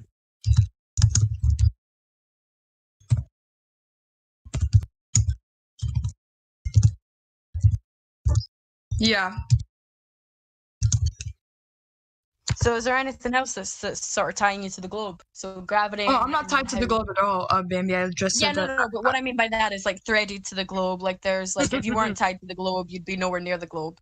So like we are not tied to the globe, whereas you're globe skeptic, so you have to have some threads there. What other threads have you got that's making you? Oh, just the gravity thing. I brought up a couple pictures to the chat a few days ago that show obvious curvature obstructing mountains. No. Okay, 2 different locations, and you didn't have the It was the same location, Stacy. Huh? Oh, wait a minute. Hold on. Something I thought of, you guys. Please forgive me for jumping in here. Okay, so, we're talking about, so you need to do something that you can verify, I would say, Soda. So you would have to find 2 observational points, where you can have a frame of reference. And, so just, if anything else, I guess, even if you can't photograph it or whatever, do it for yourself to see it with your own eyes. I don't know where you live and I don't need to know, but, I don't know if you could go on a field trip or something to do an observation. You can pick wherever you want to do it, okay. And the reason why I'm bringing this up, can you guys hear me okay? Because my internet's been really choppy. Yeah, you're going good. Yeah, we can hear you. Okay, so this is something I've been thinking about for quite some time, for probably 6 months or more. All right, so everybody seems to be strongly attached to the idea that we have to be labeled in some sense in a social structure that is a necessary evil, for lack of a better word. Okay, so ever since I've been on this Discord, I've been a flat earther, okay? And I'm not trying to cause any controversy or any drama or anything, but if I want to be actually intellectually honest with myself and those that I interact with, I have not seen or any observations that I can verify for myself. So I only have things that I've heard other people say. So yeah, in all actuality, technically, I should be in the globe skeptic category. If you really want to get down to it. Because I really can't say I know the earth is flat, meaning me doing something that verifies for me that we are on a flat plane. And, I am okay with knowing or having a strong belief that it's probably not a globe. I'm honestly okay with that. And so, I don't know. If Miss Soda has to be globe skeptic, I'll be globe skeptic. So, but I just think the more important thing, at least for me personally, is knowing that there's deception out there. There's lack of full disclosure. And so, you really can't have an opinion about something if you don't have most, if not all, the information that you want to form your opinion about. So, what do you guys think about all that? Sorry to go on a monologue. I really apologize. I think that was very well said, Jen. Oh, well, thank you, Becky. Appreciate that. Hey, Soda, is there any way you could post those 2 pictures again for me, hon, and make sure that there are 2 separate pictures and not on the same the same, format, please? Yeah, hold on. Give me a second. I need 2 separate pictures so we can do an overlay of those 2 pictures to make sure that they line up and everything is correct from the observer and all that. That's all I want, hon. Thank you. Appreciate it. Yeah, give me a second. Not a problem. Take your time if you can do that. I base it off of observations and stuff. So I observe the Earth to be flat, so I'm going to believe it's flat. Until I observe something else, I'm going to believe it is flat. Or till I have proof of something else, I'm going to believe the proof that we have, which is it's flat. Like I say, I run on proof. I run on what I see. I run on my observations, my senses, and my senses tell me that we are on a stationary, flat thing. Actually, you know what? I saw a new tag I never saw before for the server, and that is, I think, was it Realm or Earth Realm or something? I don't know. Oh, There's sorry. so many new tags being made, man. I've lost track. So I wasn't trying to change anything on what you were saying. Knowing what you stand on is, I think, what you're saying. Yeah. Saying that I, what I observe, what I feel, what my senses tell me, is what I'm gonna believe it is. Until I have otherwise, I'll believe that I believe what my senses and what I see and what I observe. I mean, you know what came to mind when you just said that is how does it work? Honestly, how does it work from a globe apologist perspective that we're supposed to be spinning so fast, but yet somehow magically the atmosphere moves with us, and that's why we can't feel anything? That just sounds so absurd. Sorry, I didn't understand what you were saying. What were you saying now? Was I cutting in and out? That's possible. No. I just didn't understand what you were saying. I'm sorry. I was reading the chat as well. Okay, so I'm trying to be a globe apologist here, okay? So we're spinning so fast, but somehow the atmosphere moves with us, and that's why we don't feel anything. And that just, to me, with all that I've listened to for the last 4 years, it just seems absurd that that's somehow possible.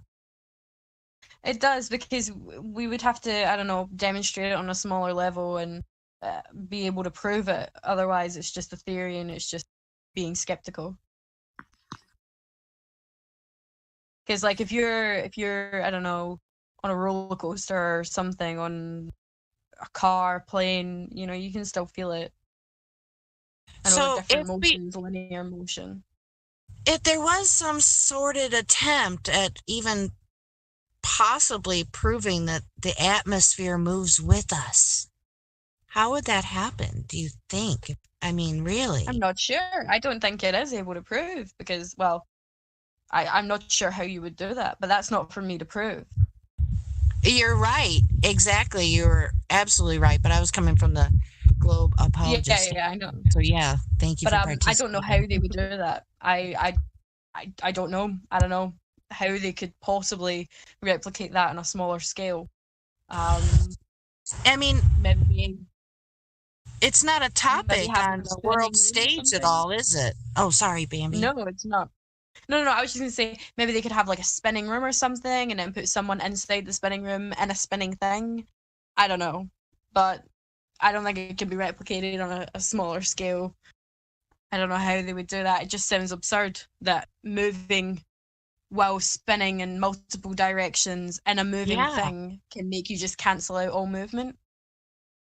I'd have to say, the way Eric Dubay says all the movements, I should write it down actually, or have it copy and paste ready, where he says we're rotating, wobbling, spinning, shooting, to me it's pretty iconic because, nobody ever thinks about all the movements that we experience with the heliocentric model.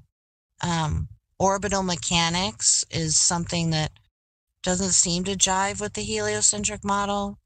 I remember listening to what's his name from Globebusters, the one that's always e-begging and getting himself in trouble. What's his name? I know the one you're talking about. I love that old video, and I don't think it exists anymore. Yeah. I'll have to ask some questions about it because, who that you talk to in everyday life, or even on here for that matter, is well-versed in orbital mechanics. How could you possibly conceive that that's your belief if you don't even know how it works in a general sense, let alone, in any kind? I mean, they fool everybody. They make it so complicated, but... Yeah, they make it so tricky to understand that people just accept when you tell them without looking into it. That's why so many people just get told about, all these big technical words and all these big scary things, and okay, I'll just accept it rather than looking into it. I'll just have a brief understanding and I won't actually look into it.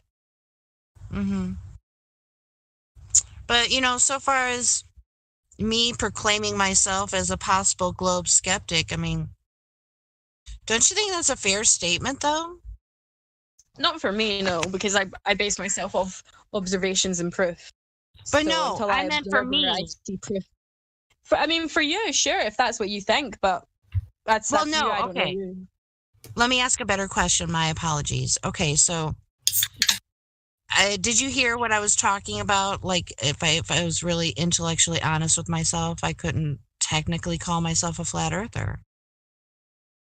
And yeah, I think I haven't done those observations for myself.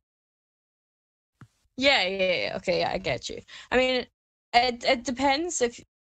I mean, I haven't done like the laser stuff, but I've done long distance observations. So yeah, I don't know. Maybe you should.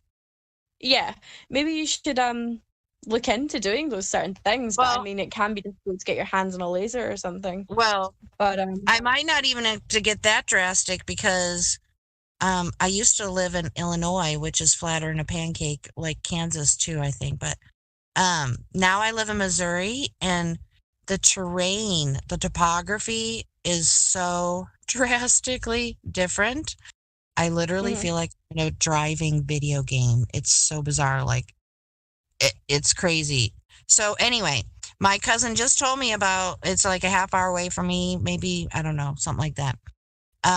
It's a high elevation observation point. I'm like, yes. So, what that means is that it's documented probably on how high it is.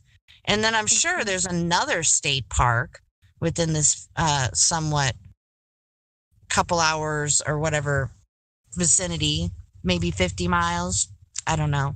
But yeah, it's something that has been on the table in my thoughts. But just recently moved other things, life gets to you and everything. But yeah. So I understand definitely. What you're saying about you've not done some of the things that you're claiming, but when it comes I don't claim anything.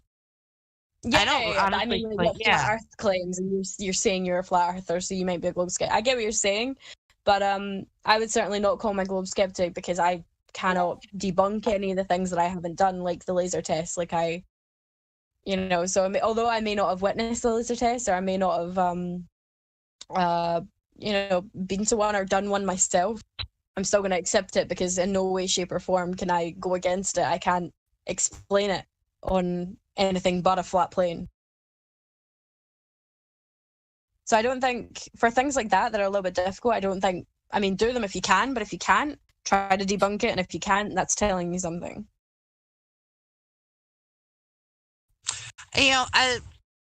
What more I thought of is that, what calls me to question what I was, talking about is that, some flat earthers, they make the very bold statement and they say, well, I know it's flat. And so that's kind of where I was getting at with the intellectual honesty portion, because, then at some point, if you get a crafty glober on you, they're going to corner you and say, well, what have you done for yourself? Yeah. So I just think it's smart, and I don't know. Just something I've been thinking about for a while. Globe skeptic, because globe skeptic means you're skeptical. Like, you know, it might. Well, yeah. Sorry, I put the words out loud and I realized what I was saying. No, you're good. Yeah, sorry, I just completely lost my train of thought. I started saying the wrong thing. I hate that. Yeah, I was thinking one thing and saying another, and then I've lost track of all thought that I was going to say. And now we've built it up too much. Hopefully you'll get it back. Maybe. No. Might do. But anybody else want to jump in on opinions or anything? I've got an opinion. Well, Soda, you're a dirty glober and you know it. That's not what exactly I had in mind, but thank you for playing. Sorry, who said that? Can I have the first pick of that series so I can show her that the mountain is in full view in the second one? Yeah, sorry, listen, where the point of the Mount Rainier is that and we it should didn't not look at the information. I don't want to. No, Sassy, I did listen. You said that it was refraction or atmospheric conditions, but how can atmospheric conditions and refraction cause 8,000 feet of mountain to be hidden? Actually, Soda, no one said that. And what we told you yesterday was to question the information that you were given, and to ask the person who gave you that information to give you the viewer height, the conditions on that day, so you can make an accurate observation and come to a conclusion off of all of the information and not part of the information. I also told you and pointed out yesterday that the pictures that you proposed were taken from two different positions, and trying to line them up and compare them when they're not taken in the same spot is dishonest. So that's what you were told yesterday to do. And you're bringing it up like it's like we're the ones that are being dishonest about it. We're not. We're telling you to question the information you were given because it doesn't add up.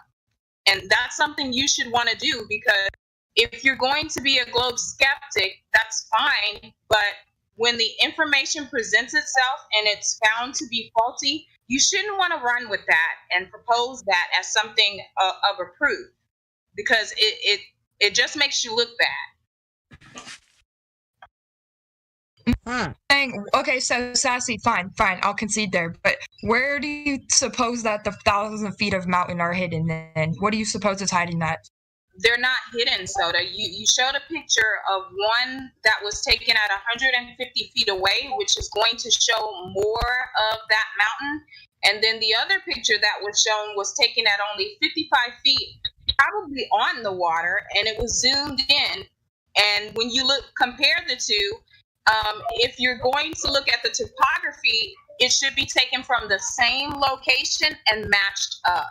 And that's not the case, because in that 55, outfoot away from the mountain, you can see a little island that birds are on, and you can tell that it's zoomed in on the water, which is kind of deceptive, and nobody likes deceptive views on flat Earth. And you can see in that photo, there's no mountains in that photo, not because it's hidden behind curvature, it's because it's taken at different positions.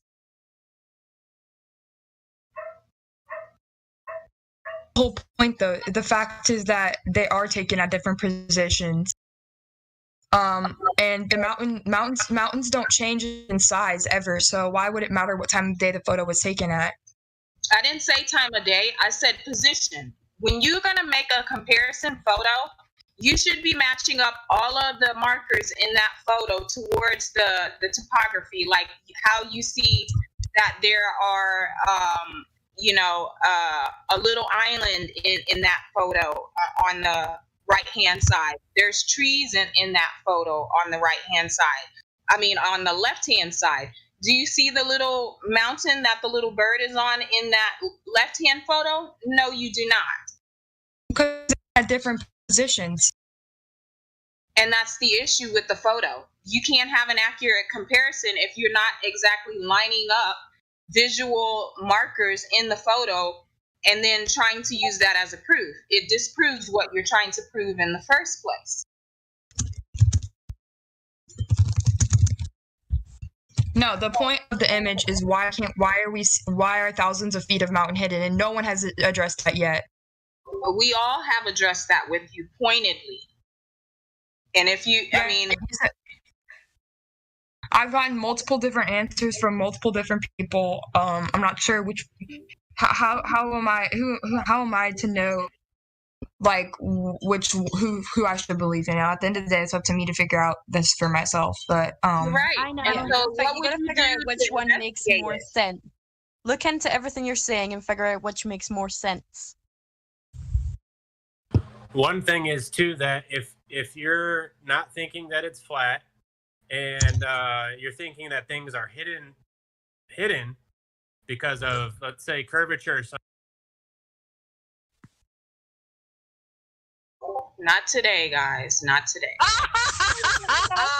Somebody got sniped. So, sorry, everybody. So how would you go about proving it for yourself, Soda? What would you do at this point with the information that you've been given? Well, see? Huh? Right now, what we're gonna have to do is move on to a different example because this one isn't. This one clearly isn't good enough for you guys. Probably get the observer height. No. It's not about it being good enough for us, Soda, because you're the one that's trying to make this observation and prove it for yourself. So that's why I'm asking, how would you then go about investigating the information that you were given? Would you go on a trip? Would you find more photos that you can compare that are at the same distances? You know, that's basically what I want to know. Yeah, you're right. I'll have to. There's your trees.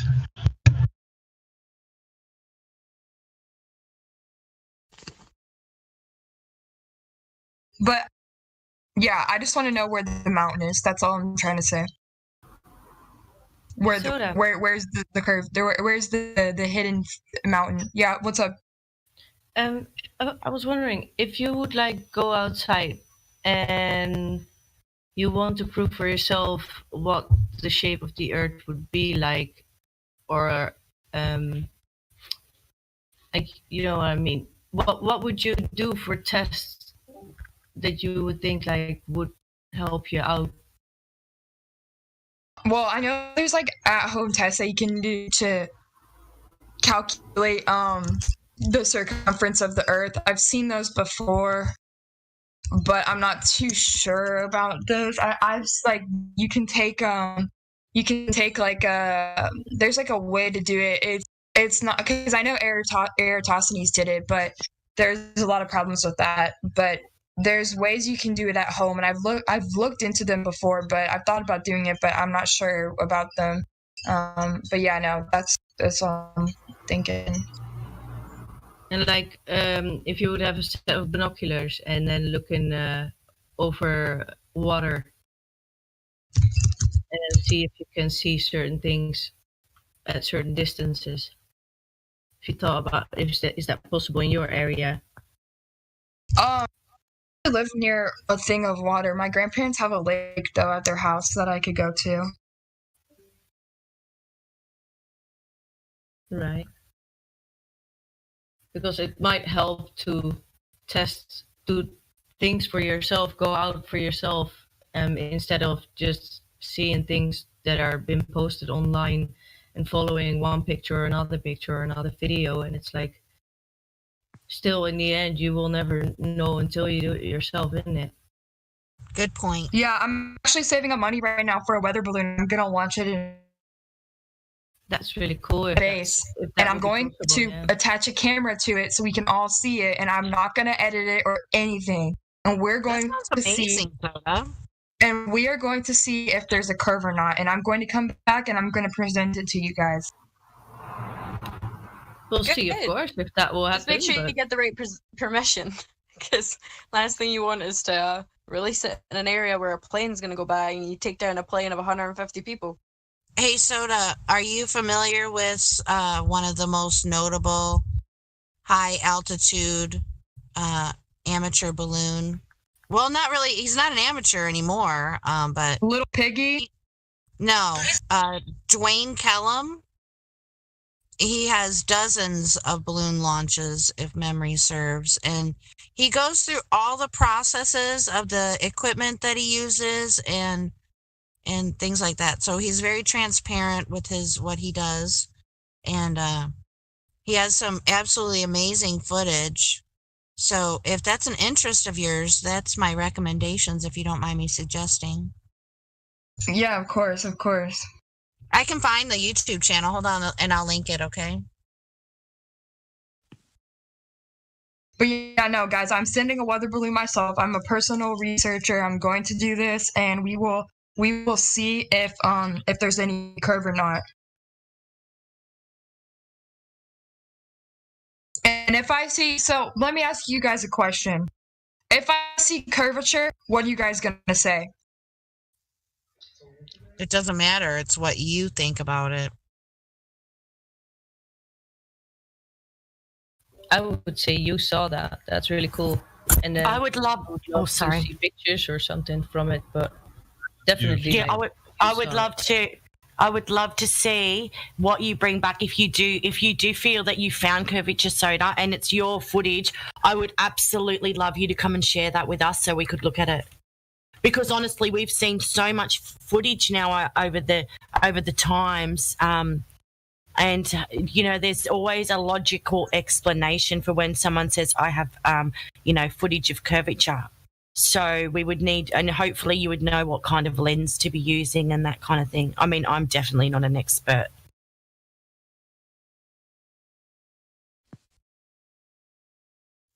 So I'll bet you $1,000 you won't see the curve. You want to bet on it right now? You're gonna waste your money so bad.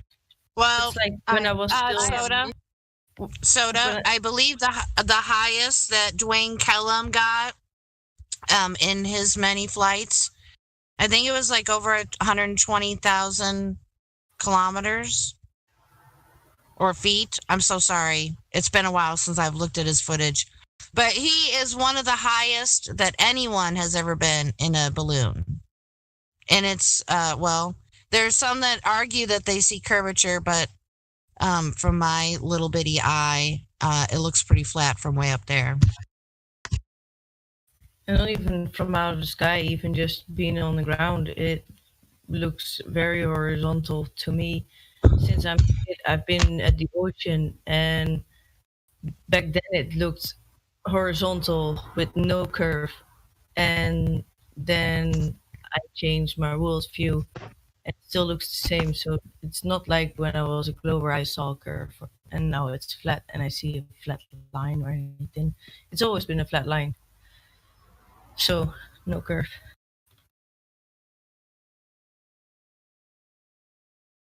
I mean, shit, if it's completely verifiable what lens you're using, and we physically cannot debunk your photo, and we know that it's not been edited, we put it through software, then shit. Proof is proof, right? Proof is in the pudding. If you can prove to us what lens you're using, we run it through software, make sure you're not edited or anything, proof's there. But well, just don't get your hopes up too high. I was just thinking, I think so far Ladies' Night is an ultimate success. I think it's really awesome. It's always It is. Plus, I enjoy meeting the men. Sorry, who spoke that was male? I said it's always awesome listening to the Mute. Loving it. Unless you're a baller, male, female baller, you keeping quiet. I so appreciate Sassy yet again, recollecting on just a short time ago, she said, "Oh no, not tonight." That was really great.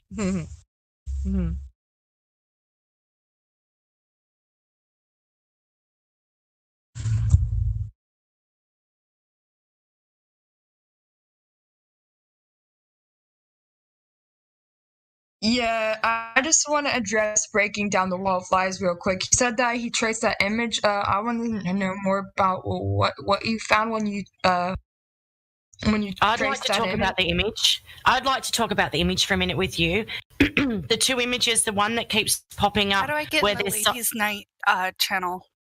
You're already in there. Can I just finish what I was saying, please? I'm just talking to Soda. Yeah, go ahead. Yeah, Becky. Yeah, and so Soda.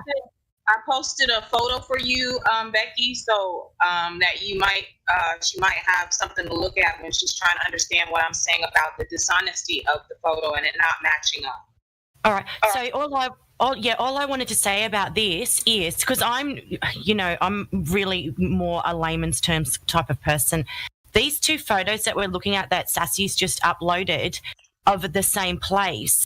The one on the left is taken quite close to the mountain and quite close to the trees. So we get a really good, clearer a picture of those trees because we're closer up. The one on the right is taken much further away. So there's a lot of atmosphere between where the picture is taken and where the mountains and the trees are. So there's it's going to cause that distortion, and it's also going to look differently because of how far away it is. Now, what they've done is they've printed those two photos in that square frame of the same. So they've just cut them out, put them side by side, and I that's what I'm saying. Am I wrong, Sassy? Is that what's happening here? I'm sorry, I missed your last sentence. Am I right? Is the photo on the left taken far closer to the mountains than the photo on the right? Yes, it sure is. It's taken on the water at only 50 feet away from the mountain, as opposed to the other one, which is taken on a lake that's 150 miles away. Okay, so that's why they look so differently, and the reason why it's got that distortion, or I don't even know how to explain it, that is because we've got all that atmosphere, and you imagine all the salt, like even when you go to the beach, you can taste the salt in your mouth when you're walking along the beach because we've got all that salt in the atmosphere and everything else that goes with it in over that water. So that's why we've got that distortion of the mountain. So that photograph doesn't prove anything but flat Earth to me. You're right. And one of our Flat Earth fellows, Breaking Down the Wall of Lies, has posted the photo of that location that shows the little island that I was talking about in the photo with an accurate distance measurement to that mountain. And you can clearly see that when taken at the right height and angle, as opposed to the other one, which is meant to deceive, that you don't see any real difference between the two. You actually could line that photo up with the other one and compare them and know that they should be hidden behind miles and miles of curvature, and they're not. The fact that they're both visible at that distance shows you that we don't live on a globe Earth, we live on a flat Earth, and that the people, who put out that article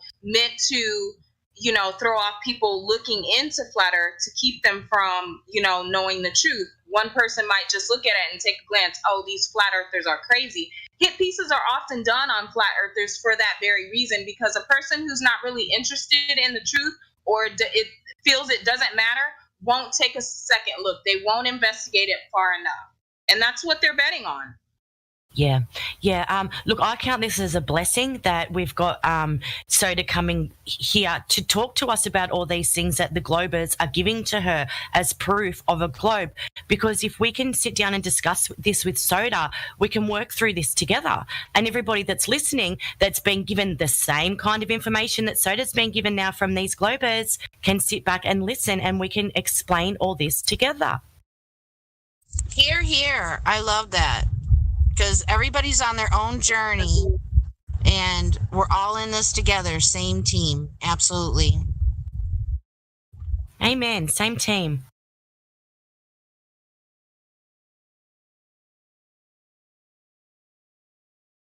Yeah, am I allowed to answer Soda, or do you want me to keep quiet?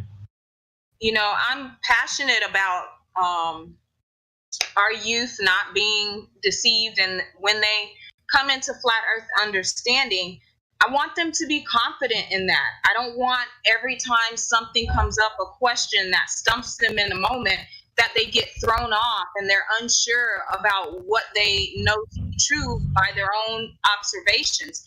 Because it really is, self-evident, the things that you see on a day-to-day basis. And trusting your senses is the very foundation of that, Soda. So, keep coming with your questions, keep, searching for the truth, and it's going to find you. I mean, out there is where you're going, is your whole classroom. Out there is your whole science classroom. You don't even have to go to a body of water. You could find a mile marker where you live, like we both live in Texas, and do the calculations as to how far it is to that mile marker and whether or not you should see curvature at your height. So that's well within your reach to do, even if you can't get by a body of water to do it over a completely flat surface.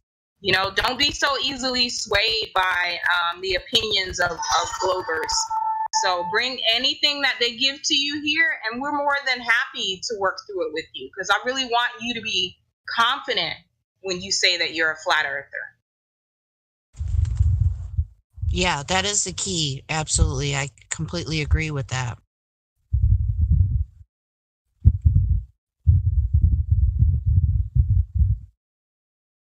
Yeah, let me just address some things that are being said in the live stream. Can you guys just stop with the false accusations? So does the new co-show, this and that. Like, you don't know me personally, okay? I know a couple people got muted in here. I'm just trying to ask questions and learn more about the globe and the flat earth. So if anyone in here has a problem with that, then I'm sorry, but I'm not trying to be a liar or a troll or this and that. I've addressed this before, and this is the last time I'm going to address it. So please stop with the false accusations and the name calling and the bullying, because honestly, this is not high school. This is a Discord full of adults, and you guys are acting like children right now. So stop. And you have the backing of the moderators on where you stand. So if you have any issues, just bring it up through the right channels, is what I got to say. We don't have time for drama. You don't get to decide where she is in her journey and what she wants to investigate or research or what have you. We should not be attached to labels. That's ridiculous. I mean, we do use labels, but you can't be getting all upset with people because of what they choose to believe. If you disagree with someone and you feel like you're not getting through, then you just have to say, I'm going to have to agree to disagree with you and change a topic. I mean, or go do something else or something. Yeah, exactly. Thank you. Because I don't know, I just feel like a lot of false things are being thrown around here. I'm just trying to question the narrative and learn more about it. And apparently a few people in here have a problem with that. And I apologize if that's wrong. I just want to ask questions and get some other perspectives in here, see what you guys have to say, because I enjoy talking to you guys. And I really wouldn't come back here every day if I actually cared about what you have to say. So yeah. The problem with the flat earth deal was I kind of jumped into it a little too quickly, I guess. And I kind of got thrown this flat earth tag on me. And so then I was kind of scared to ask questions pertaining to the globe model, because I had this flat earther tag on me. And when I was like, well, I don't want these people to think that I'm a glober. But now that the tag's been ripped away from me, it's time to come out of my shell and start asking some questions and start questioning the narrative a little more. So yeah, this is what I got out of this is what I got out of with you coming at it from a globe perspective. I think it makes sense to have the understanding of both sides of the argument, and considering, those types of topics were never discussed in school. I think it's fair that, because I do that myself. Like when a certain topic comes up, I'll ask somebody, in here and say, well, what is the globe believer, sorry for the term, the globe answer for that question? I do that all the time. So, yeah, don't apologize for asking questions. I don't believe in that for sure.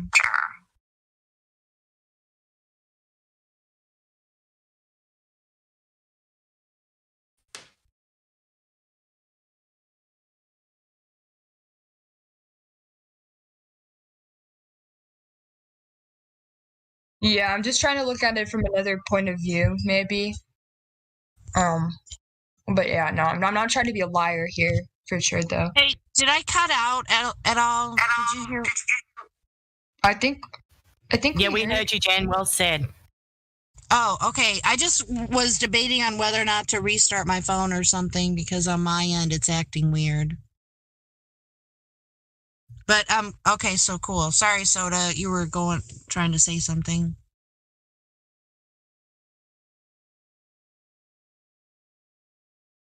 Saying that's the last time I'm going to address that. I'm just want to ask questions and learn more about this.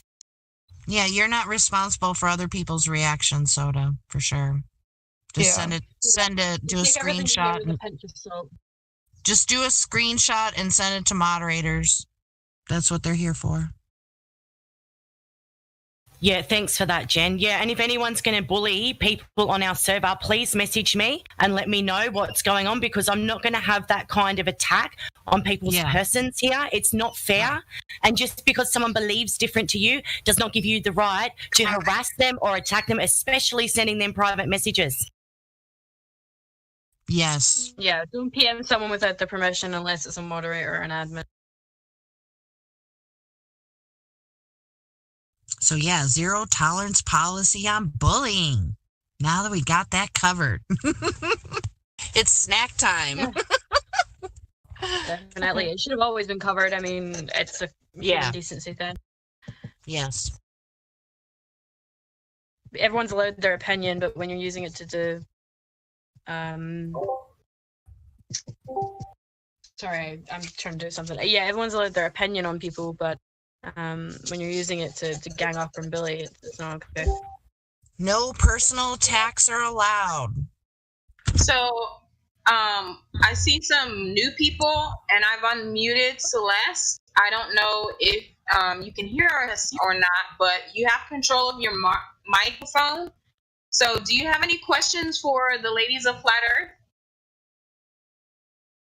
Why does it exist? Why does what exist? Flat Earth. How did you find us? Invited. Okay. Is that person joined for a reason?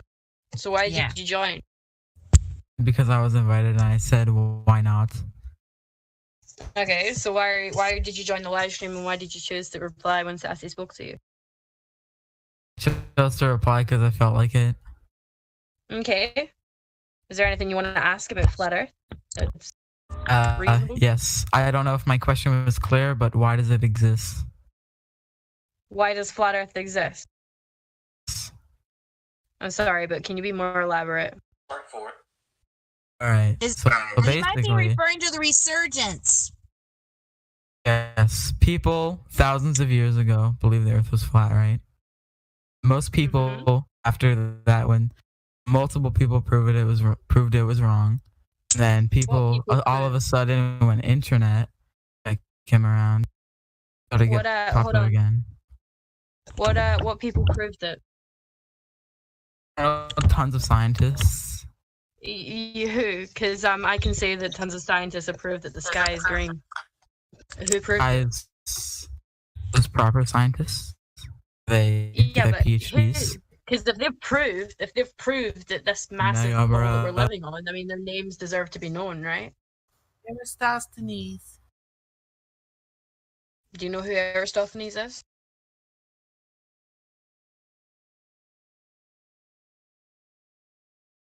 No? I got the idea that guy left and somebody else says Aristophanes, and it's like... I would say he was really new to the topic. Yeah. Just a little bit. Okay. So we'll move on with I'm them for in. You have control of your mic. Welcome to Ladies Night on 24/7 Flat Earth Discord. Do you have a question for a Flat Earth woman? We don't bite. I didn't even know it was ladies' night. I'm so impressed. Well, welcome. It's good to be here. It's good to be here. I'll play my position today. Trust me. No out of remark jokes. Don't worry. We have a smart man right here. Do you have a question for everybody or anyone? It's Vagabond. I muted him. He's a flat earther. I muted him. Oh. I was seeing somebody else's icon then, maybe. I'm them for in. You have the floor. If not, we will try to move on to someone else. Oh, Celeste is back. Celeste, would you like to clarify your question about flat Earth before we move on?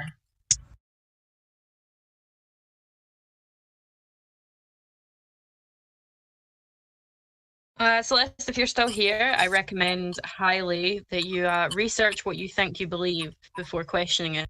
Because it sounds like you're not entirely sure on what you believe. You think that it's this ball, but you don't know how to prove it. So I highly suggest you look into it before coming into such a serious server. It's good that you know what you believe in and you know how to prove it. How far does the firmament go? The container. If I may, I really apologize for answering your question with a question. But by any chance, do you happen to know what the word scientism means? No. I mean, I'm not an expert on the topic or anything. I mean, I would have to look up the definition, but basically what it means is that the idea of science where it's observable, testable, and repeatable, it's migrated into some sort of fantasy story where you have a theory based on a theory based on a theory. And, you know, when I fully realized that for myself, I really had an epiphany, I have to confess. So for anyone who's new, someone named Robbie Davidson, he did a excellent documentary and it was called Scientism Exposed. If there's any guys in here listening that's a member of 24/7, can you guys find that maybe? Okay, I'll try to find it for you. See, the thing is, you know, what a lot of people new to the topic do is they'll point out different things and they'll try and figure it out. And, you know, they don't get one thing and then they move on to the next. It's kind of like, forgive me for the reference, but like a monkey swinging from a tree, just asking question after question without realizing, you know, or understanding the first question. But so a different angle you could take, you know, is realize that you've not been told the entire truth. And this is across a lot of different topics, and a lot of people are believing in conspiracy theory. But the odd thing is if you look at it from the other side, then that the people who don't believe in conspiracy theory, they're coincidence theorists. Because there's so many things that have not been disclosed to the general population and therefore allow them to form their opinion. So a lot of people think about flat Earth as a crime against humanity. So this is a very serious topic for people. So with that, if the person who is asking their question, if you have any comment on that, or if you want to continue with the previous question, I know a lot of people in here would not mind talking about it. So thanks everybody for letting me go on. Appreciate it.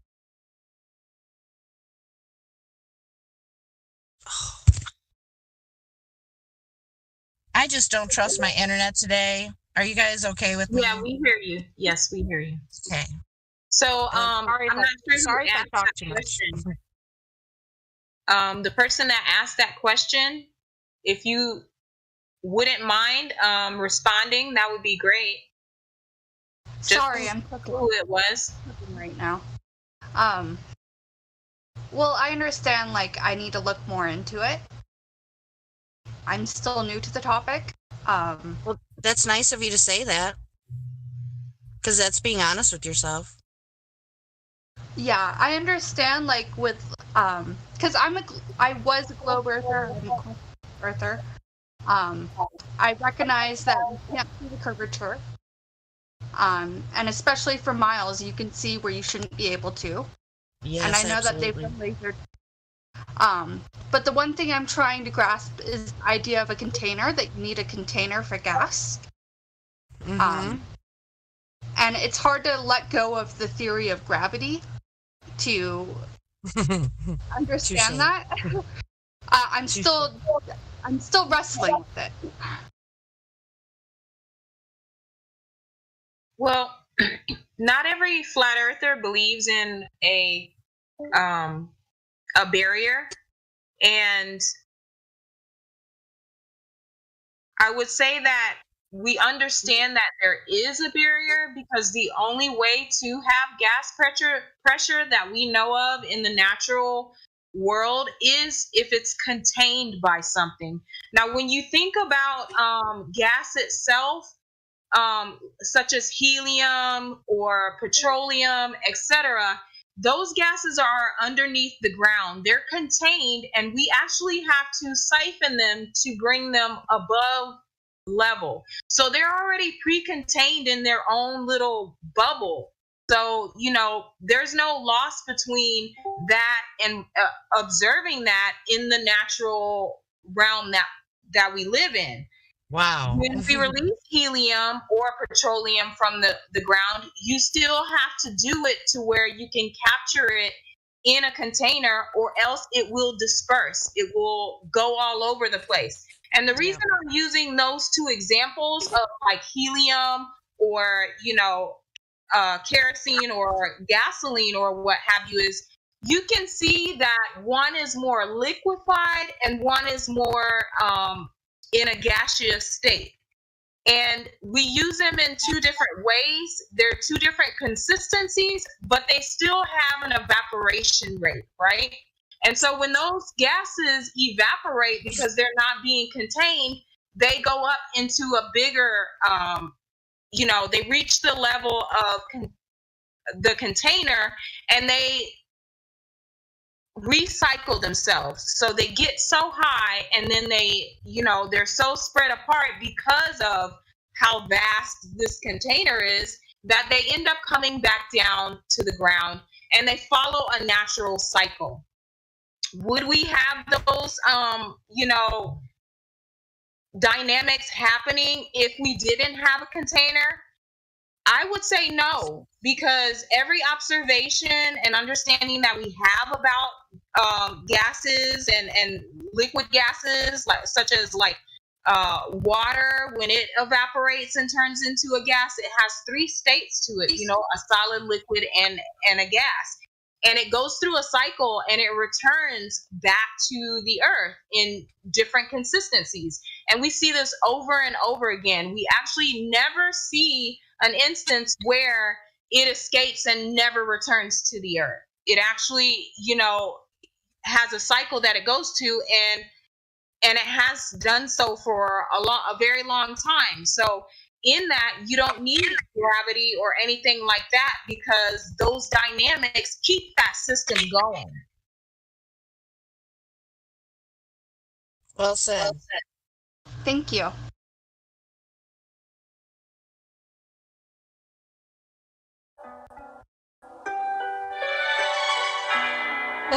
What the heck?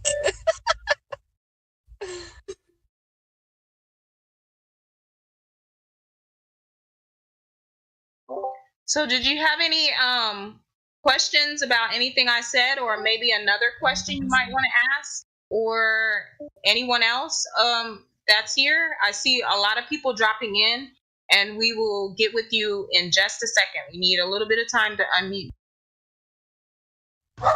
You can pass it off to somebody else. I have a quick question as a response to that incredibly beautiful statement. Yeah, I agree. It's something that I touched on a little bit earlier. I was just, excuse me.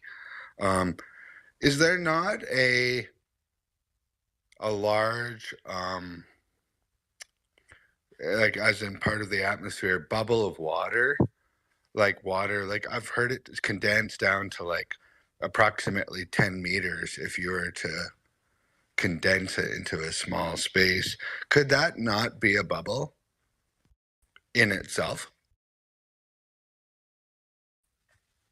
You know? A bubble as in what? And when you say 10 meters, you mean of liquid, solid? What exactly are you proposing? Yeah, excuse me. I didn't speak very well. I just recently learned that it's okay, like I cannot verify this. This is something I heard from someone recently, that if you were to take all the water in the atmosphere and, for lack of a better word, squish it all together, it would be approximately 10 meters thick. Could that not act as some sort of, barrier? 10 meters? Do you mean in its area around you, or do you mean 10 meters in the whole of Earth? 10 meters as if, because it's obviously not like a little 10-meter thick, wide bubble. I mean, like, it's spread out over, I'm not sure. Well, can I just say, when I was going out yesterday morning, the fog here, the moisture, the fog was so thick that I could look directly at the sun. And may I add, the sun looks just like the moon. It is a white, round shape, it looks like this around about the same shape as the sun too. That's an incredible point. Okay, I guess I have two questions again. If anyone, I want to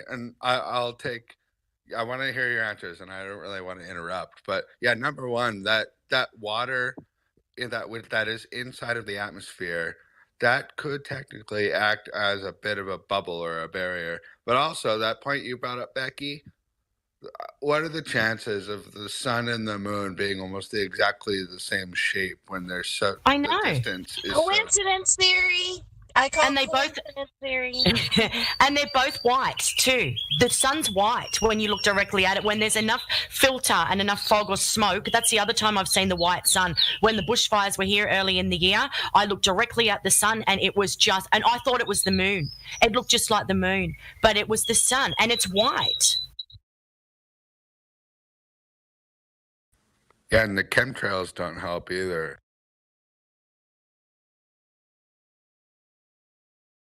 Yeah, so it's obviously the atmosphere making it that or get all those beautiful other colors, shades of the oranges and yellows. And plus, I swear to you, 2 years ago I was able to see a more blue sky. Now it's like a consistent, really light blue color, not like deep. I want to agree with that. Jen, because I think that I remember a bluer sky too. It's such a shame. I know, because I have a picture I've taken. I mean, it was definitely way bluer. And do you guys know about that NASA article? Just to interject really quick, ladies, there was someone just messaged me. Could have moved them to voice check-in room, but Realistic Raisin messaged me and said, "Can I have permission to speak? Do you want to check them in here, or do you want me to check them in?" Why not? In the chicken room. Yeah, well, we can unmute. Realistic Raisin sounds like this person wants to talk to ladies. I'm not gonna. Hello.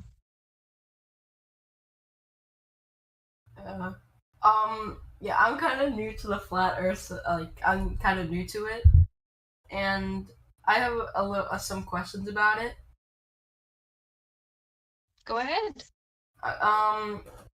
So I've been confused. How do GPSs work? Because I used to be believe the Earth was a globe, but then I found out it was all lies. If I may answer, that question is a topic that brought me to Flat Earth. That we don't have GPS tracking for Southern Hemisphere flights. And so, also flight paths are really interesting and doesn't seem to make sense. So I just wanted to pop in with that. Everybody else can question.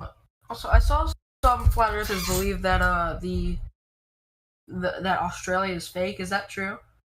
No, that's a troll. I'm actually an Australian flat earther, believe it or not. And I just want to make a point on that matter that we bring that up now. I believe the reason that they are saying that and spreading that disinformation is if people came over here to address the claims of flat earth, they would find that Australia is the most flattest inhabited continent on earth, and you can come here and you can go to the most flattest planes in the world and see for, as far as the atmosphere will allow, but, flat planes for hundreds and hundreds and hundreds and hundreds of kilometres. We have the transatlantic train line that runs for 400 kilometres in a straight line through I think it's the Nullarbor Plain. I mean, this place is as flat as it gets. So I believe that they've deliberately brought that meme out onto the internet to get people to look away from Australia. And this is speaking for someone who actually knows it's not a globe and that it's flat. Somebody who's gone out and done their own observations. Becky K from Australia, someone who I admire. So yeah, thanks, Becky. Thanks, I admire you too, Jen. Well, I have a question for Becky then on that front. Like, how would Becky respond to the accusation that there's no GPS in Australia? Well, okay. Well, this is very simple, and again, I speak in layman's terms, guys. So if you get more technical, I won't know how to respond. But basically, what I believe, and I'm going to read directly from a meme I just brought up. In the real world, GPS is a ground positioning system, and the position is determined from the intervals between signal pulses received from widely spaced transmitters. So that's something that I personally believe is a thing. So yeah, that's just how I'm going to answer that question. You're 100% correct. You're 100%. I have one last question. But I would say it's Shoot, hang on. Sorry, mate. It's a ladies' night. Shoot for your question. Okay. So what is there is there an ice wall, and if so, what's beyond it? Oh, that's a beautiful question. Well, we can only speculate. Does anybody else want to speculate on this? And any ladies? Go for it.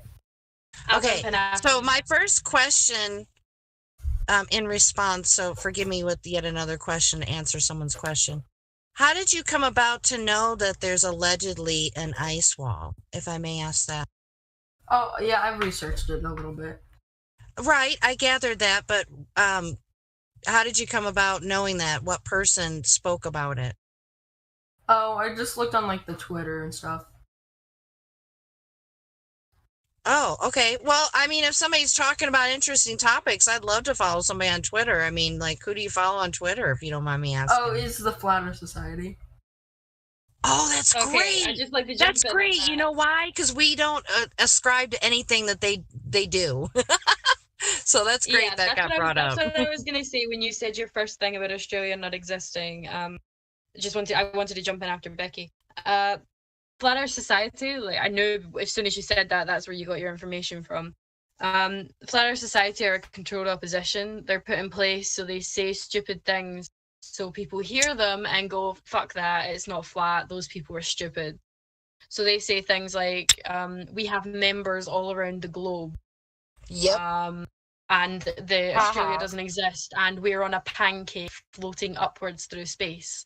Now, I don't know whether you've ever seen, but about 3-4 so many years ago, I can't remember, Barack Obama actually mentioned and addressed all flat earthers as the Flat Earth Society.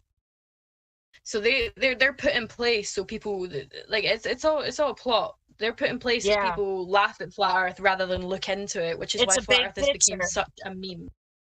There's players on the world stage, everybody.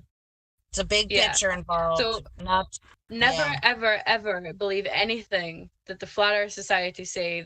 You coming here is your best source of information right now, because we are legit flat earthers.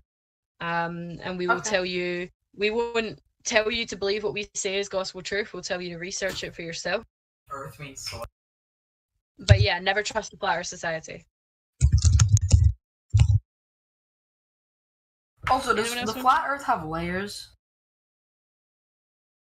Well, we can't verify that because we've only dug down 8 miles. So why are these people saying that we have a core and all this nonsense when no one's ever observed that in their life before? They've literally only dug 8 miles. Yeah, that's true. There's no relevant information that proves that there is a molten core. It's all, again, it's things that we can't verify, we can't prove. We just have to believe it as truth because they say so. Yeah. Okay, thank you for answering my questions. No Hey, problem. thanks If you've for got any coming. more, feel free to ask them again. Jump in and ask your question. We have loads of archives that you can look through if you scroll down. We have things all the way from NASA, moon landings, to observations that you can do yourself. But if you want to speak to someone, jump in here and ask your questions. We'll always be here. Thank you. Not a problem. Yeah, honestly, I don't really get the whole crust core, the different layers of the Earth narrative. I don't really understand that. It's not that I don't understand it. It's just I don't get why we're supposed to believe in these different layers of the Earth when we can't observe it. No one's observed it. Like, why? How did they even come up with that idea? Like, I don't get it. You just have to believe what they say is true. Exactly. I never really understood the Earth's layer. Well, I mean, I get them fine. Like, I know what they are or what they're supposed to mean, but just I never got why they're there. Like, I don't know. Didn't really make sense to me. Well, because it plays into their model. It plays into the floaty space ball and gravity, etc. Like, it plays to their need. The math. That's it. And it's not verifiable, so we don't have. We're not able to prove it, so they're gonna say it, so we can't do anything about it. But joke's on them because they can't prove it either. Yeah, joke's on them. Yeah, Crack Milano, it's ladies' night, bro. Yeah, the same you did, man. Yeah, I do want to ask. I do want to jump in and say it is a known fact that the lower down you go, like back when mines were a thing and people were in mines, etc. The lower down you go, the hotter it does get. It could just be, the pressure of dark gravel running about you causes heat, whatever. I don't know, but yeah, you ask anybody who works in mines or used to, any grandparents that you've got that worked in mines or whatever, it is hotter the lower you go down.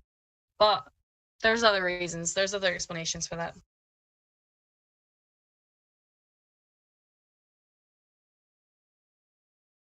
Has anybody tried to talk to Celeste or Yeah. Glory? Yeah, we did, and they went quiet, so we're kind of just like letting them listen. Hey, girl, welcome back. Hey, hon, how are you doing? So everything going good up here? No glow people coming in? No? We have some. We're about to unmute a couple more to ask them questions. Hopefully they won't blow our eardrums off. So I'll try to be here as much as I can. I have to dip in and out, but I definitely will try to be here, guys. Okay. Not a problem, love. Take care.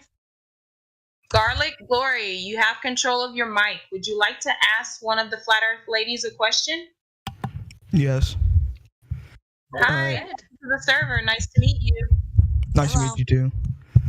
All right, so I'm kind of skeptical about the entire flat Earth thing, but I would just like to ask: is it theoretically possible to walk off the side of the Earth? Like, that might be a stupid question, but I'm like for real asking. It's okay. Can you look up the universe? Can we see the entire Earth and measure it to even see if there is an edge in the first place? No, because they keep us. So is there an edge? I don't believe there's an edge, but there might be one, maybe for you. My claim is, and many flat earthers in this server, our claim is that Earth is the floor, it's the foundation, it's the slab, so we can't fall off the floor. All right, and I just have one more question. Do you believe the Earth is like in a cylindrical shape or is like a rectangular prism type of shape? If you get what I'm saying. All right. Bro, really? So yeah, I'm just asking.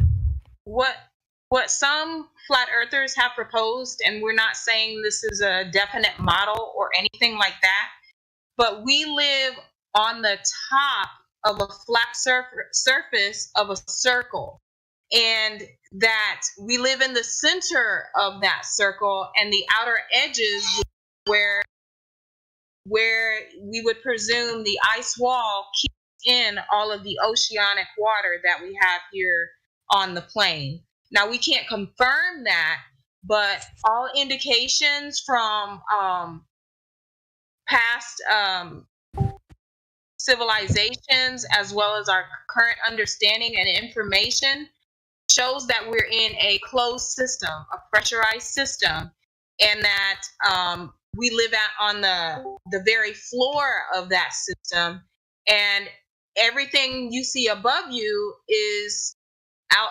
either in that system and is, going around us on an elliptical, or outside of that. Now, we can't confirm or deny anything outside of this pressurized system. So it would be like taking an egg and cutting it in half and disposing of the top or the bottom half, whichever one you want to say. And then the flat part of it is the part that we live on. And it's hollowed out, say it's and a that's realm. where our air and our atmosphere and all of those things are taking place. So if one of the guys could post a picture of the Hebrew cosmology, that would be helpful so we can give him a visual. All right, thank you for that. People that believe in what you were talking about a moment ago, they would be under the concession that we live in a realm, right? Or yeah, many people call it by different names. I say a realm because realm is kind of synonymous with Rome, kind of like you roam the plane. The reason why it makes sense to me is that the idea of aliens, I mean, allegedly people have had real encounters with aliens, whatever. But I don't think they came from outer space, quote unquote. It makes sense to me that they came from outer lands.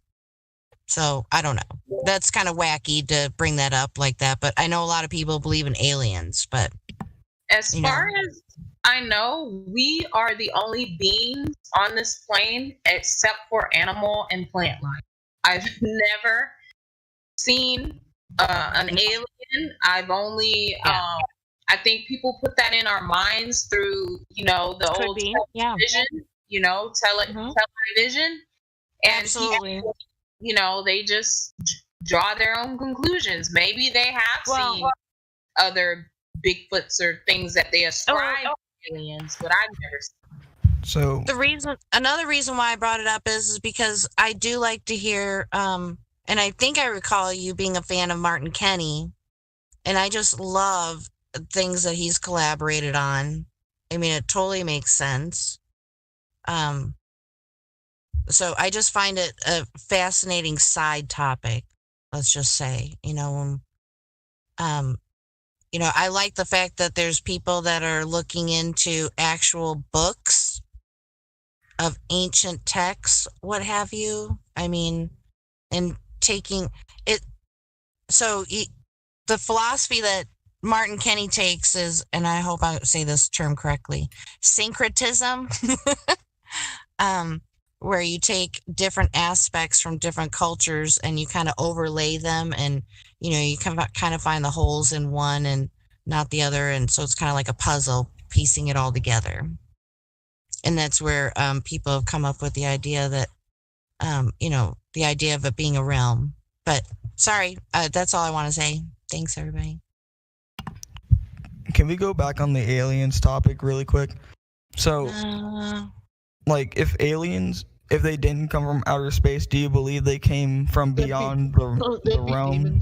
They'd be demons, basically.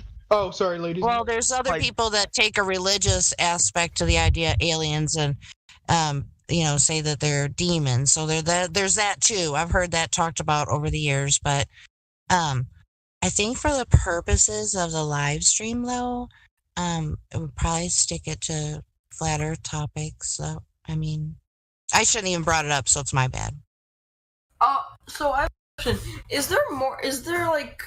What's like the diameter of the Earth if it's flat and like?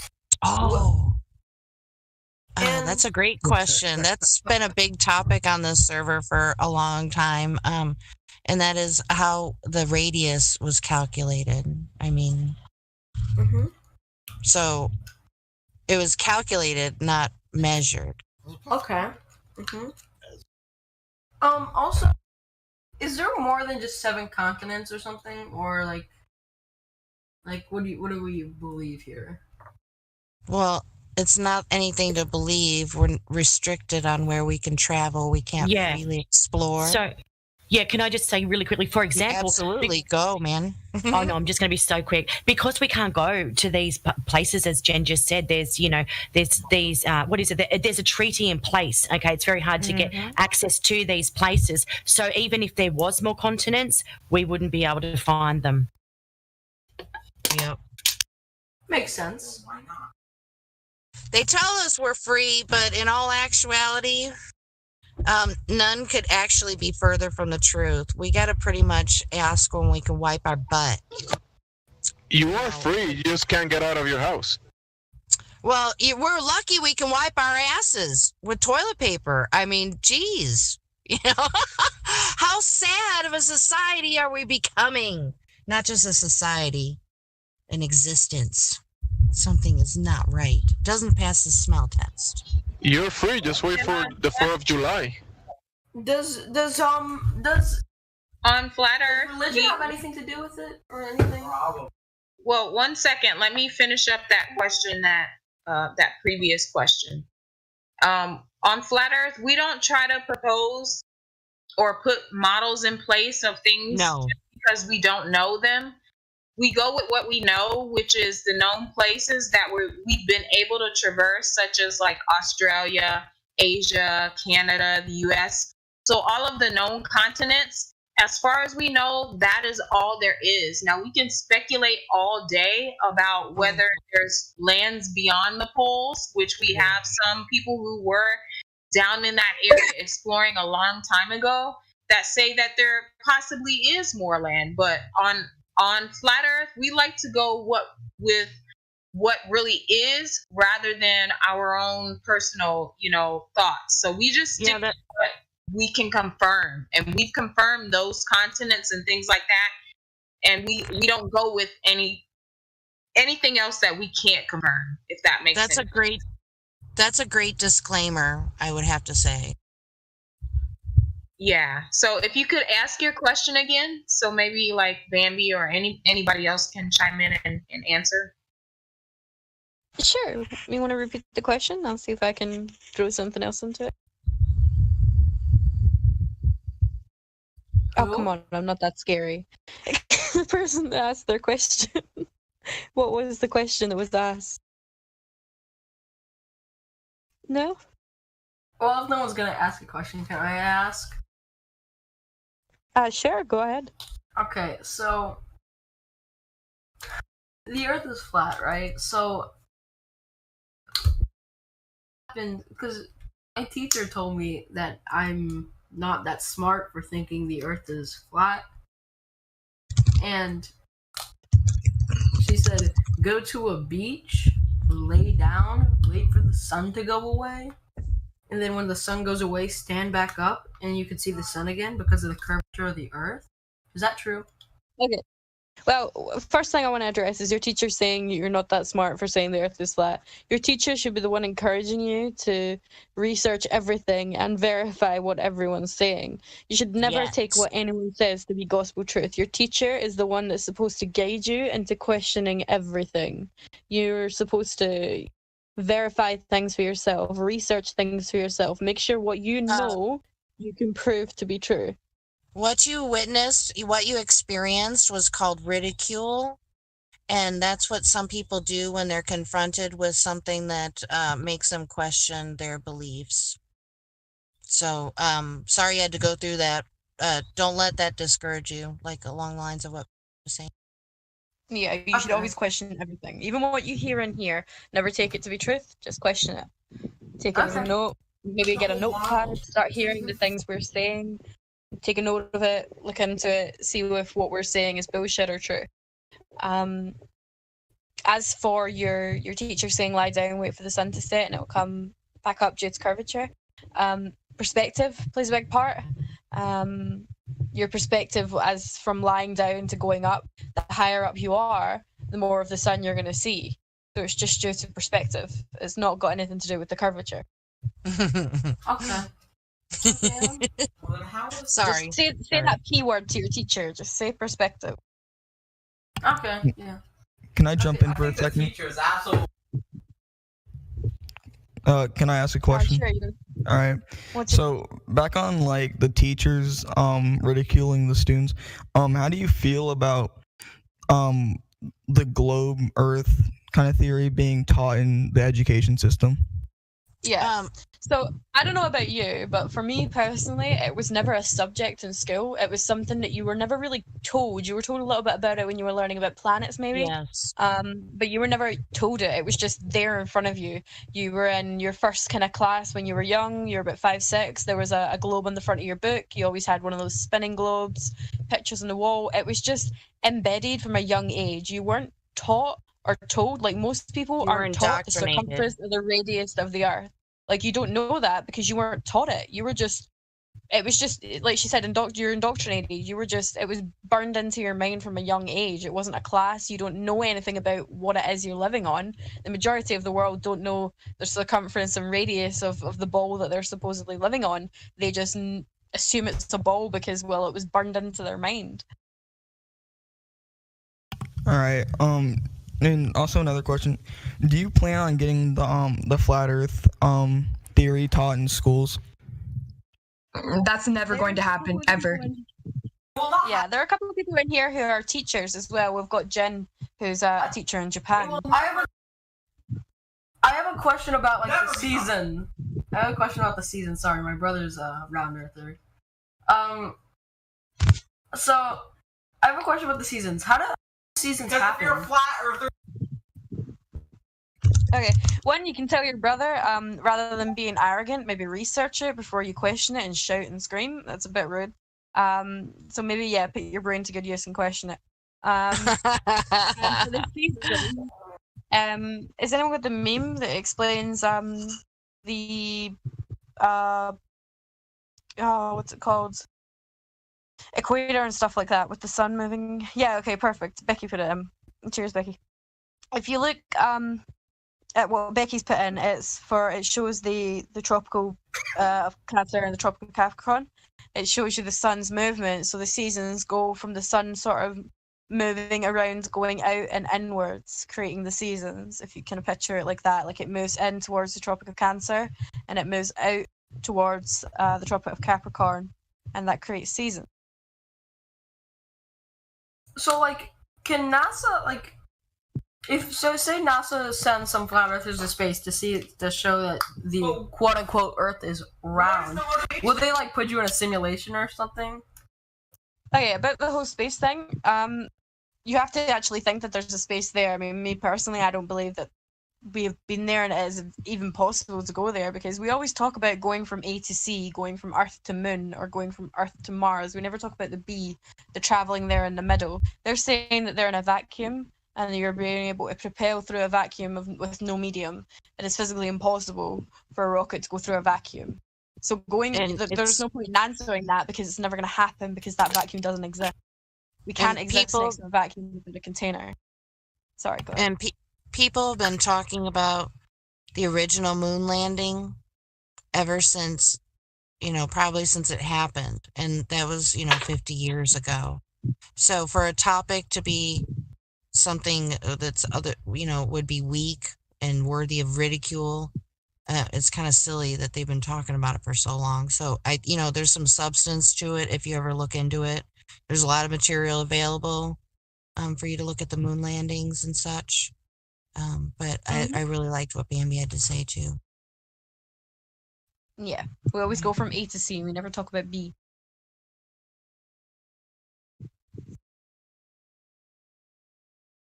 But anyway, I know a lot of people. Oh, oops, sorry. I know, and plus, I know a lot of people in here prefer to talk about the land that we're standing on rather than what's allegedly up in the sky, because we can't verify space. I do want to address the simulation thing that you said. And the astronauts and stuff that say they have been there and they've done these things and they're hell bent on it. Possibly that they have been put in VR, we know how realistic VR can be. There's a funny video on the internet of a guy rock climbing, and he thinks it's so realistic, he physically goes to take a step and falls on his face. So this VR can be so realistic that it can fully convince you that you have been and done something. So possibly astronauts have been VR, whatever, and they have witnessed this in some form of a simulation. Maybe that's just a theory, no evidence, no proof, but just Interesting. Interesting, nonetheless. Can I ask a question? Are you suggesting that they had VR on the original moon landing? I personally, I don't think they've been to the moon. So, you want to rephrase your question? Well, you don't believe they went to the moon? Well, no, like I said, if you were listening to me earlier, going from A to C is one thing, but talking about the B part, we can't physically get there. We can't travel through a vacuum. I mean, Until I we prove believe that we can travel through a vacuum, then we haven't been to the moon. there's a SpaceX launch tomorrow, and I'm actually going to see it. So, where are they going if they're going straight up into space? Wait. I love I laughing. Like, if you're understanding my question here, sorry. Yes, I get what you're saying. Does anyone want to address that? Because I've been talking quite a bit. Or will yeah, I'm going to SpaceX tomorrow too. I also live in Florida, and yeah, that's another question I have. Also, I'm so sorry. So, yeah, somebody can answer that. So basically, what you're going to be witnessing is this thing that's being propelled up into the air. It'll go so far that your eyes can no longer see it. Blah blah blah. You can't verify where it is actually going. You just then have to take as proof what they're giving you. I don't know, a video from the outside, a video of this, video of that, pictures of this. You can't physically prove yourself where it is going. You have to take what someone else says as your proof. So that they could, I don't know, land it out in the middle of the ocean somewhere. They could do something with it as soon as it is out of our eyesight. We don't know. Can't prove what they're actually doing with it and where they're going. And I also believe the mission is manned. So do you believe that the person inside the shuttle is in a VR simulation? She said it was a theory. Not a shuttle. It could be a theory, yeah. They could be in a VR simulation. They could be in on it. It may not be a VR at all. They could be fully in on it, and they're just prepared to, I don't know, land in the ocean. All right, thank you. You're very welcome. Any other questions anyone wants to ask? How tall would the Earth be then? How tall? Do you mean like if it's flat going from the top to the bottom? Mm-hmm. Well, we don't know because with the furthest that we've gone down, even if we're living on a ball, the furthest we've gone down is 8 miles. So we don't know if it goes any further than 8 miles. It could only go 8.5 because we haven't been any further than 8. What happened to the dinosaurs? Well, oh god. Anyone else want to take this one? That's a separate topic from Flat Earth. I mean, if if you don't believe in the Big Bang Theory, then that kind of that makes a problem for what we're told about the dinosaurs. So yeah, like people like here don't necessarily believe in the Big Bang Theory, so not maybe the best place to ask that question. Okay. Yeah. But you can ask another question if you want. Okay. How could you be so dumb? Noah, shut up. So hold on, can you?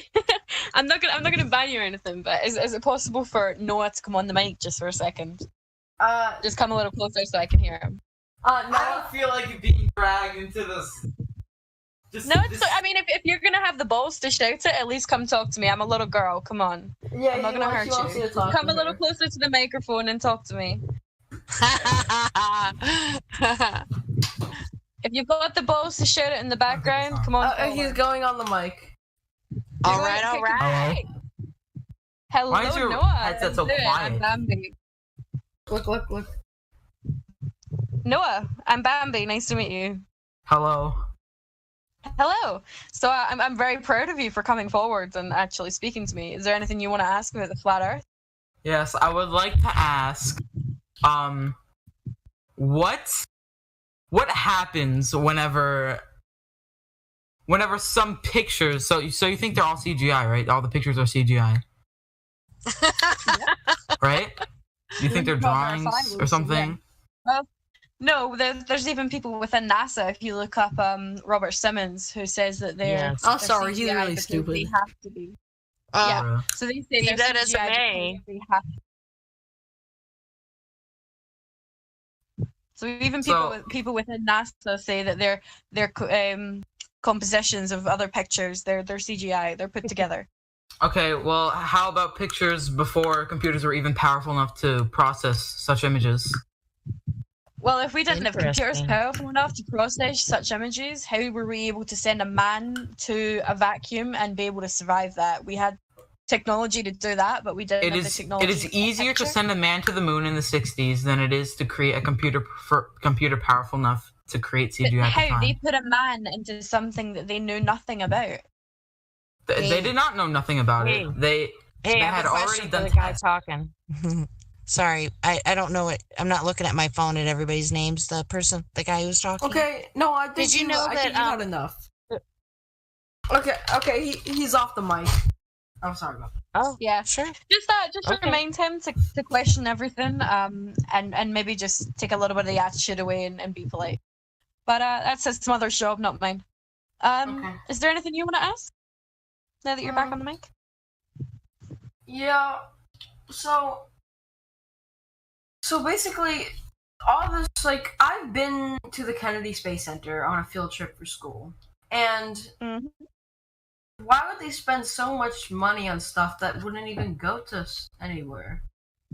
Well, the thing is, you need to understand just how much money they're getting in the first place.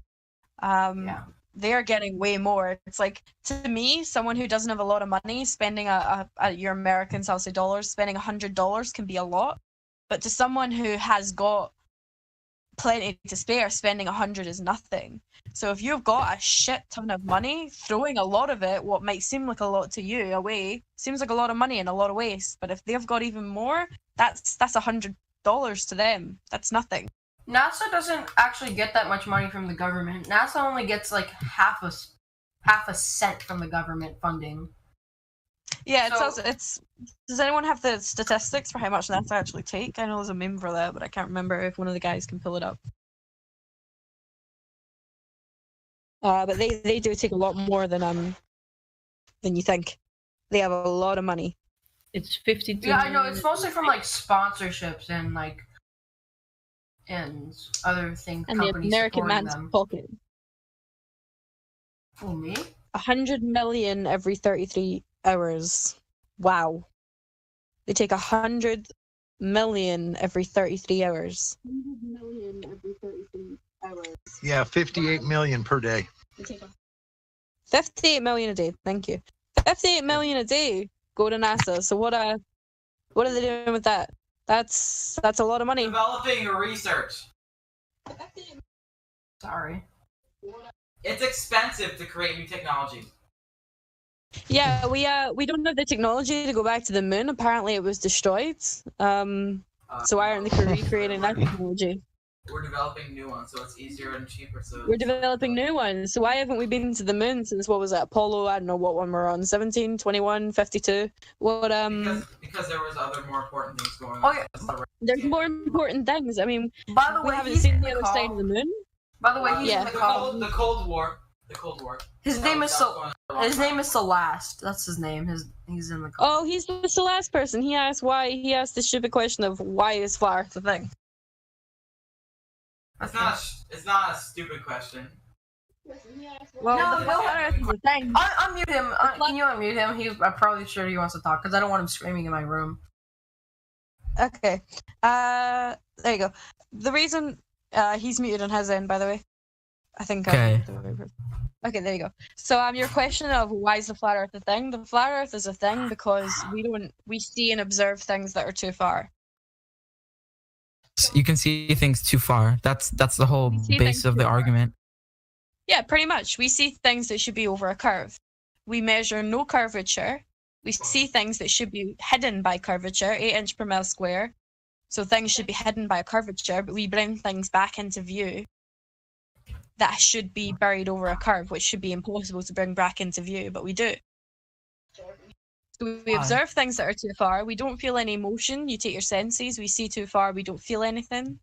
Okay. So, and I think you've heard this like 1,000 times already, but the reason why we don't experience motion is because we're moving along with things. So let me give an example. When you're moving in a car and you can't see anything outside, you don't exactly feel like you're moving other than the bumps up and down.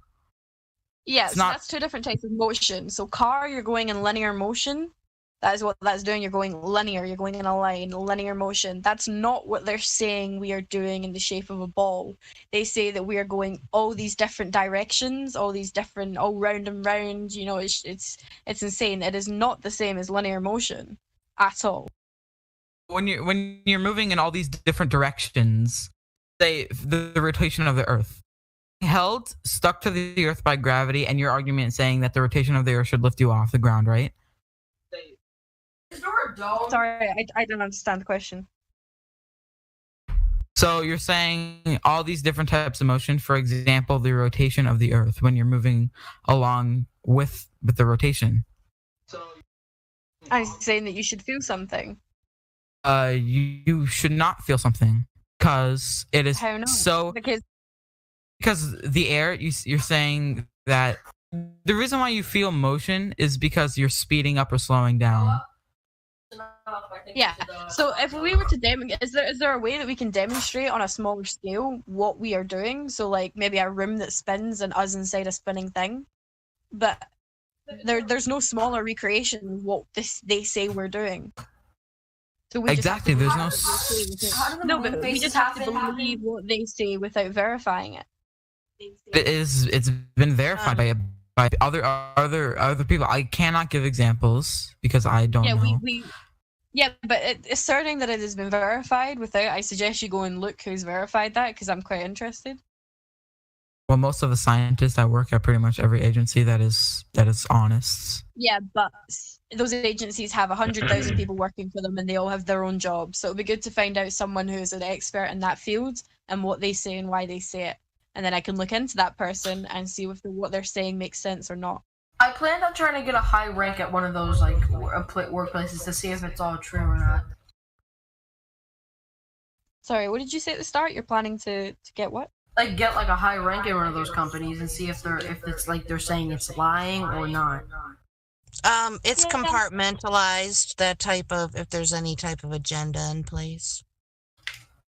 So I wouldn't be able to know it at all? Usually that's how it goes. Okay. So if I got like really high up in NASA, I wouldn't be able to. If you want to aspire to go with NASA, then more power to you, I guess. Okay. I mean, you might want to research NASA a little bit more before doing that, I'd have to say, but... Yeah. There's a lot of research that goes alongside all of this. And especially when you come into the server with people who know their shit, it's good to come with proof and evidence. So, you know, if you're going to assert something, be sure as hell you're going to be asked to back it up and prove it. Okay. What made you believe that honest working people at NASA are lying for doing their experiments? Well, no. I'm not saying that every single person in NASA, like down from the big corp head company people to the janitors. I mean, some of them are probably legit people who think they're going to work and doing a decent job and doing something good. The high ups are probably the ones that are waving these web of lies and just telling the people below them to do jobs, to do work, to do different things. What are the... Sorry, you're lagging for me. I don't know if he's lagging for anyone else. Yeah, he is. Okay, you're lagging for me, so I can't hear you. Who or what are the high ups? I don't know. People who own NASA. People who own NASA. The government funds NASA. All other countries contribute to. The government. The people who have control over you. The people who choose what you do and when you do it. The only government that has control over me is the U.S. government. No other country does, but yet other countries. Yeah. But that U.S. government controls what you do, everything you do, where your money goes, where you are, where you go. saying that the government leads me to believe that I need to buy things, right? Is life a simulation? I'm just saying that the government are the people who tell you what is what. So yeah, they tell me what is what. They also tell This me guy does have a what. point, though. This guy does have a good point, though, because there's a lot of independently owned space agencies. So who's to say that those people are lying too, right? Like NASA may be lying, but what about everybody else? What's independently owned? Well, yeah, unless what they're saying can be verified. And there are Then it's blue. irrelevant. There's Blue Origin. There's SpaceX. SpaceX is Boeing. NASA. SpaceX contributes to NASA. SpaceX. It's paid for by NASA, so the taxpayer. Love They're me not- some SpaceX. They're not paid Pinto, for it's ladies' by night, bro. NASA. They are It's ladies' hired night. by NASA. Oh, I'm just playing. I don't. Bye, Felicia. I don't care who talks. But yeah. Listen. Still in ladies' name, yeah. Yeah. So Bambi, let me ask you a question. So you're saying because in regards to the space agency thing, you said that sorry, I'm like losing my train of thought. Okay. So you said that you cannot so there's tons of other independent space agencies, but we can't verify them because you just don't want to verify what they said. There's thousands of people who have done their own research on this, and you're just choosing not to believe it because you can't verify it. Well, again, as I always say, proof, evidence, what I see, what I feel. If I can have proof and evidence that is undeniably has no fault in it, I'll believe it. Right, so you've seen a photo of China before, right? Hold on. These people are saying that they have traveled through a vacuum with no medium, with a ball that has no gas, that has no barrier between a vacuum and it. So the people who are believing in that, I'm not going to believe what they're saying because, well, that's crazy. It's proofs in the pudding. Yeah, that's fine. I get that. Go ahead, dude. Whoever was talking, go ahead. No, you can go. You can go. Oh, no, I was just saying, Bambi, like, you've seen photos of China before, but maybe you've never been there, but you know it's real, right? That's the same kind of logic. Like, people are taking photos of China. Well, how am I supposed to believe these photos? That's really ignorant to say because someone can come out and go, well, I am from China, and just be like, well, I can go to China if I want to go to China. That option is there for me, but I can't go up and verify. I can't go to the moon. I can't travel through space, can I? I can go to China tomorrow if I buy a plane ticket. Well, not right now because quarantine and lockdown, but theoretically, I could go to China and verify it for myself. The point is, proof is in the pudding. Verify proof. I can go and prove things. I could go to China. I can go to Africa. I can go where I want and prove that those places exist. I have cannot, to go, guys. however, But I'm sure if you had millions of dollars to create your own rocket technology, you would try to go to space and get your own proof. Guys, I have to go. The point is, I can't do that. Yeah, thanks Exactly, for stopping you can't in. do that. And I can prove that China Thanks, exists. dude, for That's the coming. point of what you're saying. Thank you. Bye. No space. So if this is a hypothetical scenario. If you had millions of dollars to hire your own researchers to create a rocket, and so that you can send somebody or yourself to space to give you proof that it is round, will you believe them then, or will you still have skepticism? No space. I mean, if I physically was able to go there and I was able to see the proof and do the things that they're saying, and I saw what it was and I saw the proof and I saw the evidence, then shit, yeah, I'll prove it. But that's never gonna happen. Wait, what do you believe? Do you believe that the Earth is round? To also answer your question, would be something you can observe for yourself. And this does not say anything about that we exist on a flat Earth, but this does say that call into question the heliocentric model and does it match up with what we observe? And then, if you go from there, you can go any different direction from there.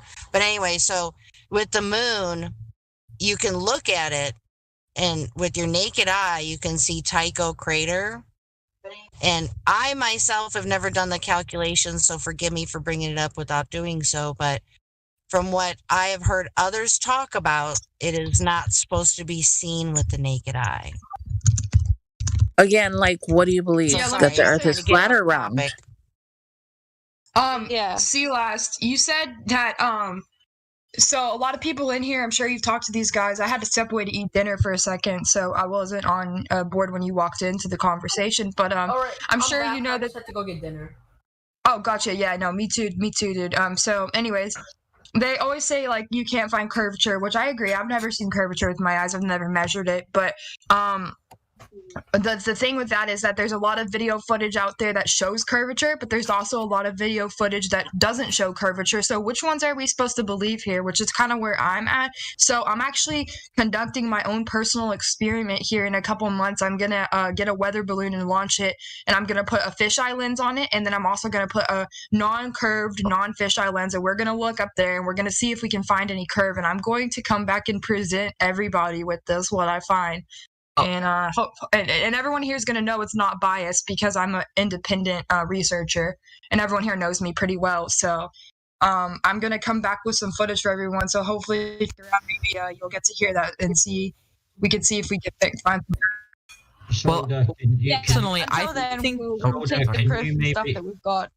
Sorry, I was just going to say, until then, we'll take the proof and the videos that we've got. So until Soda is able to do her things and we get her footage and we verify it and make sure that it's not been altered, what lens she's used and everything, then we'll take that on board. But until then, we take what we've got, the videos that we see. Yeah, Dwayne Callum is great, Soda. You should really look into him. He's got a lot of great footage. Yeah. So also, I just want to say. Sorry, Bambi. Hold on, sorry, breaking down. I'm just gonna say to Helio, Helio, you still here? Because I think there's only 2 ladies in here that are participating in Flat Earth conversation. We can open it up to the guys if you want. Oh yeah, good idea.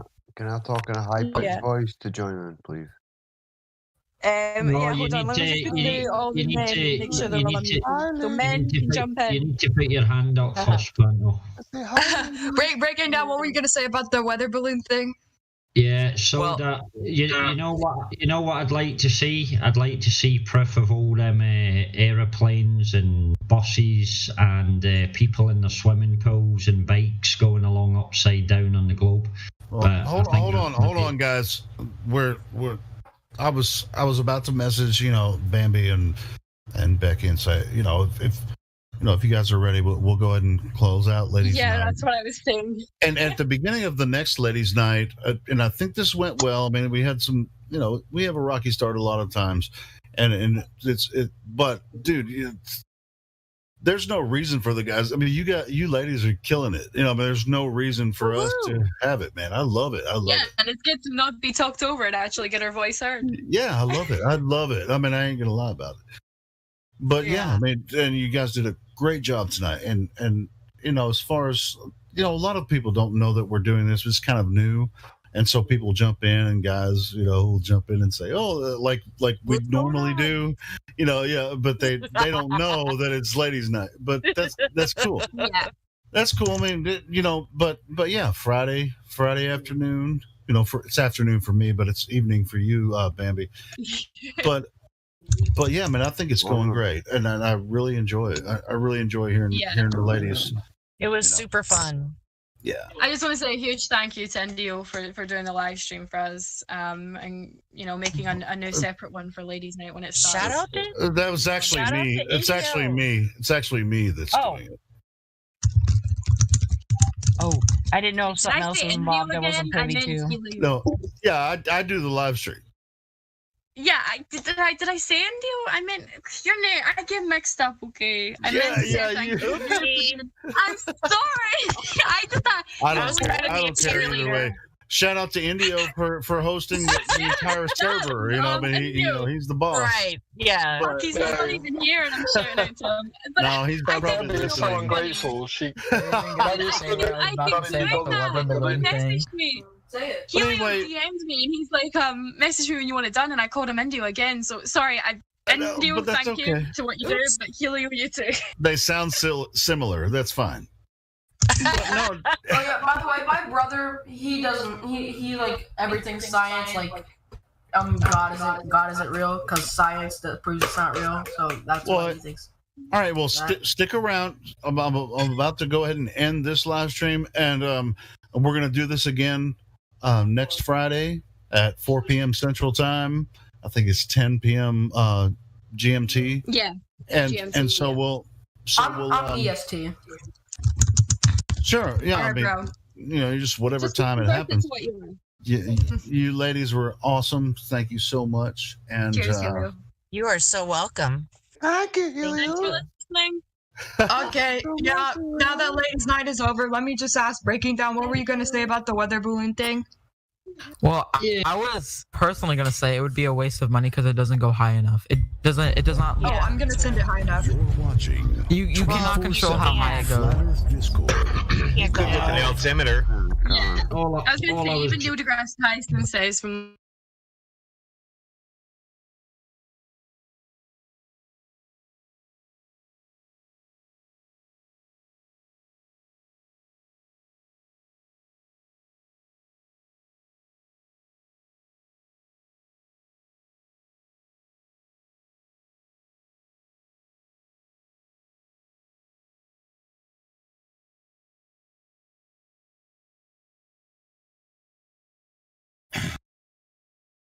that was Helio. That was one of the first Flat Earth ladies' nights, man. That was That was awesome. Yeah. Nice to hear that. That was cool. You guys have any other? Hold on. You know what? Let me check my live stream, make sure. Because the reason I start it and stop it, every day is a couple times a day is because YouTube won't archive the videos over 12 hours. In case you guys wonder why every once in a while I'd stop it and start it again. And they'll only archive a video up to 12 hours. And so we're at 10 hours now since I started the last stream. So, and I usually like to start it around 6:00 a.m. my time, Central Time. Yeah. So I might as well, that would